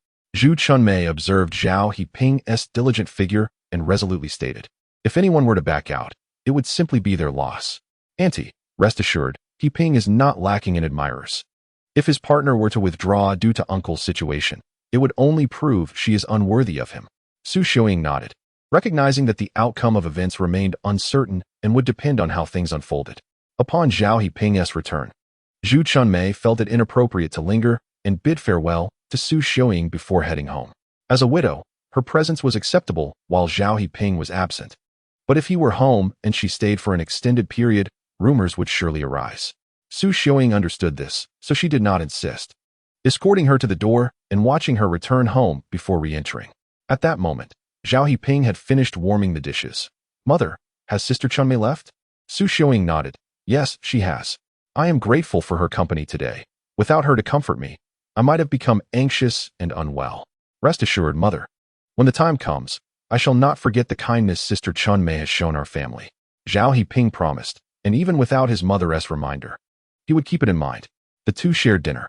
After Zhao Heping cleared the table, he engaged his mother in conversation about the details of their upcoming hospital visit, which helped to ease her worries. Once Su Xiaoying retired for the night, he tidied up, secured the doors, and lay in bed, allowing his mind to ponder the events that transpired at the courtyard entrance. Hua Xiangyang had come to seek him out, with an undisguised intent to have him take responsibility for Tao Huili. As the eldest son of the Hua family in the capital, Hua Xiangyang could not permit Tao Huili's presence to obstruct his career. Thus, he promised her certain benefits, coaxing her into marrying him, the former young intellectual from Tao village, successfully ensuring her presence in the capital under his watchful eye, thereby perfectly resolving the situation. In their previous life, while they were still in Tao village, he had already schemed behind the scenes, binding her to him for eternity. In this lifetime, he fled from Taojia village and returned to the city, disrupting the schemes of Hua Xiangyang and others, which naturally caused Hua Xiangyang to become anxious. Upon his return to the capital, He undoubtedly conducted a thorough investigation into his family, and then, leveraging the connections of the Hua family, he maliciously tarnished Zhao Guoxing, who was originally designated as a martyr, branding him as a defector. The intention was to force him into a corner, compelling him to yield. Thus, the adversary believed that he was now at a dead end, which is why they appeared before him. Such a cunning plan indeed. Zhao Heping contemplated the current predicament carefully. To exonerate his father from the slanderous accusations, the most crucial step was to awaken Shen Qingru. Therefore, he first needed to ascertain Shen Qingru's current condition. Next was the matter of the introduction letter for his outing. If Shen Qingru was safe, he must be able to rush there immediately. After pondering for quite some time, Zhao Heping suddenly recalled that his father had several close comrades from the army. While others might be unreliable, these comrades were undoubtedly trustworthy. Over a year ago, while he was still at home, several of his father's comrades from the capital had come to visit him, bringing gifts. They were all veterans assigned to work, and it would not be an exaggeration to say they shared a bond of life and death with Zhao Guoxing. In his previous life, these comrades had also extended considerable care towards him. Thus, he was well aware of their circumstances without needing to investigate. By reaching out to them, they would surely be able to clarify Shen Qingru's current situation. Zhao Heping decided to seek out Yu Xuelin, the factory director at the thermos factory, the next day. This factory had only been established last year, yet it had expanded rapidly. By the 1980s, its thermoses had once become a national favorite. As the director of a factory, Yu Xuelin should possess the means to confirm Shen Qingru's status. Once confirmed, he would return to the street office to inquire about the introduction letter. Resolute in his decision, Zhao Heping finally drifted into a deep slumber. Chapter 63. The appearance of Shen Qingru upon rising early the next day. Zhao Heping hurried to the market to purchase vegetables and eggs. He then prepared a simple, yet nourishing egg and dough soup. The combination of eggs and dough not only enhanced the texture, but also, when paired with green vegetables, rendered it quite delectable. In this era, dough soup was a staple among the impoverished, being both simple and nutritious while conserving grain. Hence it was frequently consumed by the common folk. Mother, I will be busy with the introduction letter today and may be out for the entire day. Please do not worry at home, Zhao Heping cautioned his mother. Su Xiaoying was aware that their family was now burdened with the stigma of being associated with a defector, making matters complicated. She nodded in understanding. I know, Heping. When you go out, be sure to avoid conflicts. If you encounter any verbal disputes, just bear with it. Do not let your temper flare up and engage in fights. Remember that? She feared her son, in his youthful exuberance, might react impulsively if someone accused his father of defection, ultimately leading to unfavorable consequences. Mother, rest assured, I understand. Zhao Heping replied earnestly. After ensuring his mother had finished her meal and tidied up the dishes, he went to find Zhu Chunmei, asking her to keep an eye on his mother while he was out. Zhu Chunmei immediately agreed. Peace, you can rest assured to handle your matters. I will take good care of Aunt. Thank you, sister-in-law. Zhao Heping expressed his gratitude, feeling fortunate to have such a sincere neighbor in the courtyard. Why are you being so polite? Zhu Chunmei chided playfully, casting a glance at Zhao Heping. He smiled, knowing that with Zhu Chunmei looking after his mother, he could venture out with ease. As he turned to leave, he suddenly froze. Behind the glass of Wang Ant's window, half a face was concealed by the curtain, peering at him. Upon meeting his gaze, the ghastly visage vanished completely behind the curtain. Was it him? Zhao Heping recognized it as Wang Lashan's elder brother, Wang Yushan, who seldom ventured out due to a disability. What was he doing? Secretly observing from behind the curtain? Was it mere boredom, or was he watching Zhao Heping? Or perhaps he was keeping an eye on Zhu Chunmei. Zhao Heping recalled the thief he encountered that night at Zhu Chunmei's door and the shadow that loomed over his window on the day he visited the pigeon market. If it was indeed the same person, it must be Wang Yushan. Yet, what was this elusive individual up to? Peace. Why are you in a daze? Zhu Chunmei nudged him gently. Zhao Heping snapped back to reality. It's nothing, sister-in-law. I'll be on my way now. With so much on his mind, he decided to bury his doubts for the time being. Go on, I'll keep Aunt company. You focus on your business, Zhu Chunmei assured him. Zhao Heping left the courtyard, intending to head to the bus station, as the thermos factory was too far for a walk. Just as he stepped out, he noticed someone riding a bicycle from the alley. Spotting Zhao Heping, the person waved. Zhao Heping, hold on, I was just looking for you. As the figure drew closer, he recognized the security officer he had met a few times during his visit to the first steel rolling mill. Comrade Liao. Is it Secretary Song looking for me? Zhao Heping asked eagerly, his first thought being that there might be news about Shen Qingru. Secretary Song had been avoiding him for days, and he had sent Zheng Dingfu to inquire in Taojiakan, but he had yet to return. Consequently, Zhao Heping remained in the dark about Shen Qingru's situation. Officer Liao rode up to Zhao Heping, turning his bicycle around. Yes, Secretary Song asked me to find you. Come with me. All right, Zhao Heping replied, hopping onto the back of the bicycle. If there were favorable news regarding Shen Qingru, he would feel considerably relieved. Soon, Officer Liao pedaled through the first steel rolling mill, directly to the office. Here we are, Comrade Zhao. I'll take you to the office. Secretary Song must be waiting for you, Liao said while leading the way. Zhao Heping had been there before, so he could navigate easily without assistance. Upon entering the office, he finally encountered Song Weiman, who had been avoiding him previously. Secretary Song, is there news about Shen Qingru? Zhao Heping inquired impatiently. Secretary Song's face instantly brightened upon seeing Zhao Heping. Ah, Heping has arrived? There must be news, otherwise I wouldn't have summoned you here, he remarked. Come, I shall introduce you to someone. Once you meet her, all will be revealed. With that, he rose and escorted Zhao Heping out of his office, proceeding down the corridor until they reached the end, where he rapped lightly on a door. Please come in. A voice responded from within. This voice struck Zhao Heping like a bolt from the blue. Step inside, Secretary Song cheerfully instructed, opening the door and gently pushing Zhao Heping through before closing it behind them. The room was a modest conference space, occupied by a solitary figure. Zhao Heping immediately recognized her as Shen Qingru, the one he had been most concerned about since escaping from Taojia village. Are you all right? Zhao Heping inquired. Shen Qingru rose to meet his gaze. I am fine, thanks to you, who delivered my letter to Secretary Song in a timely manner. He was able to notify my family and rescue me. However, Tao Shan was unable to survive. He has passed away. At this, a heavy silence enveloped them. Without Tao Shan, they would undoubtedly have perished in Taojia village, perhaps even suffering a fate worse than death. It was Tao Shan who had saved them both. After I was brought back to the city, I sought out a renowned doctor and made my way back to Taojia village, hoping to treat Tao Shan. Yet, his mother steadfastly believed in that so-called Nine Granny and forbade any outsiders from touching her son. When Tao Shan lay dying, he told me to leave and never return to Taojia village. It was not a place meant for me. Thus, after witnessing his burial and burning a bit of paper money, I returned. But what is this about your father's defection? Having completed all her tasks, Shen Qingru returned only to be met with such news. Zhao Heping did not conceal the truth, recounting how Hua Xianyang had forced Tao Huili to confront him the previous evening. Hua Xianyang, having provoked Tao Huili, found himself reluctant to sever ties, fearing the uproar it would cause among the villagers, which could jeopardize his career. Thus, he turned his schemes against Zhao Heping, intending to compel him to marry Tao Huili, thereby tarnishing his father's reputation and driving him to a dead end, all to ensure compliance with his plans.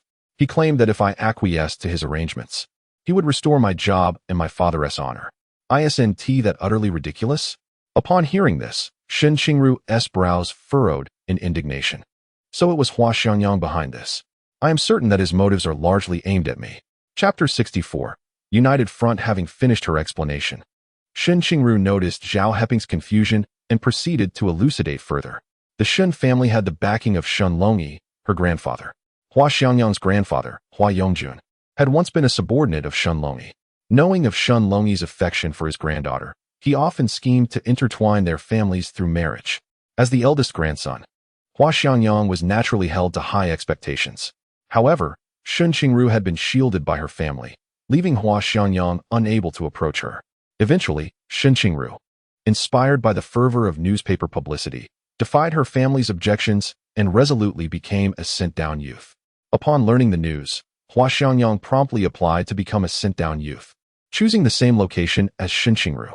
He perceived this as a fortuitous opportunity. In a locale teeming with rustic folk, they would be the only two city dwellers. After spending some time together, feelings would naturally blossom. Thus, becoming a sent-down youth would not only grant him a distinguished record, but also potentially lead him to win the heart of a fair maiden, an opportunity that promised to kill two birds with one stone. Fortunately, Hua Xianyang was a person of little usefulness, unable to lift a finger, yet still expecting to be well-fed without contributing labor, which incited the ire of the villagers of Taojia. Daily work would often culminate in disputes, resulting in beatings. The village of Taojia was beyond the reach of the Hua family's influence, rendering their name ineffectual there. To continue enjoying his comfortable lifestyle, Hua Xiangyang cunningly seduced the village chief's daughter, Tao Huili.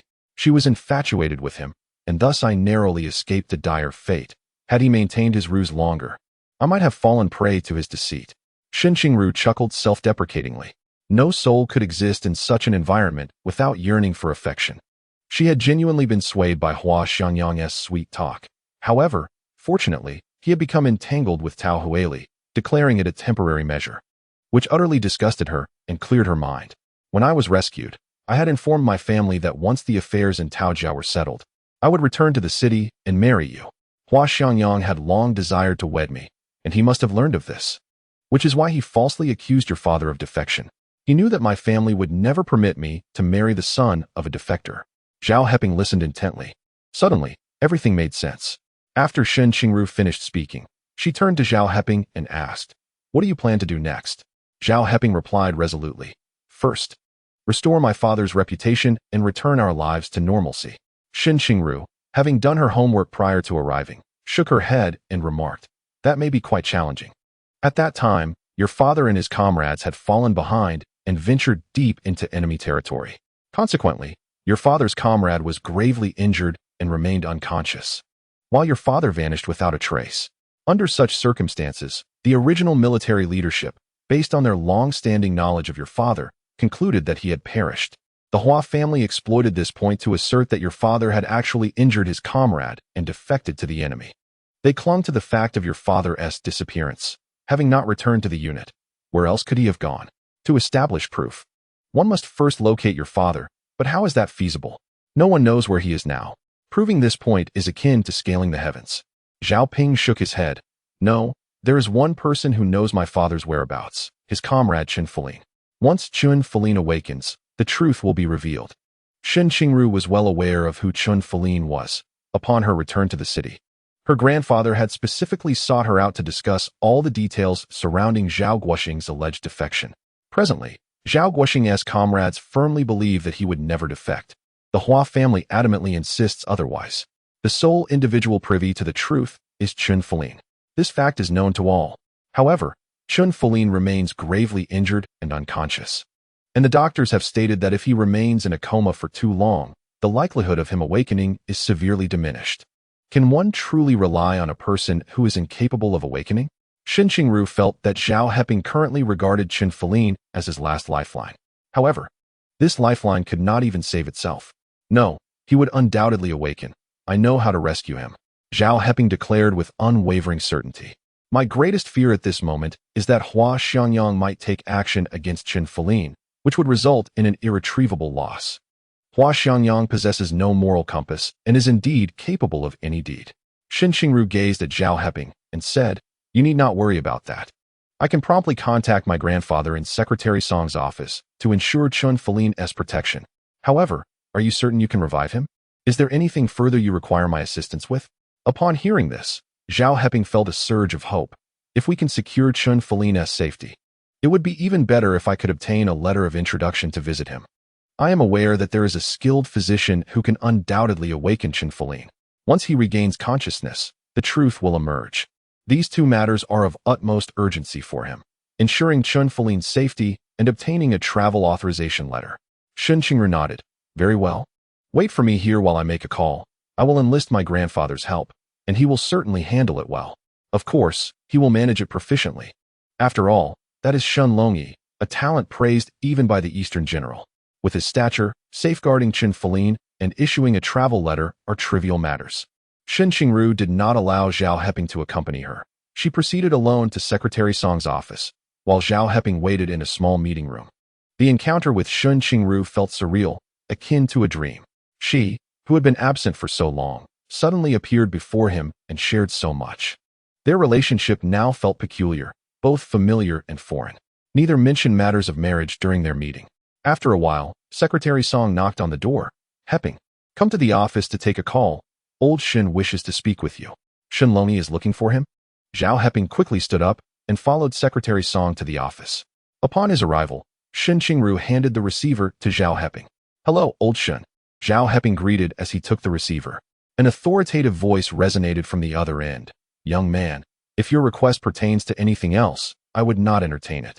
However, since you seek to exonerate your father from the charge of defection, I wholeheartedly support you. I too do not believe that a veteran who has served in the Korean War and fought against bandits would, without cause, injure his own comrades and defect during a minor skirmish. You need not worry about Shen Qingru. He is absolutely safe. If you wish to see him, simply mention my name. As for the letter of introduction, you may collect it from your local district office shortly. Young man, if you can indeed prove that your father is wrongfully accused, I will not oppose your union with Qingru. This resounding exchange effectively resolved the challenges currently confronting Zhao Heping. If he were to verify Shen Qingru's situation on his own, it would consume an excessive amount of time. Rest assured, Mr. Shen, my father's honor shall not be tarnished by the hands of petty individuals. Zhao Heping now brimmed with confidence. Very well, let it be so. On Shen Qingru's end, he abruptly ended the call. Zhao Heping turned to Shen Qingru. She inquired, now that the matter is resolved, what are your plans moving forward? I intend to go to Xi'an to rescue Shen Qingru, Zhao Heping replied candidly, without withholding any information. It was rather peculiar, aside from their relationship. The two were quite unfamiliar with each other, having only spent a few days in each other's company. Yet, in this moment of crisis, they spoke with a sincerity that felt as though they had shared many years of life together. Shen Qingru nodded and said, I wish you every success on your journey. Should you encounter any difficulties, do not hesitate to call Secretary Song. He will relay the message to me. I will surely find a way to assist you. Zhao Heping nodded in return, adding, thank you. Shen Qingru's expression turned slightly cold. No need for thanks. Secretary Song immediately lowered his head, focusing intently on his own thoughts. The atmosphere grew somewhat awkward. By the way, I still need to go to the neighborhood office. Shen Qingru, would you care to accompany me? Zhao Heping asked. The sudden invitation caused a blush to flicker across Shen Qingru's cheeks. Nevertheless, she shook her head and replied, no, let's discuss it after you finish your business. I should return home. I promised my grandfather that if he helped you with this matter, I would stay obediently at home. She had sneaked out this time. Ever since her parents learned of Zhao Guoxing's defection, they forbade her from mentioning marriage to Zhao Heping. Yet, recalling their vow from the wedding night, she decided to come and seek clarity face to face. It was only then that she discovered the machinations of Hua Xianyang lurking in the background. The thought of Hua Xianyang sharpened Shen Qingru's gaze. She now suspected that her involvement with the Tao family for a good fortune was also orchestrated by Hua Xianyang behind the scenes. She was determined to uncover the truth about this matter. As for Zhao Heping, his father's situation was indeed complicated. If Zhao Heping could exonerate his father's name, there remained a possibility for them. If not, even her grandfather would never allow her to marry the son of a defector. Understood, Zhao Heping replied. Bidding farewell to Shen Qingru. Exiting the steel mill, he headed straight to the neighborhood office. Upon seeing Zhao Heping, Director Wang promptly presented the already prepared letter of introduction. Heping, here is your introduction letter. I never expected to receive 3 calls this morning requesting me to issue you one. Your connections are quite extensive. Director Wang's teasing tone belied a hint of probing. 3 calls. Who were they from? Zhao Heping pondered, recalling Chao Yuhai, Shen Qingru, and wondered who the third could be. Director Wang nodded. Indeed, 3 calls. One was from Deputy Director Chao Yuhai of the rubber factory, another from our district's Deputy Secretary Che Yuman, and the last from Deputy Minister Shen Qingru of the General Equipment Department, each more influential than the last. I truly did not anticipate that you would enlist so many prominent figures for a mere letter of introduction, especially Shen Qingru. Who could make a phone call to a neighborhood office to arrange a letter of introduction for such a trivial matter truly astonished her. Zhao Heping now understood the identities of the 3 callers. Chao Yuhai had promised him the day before, so that accounted for one. Che Yuman was likely the father of Che Shuqin. It was unexpected that the girl would also consider his situation. As for Shen Qingru, it was evident he belonged to the Shen family, probably sent by Shen Qingru to intervene. With these 3 individuals involved, it was no wonder the director of the neighborhood office was taken aback. Nevertheless, the letter of introduction had finally been secured. Zhao Heping glanced at the letter to verify its accuracy before bidding farewell to Director Wang and hastily returning to the courtyard. The most pressing matter now was to exonerate his father from the charge of defection. Only then could he contemplate how to deal with Hua Xianyang. Otherwise, leading a normal life would become a formidable challenge. Upon returning to the courtyard, He found Zhu Chunmei engaged in conversation with Su Xiaoying, both surprised by his swift return. Heping, didn't you say you would be out for the whole day? Why are you back so soon? Su Xiaoying, fearing there might be more trouble, expressed her concern. Zhu Chunmei, with her large, glistening eyes, gazed at Zhao Heping with worry. Mom, everything has been taken care of. I have the letter of introduction in hand. Zhao Heping replied, waving the document. With this letter, I intend to gather my belongings and head to Xi'an immediately. His foremost concern was for his mother, whose health had deteriorated significantly. He could not allow her to face any further mishap at this time. Upon hearing her son's intention to travel to Xi'an, Su Xiaoying immediately offered her support. Good, I fully support your journey. Your father has served in the military for so many years. He shouldn't bear the stigma of defection. Go ahead, I have already discussed it with your Aunt Chunmei, and once you leave, I will stay with her for a while. Zhu Chunmei quickly echoed, yes, Heping, your aunt will be here for you. Just focus on your matters. Having confirmed this arrangement, Zhao Heping promptly took out his money and tickets, keeping only his travel expenses while handing the remainder to Zhu Chunmei. Sister-in-law, please hold on to this money and these tickets. Do not skimp on your meals. I promise to repay you double once I have resolved my affairs. He understood that if he were to leave, he should ensure he left behind sufficient funds and tickets to avoid burdening Zhu Chunmei. After all, relying on others for assistance while consuming their resources was inappropriate. Zhu Chunmei, however, refused, saying, Heping, what are you doing? A poor family should not hinder your journey. You will need money out there, so do not give this to me. Am I to suffer a lack of food because of your generosity? Just keep the money and tickets for yourself.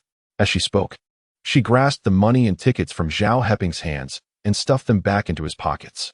Zhao Heping protested, assuring her he had set aside enough for his travel expenses, yet Zhu Chunmei remained steadfast in her refusal. After several attempts to persuade her, Zhao Heping, seeing her resolute demeanor, reluctantly secured the money and tickets closely to him. He then quickly gathered a few articles of clothing, fashioned a bundle, and slung it over his shoulder. Mom, sister-in-law, I'm leaving. Take good care of yourselves at home, especially at night. Lock the door from the inside. Zhao Heping cautioned with concern. He always felt uneasy about that shadowy figure. However, if his mother was staying with Zhu Chunmei, it should not pose much of a problem. Be safe on the road. Return early, he added. Chapter 66. The call received by Shen Qingru, Zhao Heping departed, carrying a few garments. Having purchased a ticket from the 49 city to Xi'an, after Chen Qingru was rescued, he remained in a deep coma. Initially, he received rudimentary treatment at a local hospital, but his condition deteriorated, prompting a covert transfer to Xi'an under the cover of night. The longer one remains unconscious, the greater the danger. Ultimately, even if one survives, they may be left in a vegetative state or devoid of memory. Chen Qingru's condition was particularly grave. Zhao Heping first visited Chen Qingru, guarded by soldiers from the army, namely Zhao Guoxing and his comrade, Zhao Jinghong. Upon hearing Zhao Heping mention he was Zhao Guoxing's son, tears welled in the eyes of the 7-foot-tall man. I know you. I have heard Brother Guoxing speak of you. In our unit, we all know that Brother Guoxing could never defect. Yet, inexplicably, the higher-ups, who had previously concluded he was deceased, suddenly dispatched personnel for investigation, claiming the earlier determination was inconsistent with the facts. After the inquiry, they reported that he was neither seen alive nor found dead, leaving behind a severely injured and unconscious Chen Qingru in enemy territory, leading to the high probability of defection. Is this not absurd? If they claim Brother Guoxing defected, then they ought to provide evidence. Rest assured, Heping, our unit is still investigating and advocating with the higher-ups for a thorough re-examination. We will not allow Brother Guoxing to bear the shame of defection. The camaraderie among soldiers is profoundly pure, rooted in life and death bonds. Uncle Chao, if I can find a doctor to awaken Uncle Chun, will that not reveal the truth? Zhao Heping knew that Zhao Jinghong was one of his father's most trusted comrades. Hence he candidly expressed his intentions. Awaken Chen Qingru, the doctor you seek? Zhao Jinghong replied skeptically. Chen Qingru's condition is precarious. The doctors have indicated that despite treatment, they have observed no reaction. There is a significant likelihood he may never awaken and could remain in a vegetative state. How can you claim to find a doctor who can revive him? Zhao Heping nodded earnestly. Yes, Uncle Chao. I am aware of an esteemed traditional Chinese medicine doctor whose acupuncture could undoubtedly revive Uncle Chun. I will locate him, and with his intervention, we should see results within half a month. In his past life, When this old doctor appeared, 5 years had already been wasted. Yet he managed to awaken someone within half a month. Now, having shortened that time frame, it should be feasible. Zhao Zhenghong hesitated. He was tasked with monitoring Qin Fulin, and allowing Zhao Heping to bring in a doctor was a decision beyond his authority. Heping, I can only relay your request to the higher-ups and see if they consent. He finally replied to Zhao Heping. Zhao Heping was aware and inquired, when applying, can I directly approach Commander Shen? I prefer that my treatment remains confidential, particularly from Hua Xiangyang. The matter of treatment must not be compromised by anyone. Zhao Zhenghong found himself in a difficult position, responding, I can only contact my superior. As for Commander Shen, his rank is too high for me to reach. Commander Shen was revered as a warrior deity among soldiers.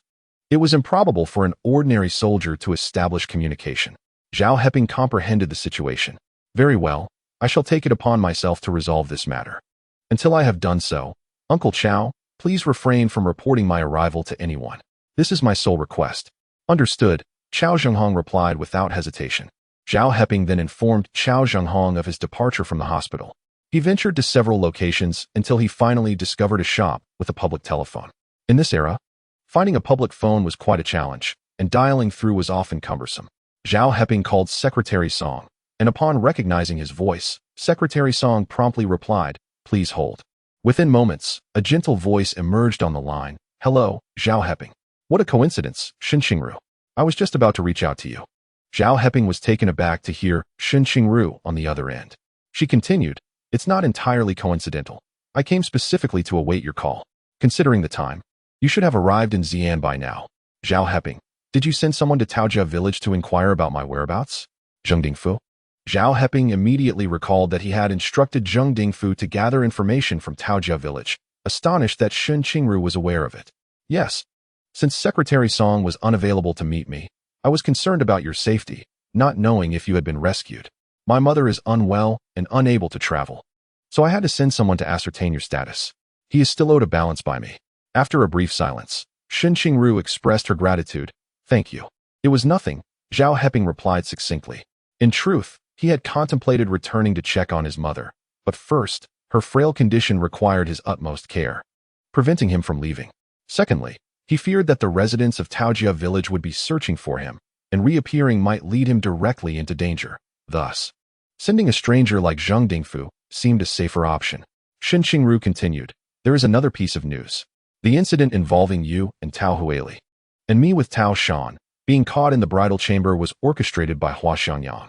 His intent was to ruin a woman he could not possess, ensuring that I remained confined in Taojia village, thereby preventing the Jingqing Shen family from discovering the disgraceful actions Hua Xiangyang had committed. Additionally, he sought to ensnare a man who was to take responsibility, maneuvering for you to marry Tao Huili, allowing Hua Xiangyang to return to Jingsheng as the glorified and ostensibly honorable eldest son of the Hua family, a key figure for cultivation. For his selfish gains, Hua Xiangyang has resorted to unscrupulous means. One day, I shall ensure that he faces the consequences he deserves. Zhao Heping clenched his teeth in determination. Shen Qingru harbored a profound animosity towards Hua Xiangyang, declaring over the phone, rest assured, those who commit unjust acts will inevitably meet their demise. He cannot escape his fate. Did you encounter any difficulties that prompted your call? Zhao Heping then recounted his need to seek medical assistance for Qin Fulin, which required approval from the military superiors. I prefer not to report this to the military, as it may alert Hua Xiangyang and lead to unforeseen complications. Therefore, I propose that your grandfather issue a confidential order allowing me to bring an esteemed traditional physician to provide treatment. Shen Qingru did not inquire further, promptly responding, very well. I shall discuss this matter with my grandfather. He is quite incensed over the situation in Taojia village. Should Hua Xiangyang dare to interfere, my grandfather would not hesitate to take action against him. We need not fear Hua Xiangyang making a mistake. Rather, we should fear his restraint, for it is through errors that opportunities arise.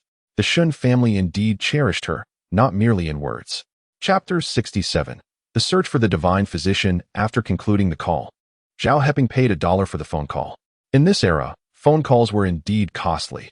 A few moments could easily consume a laborer's daily wage. Nevertheless, the issue was resolved. With Shen Longyi intervening, it would likely be difficult for Hua Xiangyang to meddle further. The next step was to summon the esteemed physician. Instead of returning directly to the hospital, Zhao Heping sought out information, wandering for half a day, and deliberately ventured into crowded alleys, inquiring about the renowned healer Huang Yuanting. In his previous life, he had merely heard of Huang Yuanting's general residence, known for his eccentric nature and his avoidance of cases he deemed unworthy. His decision to treat Chen Qingru had stemmed from the Chun family's intention to give up hope. It was hard to believe that a man who had been unresponsive for 5 years could awaken, let alone regain full consciousness. Upon learning of the situation, Huang Yuanting had personally visited, employing his acupuncture skills to restore Chen Qingru's awareness within a fortnight, allowing him to move as any ordinary person would. Chen Qingru, grateful, wished to apprentice under Huang Yuanting, who, however, dismissed him, citing his lack of aptitude for such mastery. Zhao Heping held a lasting impression of this miraculous physician. After much inquiry, the elderly residents of the alleys, upon detecting his foreign accent, shook their heads in cautious denial, leaving Zhao Heping empty-handed.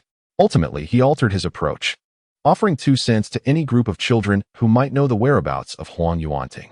A reward of 20 cents would be granted to anyone willing to guide him.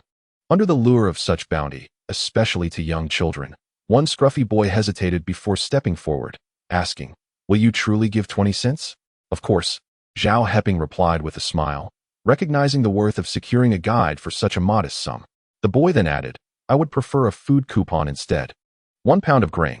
His request, tinged with nervousness, revealed his apprehension. Zhao Heping scrutinized the boy, noting his gaunt frame, the tattered shoes exposing his toes, and clothing in such disrepair that it was beyond mending. It was evident that he hailed from a family facing dire economic hardships, likely accustomed to the pangs of hunger. Zhao Heping felt a surge of compassion and nodded, saying, "Very well, as long as you guide me, I shall grant you a ration ticket." He possessed an ample supply of these tickets, all of which were of a national variety, and the market price in the Pigeon City hovered around 5 dimes per pound. In the black market, a premium was typically added, averaging about 3 dimes. Upon hearing Zhao Heping's agreement, the young lad hesitated momentarily and said, "But you mustn't disclose that I led you here, otherwise my mother will surely be furious upon my return." He shivered slightly at the thought. "Rest assured, I shall maintain your secret," Zhao Heping reassured him with a smile. Thus, the lad led Zhao Heping through a labyrinthine route, twisting and turning until they arrived at an old alleyway. They halted before a dilapidated courtyard. "This is the place. I brought someone here last time," he stated, without elaborating on the previous encounter, instead extending his hand to request the ration ticket. After a moment's contemplation, Zhao Heping retrieved a ticket and handed it to the lad, who promptly dashed away with it. The alley was steeped in history, its age palpable. The entrance to the derelict courtyard stood ajar. Zhao Heping knocked on the door, but no one responded. Gathering his courage, he pushed the door open and discovered a hidden world within the courtyard, cluttered with makeshift structures. It resembled the chaotic courtyards of the capital, but was even more overcrowded.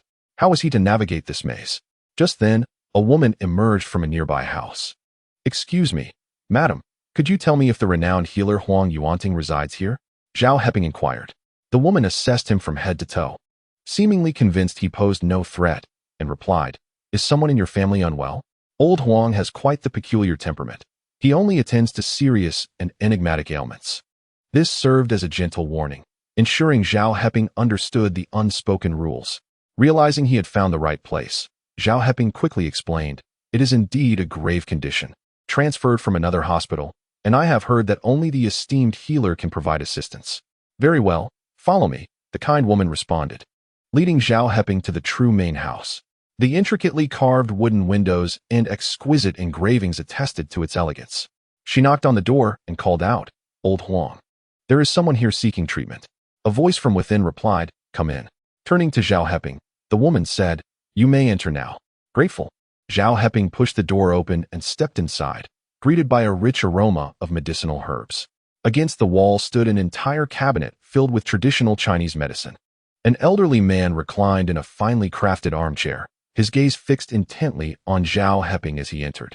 The chair appeared to be of redwood, a luxury not commonly afforded by most. "Mr. Huang, I have come to..." Zhao Heping began to explain his purpose, but Huang Yuanting interrupted him with a raised hand.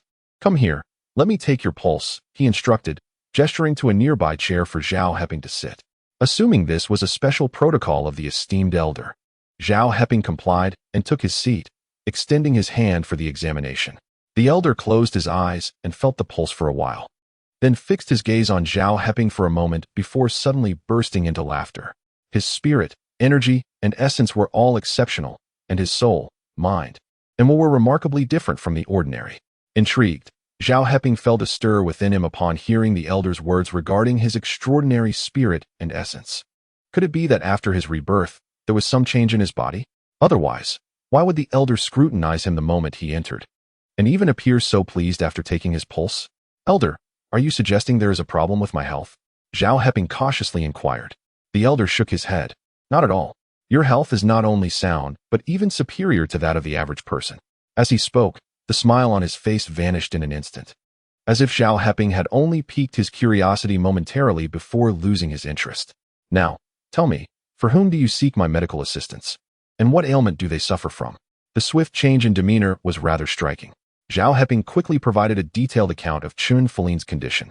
Elder, my Uncle Chen's injuries are quite severe, and they were discovered rather late, missing the prime time for rescue. He has been in a coma for a long time now, and the doctors say it is highly likely he may never wake up. As such, I had no choice but to seek your help. The elder listened impassively, then glanced at Zhao Heping and asked, a soldier? Yes, a soldier, injured on the battlefield. He is gravely wounded and in a coma. Zhao Heping replied with a serious expression. Upon receiving confirmation, the elder rose from his armchair and retrieved his medical kit from a nearby table. Let us go? I shall accompany you. Throughout the journey, the elder did not mention any consultation fees. After leaving, Zhao Heping found himself unfamiliar with the route, relying on the elder to guide him. They traversed bustling streets and winding alleys, eventually arriving at the hospital. Upon entering the ward, the way Chao Zhenghong looked at Zhao Heping had changed entirely. Heping, how do you know General Shen? He is considered a deity in their eyes, he exclaimed. Realizing that Shen Longyi had already informed him, Zhao Heping replied, I will explain later. This is the esteemed Elder Huang I have invited to treat Uncle Chen. Chao Zhenghong, upon hearing this, promptly led the elder to the bedside. All of Chen Qingru's external injuries had been treated, and his dressings were changed regularly. Anti-inflammatory injections were administered daily. Elder, do you believe my Uncle Chen can be saved? Zhao Heping asked, looking at the elder. The elder, with an expressionless demeanor, took a stool, sat down, and began to feel Chen Qingru's pulse. After completing the examination, he nodded and remarked, a minor issue. With a few sessions of acupuncture, he would likely awaken. However, given his extensive injuries, acupuncture will have to be set aside. I will prescribe a remedy that can calm the heart and spirit, invigorate blood flow, dispel stagnation, and clear phlegm to open the orifices. It is indicated for cases of brain concussion, deep coma, and critical conditions or prolonged unconsciousness. He will surely awaken within 5 days. Zhao Heping quickly prepared pen and paper, but the elder waved his hand dismissively. No need for that. I have already concocted the elixir. You may retrieve it from me and dissolve it in water for him to take at prescribed intervals. Upon hearing this, Zhao Heping was astounded that the elder possessed the extraordinary skill of alchemy, truly a miraculous physician. Two individuals embarked on yet another journey. Upon arriving at the residence of the elderly Huang, they procured the medicine. Zhao Heping inquired about the consultation and medication fees.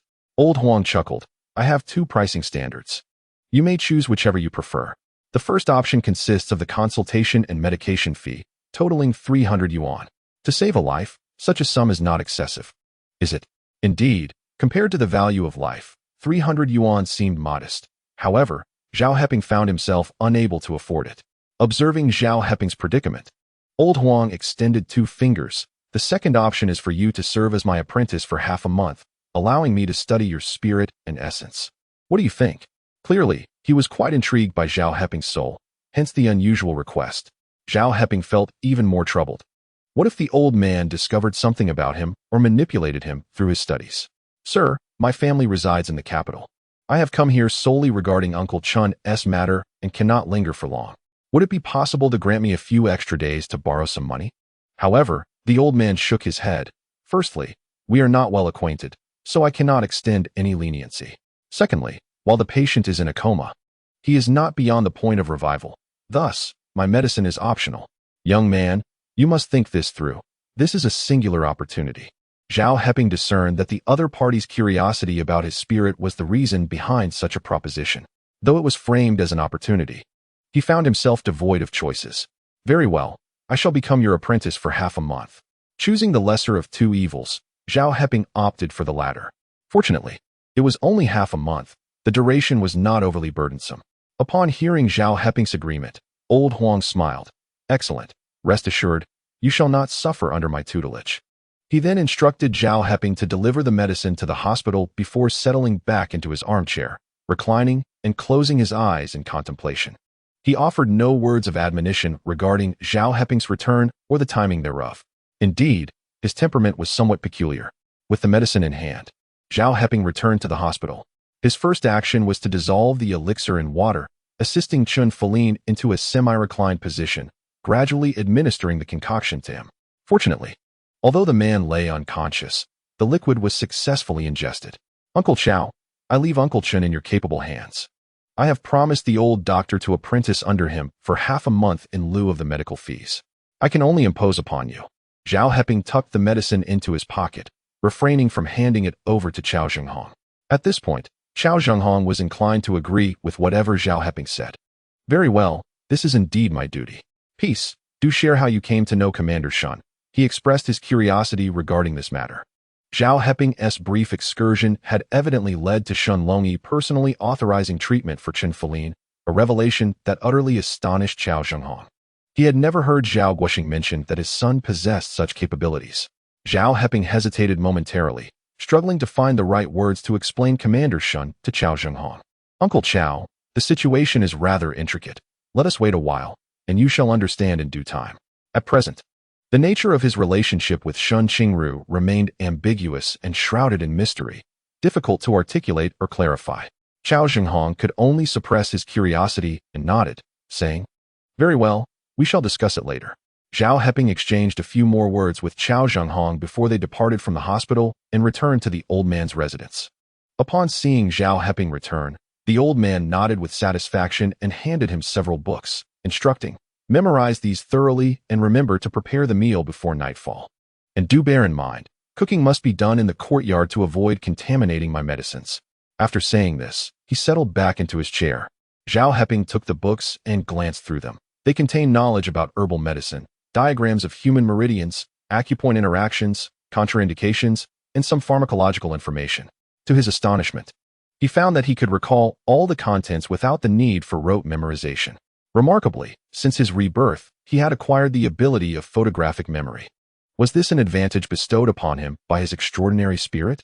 With a hint of confusion, Zhao Heping began to leaf through the pages rapidly. His speed of reading caught the old man's attention. Observing him skim through the pages, the old man felt a twinge of displeasure but chose to remain silent. Flipping through books was indeed much quicker than reading them. In less than an hour, Zhao Heping had perused several volumes. Old sir, I have memorized them all. Should I prepare the meal now? He inquired. The old man, upon hearing this, grew even more displeased. You claim to have memorized several volumes already? Come here. I shall assess your knowledge. He found it hard to believe that one could remember everything after a mere glance, pondering the countless hours he himself had spent memorizing and transcribing. However, due to his age, he rarely lost his temper. Thus, he intended to teach Zhao Heping a lesson through direct examination. Zhao Heping indeed remembered everything, experiencing a fascinating sensation. He stood before the old man, ready to undergo his scrutiny. On this paper, draw the diagram of human meridians, the old man commanded, bypassing any questions and assigning a significant task instead. The meridian diagram? Zhao Heping took the paper and pencil, envisioning the diagram in his mind. As he recalled it, the image became vividly clear, following the precise memory in his mind. Zhao Heping skillfully rendered the diagram of human meridians. 1 page, 2 pages, 3 pages. His speed was commendable. The old man examined each page attentively. He was well acquainted with these diagrams and knew they could not be misrepresented, yet Zhao Heping's drawings were entirely accurate. Once Zhao Heping completed his task, the old man's astonishment had subsided. He calmly posed further queries regarding pharmacology, names of medicinal herbs, their characteristics and effects, to which Zhao Heping responded correctly as well. This revelation excited the old man, who rummaged through a drawer and produced a box of books, saying, Do not rush to prepare the meal. Instead, Memorize these as well. I will handle the cooking when the hour arrives. Zhao Heping glanced into the wooden box, discovering an array of antique books, including titles such as Pulse Classic, Essentials of Diagnosis, Threefold Meditative Diagnosis, Correct Insight into Diagnosis, Pulse Spirit Chapter, and 4 categories of Zhou's Pulse Studies. Master, I have only been an apprentice for half a month. Is it really necessary to memorize so many books? Indeed, it is essential. For these 2 weeks, you must heed my guidance. Moreover, once you have committed this knowledge to memory, you will be better equipped to ensure your family's health. Zhao Heping pondered this and found it reasonable. His mother's health was severely compromised, potentially leading to lasting repercussions. Having lost her in his past life, he was determined to safeguard her well-being and ensure her happiness in this life. With this resolve, he picked up the book and began to peruse it swiftly. By the time old Huang called him for dinner, night had already fallen.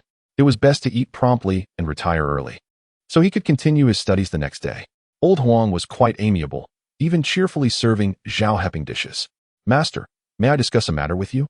Zhao Heping found it difficult to set aside his concerns regarding Chen Qingru. He wished to return and ascertain the situation. I would like to spend my nights at the hospital, keeping vigil, and administer his medication twice daily. The rest of the time, I will return here to serve as your apprentice. Old Huang contemplated for a moment before consenting. That evening, Zhao Heping washed the dishes and returned to the hospital. He engaged in extensive conversation with Chao Zhenghong, hearing many tales of his father's experiences on the battlefield. In the middle of the night, a doctor entered the ward to check on Chen Qingru's condition. Both Chao Zhenghong and Zhao Heping promptly rose to verify the doctor's identity before allowing him near Chen Qingru. They were both on high alert. Chao Zhenghong, having served in the military, was tasked with ensuring Chen Qingru's safety, especially in these times when enemies and spies were prevalent. Zhao Heping, on the other hand, worried that Hua Xiangyang might resort to underhanded tactics, as that individual was known for his unscrupulousness. Precaution was necessary. The medications and other items used by Chen Qingru required thorough inspection before administration. Caution, they say, is the mother of safety. However, the following 3 days passed without incident. Zhao Heping diligently traveled between the hospital and Old Huang's residence, nearly memorizing all the books Old Huang had secretly stashed away. Old Huang allowed him to do nothing but study, even calling him for meals. By the 4th day, Zhao Heping had completely committed Old Huang's collection to memory. Remarkable. Is this the extraordinary gift you possess? Old Huang, upon verifying Zhao Heping's progress, was taken aback. He scrutinized Zhao Heping as if seeing him for the first time. His eyes filled with wonder. Zhao Heping himself was unaware that, after his rebirth, he had developed an extraordinary memory. For those few days, Old Huang had solely focused on his studies and had not probed further into Zhao Heping's unique abilities, allowing him to relax. Master, it has now been 4 days, and Uncle Chen has yet to awaken. Would you accompany me to check on him? Given Chen Qingru's significant condition, it would be more reassuring for Old Huang to accompany him. Old Huang considered for a moment before nodding in agreement. Very well, I shall accompany you. Zhao Heping felt a surge of joy, eagerly taking up the medicine box, locking the door behind them, and leading Old Huang to the hospital. Upon arrival, they found Chao Zhenghong engaged in conversation with a doctor at the ward's entrance. Chao uncle, what is the matter? Zhao Heping inquired hastily. Chao Zhenghong hurriedly approached Zhao Heping and whispered, Peace. The doctor has informed me that orders have been issued to transfer your Uncle Chen to the capital. The necessary procedures are currently being processed, and soon a dedicated team will arrive to take over, preventing me from accompanying you. This means that once the transfer is completed, my duty will come to an end. The mention of a transfer startled Zhao Heping. His first thought was that the Hua family had undoubtedly intervened. Here, under the command of Shen Longyi, and with the vigilant cooperation of Chao Zhenghong and Zhao Heping, the opposing party had been unable to intervene, leading them to resort to a blatant and overt method to extricate the individual. Clearly, they were apprehensive that Chen Qingru might awaken and absolve Zhao Guoxing of guilt. Thus, they employed a strategy aimed at undermining the very foundation of his situation. No, Uncle Chen cannot be moved, Zhao Heping resolutely declared, determined to prevent Chen Qingru from falling into the hands of Hua Xiangyang. Uncle Chao, keep an eye on this area while I contact Commander Shen. At present, only Shen Longyi can thwart their efforts to take him away. However, Chao Zhenghong shook his head. There is no time. I discreetly inquired with the doctor, and he informed me that the orders were issued directly and the procedures are proceeding swiftly. I must comply with the orders. If you attempt to call out now, it is likely that before your call even goes through, Shen Qingru will have already been taken away. Zhao Heping recognized the truth in his words. Hua Xianyang intended to act with lightning speed to seize the individual. Once the transfer was complete and the patient was in their possession, Shen Qingru would never awaken again. Infuriating. Zhao Heping's mind raced. Could he truly stand by and watch as Shen Qingru was taken away? Suddenly, he caught sight of the elderly Huang. Elder, please go inside and check on my Uncle Chen. See if you can awaken him now. A surge of hope filled Zhao Heping's heart. Elder Huang was a true medical sage, trained by a genuine royal physician, and the prescriptions he would later develop would create a legendary pharmaceutical enterprise. Was it possible for his skills to rouse Shen Qingru from his stupor? If only he could awaken now, the transfer would become impossible. Thus, Elder Huang became the sole beacon of hope. If Shen Qingru could awaken, the truth would be laid bare. Hua Xianyang would find it exceedingly difficult to harm him further. How could I, as a healer, allow a patient to slip from my grasp to another's care? Elder Huang declared with pride as he stepped into the ward. Zhao Heping and Qiao Zhenghong swiftly followed behind him. Inside the ward, Shen Qingru lay motionless upon the bed, showing no signs of awakening. Elder, the situation is far too intricate for me to explain clearly at this moment. However, you must do everything in your power to rouse Uncle Chen. Otherwise, after the transfer, he may never awaken again. Zhao Heping placed all his faith in Elder Huang. Elder Huang nodded, preparing to assess Shen Qingru's condition.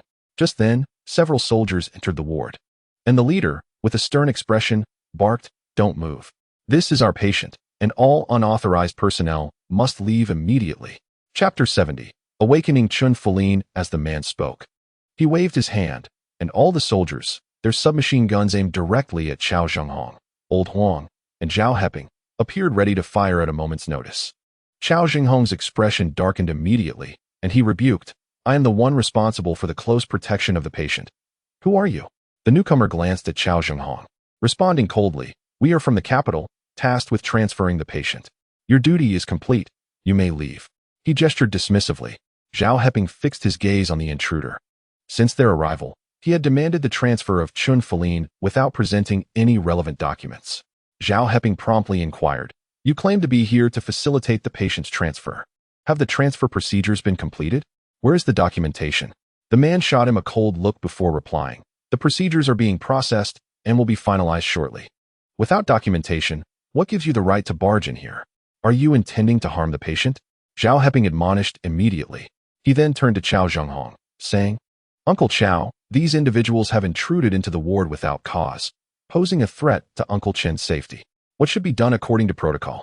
Qiao Zhenghong, angered by the guns pointed at him, asserted, "According to the protection regulations, if there is a security threat to the protected individual, I am authorized to eliminate the threat to ensure the safety of the one being protected."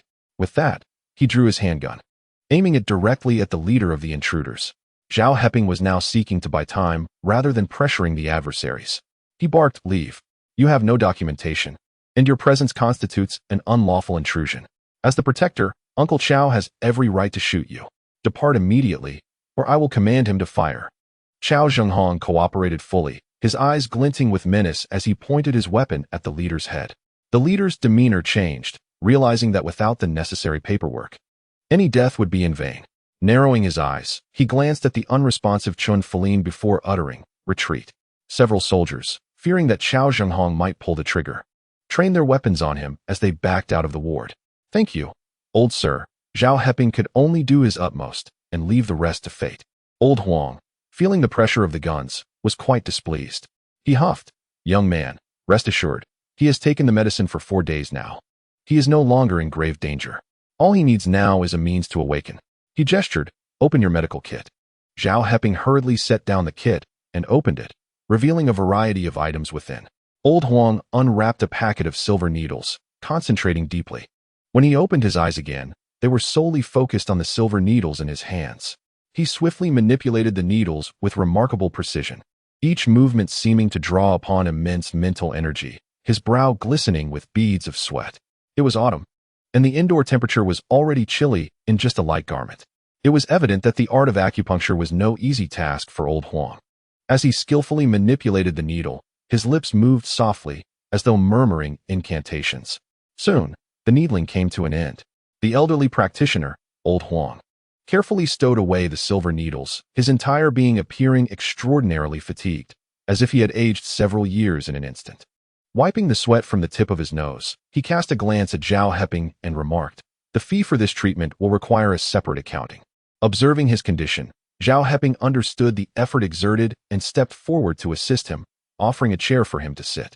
Only then did he respond, "Very well. I shall heed your counsel, esteemed elder." Old Huang nodded in satisfaction. At that moment, Chen Qingru, lying on the bed, suddenly emitted a muffled groan, followed by a sound from his throat akin to a wolf's low growl. "Qingru, you have awakened." Chao Zhenghong rushed over in haste, with Zhao Heping quickly following suit. Chen Qingru's voice transformed into a lament, his body trembling, as if his consciousness remained ensnared in a perilous realm, unable to fully awaken. "What has happened to him?" Chao Zhenghong noted Chen Qingru's clenched jaw, bulging veins on his forehead, yet his eyes remained tightly shut, indicating he had not truly awakened.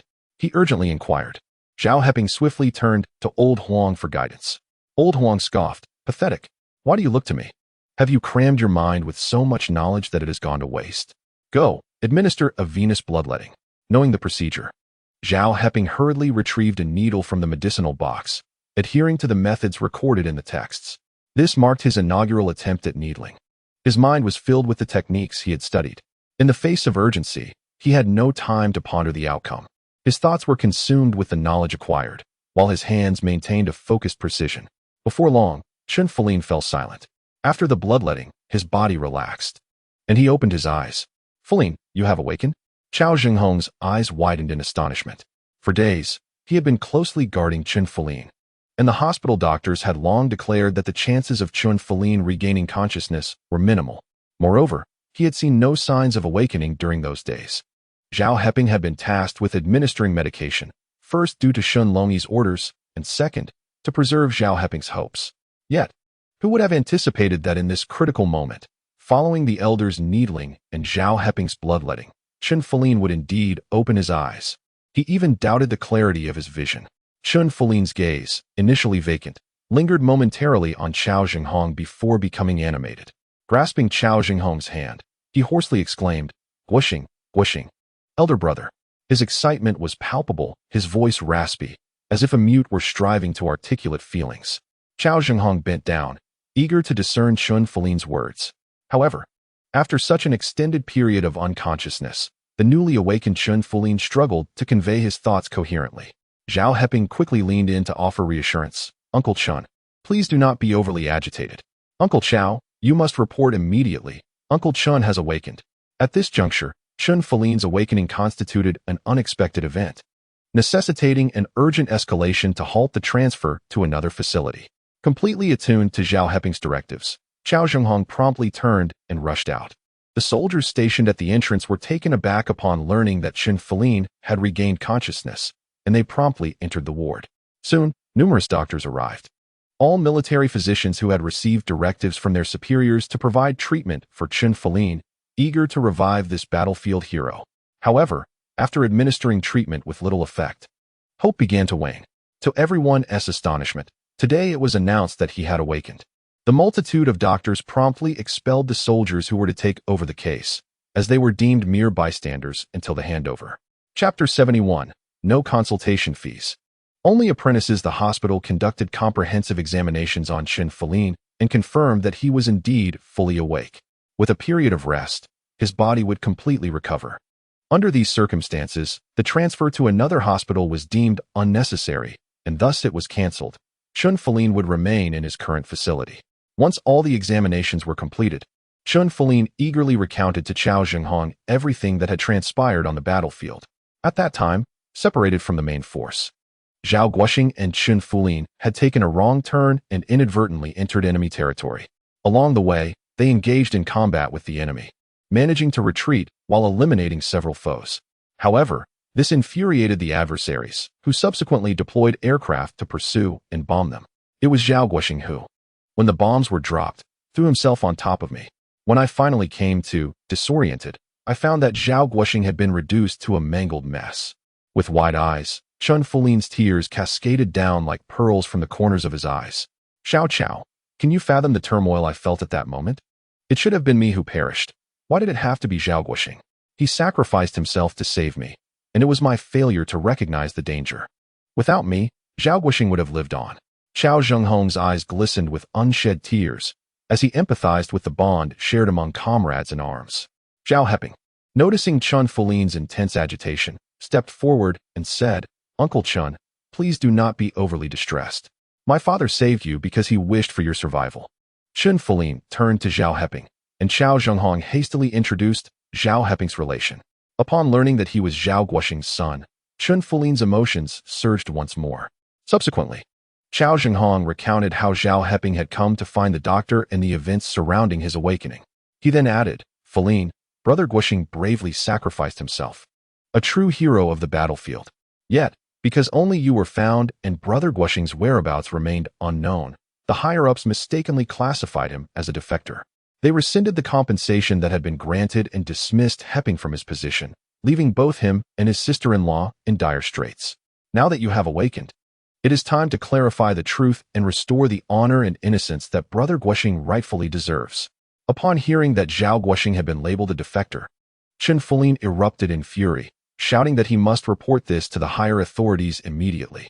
"Do not rush," Qiao Zhenghong interjected. "I have already reported it. The hospital has contacted Commander Shen directly. He will send someone over to inquire. All you need to do is provide a clear account." Qiao Zhenghong now sensed the sinister undertones that lingered beneath the surface. How could a predetermined sacrifice suddenly prompt a renewed investigation, leading to speculation of defection based on mere disappearance? Moreover, at the hospital, no one had ever applied for a transfer.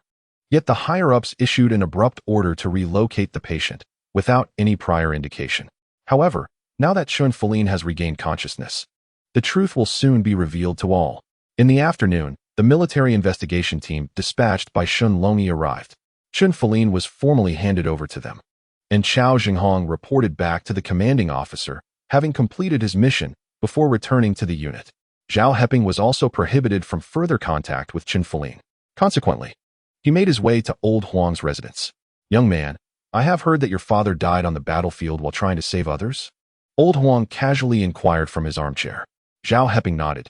"Yes, my father sacrificed himself." Old Huang then asked, "So, you came here to awaken this soldier, Chun Fulin, in hopes that he might reveal the truth?" Zhao Heping, uncertain of the implications behind Old Huang's question, hesitated briefly before affirmatively responding, "Yes." Old Huang nodded and then looked directly at Zhao Heping. "How did you come to know that I could help this soldier?" Having traveled all the way from the capital to Xi'an, he waved his hand dismissively, adding, "Do not claim that you heard it from someone else. Long ago, I held a modest reputation, but since my son perished on the battlefield, I have dispersed all my wealth, retaining only this meager abode. Since then, I only assist those I am familiar with.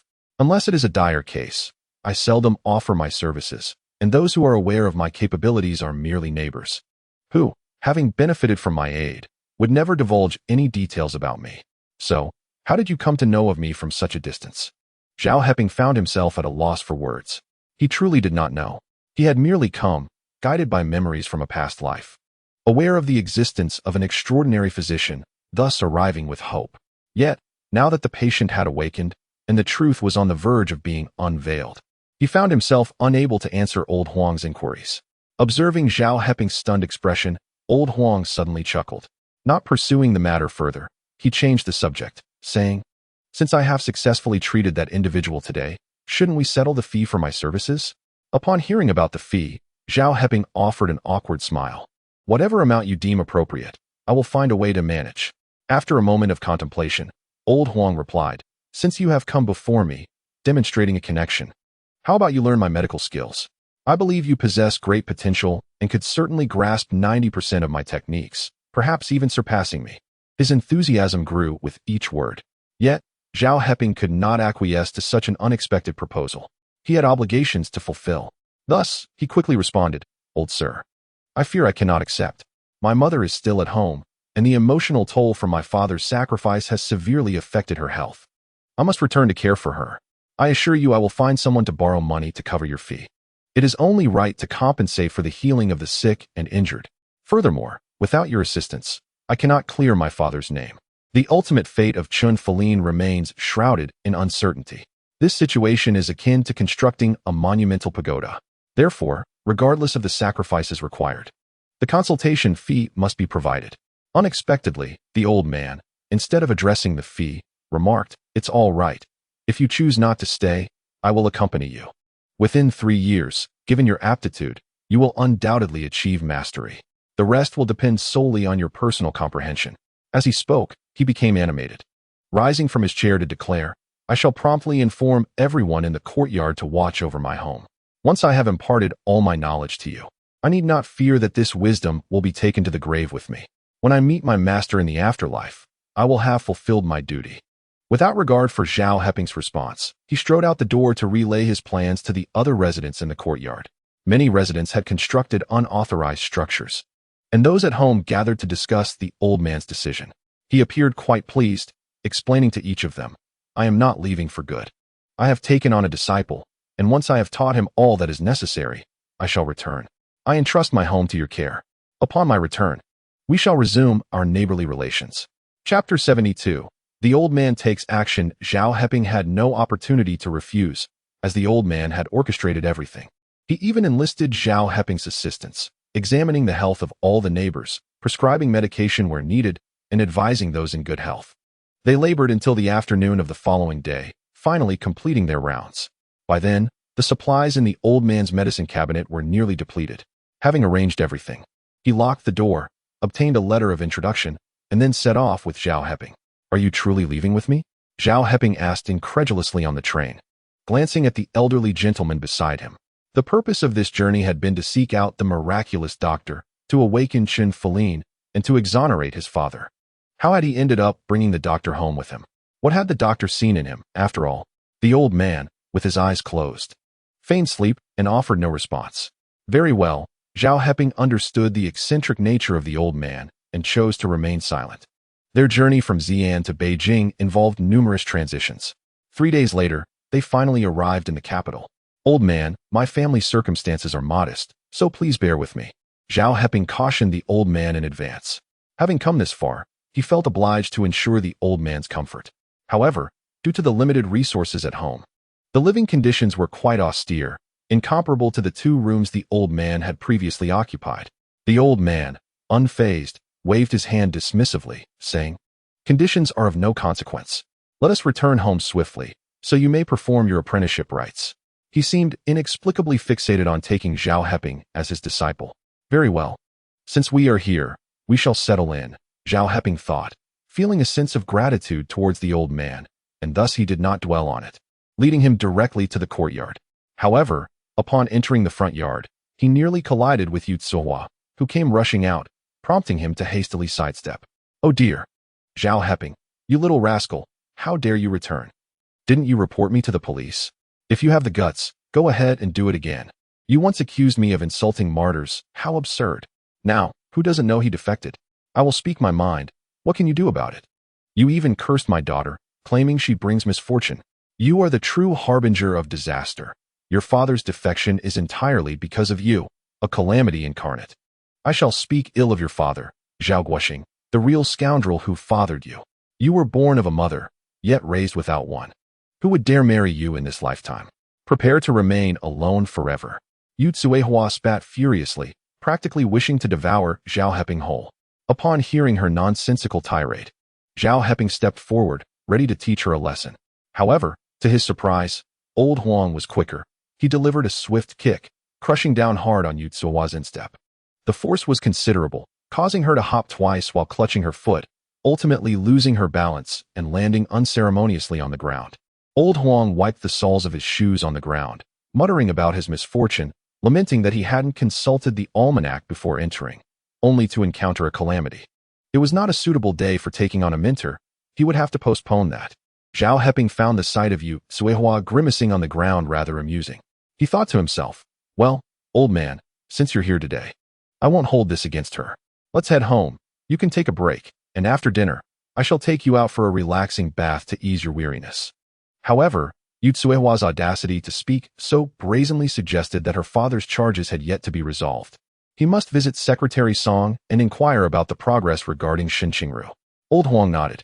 completely ignoring Yu Tsuehua's cries of pain as they made their way to the backyard. Yu Tsuehua, sitting on the ground, began to wail loudly. Several residents of the courtyard emerged, gathering to whisper amongst themselves. Zhao Heping, accompanied by old Huang, returned home directly. Upon seeing Zhao Heping's return, Su Xiaoying rushed out from Zhu Chunmei's house, eagerly asking, "Peace, you're back? How did your father's situation turn out?" Over the past few days, her worry had deprived her of rest and peace. Zhao Heping glanced at Aunt Wang, who had come out upon hearing the commotion, and said to his mother, "Mom, let's discuss it at home." He then introduced old Huang, saying, "This is old Master Huang, the one who revived Uncle Chun." With the mention of reviving Uncle Chun, Su Xiaoying immediately understood. Chun Feline had awakened, meaning the truth was finally unfolding. Excitedly, she exclaimed, "Wonderful, wonderful. Old Master, peace, let us hurry inside and talk." As she spoke, she opened the door, and the group entered the house. Zhao Heping recounted the entire situation from beginning to end. He then added, "Uncle Chun has awakened and revealed the truth of the matter. However, my father has suddenly been deemed a defector, and it is evident that powerful individuals are conspiring against him. Resolving this will not be straightforward. We must wait. Nevertheless, I have reported this to Commander Shun, and he will handle it, so it should be fine." Zhao Heping refrained from disclosing every detail, wary of any unforeseen complications that could overwhelm his mother's health. Su Xiaoying, overwhelmed with emotions, nodded and said, "I always knew your father could not be a defector. He has indeed been wrongfully accused. My heart is finally at ease." Turning to old Huang, he said, "Thank you, sir." Old Huang dismissed the gratitude with a wave. "No need for thanks. I will unconditionally assist any soldier on the battlefield." His only son had perished in combat. Thus he felt an innate obligation to aid soldiers he encountered. As for accepting Zhao Heping as a disciple, that was merely incidental. Once the conversation concluded, Zhao Heping rose. "Sir, please take a moment to rest while I head to the market to procure some vegetables for dinner." "Mother, where is Sister Chunmei?" Concerned that if he left, Yu Tsuehua would cause a ruckus in the backyard, he thought to ask Zhu Chunmei to keep an eye on things. "Oh, your sister Chunmei heard that the supply and marketing cooperative received some cotton, so she took her accumulated cotton tickets to buy some for Zhuangzhu's quilt. He insisted on accompanying her," Su Xiaoying explained. In these times of scarcity, goods at the cooperative would quickly be snatched up, so one had to act swiftly upon receiving such news. Delay even slightly could result in losing out entirely. Zhao Heping understood this predicament, nodding as he advised. "Then I shall take my leave, mother. If the old witch comes causing trouble, please do not let her anger you, and do not confront her. Wait for my return before addressing it." "Rest assured, Heping, I am well aware," Su Xiaoying replied, her heart now settled knowing her husband had been wronged, rendering her less concerned about any disturbances from Tsuehua. What of it if she causes a scene? Once the designation for martyrs is displayed at our door, even Yu Tsuehua will think twice before misbehaving. Zhao Heping wished to offer old Huang further advice, but old Huang waved him off. "Go on. If anyone dares to create a disturbance, I shall incapacitate them with my silver needle. Have no fear." He held great confidence in his medical skills. "Very well." Zhao Heping smiled as he exited his home, only to see Aunt Wang hastily retreating from near his doorway. Had she been eavesdropping all along? Chapter 73. A New Prophecy. Zhao Heping furrowed his brow. The more he interacted with this family, the more they seemed to embody the essence of lowly scoundrels, akin to malevolent spirits. It was best to avoid provoking them. Otherwise, one must strike with lethal precision, lest they become a persistent nuisance, akin to a festering wound. Resolute, Zhao Heping stepped outside. In the front courtyard, Zhu Chunmei had returned, cradling Zhuangzhu. Upon hearing Yu Tsuehua's loud and vitriolic tirade against Zhao Heping, she could no longer contain her anger and stepped forward. "Old witch, is this how you insult people? How have you become so unhinged? You cause chaos daily in this courtyard. If you ventured outside, you'd find everyone laughing at you. Brother Baokai is still injured. Perhaps you should exercise some restraint." Yu Tsuehua was taken aback by Zhu Chunmei's sudden outburst, and in her fury, she rose from the ground, pointing an accusatory finger at her. "You little widow. What does my scolding of Zhao Heping have to do with you? Are you trying to insert yourself where you don't belong? Oh, I see now. Your heart is fluttering for Zhao Heping, isn't it?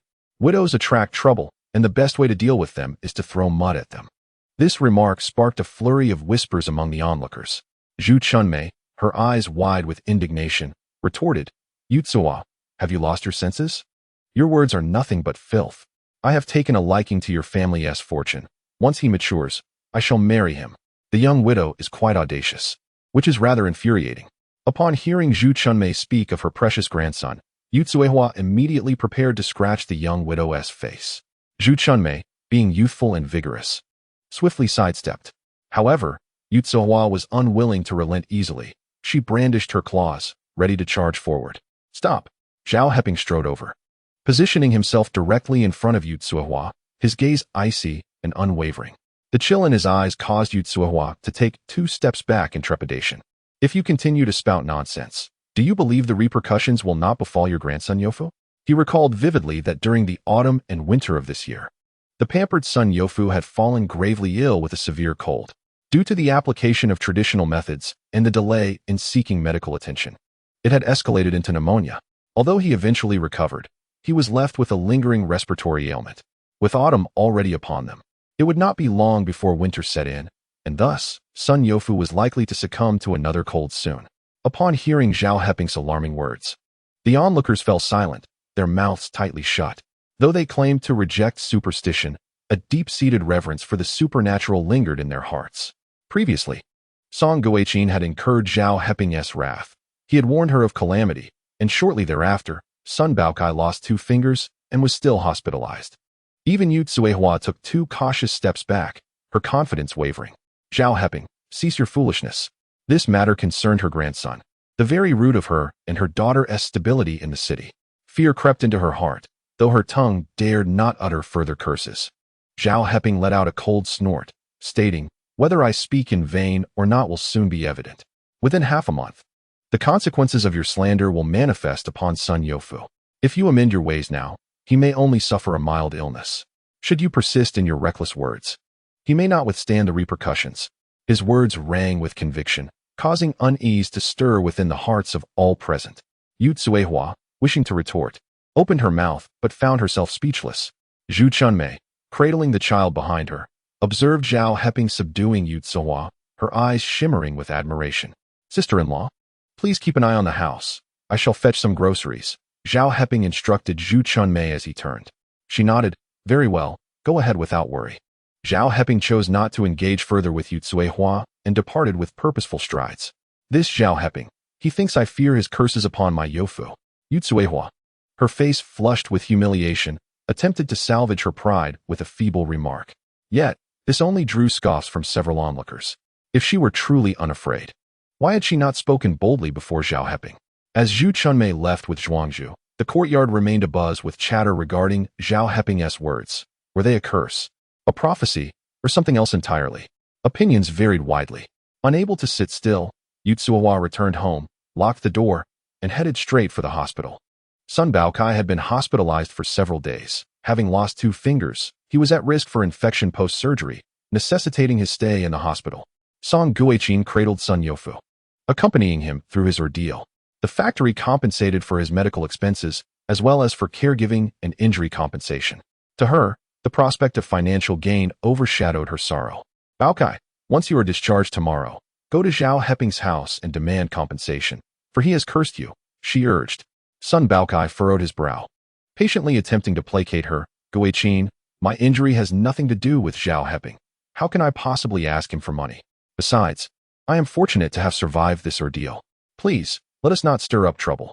He felt a sense of helplessness towards his young wife, who, despite her youth, had borne him a son. Thus he often chose to endure or, when necessary, to ignore her outbursts. However, upon hearing his words, Song Guiqin's temper flared. What do you mean by stirring up trouble? Sun Baokai, are you truly my husband? My mother was detained by Zhao Heping for over 10 days. He even cursed you to come to harm. If you do not stand up to him now, will it not allow Zhao Heping to trample over us? I insist. You must demand money from him tomorrow. Otherwise, you will be seen as complicit, and I will be blamed for your misfortunes. Her approach to handling her husband was one of relentless insistence, compelling him to acquiesce. Sun Baokai felt overwhelmed when suddenly his mother-in-law, Yu Zuehua, arrived. Upon entering the hospital room, she rushed to son Youfu, inspecting him repeatedly before finally feeling reassured. Surprised, Song Guiqin asked, Mother, why are you here? Didn't we agree you would prepare the house and air out the bedding for our return tomorrow? It was perplexing that she had come unexpectedly.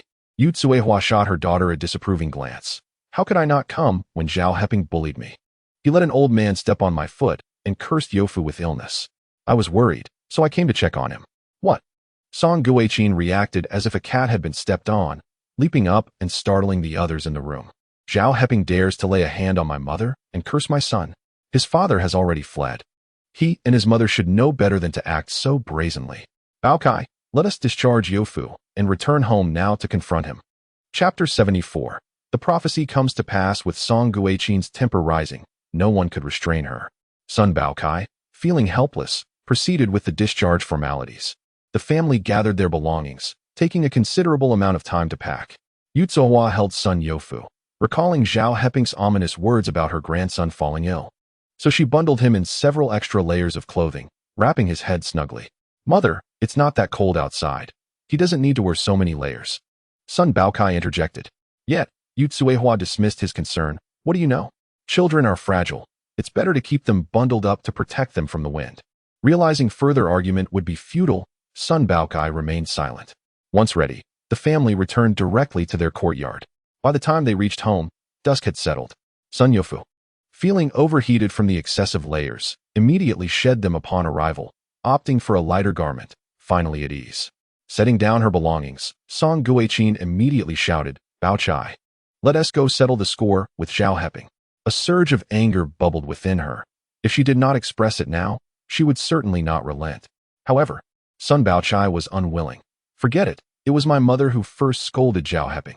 We all live in the same courtyard. Let us not make a scene. He understood that Zhao Heping would not have targeted his mother-in-law without reason, and upon inquiring, he confirmed that it was indeed his mother-in-law who had insulted him first. How could he then face Zhao Heping to demand an explanation? Furious, Song Guichin retorted, Son Bao Chai, you spineless coward. Are you going or not? I'm not going. He replied, wishing to avoid a confrontation. Unfortunately, his wife was relentless. Fine, if you want to go, I will. If this family relies on you, we'll be bullied to death. With her mother in tow, Song Guichin stormed out towards the backyard. At that moment, every household was gathered for dinner, including Zhao Heping, who had prepared several dishes and invited Zhu Chunmei over. They were eating together with old Huang. As soon as Song Guichin entered the backyard, she began to shout, Zhao Heping, come out. Do you think our family is easy to bully? I warn you. If you dare to strike my mother or curse our family, I will not let this go today. She deliberately raised her voice, ensuring that nearly everyone in the courtyard could hear. With her daughter backing her, and after seeing her grandson in good health, Yu Tsuehua felt emboldened. Zhao Heping, you little scoundrel, do you think that hitting me will let you off the hook? I tell you, if you don't give me an explanation today, I will not leave your home. With that, she sat down in the middle of the yard, creating a scene. Everyone, come look. The son of a traitor has assaulted me. Moreover, she exclaimed, and you, Zhu Chunmei, you shameless widow, come out. I know you're after Zhao Heping's pretty face. Trying to have an affair? Ugh, disgraceful. She sought to repay grievances with grievances, leaving no one unscathed, targeting both Zhao Heping and Zhu Chunmei. Such slander, if it spread, would ruin their reputations. What nonsense! Zhao Heping shouted as he stepped out of the house, ready to confront the mother and daughter. Just then, someone from Wang Shainer's house suddenly screamed, and the door was flung open with a crash. A figure dashed out, rushing towards Yu Tsuehua, and began to punch and kick her. Help! Murder! Yu Tsuehua cried out, writhing on the ground. Startled, Song Guichin rushed forward to pull the assailant away, only to realize, upon a closer look, that it was Wang Yushan, the eldest son of the Wang family. Wang Yushan, have you lost your mind? Why are you hitting my mother? Let go. Wang Yushan grabbed Yu Tsuehua by the hair, raining blows upon her head with a ferocity that suggested he intended to take her life. Song Guichin tried to intervene, but was met with a punch to the nose that sent blood gushing. Ah! She cried, having never experienced such violence before. In pain, she squatted down and began to weep. Wang Lushing followed closely behind, rushing out from the Wang household to hold back his brother, repeatedly urging, Brother, stop hitting her. Wang Baojiang and Wang Shainer also emerged, managing to restrain their eldest son with great difficulty. Old Huang, Su Xiaoying, and Zhu Chunmei also emerged from the house, standing beside Zhao Heping, gazing curiously at the unexpected scene unfolding before them. Wang Yushan pointed a finger at Zhu Chunmei, his eyes resembling those of a lifeless fish, scanning each person present. She is mine. Mine, he declared, his gaze then fixating on Zhao Heping, brimming with resentment. Zhao Heping, locking eyes with him, became increasingly certain that it was indeed Wang Yushan who had been peering at him from behind the curtain during their last encounter. Zhu Chunmei appeared frightened of Wang Yushan, swiftly moving behind, Su Xiaoying for protection. Hearing his wife's cries, Sun Baochai rushed over from the front yard, cradling Sun Youfu, and squatted down to inquire about his wife's distress. The backyard had descended into chaos. Old Huang shook his head at the scene, muttering, "They are all seriously unwell." Yu Tsuhua lay on the ground, wailing in agony, while Song Guiqing crouched, covering her face and weeping. The Wang family members dragged Wang Yushan back home. Zhao Heping was uncertain whether old Huang's remarks about illness were genuine or merely a commentary on the peculiar behavior of these individuals.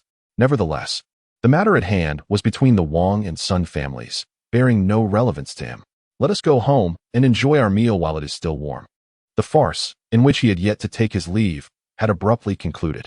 Yet, Zhao Heping felt no apprehension concerning the tumult caused by Cuihua and her daughter. They were merely two women adept at causing a ruckus and prone to bullying the weak while fearing the strong. Once the family's revolutionary credentials were established, they would dare not act. As for Wang Yushan, he appeared genuinely unstable. Unpredictable individuals could act in unforeseen ways, thus it was wise to remain cautious. That evening, Zhao Heping fashioned a makeshift bed from a stool and a table. The following morning, after breakfast, he informed old Huang and his mother of his intention to visit the first steel plant to contact Shen Qingru and inquire about the progress regarding his father's defection. "Go ahead, gaining clarity will bring peace of mind," Su Xiaoying remarked, hoping for life to return to normalcy so her son could find work and marry. "All right," Zhao Heping replied, bidding farewell to old Huang as he departed from home. The residents of the courtyard, upon seeing him, instinctively avoided him. Fearing the troubles associated with the family of a defector and wary of any peculiar methods Zhao Heping may have learned during his youth. Better to avoid confrontation than to provoke trouble. Passing through the front yard, he unexpectedly encountered Yu Tsuhua, her face bruised and discolored.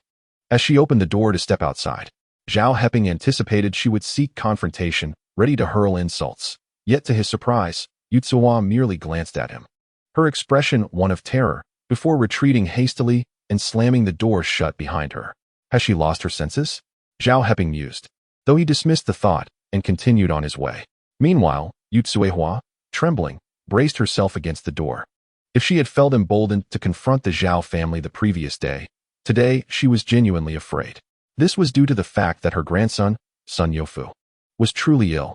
Chapter 75. The experience of Zheng Dingfu. The previous night, Yu Tsuehua had accompanied her daughter, Song Guiqing, to confront Zhao Heping, only to be beaten by Wang Yushan.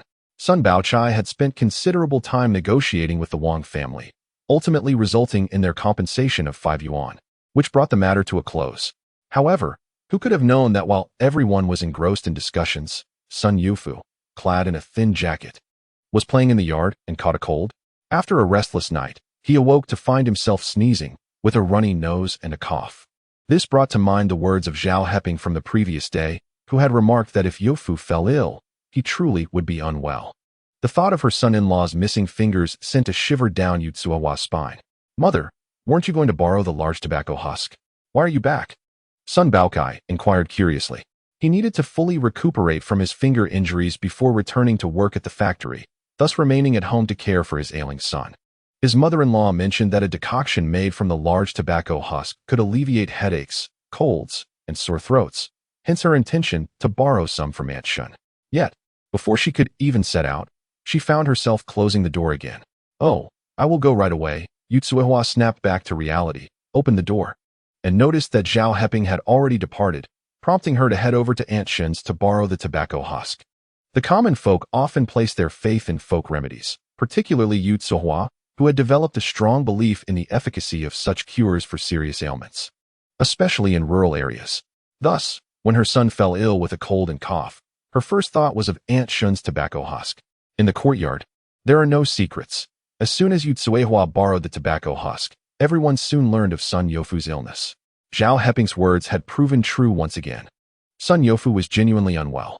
The last time, Zhao Heping had mentioned Sun Baokai, and the following day, misfortune had befallen him as well. Was it mere coincidence? Surely, one cannot attribute such occurrences to chance twice.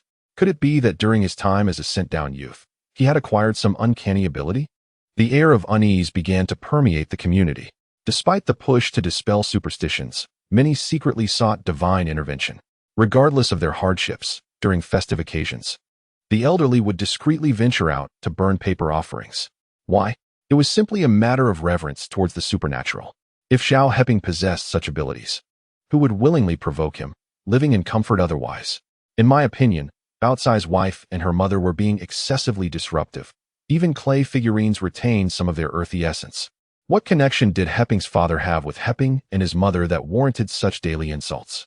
Indeed, they were neighbors, having shared the same space for many years. Heping was known for his honesty. It was only when pushed to the edge that he would engage in conflict.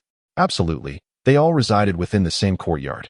Harmony should be valued, and one should cultivate a reputation for kindness. The sentiment within the courtyard began to shift instantaneously. Unbeknownst to Zhao Heping, who was unaware of Sun Youfu's cold, he had stepped out to visit the first steel mill to seek out Secretary Song, intending to call Shen Qingru to inquire about his father's situation.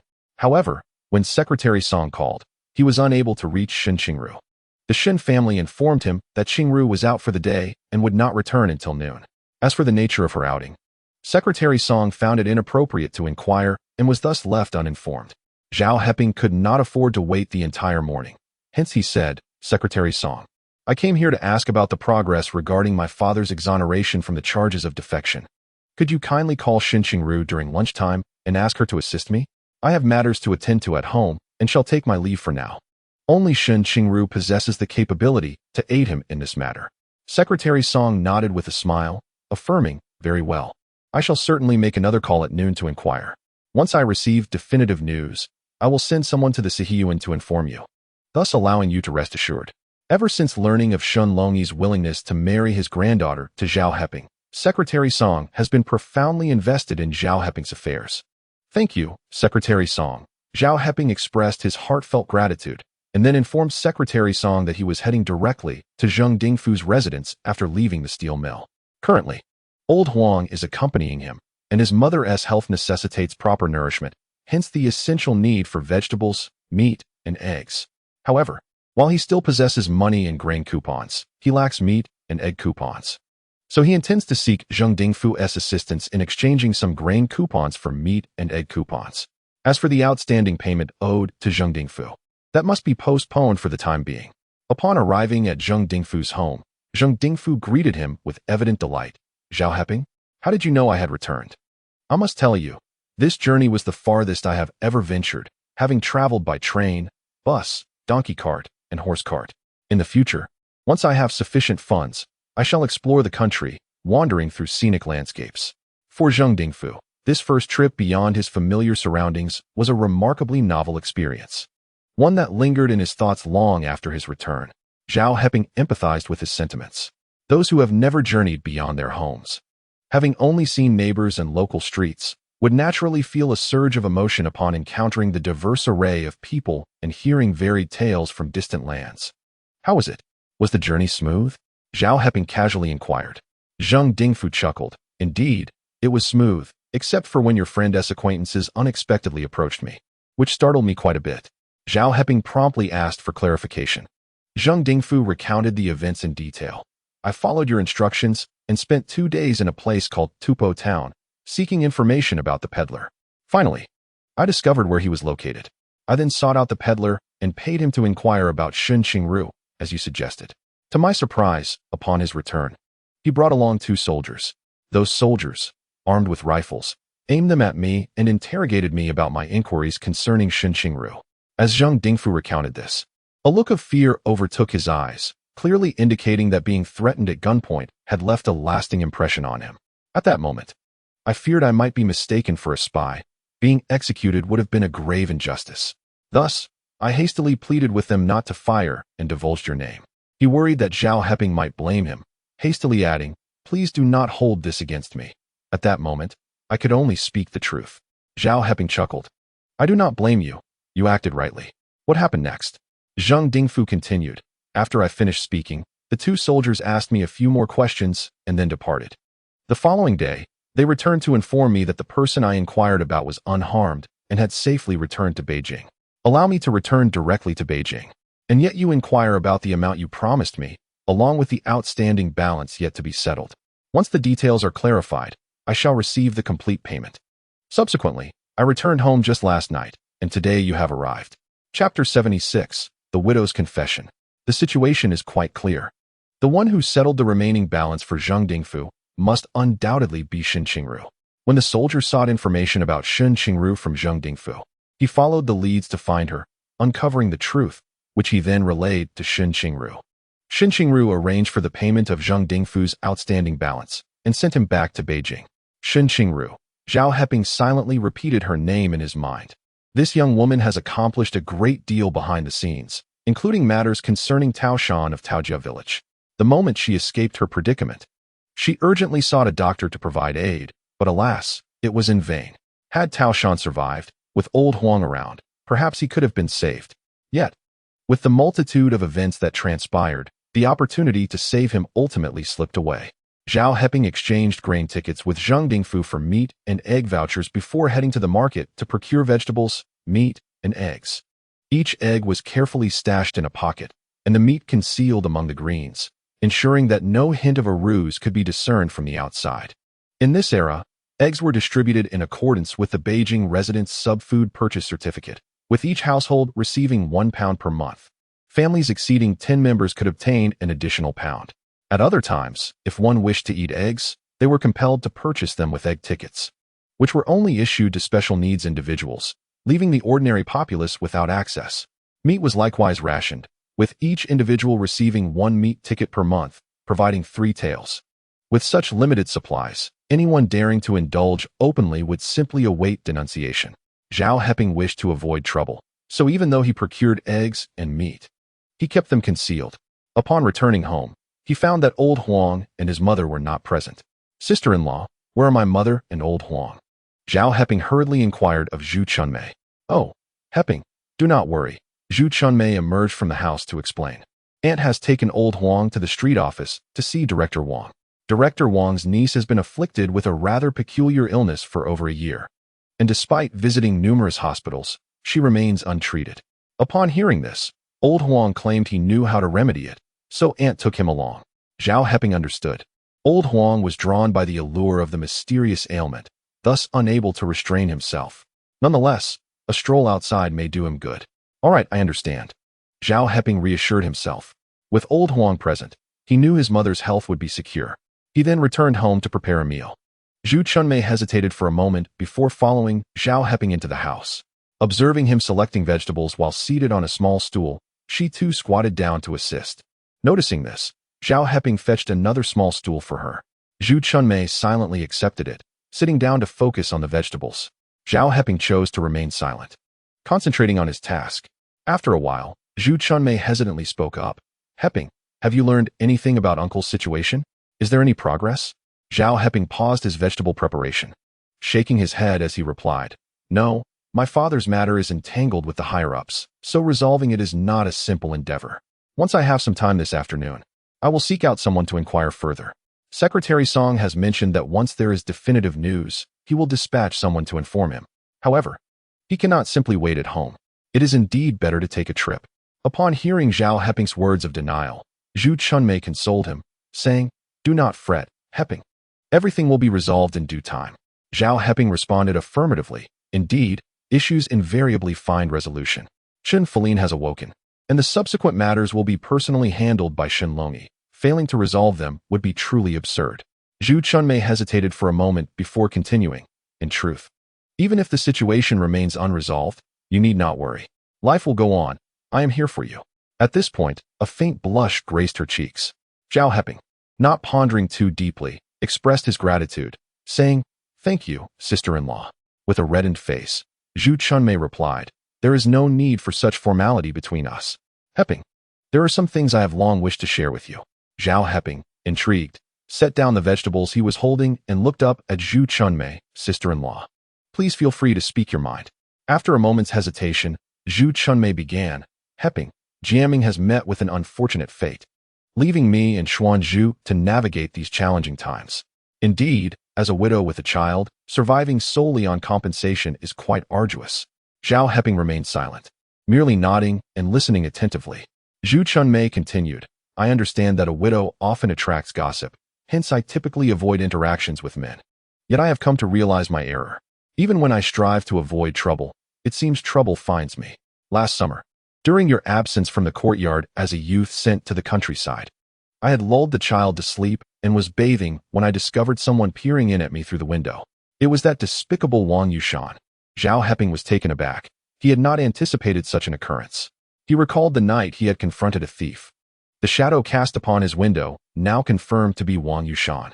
It was evident that this was not a mere coincidence. Wang Yushan had long been fixated on Zhu Chunmei. Zhu Chunmei continued, I feared that if this escalated, my reputation would be tarnished.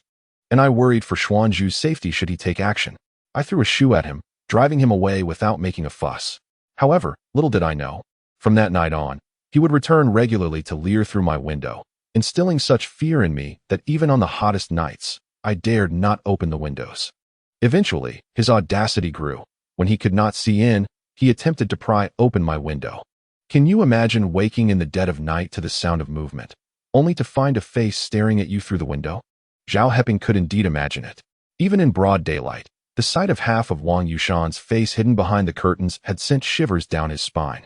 How much more terrifying would it be at night for a single woman with a child to suddenly encounter such a visage at her window?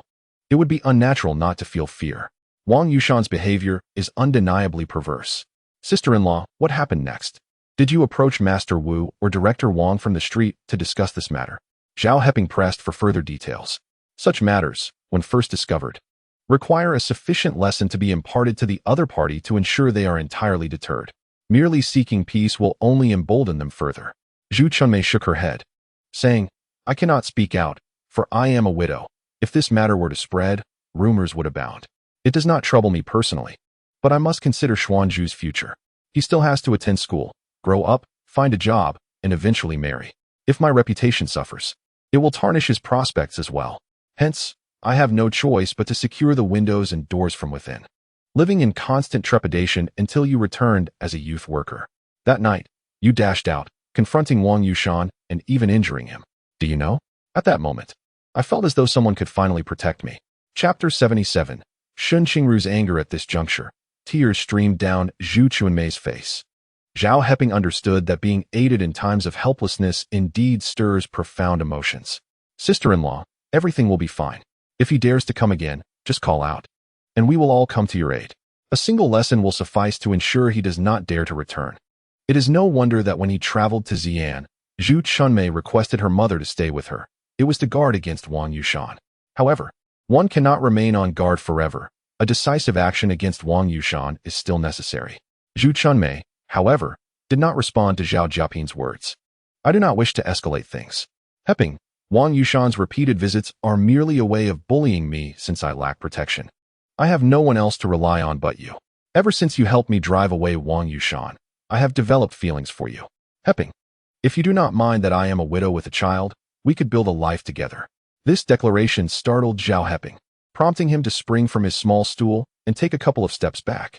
He had never anticipated that Zhu Chunmei would express such sentiments today. Sister-in-law, please do not jest in such a manner. He wished for her to retract her words. Yet, Zhu Chunmei had summoned the courage to speak them, and there was no turning back. Heping, I am not joking. I speak from the heart, sincerely. Do you truly disdain me for being a widow with a child? Zhu Chunmei stood upright, gazing intently at Zhao Heping, awaiting his response. Zhao Heping sighed. Sister-in-law, I do not disdain you for being a widow, nor for having a child. However, he was cut off by Zhu Chunmei, who interjected, then there is no however. If you do not mind, I will ensure we lead a good life together. Rest assured. Aside from Jiaming's compensation, I have the previous betrothal gifts in my savings, amounting to over 100 yuan. Should we be together, I will also take on odd jobs. Even if you do not work, I can support us. Once Xuanzhu grows up and is able to work, our lives will improve. These sentiments had been bottled up within her for a long time. Initially, she felt unworthy of Zhao Heping. However, following Zhao Guoxing's defection, Zhao Heping was suddenly cast into disarray. This filled Zhu Chunmei with hope. Thus, after enduring until today, She could no longer restrain herself and finally expressed her feelings. Zhao Heping was momentarily taken aback. The conversation seemed utterly nonsensical to him. As he turned to clarify the situation with Zhu Chunmei, his peripheral vision caught sight of a figure standing just outside the slightly ajar door. Could it be Aunt Wang eavesdropping again? He stepped forward, flung the door open, and was instantly left speechless. Standing there, poised and elegant, was Shen Qingru, her expression inscrutable. "Qingru, what brings you here? Has Secretary Song called you?" After recovering from his surprise, Zhao Heping felt a flicker of joy. Shen Qingru's presence at the courtyard signified a certain stance.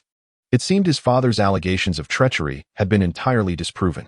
Yet, Shen Qingru's demeanor remained cool and unresponsive to Zhao Heping's inquiries as she shifted her gaze toward Zhu Chunmei. Zhu Chunmei's complexion paled. She had already surmised Shen Qingru's identity. Realizing that she was the very person Zhao Heping had mentioned as his former love interest from their youth.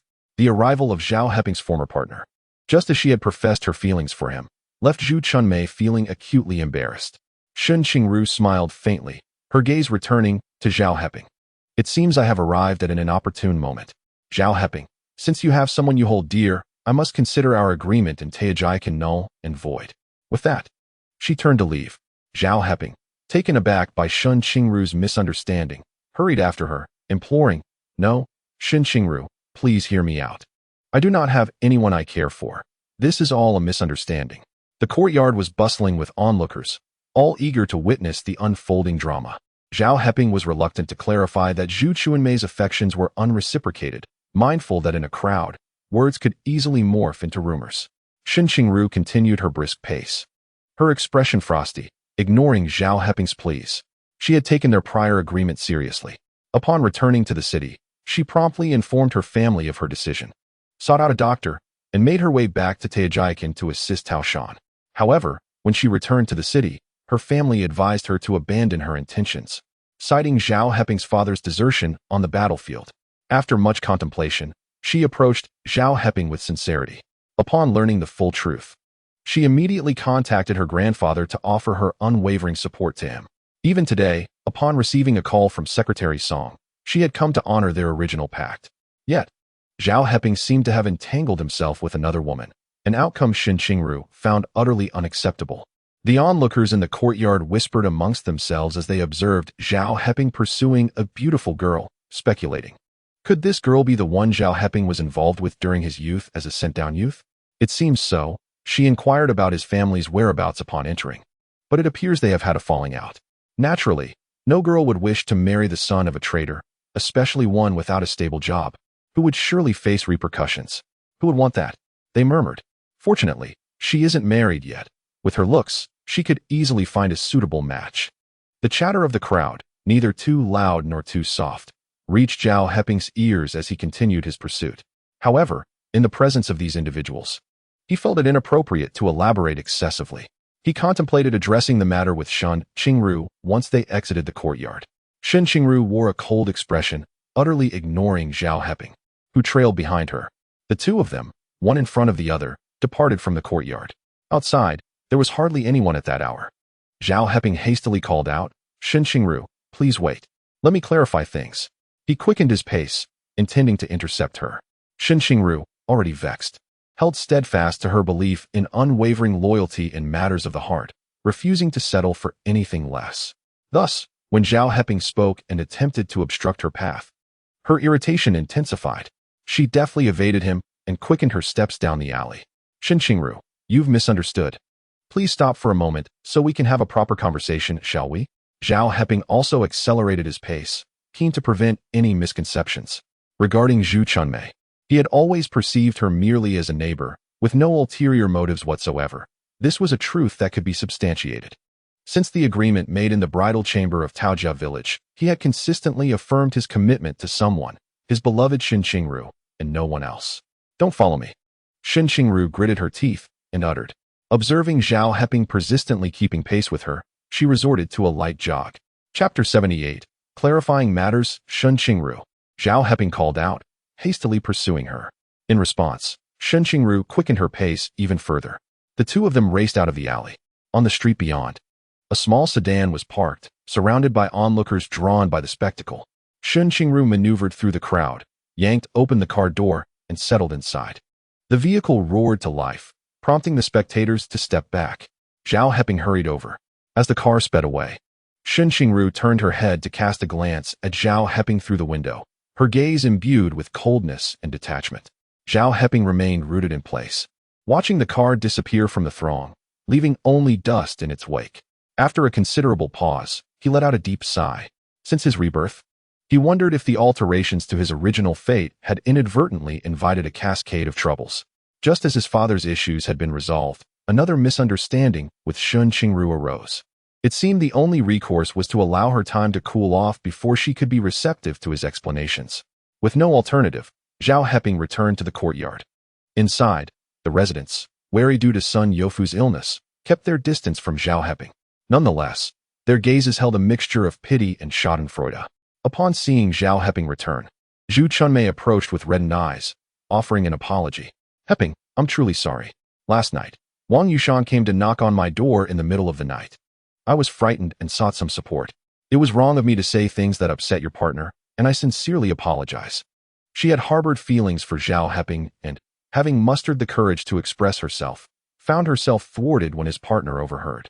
The shame she felt was overwhelming. Zhao Heping shook his head. Sister-in-law, this situation also reflects my shortcomings. Ever since my family encountered difficulties, I have consistently relied on your assistance. Borrowing money and taking care of my mother has undoubtedly caused you considerable trouble. I acknowledge my lack of discretion in this matter. However, since events have unfolded as they have, I would like to take this opportunity to express my thoughts. Throughout, I have regarded you as a sister-in-law, never harboring any other sentiments, nor will I. He is not a man who seeks to take advantage of women. Even in the absence of Shen Qingru, he would not entertain any inappropriate thoughts towards Zhu Chunmei. He intended to convey this earlier, but refrained upon realizing he was being overheard. Now that the matter is clarified, it will prevent similar misunderstandings in the future. In truth, when Zhu Chunmei saw Shen Qingru, she had already come to a realization in her heart. Hearing Zhao Heping's explicit stance only deepened her sense of shame. Very well, I understand. It is I who am unworthy. This remark left Zhao Heping feeling somewhat powerless. That was not his intention, yet he opened his mouth without offering further explanation. With the other party having declared their feelings, maintaining some distance seemed prudent. Thus less communication would be beneficial. Excessive explanations could be construed as consolation, which he wished to avoid. Sister-in-law, I will repay the money I borrowed from you as soon as possible, Zhao Heping stated succinctly. This was an attempt to sever ties. And Zhu Chunmei bit her lip in response. Very well. She then turned and slammed the door upon returning home, clearly displeased. Zhao Heping frowned and returned home, beginning to prepare vegetables for cooking. At noon, Old Huang and Su Xiuying returned, accompanied by Director Wang from the street office, who was pushing a bicycle laden with an old hen, a substantial piece of meat, and 2 bags of pastries. The group laughed and chatted as they entered the courtyard. What was the situation? Why was Director Wang returning with Heping's mother, and seemingly in good spirits? Hadn't Zhao Guoxing defected? Was Director Wang not concerned about appearances? Indeed, it was quite peculiar. Who could fathom what was going on? Someone approached Director Wang to inquire. Oh, I am here to express my gratitude to Master Huang. His medical skills are remarkable. He has cured my niece's ailment. She is recuperating at home, and I have come on her behalf to convey her thanks. Director Wang candidly explained everything without reservation. This revelation left the residents of the courtyard momentarily stunned. They were aware that Wang's niece had suffered from a peculiar illness for quite some time, a condition known to the entire neighborhood. It was astonishing that such an unusual ailment could be treated by the elderly gentleman Zhao Heping had brought back. Consequently, the way the crowd regarded Old Huang shifted, imbued with a newfound respect. Once Director Wang departed, discussions ensued. I recall that Director Wang's niece was often in a state of confusion, unable to awaken and plagued by pain, correct? She visited numerous hospitals, yet no diagnosis was ever made. Indeed, it has been a year or two, they whispered among themselves, suggesting that she had been afflicted by some malevolent spirit. I also know that her family secretly consulted old Lady Yu from the previous street. She claimed that there was something wrong with her and that burning paper offerings had proven futile. Who would have imagined that the elderly gentleman brought back by Zhao Heping possessed such extraordinary abilities? They say that this old gentleman was brought back by Zhao Heping. who also seemed to have the uncanny ability to predict the illness of Bao Kai's son. Their connections appear rather mysterious, and the nature of their relationship remains unclear. Regardless of what it may be, it is prudent to avoid provoking them. It feels rather unsettling. Everyone shares a similar sentiment, as no one wishes to invite misfortune upon themselves. Upon hearing the discussions at home, the Sun family exchanged glances filled with apprehension. Could it be that the illness of their son, Youfu, was a result of Zhao Heping's curse? Should they seek the old man for assistance? Holding her sleeping son, Song Guiqin dared not utter any more harsh words. A few days prior, she had scolded Zhao Heping, who had then claimed that she was a harbinger of misfortune and warned her of impending calamity. The very next day, Sun Baokai encountered trouble. Just yesterday, her mother had again criticized Zhao Heping, who ominously stated that retribution would befall Youfu. Subsequently, that night, Youfu indeed fell ill. These occurrences instilled a deep-seated fear within her. Before Sun Baokai could speak, however, his mother-in-law, Yutsuhua, expressed her discontent. Absolutely not. Wouldn't that simply provide Zhao Heping with fodder for ridicule? Youfu's illness stemmed from returning home in the cold after wearing only a thin jacket. After taking a folk remedy, he is already on the mend. Once he wakes, he will be perfectly fine. Why seek out Zhao Heping? Our family should focus on enjoying a good life rather than pursuing the family of a defector. Isn't that merely inviting trouble? Upon hearing her mother's words, Song Guiqin dismissed the idea. Sun Baokai observed the dark circles under his mother-in-law's eyes, but refrained from commenting. He gently touched his son's forehead, which still felt warm. Nevertheless, seeing his son sleeping soundly, he felt a glimmer of hope that perhaps all would be well, and he gradually relaxed his vigilance. Outside, the residents of the courtyard continued to speculate about Director Wang's niece, their talk growing increasingly sinister, leading to a collective sense of unease. Chapter 79. Unresolved Anger. Director Wang, meanwhile, carried some items as he followed Old Huang and Su Shouying into the Zhao residence. Upon meeting Zhao Heping, he immediately remarked, "Heping, I heard from your master that during your recent trip to Xi'an, you truly revived your father's comrade. Excellent. The truth has emerged, and all the benefits will undoubtedly be restored to your family. Rest assured, I will ensure that you receive timely updates regarding this matter." He was exceedingly cordial and warm towards Zhao Heping. First, his niece's ailment had been alleviated thanks to the esteemed Old Huang, thus fostering a beneficial connection. Second, the restoration of Zhao Heping's father's reputation was imminent, solidifying his status as a martyr's family member, which would guarantee additional support from the local authorities. Third, Zhao Heping himself was far from ordinary.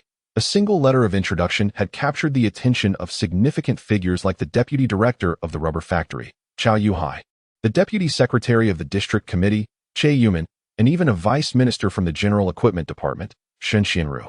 For Director Wang to maintain her position of authority over Zhao Heping would indeed be a true farce. Therefore, seizing the opportunity presented by her niece's treatment, she brought gifts to express her goodwill. "Thank you, Director Wang," Zhao Heping responded gratefully. Director Wang did not linger, exchanging a few more words before departing, leaving the gifts, which were meant as a token of appreciation for Old Huang. Old Huang accepted them without hesitation, and Zhao Heping chose not to elaborate further. Once Director Wang departed, Old Huang promptly remarked, "Ping, this afternoon we shall procure some traditional Chinese medicine. In the evening, we will simmer it with a hen to fortify your mother's vitality and blood. After having studied so extensively, you should be aware of which herbs to utilize, correct? From now on, the responsibility for your mother's health restoration rests solely with you. Should you have any uncertainties, feel free to consult me." On this occasion, he waived his consultation fee, directly articulating his expectations when the other party offered to pay. The primary concern was that Zhao Ping's mother was severely depleted in both vitality and blood, necessitating immediate replenishment to prevent potential chronic ailments. Furthermore, the replenishment of such vital energies must not be undertaken lightly. Under these circumstances, utilizing a hen to prepare the medicinal concoction proved to be the most effective approach. With him supervising, Zhao Ping could enhance his mother's health while honing his medical skills, a commendable dual benefit. "All right, I understand," Zhao Ping responded affirmatively. With Old Huang's guidance, he felt entirely at ease. After lunch, having tidied up the dishes, Zhao Ping sought out paper and pen to compose a letter. In this correspondence, he meticulously detailed all the events he had experienced upon returning from Tao village. This letter was addressed to Shen Qingru, Earlier that morning, Shen Qingru had coincidentally overheard Zhu Chuanmei's declaration of affection, leading to a misunderstanding that prompted her to flee. Zhao Heping felt compelled to clarify the situation. However, having lived 2 lifetimes, he had never pursued a woman and lacked the eloquence to charm anyone. The only recourse he could think of was to express his heartfelt honesty. Upon completing the letter, Zhao Heping informed his family and stepped outside, making his way to the first steel rolling mill. However, upon reaching the security checkpoint, he was intercepted by the security personnel. "Comrade Zhao, you are here to see Secretary Song, correct? He is not in the factory at the moment." The security staff recognized Zhao Heping but maintained a stern demeanor, adhering to protocol. Upon hearing this, Zhao Heping paused in silence. He was aware that Secretary Song was indeed present but likely reluctant to meet him, hence the dismissive treatment from the security staff. Nevertheless, with no other option, Zhao Heping produced the letter he had prepared and said to the guard, "Comrade, since Secretary Song is unavailable, I shall not enter. Here is a letter for him. Please ensure it reaches him for delivery to Comrade Shen Qingru. Thank you for your assistance." As he handed over the letter, the security personnel accepted it with a nod, affirming, "Very well, I will certainly pass it along to Secretary Song upon his return." "Thank you," Zhao Heping acknowledged, realizing his presence was no longer required, and promptly departed. Once Zhao Heping had left, the security personnel turned and entered the factory office, presenting the letter to Secretary Song. Secretary Song held the letter, weighing it thoughtfully in his hand. After a moment's contemplation, he retrieved a large envelope from his drawer and placed Zhao Heping's letter inside. He then inscribed on the envelope to Shen Qingru, with Song Weiman, First Steel Rolling Mill, noted below. After sealing it, he dispatched it with someone to the Shen residence. Simultaneously, he placed a call to Shen Qingru, stating, "Qingru, Zhao Heping has sent you a letter. I have arranged for it to be delivered to you. The envelope has been replaced with one of our factory's specially designed envelopes, so please keep an eye out for it." At this moment, Shen Qingru was still seething with anger when she received a call from Secretary Song. With an air of displeasure, she stated, "Uncle Song, I have severed all ties with Zhao Heping. Please do not concern yourself with him any longer, and I do not wish to receive any news regarding him. I will ensure that the letter is returned. Kindly pass it back to Zhao Heping. From now on, do not engage with him." The mere thought of Zhao Heping in the company of another woman, alone in a room, uttering declarations of affection, ignited a fierce rage within her.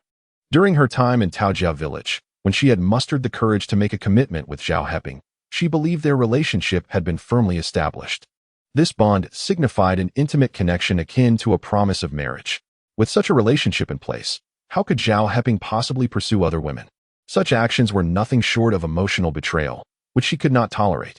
Secretary Song recognized Shen Qingru's fury and understood that no matter how he tried to persuade her at that moment, she would not be receptive. Thus, he readily acquiesced. "Very well, I shall not meet him. You need not worry. However," he mentioned, "I have already received that letter and delivered it. Perhaps you could handle it directly, to avoid any further dealings with him." Shen Qingru, considering his words, agreed, "All right." The letter had been personally delivered, and upon glancing at it, Shen Qingru's mother, intrigued by its nature, wondered what could be so pressing that it warranted a letter instead of a phone call. Nevertheless, she did not delve deeper into the matter. She was already pleased that her daughter had firmly expressed her decision not to marry the son of a traitor. Thus, she dismissed any further thoughts about the letter and handed it to her daughter. "Qingru, you have received a letter." Shen Qingru, upon recognizing it was from Zhao Heping, felt a wave of annoyance and casually tossed it into her desk drawer. Her indifferent demeanor reassured her mother. "Qingru, I am delighted that you have come to your senses and will not marry the son of that traitor. You are still young and may not fully grasp how crucial it is for a woman to choose the right partner for marriage. To marry someone is to commit to a lifetime with them. Choosing wisely brings happiness, but a wrong choice can lead to irrevocable regret. However, fret not. If this does not work out, I will find someone suitable for you. I am certain of it." She already had several candidates in mind. Chapter 80. Encountering wild ginseng while seeking traditional medicine. However, at that moment, Shen Qingru was not inclined to seek a partner. Although she wished to cut ties with Zhao Heping decisively, the memories of their past in Taojia village lingered painfully in her mind. The emotional scars were still fresh, making it impossible for her to entertain the idea of accepting another man.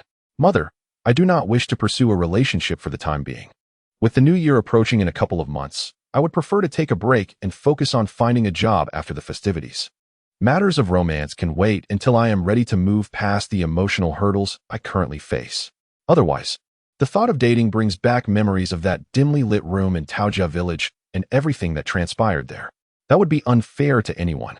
Moreover, regardless of who became privy to these matters, none would accept her as a wife. Thus, the pursuit of a partner is something she dares not contemplate at present. Shen's mother, indulging her daughter, nodded gently and said, "Very well, let us speak of it another time." Considering that her daughter had recently concluded a relationship, it was indeed prudent not to rush. "I shall prepare your favorite dishes. You have lost too much weight during your year as a youth cadre and must nourish your body well." As she spoke, Shen's mother tenderly caressed her daughter's hand before turning to depart. As for her daughter's marital prospects, she was not particularly anxious. After all, her daughter possessed striking beauty and had numerous admirers. As long as he was not the son of that traitor, she would not oppose any suitor. After her mother left, Shen Qingru's mood remained tumultuous. The memories of Taojia village were difficult to bear. The mere thought of it filled her with agitation, and she longed to confront the instigator. Hua Xiangyang. After a moment's hesitation, she could no longer contain herself and picked up the phone to make a call. "Hello, grandfather. You must thoroughly investigate this incident where Hua Xiangyang has instigated others to falsely accuse the martyr of treachery. He has ruined my life, and I demand he pays an absolute price." There was no justification for Hua Xiangyang to harm her and yet live freely. Shen Longyi's authoritative voice immediately responded, "Rest assured. Although this scoundrel will not admit his wrongdoing, I am well acquainted with the temperament of that old coot, Hua Yongjun. This matter need not rely on Hua Xiangyang's confession. Merely expressing my disdain for him and revealing that he has harmed you will compel Hua Yongjun to abandon him. Furthermore, to demonstrate his stance, Hua Yongjun might even escalate the punishment for Hua Xiangyang. That old fellow has many grandchildren. A single punishment will not weigh heavily on his conscience." Strategically astute, he never needed to act overtly. Instead, he could achieve remarkable results simply by guiding the situation. Upon hearing that Hua Xiangyang would face consequences, Shen Qingru felt a slight alleviation in her heart. "Very well, grandfather. Keep a close watch on the Hua family. Should Hua Xiangyang attempt to rise again, ensure he is crushed. Regrettably, murder is illegal, or else she would have truly desired to end Hua Xiangyang's life." The time spent in Taojia village as a youth cadre was soon to conclude. Yet that scoundrel had caused her such distress that Tao Shanchong had fallen gravely ill due to the circumstances. Then, through a twist of fate, she had lost her virtue to Zhao Heping. The thought of Zhao Heping receiving declarations of love from other women once again stirred her agitation. Her words were laced with menace, and Shen Longyi perceived this. With a serious tone, he assured her, "Qingru, rest easy. Hua Xiangyang has wronged you and attempted to frame the father of my granddaughter's fiancé, and I shall undoubtedly not let him escape unscathed. By the way, didn't you call me at noon to mention a visit to Zhao Heping's home? What did his mother say upon seeing you?" At noon, his granddaughter had inquired about the developments in the Zhao Guoxing incident, followed by a request for his opinion.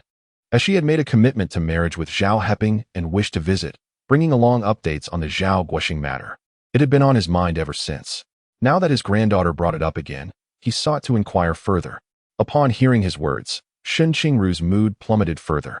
"Grandfather, I will not marry Zhao Heping. Henceforth, do not mention him to me. I shall pretend I have never known this individual. My intention to deal with Hua Xiangyang stems solely from this scoundrel's numerous misdeeds, which bear no relation to Zhao Heping." Her words were resolute, leaving Shen Longyi astonished. "What has this brat done to provoke my dear Qingru? Speak to Grandpa, and he will seek justice for you." The old gentleman was trying to console his granddaughter. Yet, Shen Qingru wished to refrain from discussing Zhao Heping any further. "Grandpa, let us not speak of it. Do not forget to punish Hua Xiangyang. I shall hang up now." Without waiting for Shen Longyi to inquire further, she abruptly ended the call. In the base office, Shen Longyi raised an eyebrow as he held the receiver. "This girl. She behaves as if someone has stepped on her tail. What has Zhao Heping done to upset her?" However, since his granddaughter did not express her grievances, it indicated that Zhao Heping's actions were likely not of a criminal nature. Perhaps it was merely a quarrel among the young. He decided to wait and observe the situation for a few days. Shen Longyi shrugged off the matter, replaced the receiver, and busied himself with other tasks. At this moment, Zhao Heping had returned home, yet his ears burned with an inexplicable sensation. "You're back? What about the Chinese medicine you were supposed to buy?" Old Huang glanced at Zhao Heping as he entered. Zhao Heping, lost in thoughts of Zhu Chunmei and Shen Qingru, snapped back to reality. The Chinese medicine? Why do you look so dazed? Old Huang furrowed his brow. This lad seemed to embody the essence of someone heartbroken, exuding a sense of despondency. Only then did Zhao Heping remember that his outing was not merely to deliver a message, but also to procure Chinese medicine. Intending to stew it with a hen for his mother's health. I was attending to some matters and forgot. I shall go purchase it now. With that, Zhao Heping turned and left the house once more. The letter explaining the situation had been penned. Now, it was up to Shen Qingru to respond. He was also uncertain about the progress of his father's situation. He wished for a swift resolution so he could repay the money borrowed from Zhu Chunmei. Ever since his confession, the borrowed sum had felt burdensome, and he was determined to repay it as soon as possible. With such thoughts in mind, he exited the courtyard and walked a considerable distance to the largest pharmacy. This establishment, founded during the Qing dynasty, was an esteemed old brand. After nationalization, it ceased to be called a pharmacy and was now referred to as a medicinal materials company. Upon entering, Zhao Heping relayed his desired Chinese herbs to the pharmacist based on the dietary prescription he had memorized: angelica, astragalus, and ginseng. Additionally, he needed to procure red dates and ginger from the market and grocery store. Was he preparing to replenish the vitality of his family? There was a wild ginseng root here, weighing nearly half a pound. In the past, 7 taels were considered ginseng, while 8 taels were regarded as a treasure. Before 1959, a pound was 16 taels, meaning 8 taels equated to what is now referred to as half a pound. Thus, this half-pound wild ginseng was indeed a rare gem, capable of clearing heat and detoxifying, invigorating energy and nourishing yin, quenching thirst, and promoting blood circulation. It was particularly suitable for those with weak constitutions and insufficient vitality. The pharmacist was quite enthusiastic, embodying the compassionate heart of a healer. Zhao Heping also wished to purchase it, yet he found himself without funds. Chapter 81. A record of first-class merit and the bestowing of the title of combat hero. Master, the price of wild ginseng must be quite high. I cannot afford it. Zhao Heping admitted, feeling somewhat embarrassed. He had not even inquired about the price, as the quality of such a fine item suggested it would be steep. At present, the money he possessed was merely sufficient to acquire ordinary ginseng, enough for a single use, while he still needed to reserve a portion for living expenses. The herbalist, understanding his plight, nodded in acknowledgement and offered, I will prepare some more affordable herbs for you. In these times of scarcity, many people struggled to make ends meet. Not everyone could afford wild ginseng. The elder's recommendation came from a place of genuine kindness. Zhao Heping nodded, resigned to the reality of the situation. If his father's matters were to be prolonged, he would need to devise a new plan, lest he find himself in dire straits. The herbalist swiftly prepared the medicine, costing 3 yuan, which was relatively inexpensive. Zhao Heping handed over the money and took the herbs. Master, how much is that wild ginseng you mentioned earlier? He could not help but inquire. Genuine wild ginseng holds considerable medicinal value, and he was eager to buy it. He thought that if the price was too high, he would seek alternative means to earn the money. The elder did not withhold the information. For half a jin, it is indeed not cheap, selling for 120 yuan. This was nearly the cost of a bicycle. In these times, those who could afford a bicycle were a rarity, let alone spending such a sum on ginseng for nourishment. Zhao Heping nodded. Indeed, 120 yuan was not inexpensive, yet for the weight of wild ginseng, it was remarkably reasonable. In his previous life, wild ginseng, when it was not in demand, could sell for as much as 10,000 yuan per jin, and older specimens were often priceless. Thus, being able to acquire half a jin of wild ginseng for 120 yuan was a rare opportunity, one not to be missed. All right, I understand. Thank you, master. Zhao Heping acknowledged, his mind already racing with thoughts of how he could earn money for the ginseng. He was determined not to let this chance slip away. Exiting the herbal medicine shop, Zhao Heping proceeded to the market, where he purchased red dates and ginger. Counting the remaining money in his possession, he realized it was dwindling. Carrying the package of herbal medicine, he pondered ways to earn money as he strolled back to the courtyard. Peace, you're back. Aunt Shin from the front yard greeted him warmly, conversing with several other women.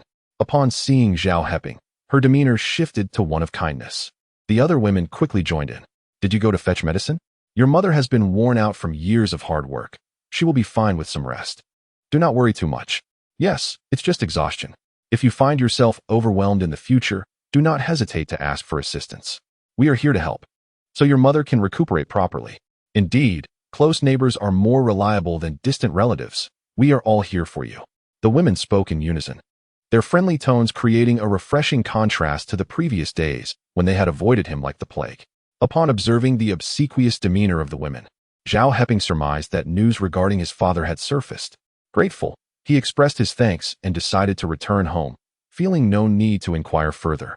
He would learn everything in due time. He uttered a casual farewell and made his way to the back courtyard.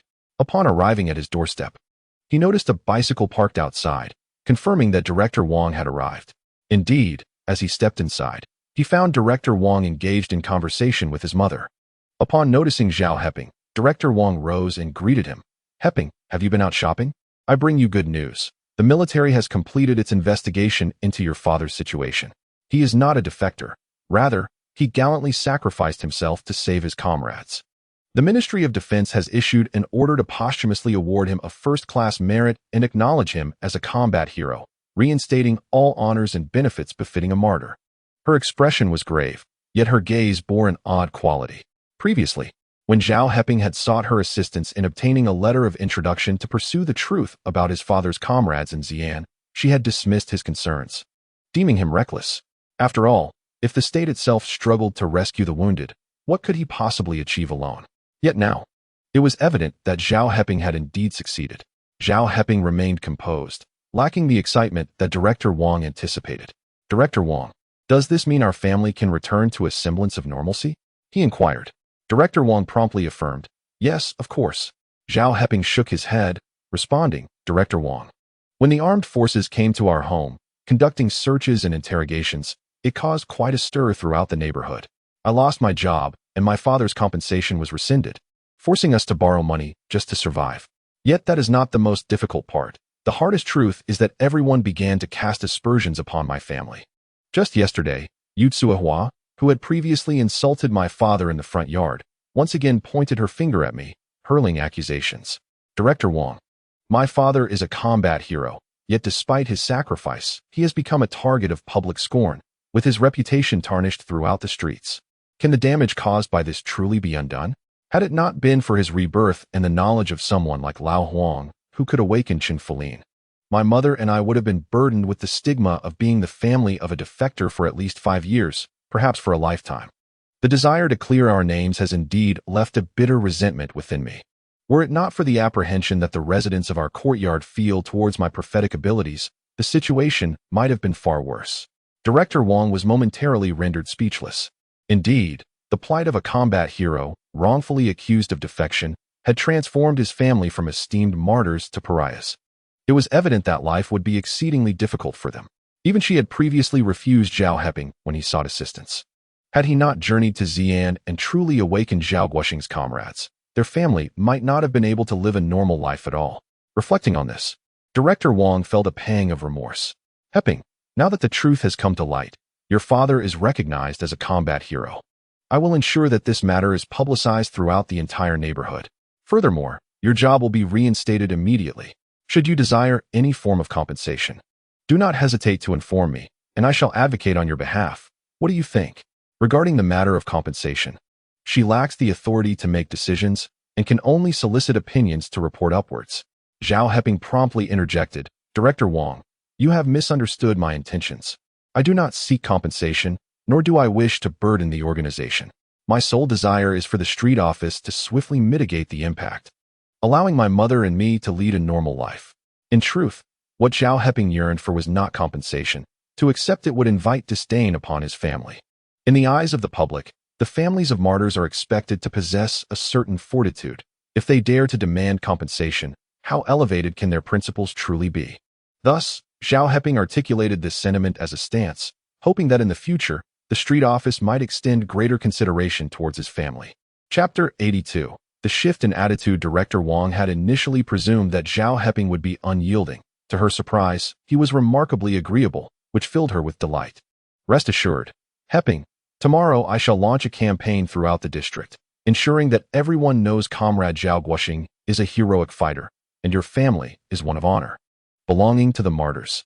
She did not linger, taking her leave to prepare the promotional materials for the following day. After seeing her off, Zhao Heping returned home. On the table lay the certificate of death in service, the compensation certificate, and a plaque signifying the honor of being a martyr's family, all brought by Director Wang. The compensation amounted to the highest tier, totaling 650 yuan, 200 more than the initial sum. Heping, you are now the pillar of our family. Take this money and manage it as you see fit. Su Xiaoying gazed at these items, her heart filled with mixed emotions. Zhao Heping did not decline. He counted out 70 yuan and handed it to his mother. Mother, we still owe Sister Chunmei some money. Here is 70 yuan for you to return to her. With newfound funds, it was only right to settle debts. Su Xiaoying, having been absent in the morning, was unaware of Zhu Chunmei's earlier declaration. Hence she did not receive the money. Heping, you may simply give it to your sister-in-law, she suggested. Yet Zhao Heping insisted on placing the money in her hands. Mother, it is better if you handle it. My visiting her might be inappropriate and could lead to gossip. He wished to avoid any further misunderstandings. Having been driven away by anger, he remained uncertain whether the letter he sent would lead to reconciliation. Su Xiaoying then recalled that the previous night, Yu Zuohua and Song Guiqin had come over to gossip, and it would indeed be wise to avoid any appearance of impropriety. Thus, she accepted the money and said, "Very well, I shall go repay the debt." As she pocketed the money and prepared to leave, she fortuitously encountered Aunt Wang. Heping's mother, are you heading out? Aunt Wang inquired with a somewhat awkward smile. Previously, she had maintained a cordial relationship with the Zhao family, but upon Zhao Heping's request for a loan, she had shied away and ceased her visits, ultimately severing ties when their fortunes waned. Now, upon learning of the Zhao family's resurgence, she returned. Su Xiaoying, however, did not extend the same warmth as before, responding coolly, "Yes, I am going to deliver money to Chunmei. She was the only one who lent us money when we were in need, and it is only fitting to repay her immediately." The underlying implications of her words were quite evident. Aunt Wang smiled awkwardly, forcing a nod as she said, "Indeed, borrowing and returning is a matter of principle. Borrowing again is not difficult. At that time, I was unaware that your family needed financial assistance, and by the time I found out, Chunmei had already lent you money. I thought to myself that I had failed to assist you in a critical moment, and thus I felt embarrassed to come over later. However, we have known each other for quite some time now. You wouldn't truly hold it against me, would you?" This was a forced explanation, bordering on disingenuous. Particularly her last statement carried a hint of moral coercion, eliciting a silent scoff from Zhao Heping. Nevertheless, he remained silent, quietly observing Aunt Wang's performance. Su Xiaoying, possessing a kind heart, felt reluctant to completely sever ties. After all, they lived in the same courtyard, and future encounters would be inevitable. It would not do to have a strained relationship. Thus, she nodded and replied, "Yes, borrowing money is a matter of goodwill, while not lending is merely one's duty. I have never blamed anyone." She then added, "Well, I must go pay Chunmei back. We can discuss this later." With that, she took the money and headed directly to Zhu Chunmei's home. Aunt Wang felt somewhat awkward and did not linger, turning back home instead. "That woman is certainly not virtuous," commented old Huang, who had been silent until now. Zhao Heping chuckled, recognizing that like attracts like, with a father like Wang Yushan and a son like Wang Lasen. How could Aunt Wang be any better? "Old man, while I was out buying medicine earlier, the apothecary mentioned a wild ginseng weighing half a pound. I thought to purchase it for my mother to boost her vitality. It costs 120 yuan. What do you think?" Zhao Heping believed that such wild ginseng was rare, and since he had the means, he did not want to miss out. Nonetheless, having old Huang present, he sought his counsel for assurance. If the ginseng was akin to certain exaggerated claims from later generations, then it would not be necessary. Old Huang's eyes lit up at the mention of the half-pound wild ginseng. "Excellent. Hurry and buy it. Such a thing will only become scarcer.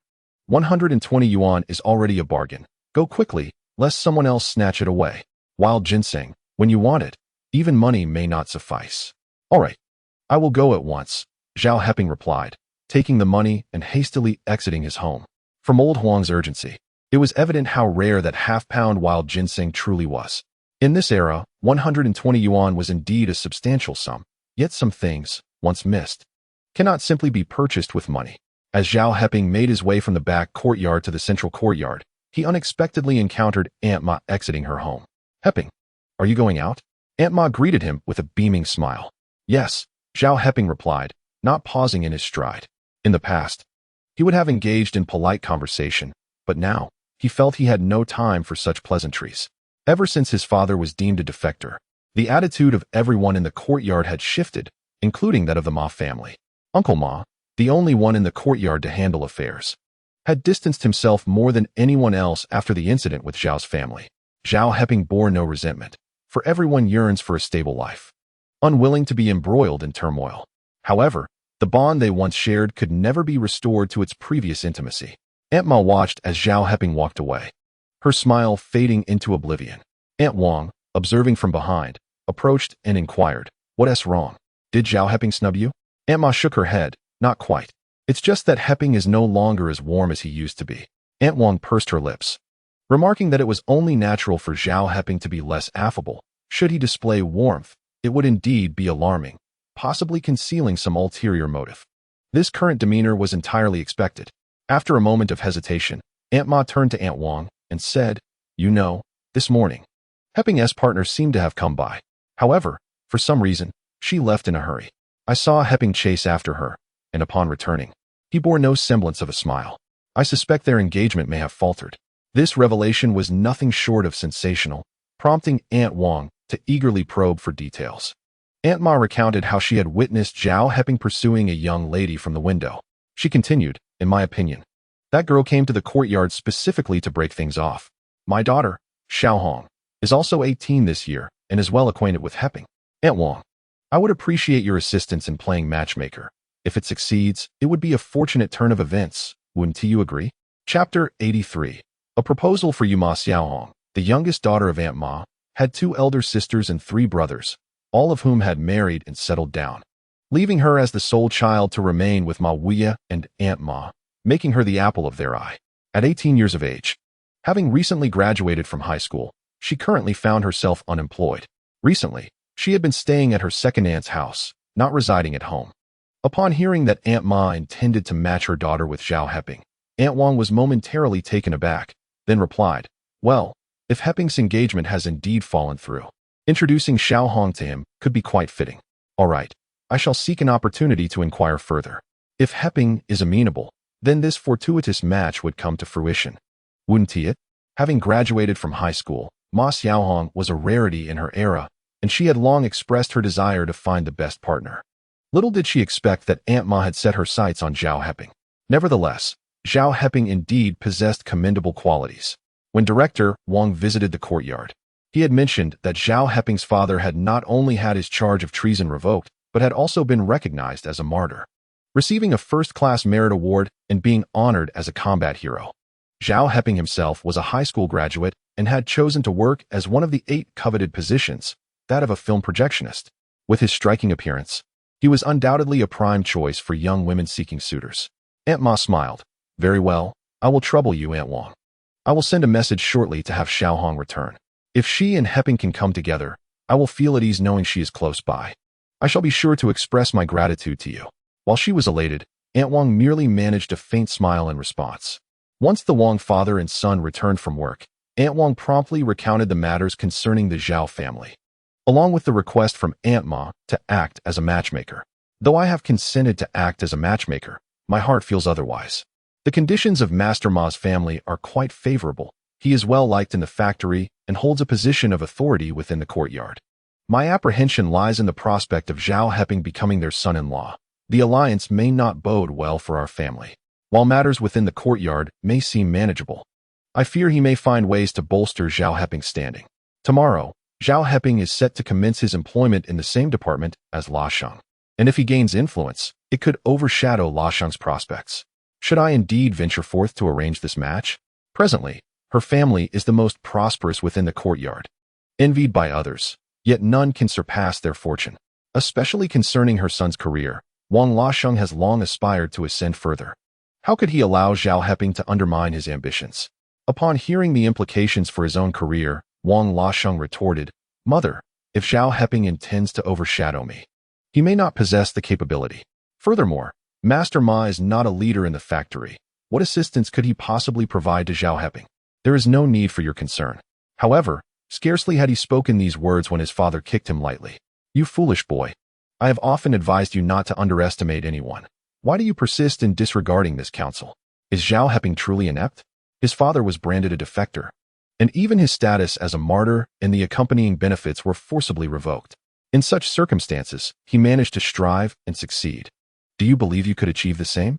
Now, his father is recognized as a martyr, a first-class combat hero, receiving special consideration from both the neighborhood committee and factory leadership.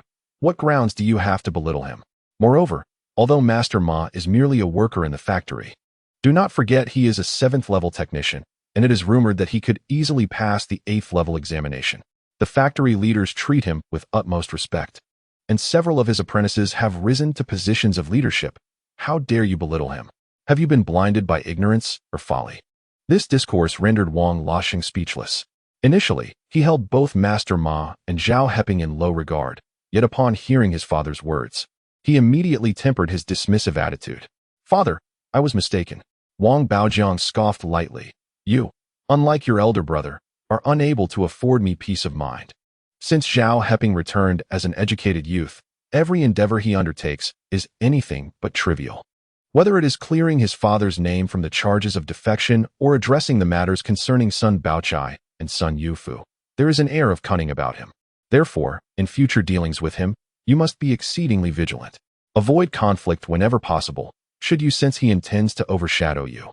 Devise the most ruthless strategy to eliminate him and never grant him the opportunity to rise again. These are lessons I have imparted to your elder brother with great success.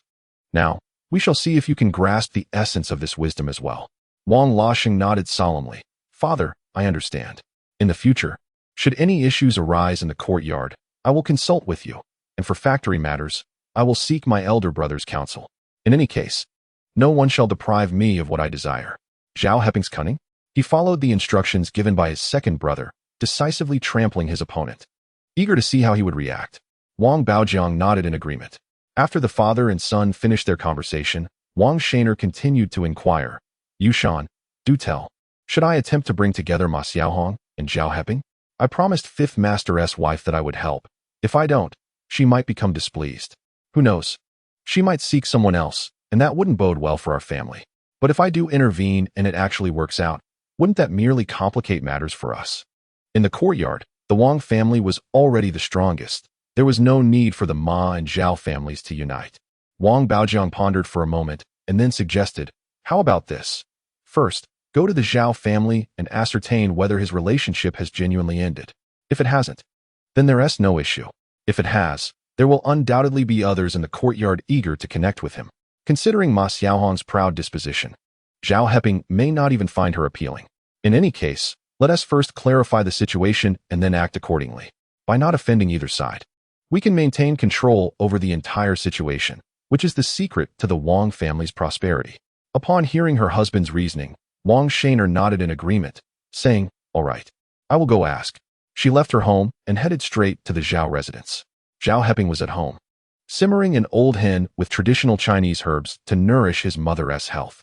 The aroma of the chicken mingled with the fragrance of the medicinal herbs, creating an unexpectedly delightful scent. Heping, are you cooking chicken at home? I could smell it from afar. It's truly enticing, Wang Shaner commented as she entered, attempting to strike up a conversation. A hint of envy lingered in her words, as the hen had been a gift from Director Wang of the neighborhood office, a matter of prestige. Indeed, Wang Shaner, is there something on your mind? Zhao Heping responded with a nod, then inquired. Wang Shaner immediately smiled and replied, yes, indeed. It's a matter of great significance. Heping, when you returned as a sent-down youth, didn't you mention you were seeing someone? Are you still together? If not, I could introduce someone to you. Chapter 84. Refusal of introduction. Wang Shaner did not mention Ma Xiaohong, considering she was still a high school student. Although unemployed, she was sure to be assigned a job. She was attractive and came from a good family. Currently, Ma Wia earned 82 yuan a month, which was 2 to 3 times the salary of an average worker. If Zhao Heping learned that she intended to introduce him to Ma Xiaohong, he might hastily agree due to her favorable conditions. Thus, she refrained from disclosing the identity of the prospective match and instead focused on inquiring about the person Zhao Heping had mentioned. Upon hearing her words, Zhao Heping recalled how Shen Qingru had come earlier that day and left in anger. He sighed and said, Wang Shaner, let us forego the introductions. I already have someone. We've agreed to marry in the future. Shen Qingru was acting in accordance with their agreement, and her grandfather had stated that as long as her father's treasonous accusations were cleared, their marriage would still be valid. Moreover, she had come to the courtyard today, presumably to formally acknowledge their relationship. Unfortunately, a misunderstanding had occurred. Zhao Heping's mind lingered on the image of Shen Qingru hastily getting into a car, her cold gaze piercing through the window at him. Aunt Wang obtained the answer she sought and felt reassured. Oh, so you have a significant other. I shall refrain from introducing anyone to you then. She also recalled hearing from Aunt Ma that a young lady had visited earlier that morning. Could it possibly be your girlfriend? This remark immediately captured Su Xiuying's attention. Earlier that day, she had taken old Huang to treat Director Wang's niece and was thus unaware of the happenings in the courtyard. The mention of a girl visiting her son instantly invigorated her. Since her son returned as an educated youth and mentioned having a girlfriend, she had been eagerly awaiting a chance to meet her, yet she had not laid eyes on her until now. It was unexpected that during her absence from the courtyard, someone had indeed come to see him. Surely, it must be her. She gazed at her son, eagerly awaiting his response. Zhao Heping did not conceal the truth. He directly admitted, yes, she came this morning. She is indeed my girlfriend. She had some matters to attend to, so she came to discuss them before being away for a while. He lied. There was no alternative. Telling the truth would only cause his mother undue worry. It was better to fabricate a little lie to avoid her incessant inquiries and the need for elaborate explanations later. Oh, so that is how it is, Aunt Wang thought, her mind settling with the information she had gleaned. Zhao Heping had a girlfriend, thus rendering any prospect of marrying Ma Xiaohong impossible. As long as the Ma family did not become entangled with Zhao Heping's family, the two families, standing independently, could not compare to her own. In the factory, Zhao Heping had no allies and could not prevent obstacles from arising in his future. Aunt Wang felt a sense of relief. She exchanged a few more words, noticed that Su Xiuying was reluctant to engage in conversation, and excused herself to prepare dinner, departing from Zhao Heping's home. Upon stepping outside, she was immediately met with a raucous commotion ahead. She had intended to visit Aunt Ma's house, so she exited through the back courtyard and made her way to the front. There, she observed a considerable gathering of people, their hushed tones filled with speculation. Among them were Master Ma, Aunt Shun, and Aunt Lu. What has happened? Aunt Wang inquired, astonished. Had something transpired while she was at Zhao Heping's home of which she remained unaware? Aunt Ma, who had previously asked Aunt Wang to act as a matchmaker, brightened upon seeing her and promptly explained, you must not have heard from the back courtyard.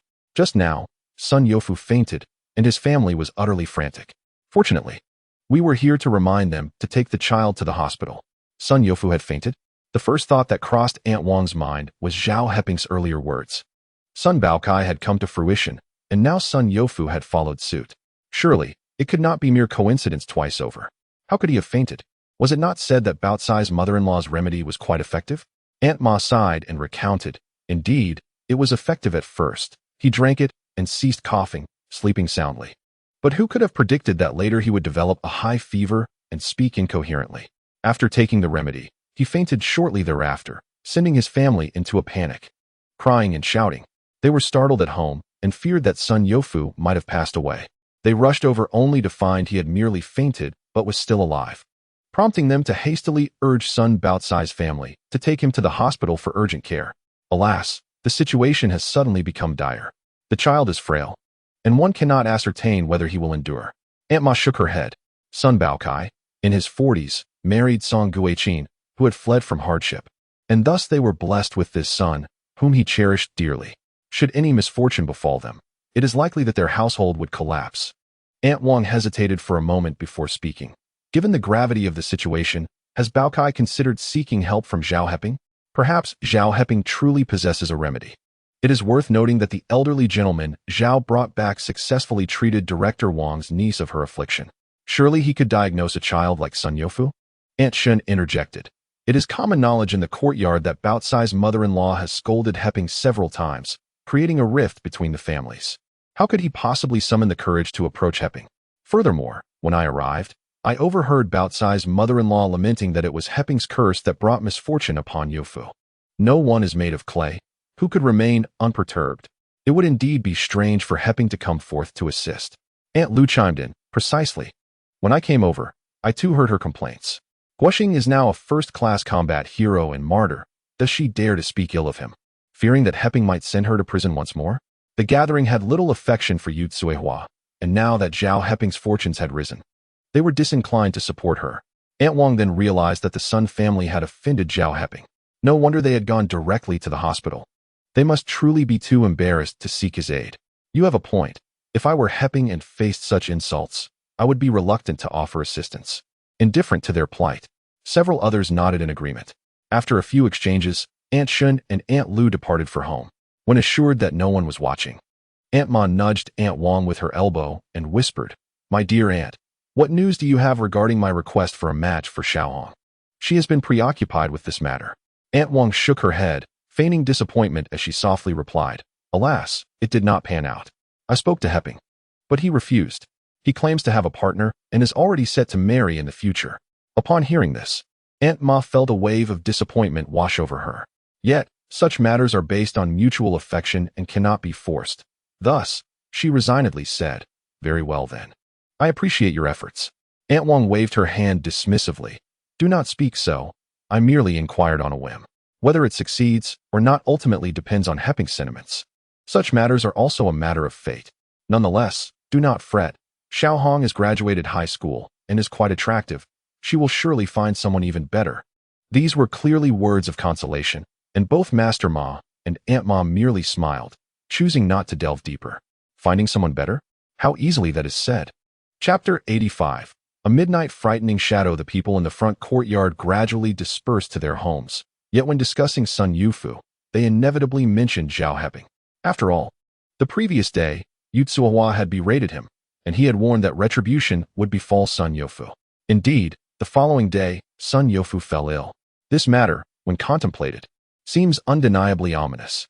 If Sun Yufu must go to the hospital this time and is cured, that would be one thing.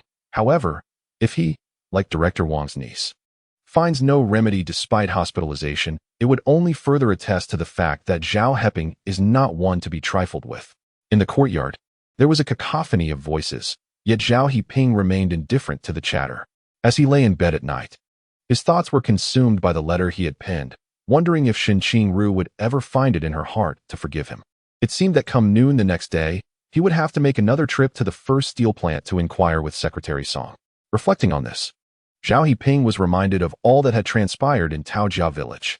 Whether in this life or the previous one, that period marked a significant turning point in his destiny. In his past life, he had been betrayed by Hua Xiangyang and Tao Huili, but in this life, through a series of unforeseen circumstances, he had formed a bond with Shen Qingru and even committed to marriage. Yet, upon returning to the city, events had taken unexpected turns. He could not help but ponder whether they would ultimately be able to unite. His thoughts in disarray, Zhao Heping drifted into a fitful slumber. After an indeterminate period, he abruptly awoke, an unsettling chill coursing through him. Initially, he thought the blanket had slipped, but a casual glance revealed a shadowy figure reflected in the window. Wang Yushan. Without needing to step outside for confirmation, Zhao Heping knew it could only be Wang Yushan lurking outside his window at such an hour. What could he possibly want? Zhao Heping quietly donned his clothes and descended from his makeshift bed, retrieving a broom from the corner, intent on confronting Wang Yushan. However, upon grasping the broom and glancing back at the window, the figure had vanished. Pondering the situation, he slowly approached and cautiously parted the curtain to peer outside. Shrouded in the dimness of night, there was no sign of Wang Yushan to be found. What could Wang Yushan possibly desire? Visiting his window at such an hour? The mystery perplexed Zhao Heping. Nevertheless, he lingered by the window for a moment before setting down the broom and preparing to return to his makeshift bed constructed from a table and chairs. Why was he wandering about in the dead of night? Suddenly, from the darkness, Lao Huang too spoke. Although his voice was barely a whisper, it startled Zhao Heping nonetheless. "Old man, it's nothing. Please continue to sleep," Zhao Heping reassured him, wary of disturbing Lao Huang too's slumber. Yet, Lao Huang too, wise with age, was not convinced. "If it's nothing, why do you clutch that broom as if you've seen a ghost? Young man, I know your spirit is not of this world. If you truly encountered a ghost, there's no need for concealment. Just tell me so I can prepare myself. It's unsettling to see you like this in the middle of the night. Who wouldn't he be frightened?" Zhao Heping could only smile wryly at how the conversation had turned to his spirit. Yet, A sudden realization struck him. Could it indeed be that his spirit was unusually attuned, granting him heightened awareness? Otherwise, how could he explain waking abruptly and promptly recognizing Wang Yushan's presence? To assuage Lao Huang Tu's concerns, Zhao Heping recounted the events that had transpired. After listening, Lao Huang Tu grasped the situation. Are you implying that there is a deviant in your backyard, who not only spies on a widow as she bathes, but also stands outside your window in the dead of night? Indeed, Zhao Heping replied, yet he found it perplexing. If he stands outside at night, concealed by curtains, unable to see inside, then what purpose does his presence serve? Surely, he cannot be there merely to frighten me upon my awakening? This point baffled him greatly. Lao Huangtu pondered for a moment before suggesting, perhaps he is there simply to ascertain whether you are soundly asleep. You mentioned that he is depraved enough to pry open the widow's door, and when you caught him, you struck him. If he intends to repeat such an act, he must first guard against you. Standing outside your window at night, he would reason that if you were deeply asleep, he could proceed unnoticed to the widow's abode. If you were awake, he would retreat homeward, ensuring you could not catch him. The clarity of this revelation struck Zhao Heping like a bolt of lightning. The rationale behind Wang Yushan's peculiar behavior finally dawned upon him. Yes, old man, you are absolutely correct. Wang Yushan chooses to come at the stillness of night precisely to discern whether I am awake amidst the silence. He may even deliberately make faint sounds to test my slumber. If I awaken, he would immediately turn back. If I remain asleep, he would then attempt to pry open Sister Chunmei's door. It is no wonder that last time, when he spotted a shadow and rushed out, the figure had vanished. This time, he had not even rushed out, and yet the figure was gone. It turns out he sensed I was awake and promptly returned home. But how did he know I had awakened? I had been exceedingly cautious in my movements, striving not to disturb him. Could it be? Does Wang Yushan possess another means of discerning my state of wakefulness? Old man, do I snore after falling asleep? If so, that would simplify matters immensely. The other party could easily determine my wakefulness by the sound of my snores. However, Lao Huangtu immediately refuted this notion. No, you do not snore. It is merely that your pillow is somewhat elevated, causing your breathing to be a bit heavier while asleep. Nevertheless, this is of no consequence. A quick adjustment to your pillow will remedy the situation. Heavier breathing? If it were the dead of night, one might indeed hear that from outside the window. Zhao Heping considered that if this were the case, he could prepare in advance. Thus, he gradually intensified his breathing, inquiring of Lao Huangtu just how pronounced it should be. Once he confirmed with Lao Huangtu, he settled down to continue his slumber. The following day, after breakfast, Wang Lasan arrived. Heping, are you able to return to work today? Come, I have a bicycle. It will be more convenient for us. Since his father reprimanded him yesterday, he had set aside his previous disdain for Zhao Heping. Today, he approached with the warmth of a best friend, which caused Zhao Heping to feel a sense of caution. Had they not crossed paths in a previous life? And were he unaware of Wang Lasan's true character, Zhao Heping might have perceived him as genuinely amiable. However, in this lifetime, having become colleagues and shared those days of work together, he observed coldly and had long seen through the duplicitous nature of the other. The closer the other party's demeanor became, the more vigilant Zhao Heping grew, raising his guard to the utmost. Chapter 86. Compensation for resuming work. The two rode their bicycles once more to the factory. Zhao Heping first reported to Director Han's office. Director Han had received a phone call yesterday, aware that Zhao Heping's father had been exonerated from charges of defection. Nevertheless, since Zhao Heping had been dismissed by him, Director Han felt somewhat awkward upon seeing him again. Welcome back to work, Heping, Director Han greeted, shaking Zhao Heping's hand. He continued, rest assured. I have already been informed about your situation. Moreover, Director Wang from the street office also called me, stating that she intends to clarify matters both at the street and the factory to swiftly restore your reputation. I will have an announcement made shortly, ensuring everyone knows you are not the relative of a defector, but rather the family of a combat hero and a martyr. As a man with a military background, Director Han harbored an instinctive fondness for those hailing from military families. The fact that Zhao Heping was the descendant of a combat hero and martyr further inclined him to provide additional care. Restoring his reputation was one aspect. Had Zhao Heping been more seasoned and not just starting out, Director Han might have even considered promoting him. Thank you, Director, Zhao Heping replied without hesitation. With over 10,000 people at the steel mill, such an announcement could only benefit him. No need for thanks. It is the least I can do. After a pause, Director Han added, also, I received a notice from higher authorities yesterday, instructing the factory to reinstate your position. I took the liberty of mentioning your salary. Given your status as a hero's relative, and the higher-ups have agreed to provide an additional subsidy of 5 yuan per month. Work diligently, and should your performance excel, I will ensure your salary is adjusted accordingly. Rest assured, Zhao Heping will not be treated unfairly. Upon hearing this, Zhao Heping quickly expressed his gratitude. Thank you for your consideration, Director. I will certainly work hard and will not betray your trust. The fact that Director Han could secure an extra 5 yuan each month for him was indeed a significant gesture. In this era, 5 yuan could cover a family's monthly food expenses. Receiving such an amount regularly constituted a considerable supplementary income. Director Han nodded with a smile. All right then. Go back and work diligently. Once the announcement has been made, everyone will be informed, and there will be no further unfounded rumors. The recent uproar over the defection issue can finally settle. Understood, Zhao Heping replied, stepping out of the director's office and returning to the screening room.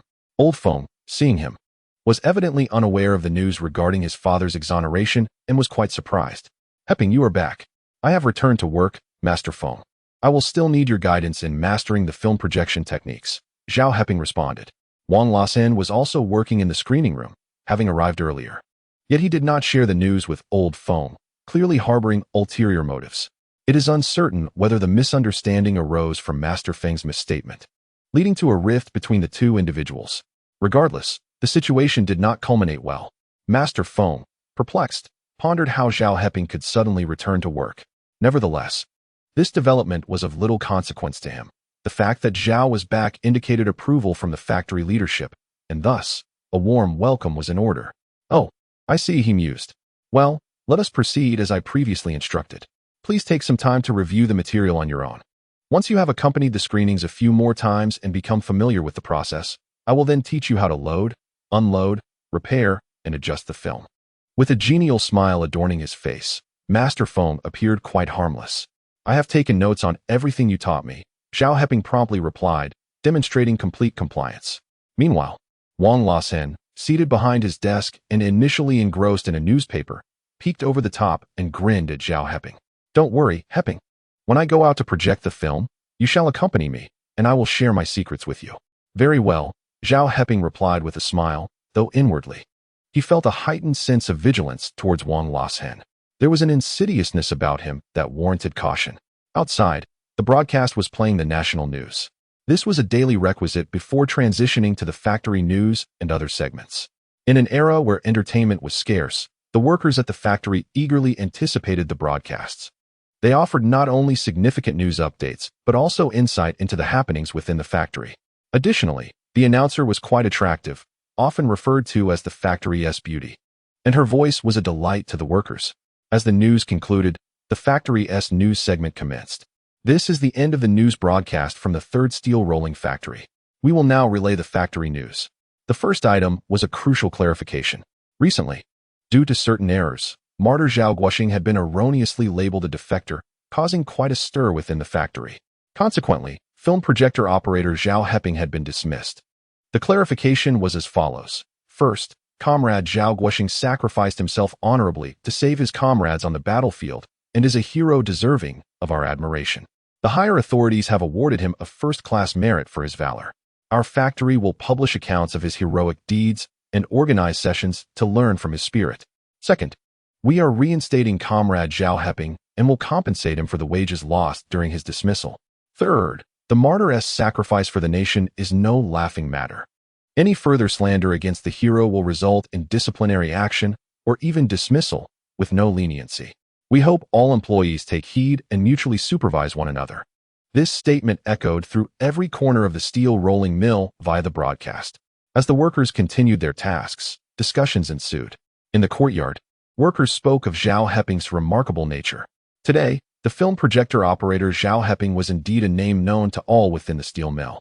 Listening to the clarification, Wang Lasen chuckled and remarked to Zhao Heping, Heping, the factory is truly taking care of you now. With this broadcast, no one would dare to cross you. Zhao Heping smiled in response, choosing not to engage further. Feng Baoyang remarked, peace is the result of the sacrifices made by the families of heroes and martyrs. Who would provoke him without reason? Unless one seeks their own demise. Wang Lasan glanced at Feng Baoyang upon hearing this. However, once Feng Baoyang finished speaking, he returned to his own affairs, completely oblivious to Wang Lashan's unfriendly gaze. Zhao Heping, on the other hand, detected a hint of tension in their exchange. He wondered if anything had transpired between the two during his absence and resolved to observe them more closely. With this thought in mind, he lowered his head to review his study notes. Thanks to the gift of rebirth, he possessed an exceptional memory and could recall all the knowledge pertaining to film projection without the need for review. What he lacked now was practical experience. While he was engrossed in his thoughts, a series of knocks on the door interrupted him, followed by a melodious voice. Zhao Heping, could you step out for a moment? Upon hearing this voice, the three individuals in the projection room looked up toward the entrance, where they saw Che Shuqin, the factory broadcaster, standing gracefully at the door. When she noticed the three of them simultaneously gazing in her direction, a blush swept across her face. Yet, her eyes did not shy away. They remained fixed on Zhao Heping. This caused Wang Lashan's expression to darken with anger and astonishment as he turned to Zhao Heping. Che Shuqin was the girl he had pursued for quite some time, and she had never come to seek him out before. What could be the reason for this sudden visit? At that moment, Wang Lashan wished he could consume Zhao Heping with his gaze and momentarily forgot to ingratiate himself. Zhao Heping paid no attention to him and walked to the door. When Che Shuqin saw him emerge, a smile brightened her face, revealing her pearly white teeth. Exuding a sunny disposition, Zhao Heping, I am so happy today. You truly accomplished it. Initially, when Zhao Heping sought to have Chao Yuhao facilitate a connection for his introduction letter at the hospital, she never believed he could succeed.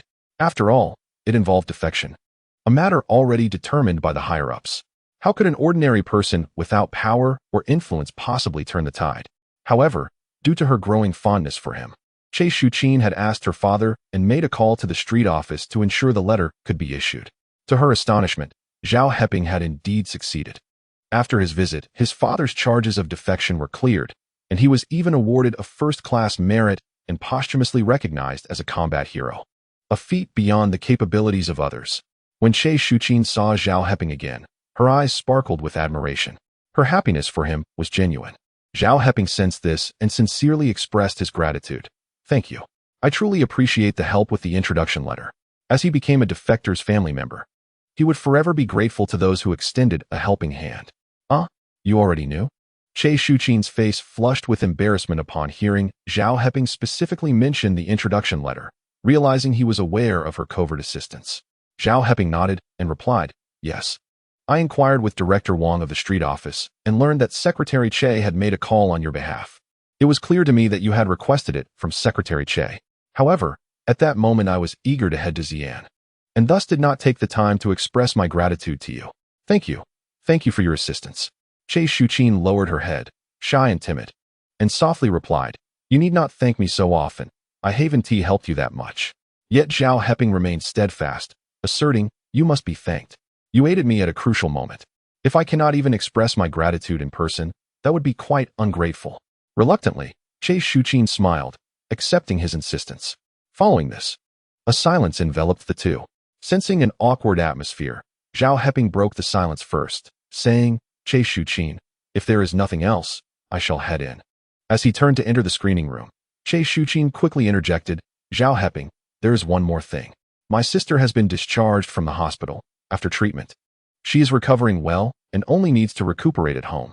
Both she and my brother-in-law often mention you and are quite concerned. Why don't you accompany me to my sister's house after work today? I suspect my brother-in-law would like to hear how you managed to clear your father's name during this trip. She was indeed curious as well. However, Zhao Heping hesitated to accompany Che Shuqin, as one misunderstanding with Zhu Chunmei had already led to complications with Shen Qingru, and he could not afford another. Furthermore, it was inappropriate for a man and woman to be seen entering and exiting together unless they were courting. No. I'll visit Director Chao when I have a day off the day after tomorrow. I'm going in now. Goodbye. With that, Zhao Heping waved to Che Shuqin and turned to enter the screening room. Che Shuqin stood at the doorway, watching him approach the desk, and when their eyes met, a smile graced her face as she said, Zhao Heping, goodbye. She waved and turned to leave. Wang Lashan's eyes widened in astonishment. Che Shuqin's bashful demeanor was painfully striking to him. However, he quickly pretended to read a newspaper, concealing the resentment in his gaze from Zhao Heping. By noon, Wang Lashing even invited Zhao Heping to join him for lunch in the cafeteria. No, I have other matters to attend to and need to step out. Zhao Heping declined directly, hastily organizing his study notes into the desk drawer. He intended to visit the first steel mill at noon to inquire with Secretary Song about Shen Qingru's response. This trip to Xi'an had gone smoothly, largely thanks to Shen Qingru's assistance through Shen Longyi. Otherwise, with Hua Xiangyan's machinations, Shen Qingru might already have been transferred, let alone the successful clearing of his father's name. After resolving the misunderstanding, he also wished to extend his thanks to Shen Longyi in person. He recalled that in his previous life, Shen Longyi's biography mentioned him as a remarkable figure during the war years, celebrated for his contributions across various fronts. However, behind the honor lay the scars of war that had tormented him for a long time, especially in his later years. The injuries sustained from artillery fire to his head worsened, and headaches and dizziness became a norm during severe episodes. He would use cold water on his head or wear a brain-boosting device to alleviate the pain. During the period of innovation, it was due to the onset of this ailment that one could not endure. Calculating the time, it had indeed already begun by now. In any case, Old Huang had accompanied him. It might be better to let Old Huang treat Shen Longyi. After all, he is a national hero. If there is a chance to save him, why not? As Zhao Heping contemplated this, he swiftly gathered his belongings and briskly exited the office, then mounted his bicycle, heading straight for the first steel rolling factory. However, upon arriving at the factory's entrance, he was once again halted by the security department. Comrade Zhao, Secretary Song is on a business trip and will not be in the factory for the next few days. The security personnel lied with an unflinching demeanor, seasoned by experience. Zhao Heping had been thwarted by this excuse multiple times and was naturally skeptical. However, with the other party unwilling to see him, there was little he could do but take out paper and pen to write a note, saying, "Could you please hand this note to Secretary Song?" He then passed the note over. "All right." The security personnel accepted it and replied, "When Secretary Song returns, I will deliver the note to him. Do you have any other matters?" This indicated they were eager to dismiss him.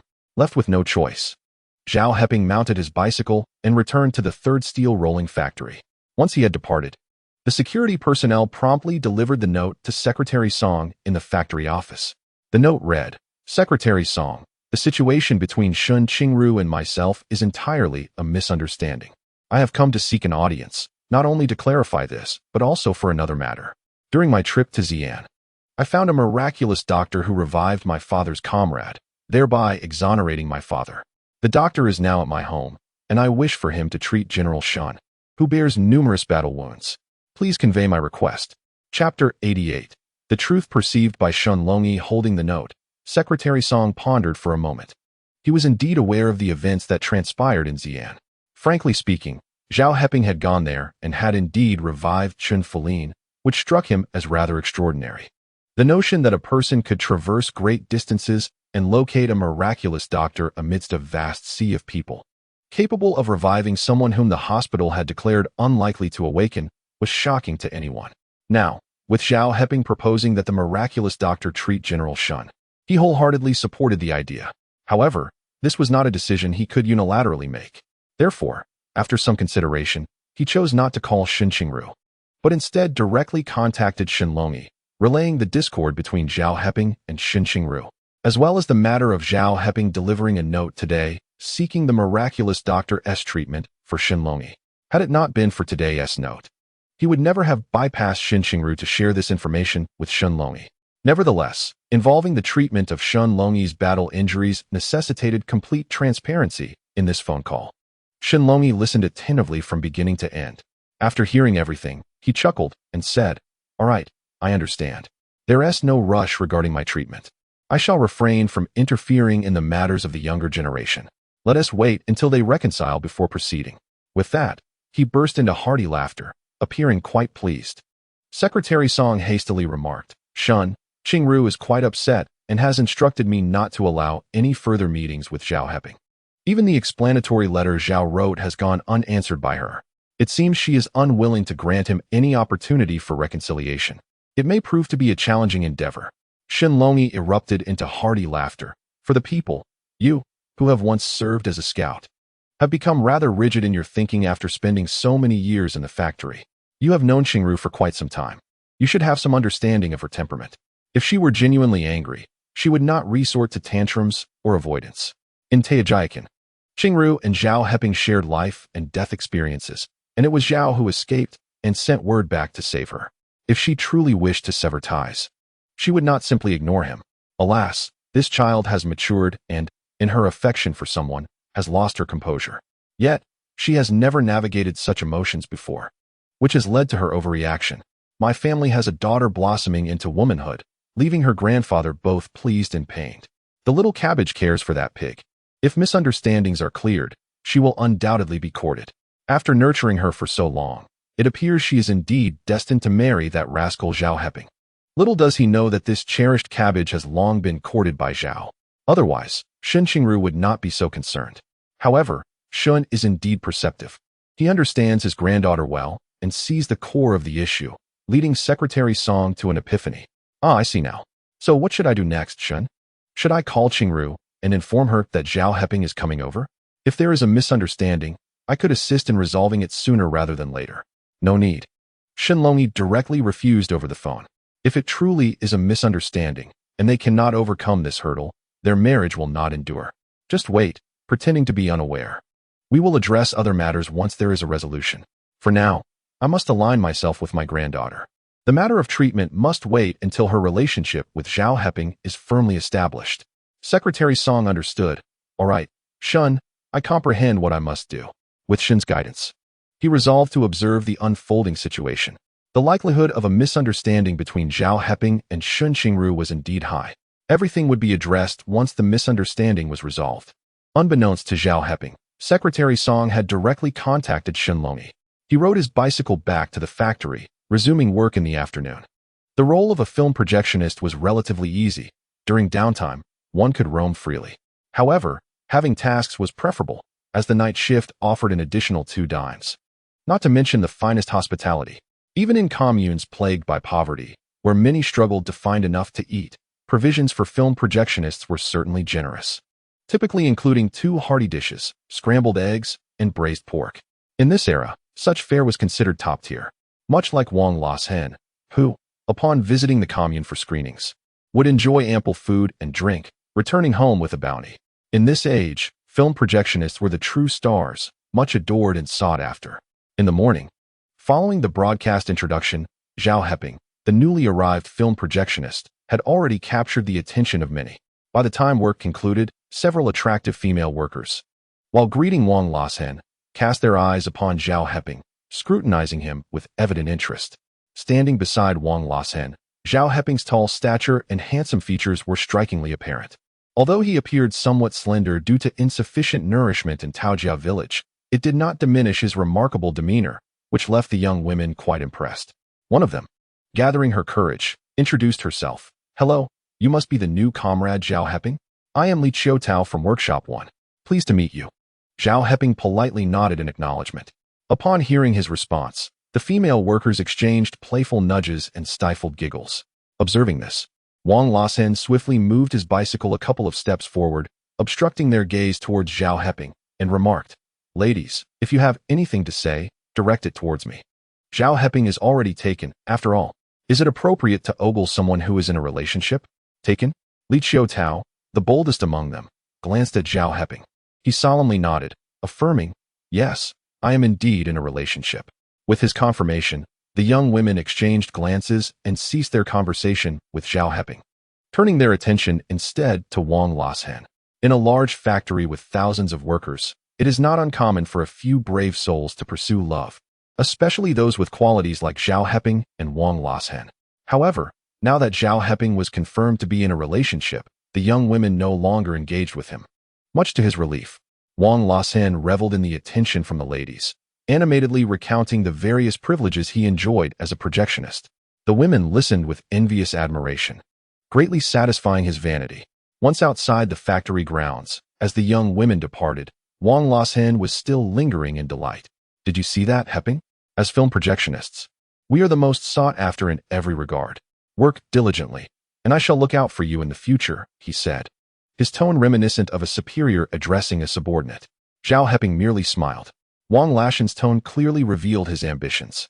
However, with the presence of the first-generation projectionist, Old Foam, It would not be easy for Wang Lasan to ascend to a leadership position. This brought to mind the palpable tension he had sensed between Wang Lasan and Feng Baoyan earlier that morning. It seemed that the projection room would not be tranquil in the days to come. Chapter 89. Custom-made double bed. Upon returning to the courtyard, Zhao Heping discovered a substantial amount of honeycomb coal stacked against the wall of his corridor. Inquiring inside, he learned that it had been delivered by the coal workers. As October commenced, it was time to stockpile honeycomb coal for the winter. The coal yard would dispatch delivery workers, riding tricycles, to supply each household with coal. Previously, they used coal balls, but in the last 2 years, the 16-hole honeycomb coal had emerged. In years past, for the sake of frugality, Su Xiaoying had never purchased coal for the winter, enduring the season with makeshift alternatives. This year, with old Huang around, she produced the coal purchase book and directly allocated the prescribed amount for their household. Peace, the weather is about to turn cold. Your cotton coat should be brought out to bask in the sun. There is still time to wear it. However, the old gentleman has come without warm clothing. Please consider a way to procure some cotton and fabric coupons to make him a set of cotton clothes and trousers. Su Xiaoying, knowing that the old yellow head has cured Chen Qingru and cleared her husband's name, is meticulous in her considerations and does not dare to be careless. Zhao Heping, acquainted with Zheng Dingfu, now finds it quite simple to obtain various coupons with his newfound wealth. He nodded and said, "All right, I shall take care of this matter." Yet, the old yellow head waved his hand dismissively and replied, "There is no need for such trouble. Heping, I have observed that tomorrow is an auspicious day, suitable for apprenticeship. After the ceremony, if there are any ailments here that are difficult to treat, take me along, and I will teach you the medical arts on site. Upon completion, a new set of cotton clothing will suffice as my fee. This way, we can impart knowledge and resolve issues simultaneously. Wouldn't that be a double benefit? Besides, I never carry any coupons on me, yet I am still thriving." Upon hearing this, Zhao Heping recalled Shen Longi and Che Shuqin's cousin, Song Peiji. "Old gentleman, there is indeed someone who requires your medical expertise. I have a friend whose wife suffered from mild benzene poisoning. After treatment at the hospital, she has been discharged. But it seems some symptoms remain unresolved. I wonder if you have any remedies. Some damage caused by poisoning can be irreversible." Fortunately, Che Shuqin's cousin was merely mildly poisoned. More severe cases can lead to death, and modern medicine is often helpless in such situations. The old yellow head, unfazed, replied, "These are trivial matters. You have memorized so many texts. Within them are prescriptions for detoxifying the body. Do not tell me you have forgotten." Zhao Heping thought for a moment and indeed remembered. Various toxins required different remedies, and the ancient texts he had memorized contained detailed records of numerous methods. However, he lacked practical experience and, when faced with a need for treatment, always consulted the old yellow head first. "Old gentleman, I remember those prescriptions, but I lack any experience. I fear I might prescribe incorrectly," Zhao Heping explained. "All medicines have their risks. Without certainty, I cannot act carelessly regarding matters of life and death." The old yellow head chuckled. "What are you afraid of with me by your side? I will accompany you. You will diagnose and prescribe. If there are any errors, I will guide you. Do not fear mistakes. Timely corrections will aid your learning. With my presence, any errors can be promptly rectified, so what is there to dread?" Reassured, Zhao Heping replied, "Very well, I have a day off the day after tomorrow. I will take you out then." The old yellow head smiled broadly. Tomorrow is a good day for apprenticeship. The thought brought him joy. As for the cotton clothing, it could easily be acquired while treating patients. Who needs cotton and fabric coupons? Not necessary. However, young man, now that you have money, you cannot continue sleeping on a table and bench, can you? Find a carpenter to make you a bed, so you can sleep well and not disturb my rest with your tossing and turning." Old Huang, with an expression of disdain, uttered a remark. Zhao Heping understood that despite old Huang's words of disapproval, he genuinely cared. Thus, he readily agreed, saying, "All right, I shall go at once." There was a carpenter on the main street. He only needed to convey his request and provide a deposit while waiting. Zhao Heping set off from his home, making his way directly to the main street. Huang, the carpenter, was well known for his craftsmanship in the vicinity. Many who were preparing for marriage often sought his services. Zhao Heping paid a deposit of 5 yuan, requesting a bed. The carpenter inquired, "Do you wish for a single bed or a double bed?" Just days prior, someone had ordered a single bed but had since changed their mind, opting for a double bed instead for its practicality. The carpenter had retained the single bed to sell on their behalf. You've come at just the right time. They have just left. If you want a single bed, I can have my apprentice deliver it today. Is it truly such a coincidence? Zhao Heping pondered. Although a single bed could be used immediately, the previous customer was indeed correct. A double bed would serve a greater purpose. If he were to reconcile misunderstandings with Shen Qingru, a double bed would be essential for their future marriage. Hence, he decided against the single bed. I do not want a single bed. I desire a double bed. The finest you have, he declared. The carpenter, unfazed by Zhao Heping's decision, understood that single beds were not difficult to sell.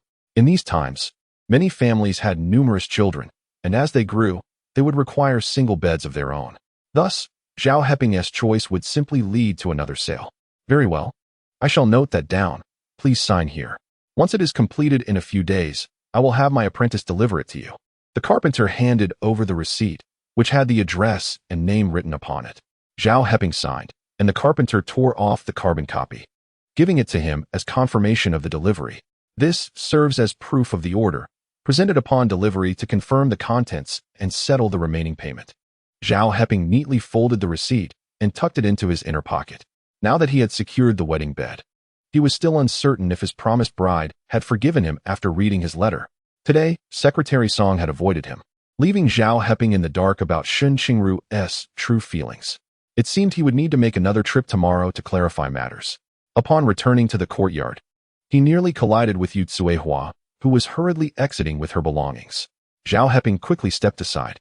As Yu Tsuehua looked up and saw him, her expression shifted several times, yet she said nothing and hurried past him. Zhao Heping paid her little mind. He had heard whispers among the residents of the courtyard, mentioning that Sun Youfu had been taken to the hospital.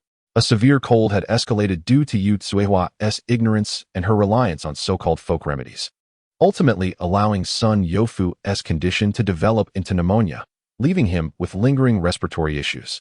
Such remedies could be dangerous even for adults, let alone a child. However, with Sun Youfu now in the hospital, it seemed he was out of immediate danger. Had they delayed any longer, even divine intervention would have been futile. Chapter 90.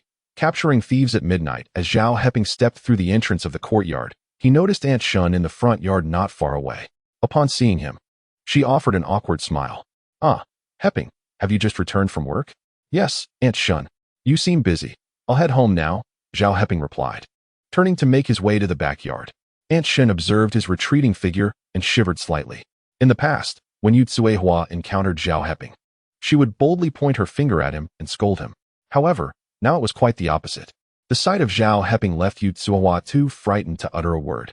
The thought that since Zhao Heping had returned as an educated youth, the family of Sun Baochai had frequently found themselves in the hospital filled Aunt Shun with dread. Yet, Zhao Heping remained blissfully unaware of the myriad thoughts that swirled in Aunt Shun's mind each time she saw him. After having his meal and washing the dishes, he engaged in a brief conversation with Old Huang. Tomorrow, after formally becoming his apprentice, Old Huang would commence the transmission of his medical knowledge. This includes your mother's health, massage, acupuncture, and dietary therapy. All of these you must undertake yourself. I will merely offer guidance from the sidelines, Old Huang stated, eager to witness the extent of Zhao Heping's remarkable abilities through practical application. Zhao Heping promptly responded, I will diligently study and strive to excel. Ensuring his mother's well-being was, indeed, a fortunate endeavor. After finalizing their discussion, he prepared for bed. In those days, entertainment was scarce, and people were mindful of their electricity and oil expenses. Hence, after dinner, as soon as darkness fell, most would retire to bed without a hint of staying up late. Zhao Heping first prepared warm water for Old Huang to wash and retire, before tending to his own hygiene. He then lay down on the makeshift bed he had assembled, contemplating the matter of Shen Qingru.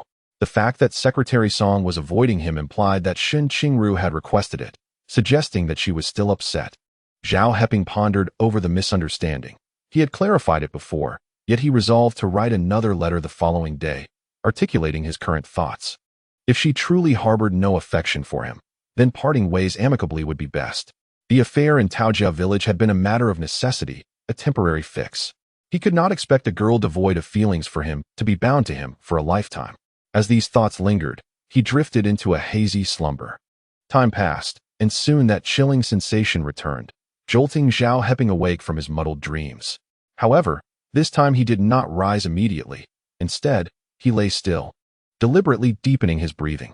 This technique was something he had previously confirmed with old Huang, who had assured him that his elevated pillow caused his breathing to be somewhat labored while sleeping. By maintaining this heavier breathing, he aimed to prevent Wang Yushan outside from detecting anything amiss and fleeing. As he continued this charade, he cast a glance toward the window. Indeed, a partial shadow loomed on the curtain, motionless and, upon closer inspection, quite unnerving. Zhao Heping's breaths were long yet slightly labored, a method he had practiced with old Huang, who had demonstrated it to ensure accuracy. The shadow outside the window clung to the glass, motionless, as if it had been listening intently to the sounds within the room. Zhao Heping remained still, patiently waiting. He was curious to see what Wang Yushan would do. Should he remain unperturbed? Time passed, though Zhao Heping could not discern how long, and he felt himself on the brink of slumber. Suddenly, the shadow at the window stirred slightly before swaying and gradually vanishing. Fearing this was merely a test, Zhao Heping remained prone, deliberately deepening his breaths. After what felt like 4 or 5 minutes, he cautiously sat up from his makeshift bed, quietly dressed, and then stealthily approached the window. He opened a small crack, pressing his eye against it to peer outside. The night was hazy, obscuring his view, yet he quickly spotted another shadow at Zhu Chunmei's door. Clearly, Wang Yushan had not relinquished his pursuit of Zhu Chunmei. He had been steadfast in his intentions. After having been injured by Zhao Heping previously, it seemed he was now cautious, coming in the dead of night to ascertain whether Zhao was truly asleep. Once assured of his safety, he would proceed to pry open Zhu Chunmei's door. No wonder Zhu Chunmei had mentioned Wang Yushan's visit during her confession, while Zhao had remained oblivious. It appeared that this fellow was always wary of him. This time, Zhao Heping resolved to catch him in the act, teaching him a lesson to deter any future attempts. Through the window, he observed Wang Yushan fiddling with something at Zhu Chunmei's door. After a while, it seemed his disabled leg had grown weary, prompting him to sit on the ground while he continued his endeavors. Zhao Heping noted that this development made capturing him even easier. He lowered the curtain, tiptoed to retrieve a broom from the corner, and then quietly opened his room's door. Approaching his front door, he carefully unlatched the bolt. Taking a deep breath, he yanked the door open and burst outside, shouting, "Help! There's a thief in the yard." His voice echoed through the stillness of the night like thunder. Wang Yushan was caught off guard by this sudden outcry, his scalp tingling with shock. He barely had time to stand before scrambling clumsily back toward his home. Moving surprisingly quickly, Zhao Heping could not allow him to escape. If Wang reached the Wang residence, accountability would slip away. Therefore, without a moment to spare, he hurled the broom he held, striking Wang Yushan squarely in the face. Wang Yushan let out a pitiful cry, covering his face and coming to a halt.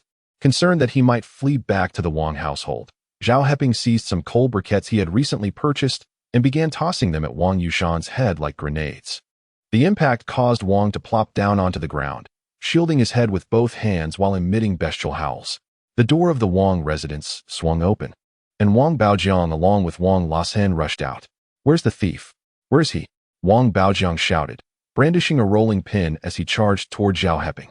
Wang Lassen, wielding a kitchen knife, charged towards Zhao Heping, exclaiming, "Dare to steal into our courtyard? I'll kill you."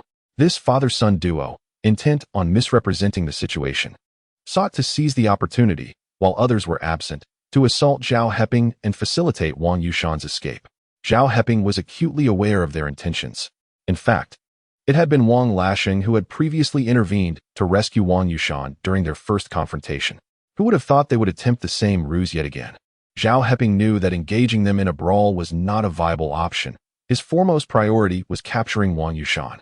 Once he secured Wang Yushan, the arrival of the courtyard's residents would render everything manageable. Chapter 91. Everyone, take a look. Who is this thief? Sister Chunmei, come out and catch the thief, Zhao Heping shouted, dashing towards Wang Yushan. Panic surged through Wang Baojiang as he witnessed this scene, a mixture of shock and fury coursing through him. Why wasn't Zhao Heping adhering to the expected course of action? Shouldn't he clarify the misunderstanding promptly? If only Zhao Heping had paused to explain. He could have taken the opportunity to strike and allowed his eldest son to slip away amidst the chaos. Once the courtyard's inhabitants arrived, they could claim it was merely a case of mistaken identity. However, Zhao Heping offered them no chance to approach, heading straight for Wang Yushan instead. Tonight, it seemed, their escape would be anything but easy. An ominous premonition gripped Wang Baojiang. Yet he pressed on, shouting, "Thief, don't run." In a moment of desperation, he hurled the rolling pin in his grasp towards Zhao Heping. Yet Zhao Heping was swift, dodging the makeshift weapon as it whizzed past his head. Fury ignited within Zhao Heping as he reached Wang Yushan, seizing a broom from the ground and unleashing a flurry of blows upon him. "Stop!" Wang Lashing shouted, unable to restrain himself as he witnessed Zhao Heping assault his elder brother, brandishing the kitchen knife and preparing to retaliate against Zhao Heping. Wang Baojiang, too, was consumed by rage, shouting, "The thief is attacking." He intended to provide a justification for his son's assault on Zhao Heping. Just then, the door to Zhu Chuanmei's house swung open, casting a beam of light that illuminated Wang Baojiang, followed by Wang Lashing. The sudden brightness momentarily blinded them, causing them to instinctively halt in their tracks. When visibility is abruptly lost, one naturally remains still for self-preservation. Zhu Chunmei, armed with a flashlight, directed the beam towards Wang Yushan on the ground, then exclaimed loudly, "Wang Yushan, is that you? I never imagined you to be such a person, sneaking around in the dead of night to pry open our door." Despair washed over Wang Baojiang in that instant. Zhu Chunmei had emerged, publicly denouncing Wang Yushan as a thief. It was apparent that the night would not unfold favorably for them. In the midst of the commotion, the residents of the courtyard began to stir, many rushing into the backyard. At this juncture, Wang Baojiang and his son found themselves devoid of any opportunity to mislead others, their hearts filled with bitterness. Zhu Chunmei returned home to switch on the lights. In this era, it is rare for households to willingly turn on their electric lights. Even when installed, they are of the lowest wattage, barely illuminating more than an oil lamp. Consequently, when many arrived, they found Zhao Heping sweeping while guarding a figure seated on the ground, the person's face obscured. Upon arrival, Ma Wuye's youngest son, Ma Sanjiang, approached and kicked Wang Yushan, exclaiming, "You thief! How dare you steal from our courtyard? If I don't chop you into pieces today, you won't understand that the king of horses has 3 eyes." Lu Dama's 2 sons rushed over, delivering a couple of powerful kicks to Wang Yushan. In those days, if a thief was caught, even killing them seemed justified. Thus, they acted without restraint. However, Wang Lashing could no longer contain himself. He stepped forward and shouted, "Stop!" Grabbing Lu Dama's eldest son, Lu Zongjin, he added, "Zongjin, I'm dealing with the thief here. What business do you have?" Lu Zongjin, somewhat displeased, turned to Ma Wuye, the only authority in the courtyard, and asked, "Wuye, should we not teach this thief a lesson?" "Indeed," Ma Wuye scoffed. "To dare steal from our courtyard is to court death. Once captured, it is not excessive to beat them to death. Call the factory's security department immediately. Let them strip him of a layer of skin first." In those times, the power of the security department often surpassed that of the police, and their jurisdiction was extensive. Therefore, when trouble arose, the first thought was not to report to the police, but to notify the factory's security. Bearing a grudge against Wang Lashing for stopping him, Lu Zongjin volunteered, "Wuye, I will go. I will inform the security department right away. This thief has come before, beaten by Heping, yet he dares return. This time, he must learn his lesson." He was acquainted with those in the security department. A mere word from him could leave the thief half dead. Ma Wuye nodded approvingly. There was no need to be courteous to a thief who dared invade their courtyard. However, Wang Baojiang would not allow Lu Zongjin to inform the security department, harboring resentment towards Zhao Heping and Zhu Chunmei. Both knew that the captured individual was Wang Yushan, yet they remained silent, standing to the side. "Zongjin, hold on. Heping made a mistake. This is not a thief, but my brother Yushan." "What? They caught Wang Yushan?" The crowd was instantly taken aback. How could Wang Yushan be mistaken for a thief? At that moment, Zhu Chunmei turned on a flashlight, illuminating Wang Yushan, who sat on the ground, covered in coal cinders. A grim expression on his face, glaring at Zhao Heping like a malevolent spirit risen from the depths of hell. Ma Wuye furrowed his brow, perplexed by the unfolding situation. The Wang family's circumstances can be considered the most favorable within the courtyard. Although Wang Yushan is disabled, he is the most cherished member of the Wang household, living without concern for food or drink. What reason would he have to steal in the dead of night? Yet, if not for theft, what could possibly draw him out during such a late hour? Moreover, he was apprehended directly by Zhao Heping. Wang Baojiang swiftly stepped forward to explain, "Fifth Master, as you know, Yushan has always had difficulty with his legs, which is why he seldom ventures out during the day. Today, he overslept and found himself restless at night. So he decided to take a stroll in the courtyard. only to be mistaken for a thief by Heping. This was the excuse he had just concocted. After all, catching a thief in the act requires evidence, and since Wang Yushan was not out to steal, it would be easier to absolve him of blame. Upon hearing this, Master Ma was half convinced. After all, everyone in the courtyard knew of Wang Yushan's disability and peculiar temperament, and it was reasonable that he might take a walk in the absence of others at night. Furthermore, given the Wang family's standing, there was no necessity for Wang Yushan to resort to thievery. So that was the case. It seemed indeed a misunderstanding. I know this boy Yushan. He could not possibly be a thief.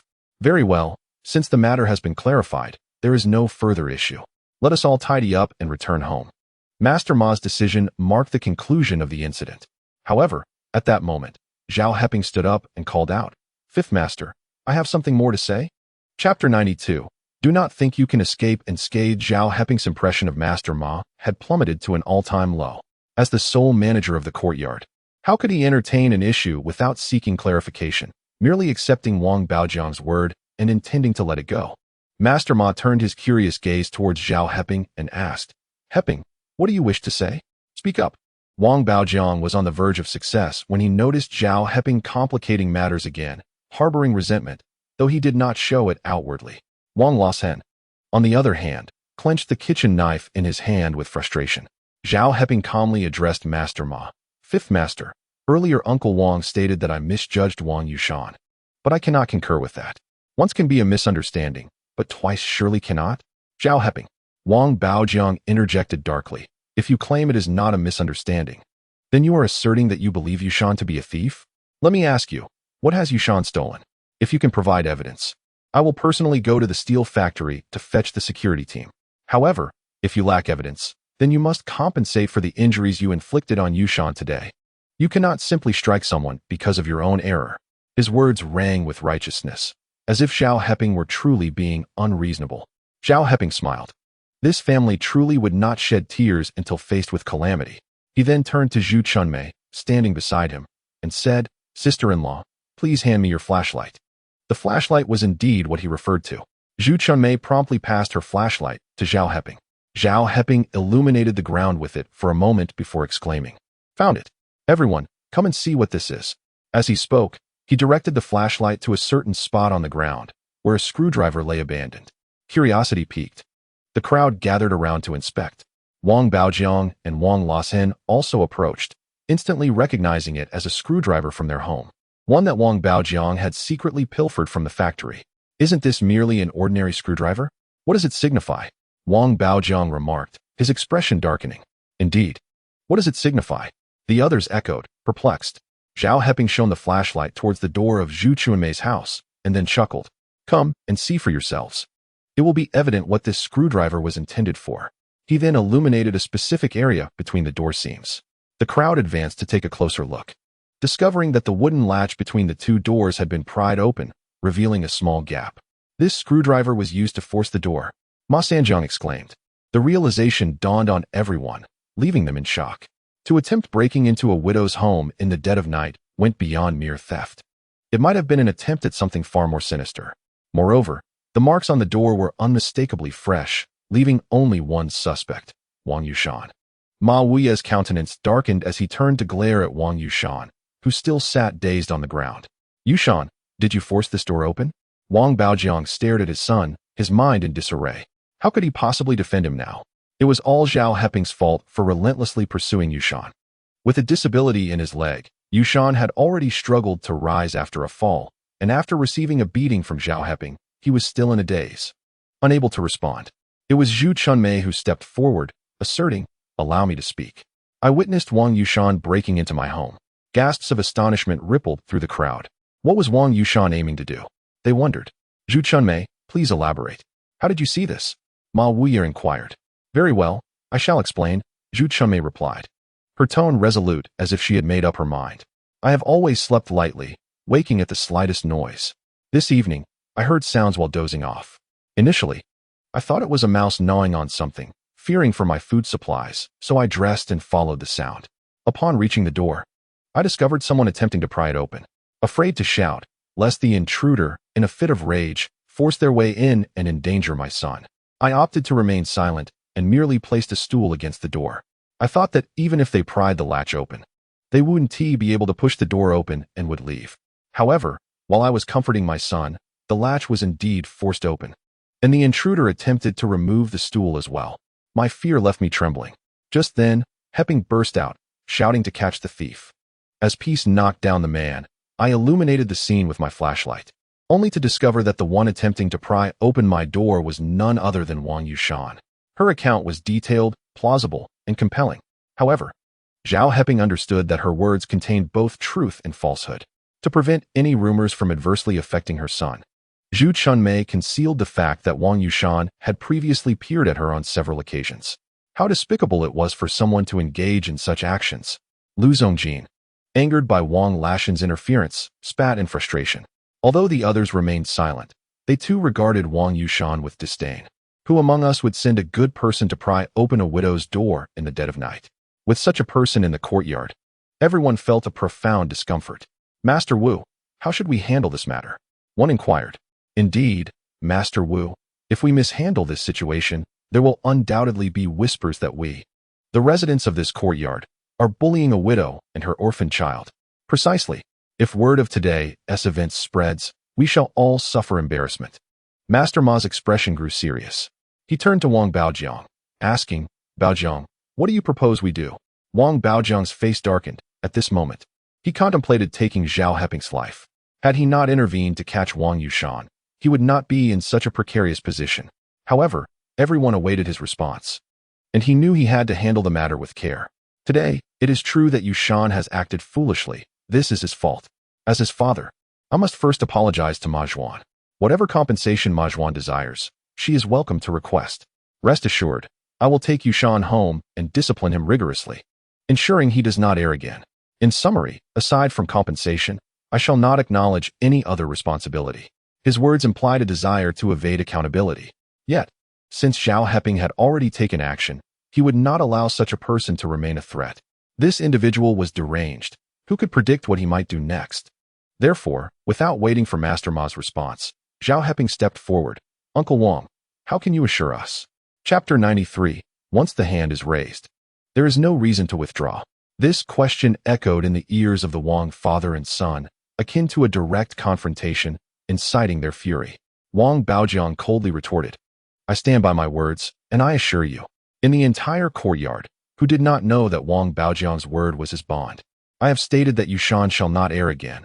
I assure you, he will not. His declaration was resolute, aiming to protect his son at all costs.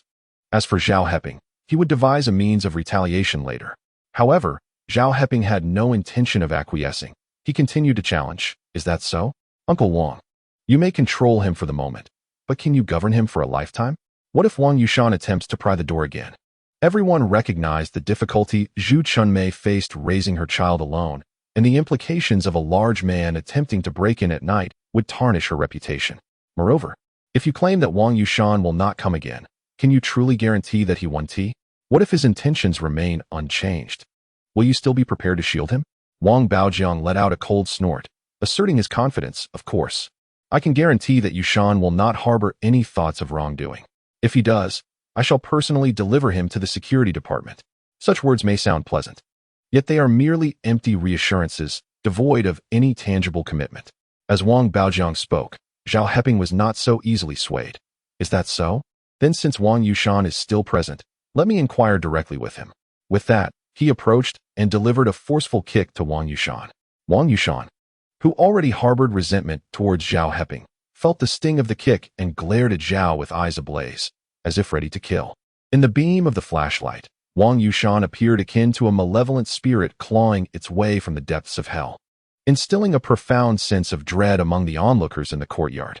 Zhao Heping understood that his involvement in this matter would surely offend the Wang family.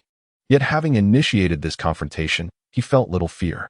Wang Yushan, I ask you, he demanded, can you guarantee that you will not approach Sister Chunmei in the future? At no time and in no place should you harbor any inappropriate thoughts towards her. Can you assure me of that? Naturally, Wang Yushan could not provide such a guarantee. His infatuation with Zhu Chunmei had lingered for quite some time. His childhood disability had rendered him sensitive, suspicious, and insecure, warping his psyche. Meanwhile, Being excessively pampered and indulged by his family had bred an extreme selfishness and a sense of entitlement within him. Thus, when confronted by Zhao Heping, he lacked the composure of his father and brother, and instead, he glared and shouted, "I guarantee your mother, Zhu Chunmei, must be my woman, whether she agrees or not. She must accept it. Whoever dares to stop me, I will kill them." The crowd around them reacted with shock and fury. How audacious to break into a widow's home in the dead of night and still threaten violence. Wang Baojiang felt an overwhelming wave of nausea. "Yushan, do not speak recklessly simply because you've been struck. Listen to me, I will handle this matter. Just obey." However, the people in the courtyard could not contain their outbursts. Goodness, how could someone like this exist in our courtyard? Breaking into a widow's home at midnight and still shouting threats? It's no wonder we seldom see him. He must have been lurking in the shadows plotting mischief. How can we allow him to remain here? What if he decides to take his grievances out on someone else? I believe we should notify the factory's security department. Another voice chimed in. Indeed, the security personnel must discipline him properly, or this could escalate into a serious situation. Wang Baojiang was now sweating profusely, his forehead glistening with anxiety. Should the security department be informed, it would become a matter of record. The ramifications could be dire, and no one would want to marry Wang Yushan thereafter. Moreover, if he were to receive a prison sentence, even a short one, the entire family would suffer repercussions. Particularly his second and third sons, who aspired to leadership roles. Having a convict in the family would certainly impede their progress. With these thoughts racing through his mind, Wang Baojiang immediately pleaded, "Please, everyone, have mercy. Yushan is merely confused. I will ensure he is properly disciplined. Please do not notify the factory's security department, I implore you." Wang Lasen also stepped forward, addressing the crowd. "I stand as a guarantor for my brother. He is simply upset from being struck by Zhao Heping and is speaking in anger. I assure you, my brother will not repeat such a mistake. Everyone resides in the same courtyard, where we frequently encounter one another. We all find ourselves in need of others at times. Moreover, nothing serious has transpired that would necessitate cornering someone into a desperate situation." His words carried an unmistakable hint of menace. Master Ma's expression turned stern. "What do you mean? Are you suggesting that since La Sheng believes his brother has erred, it should be brushed aside?" Wang Yushan's outcries of violence could not go unaddressed. If left unchecked, the word would spread, and others would surely deem him, the sole caretaker of this courtyard, as weak, an embarrassment to himself. Thus, this matter must be handled with utmost seriousness. Wang Baojiang quickly pulled Wang Lasheng aside and addressed Master Ma. "Master, it is my failure to manage the child properly. However, this is an internal affair of our courtyard. If we were to send Yushan to the security department, it would tarnish our courtyard's reputation. As the year draws to a close, the street is evaluating the honorable courtyards, and we cannot afford to lose this honor at such a critical time. How about this? Considering Yushan's long-standing physical condition, let us allow him to remain this time. If he misbehaves again, I will personally ensure he is sent to the security department, without hesitation." Zhao Heping discerned Wang Baojiang's intent to invoke the courtyard's honor as a means to persuade Master Ma to show leniency. Indeed, he was a cunning old fox, aware of what mattered most to Master Ma. As the sole manager of the courtyard, securing an honorable title would bring him considerable prestige, and upon hearing this, Master Ma hesitated. Seeing that he could not rely on Master Ma, Zhao Heping interjected, "Uncle Wang, that is not what you just stated. You previously asserted that should Wang Yushan entertain any further thoughts of wrongdoing, you would personally escort him to the security department. What has changed? You heard him shout threats. And now you are retracting your words in front of everyone. If you cannot stand by your promises, who will believe you? If Wang Yushan were to harm someone, or even take a life, what assurance could you provide then? Therefore, I maintain that he should be sent to the security department. Otherwise, should an incident arise later, we will all be complicit in harboring a wrongdoer, with no escape. Once violence is unleashed, there is no rationale for restraint." Zhao Heping's words resonated with those around him, eliciting nods of agreement. After all, Wang Yushan was a formidable presence. Who could predict whether he would emerge at night targeting the widow or another woman? Handing the matter over to the security department seemed the wisest course of action. Wang Yushan, filled with animosity towards Zhao Heping, felt his ire boil as he heard Zhao insist on sending him to the security department. Fueled by rage, he sprang to his feet, seized the kitchen knife from Wang Lasheng's grasp, and lunged at Zhao Heping with it.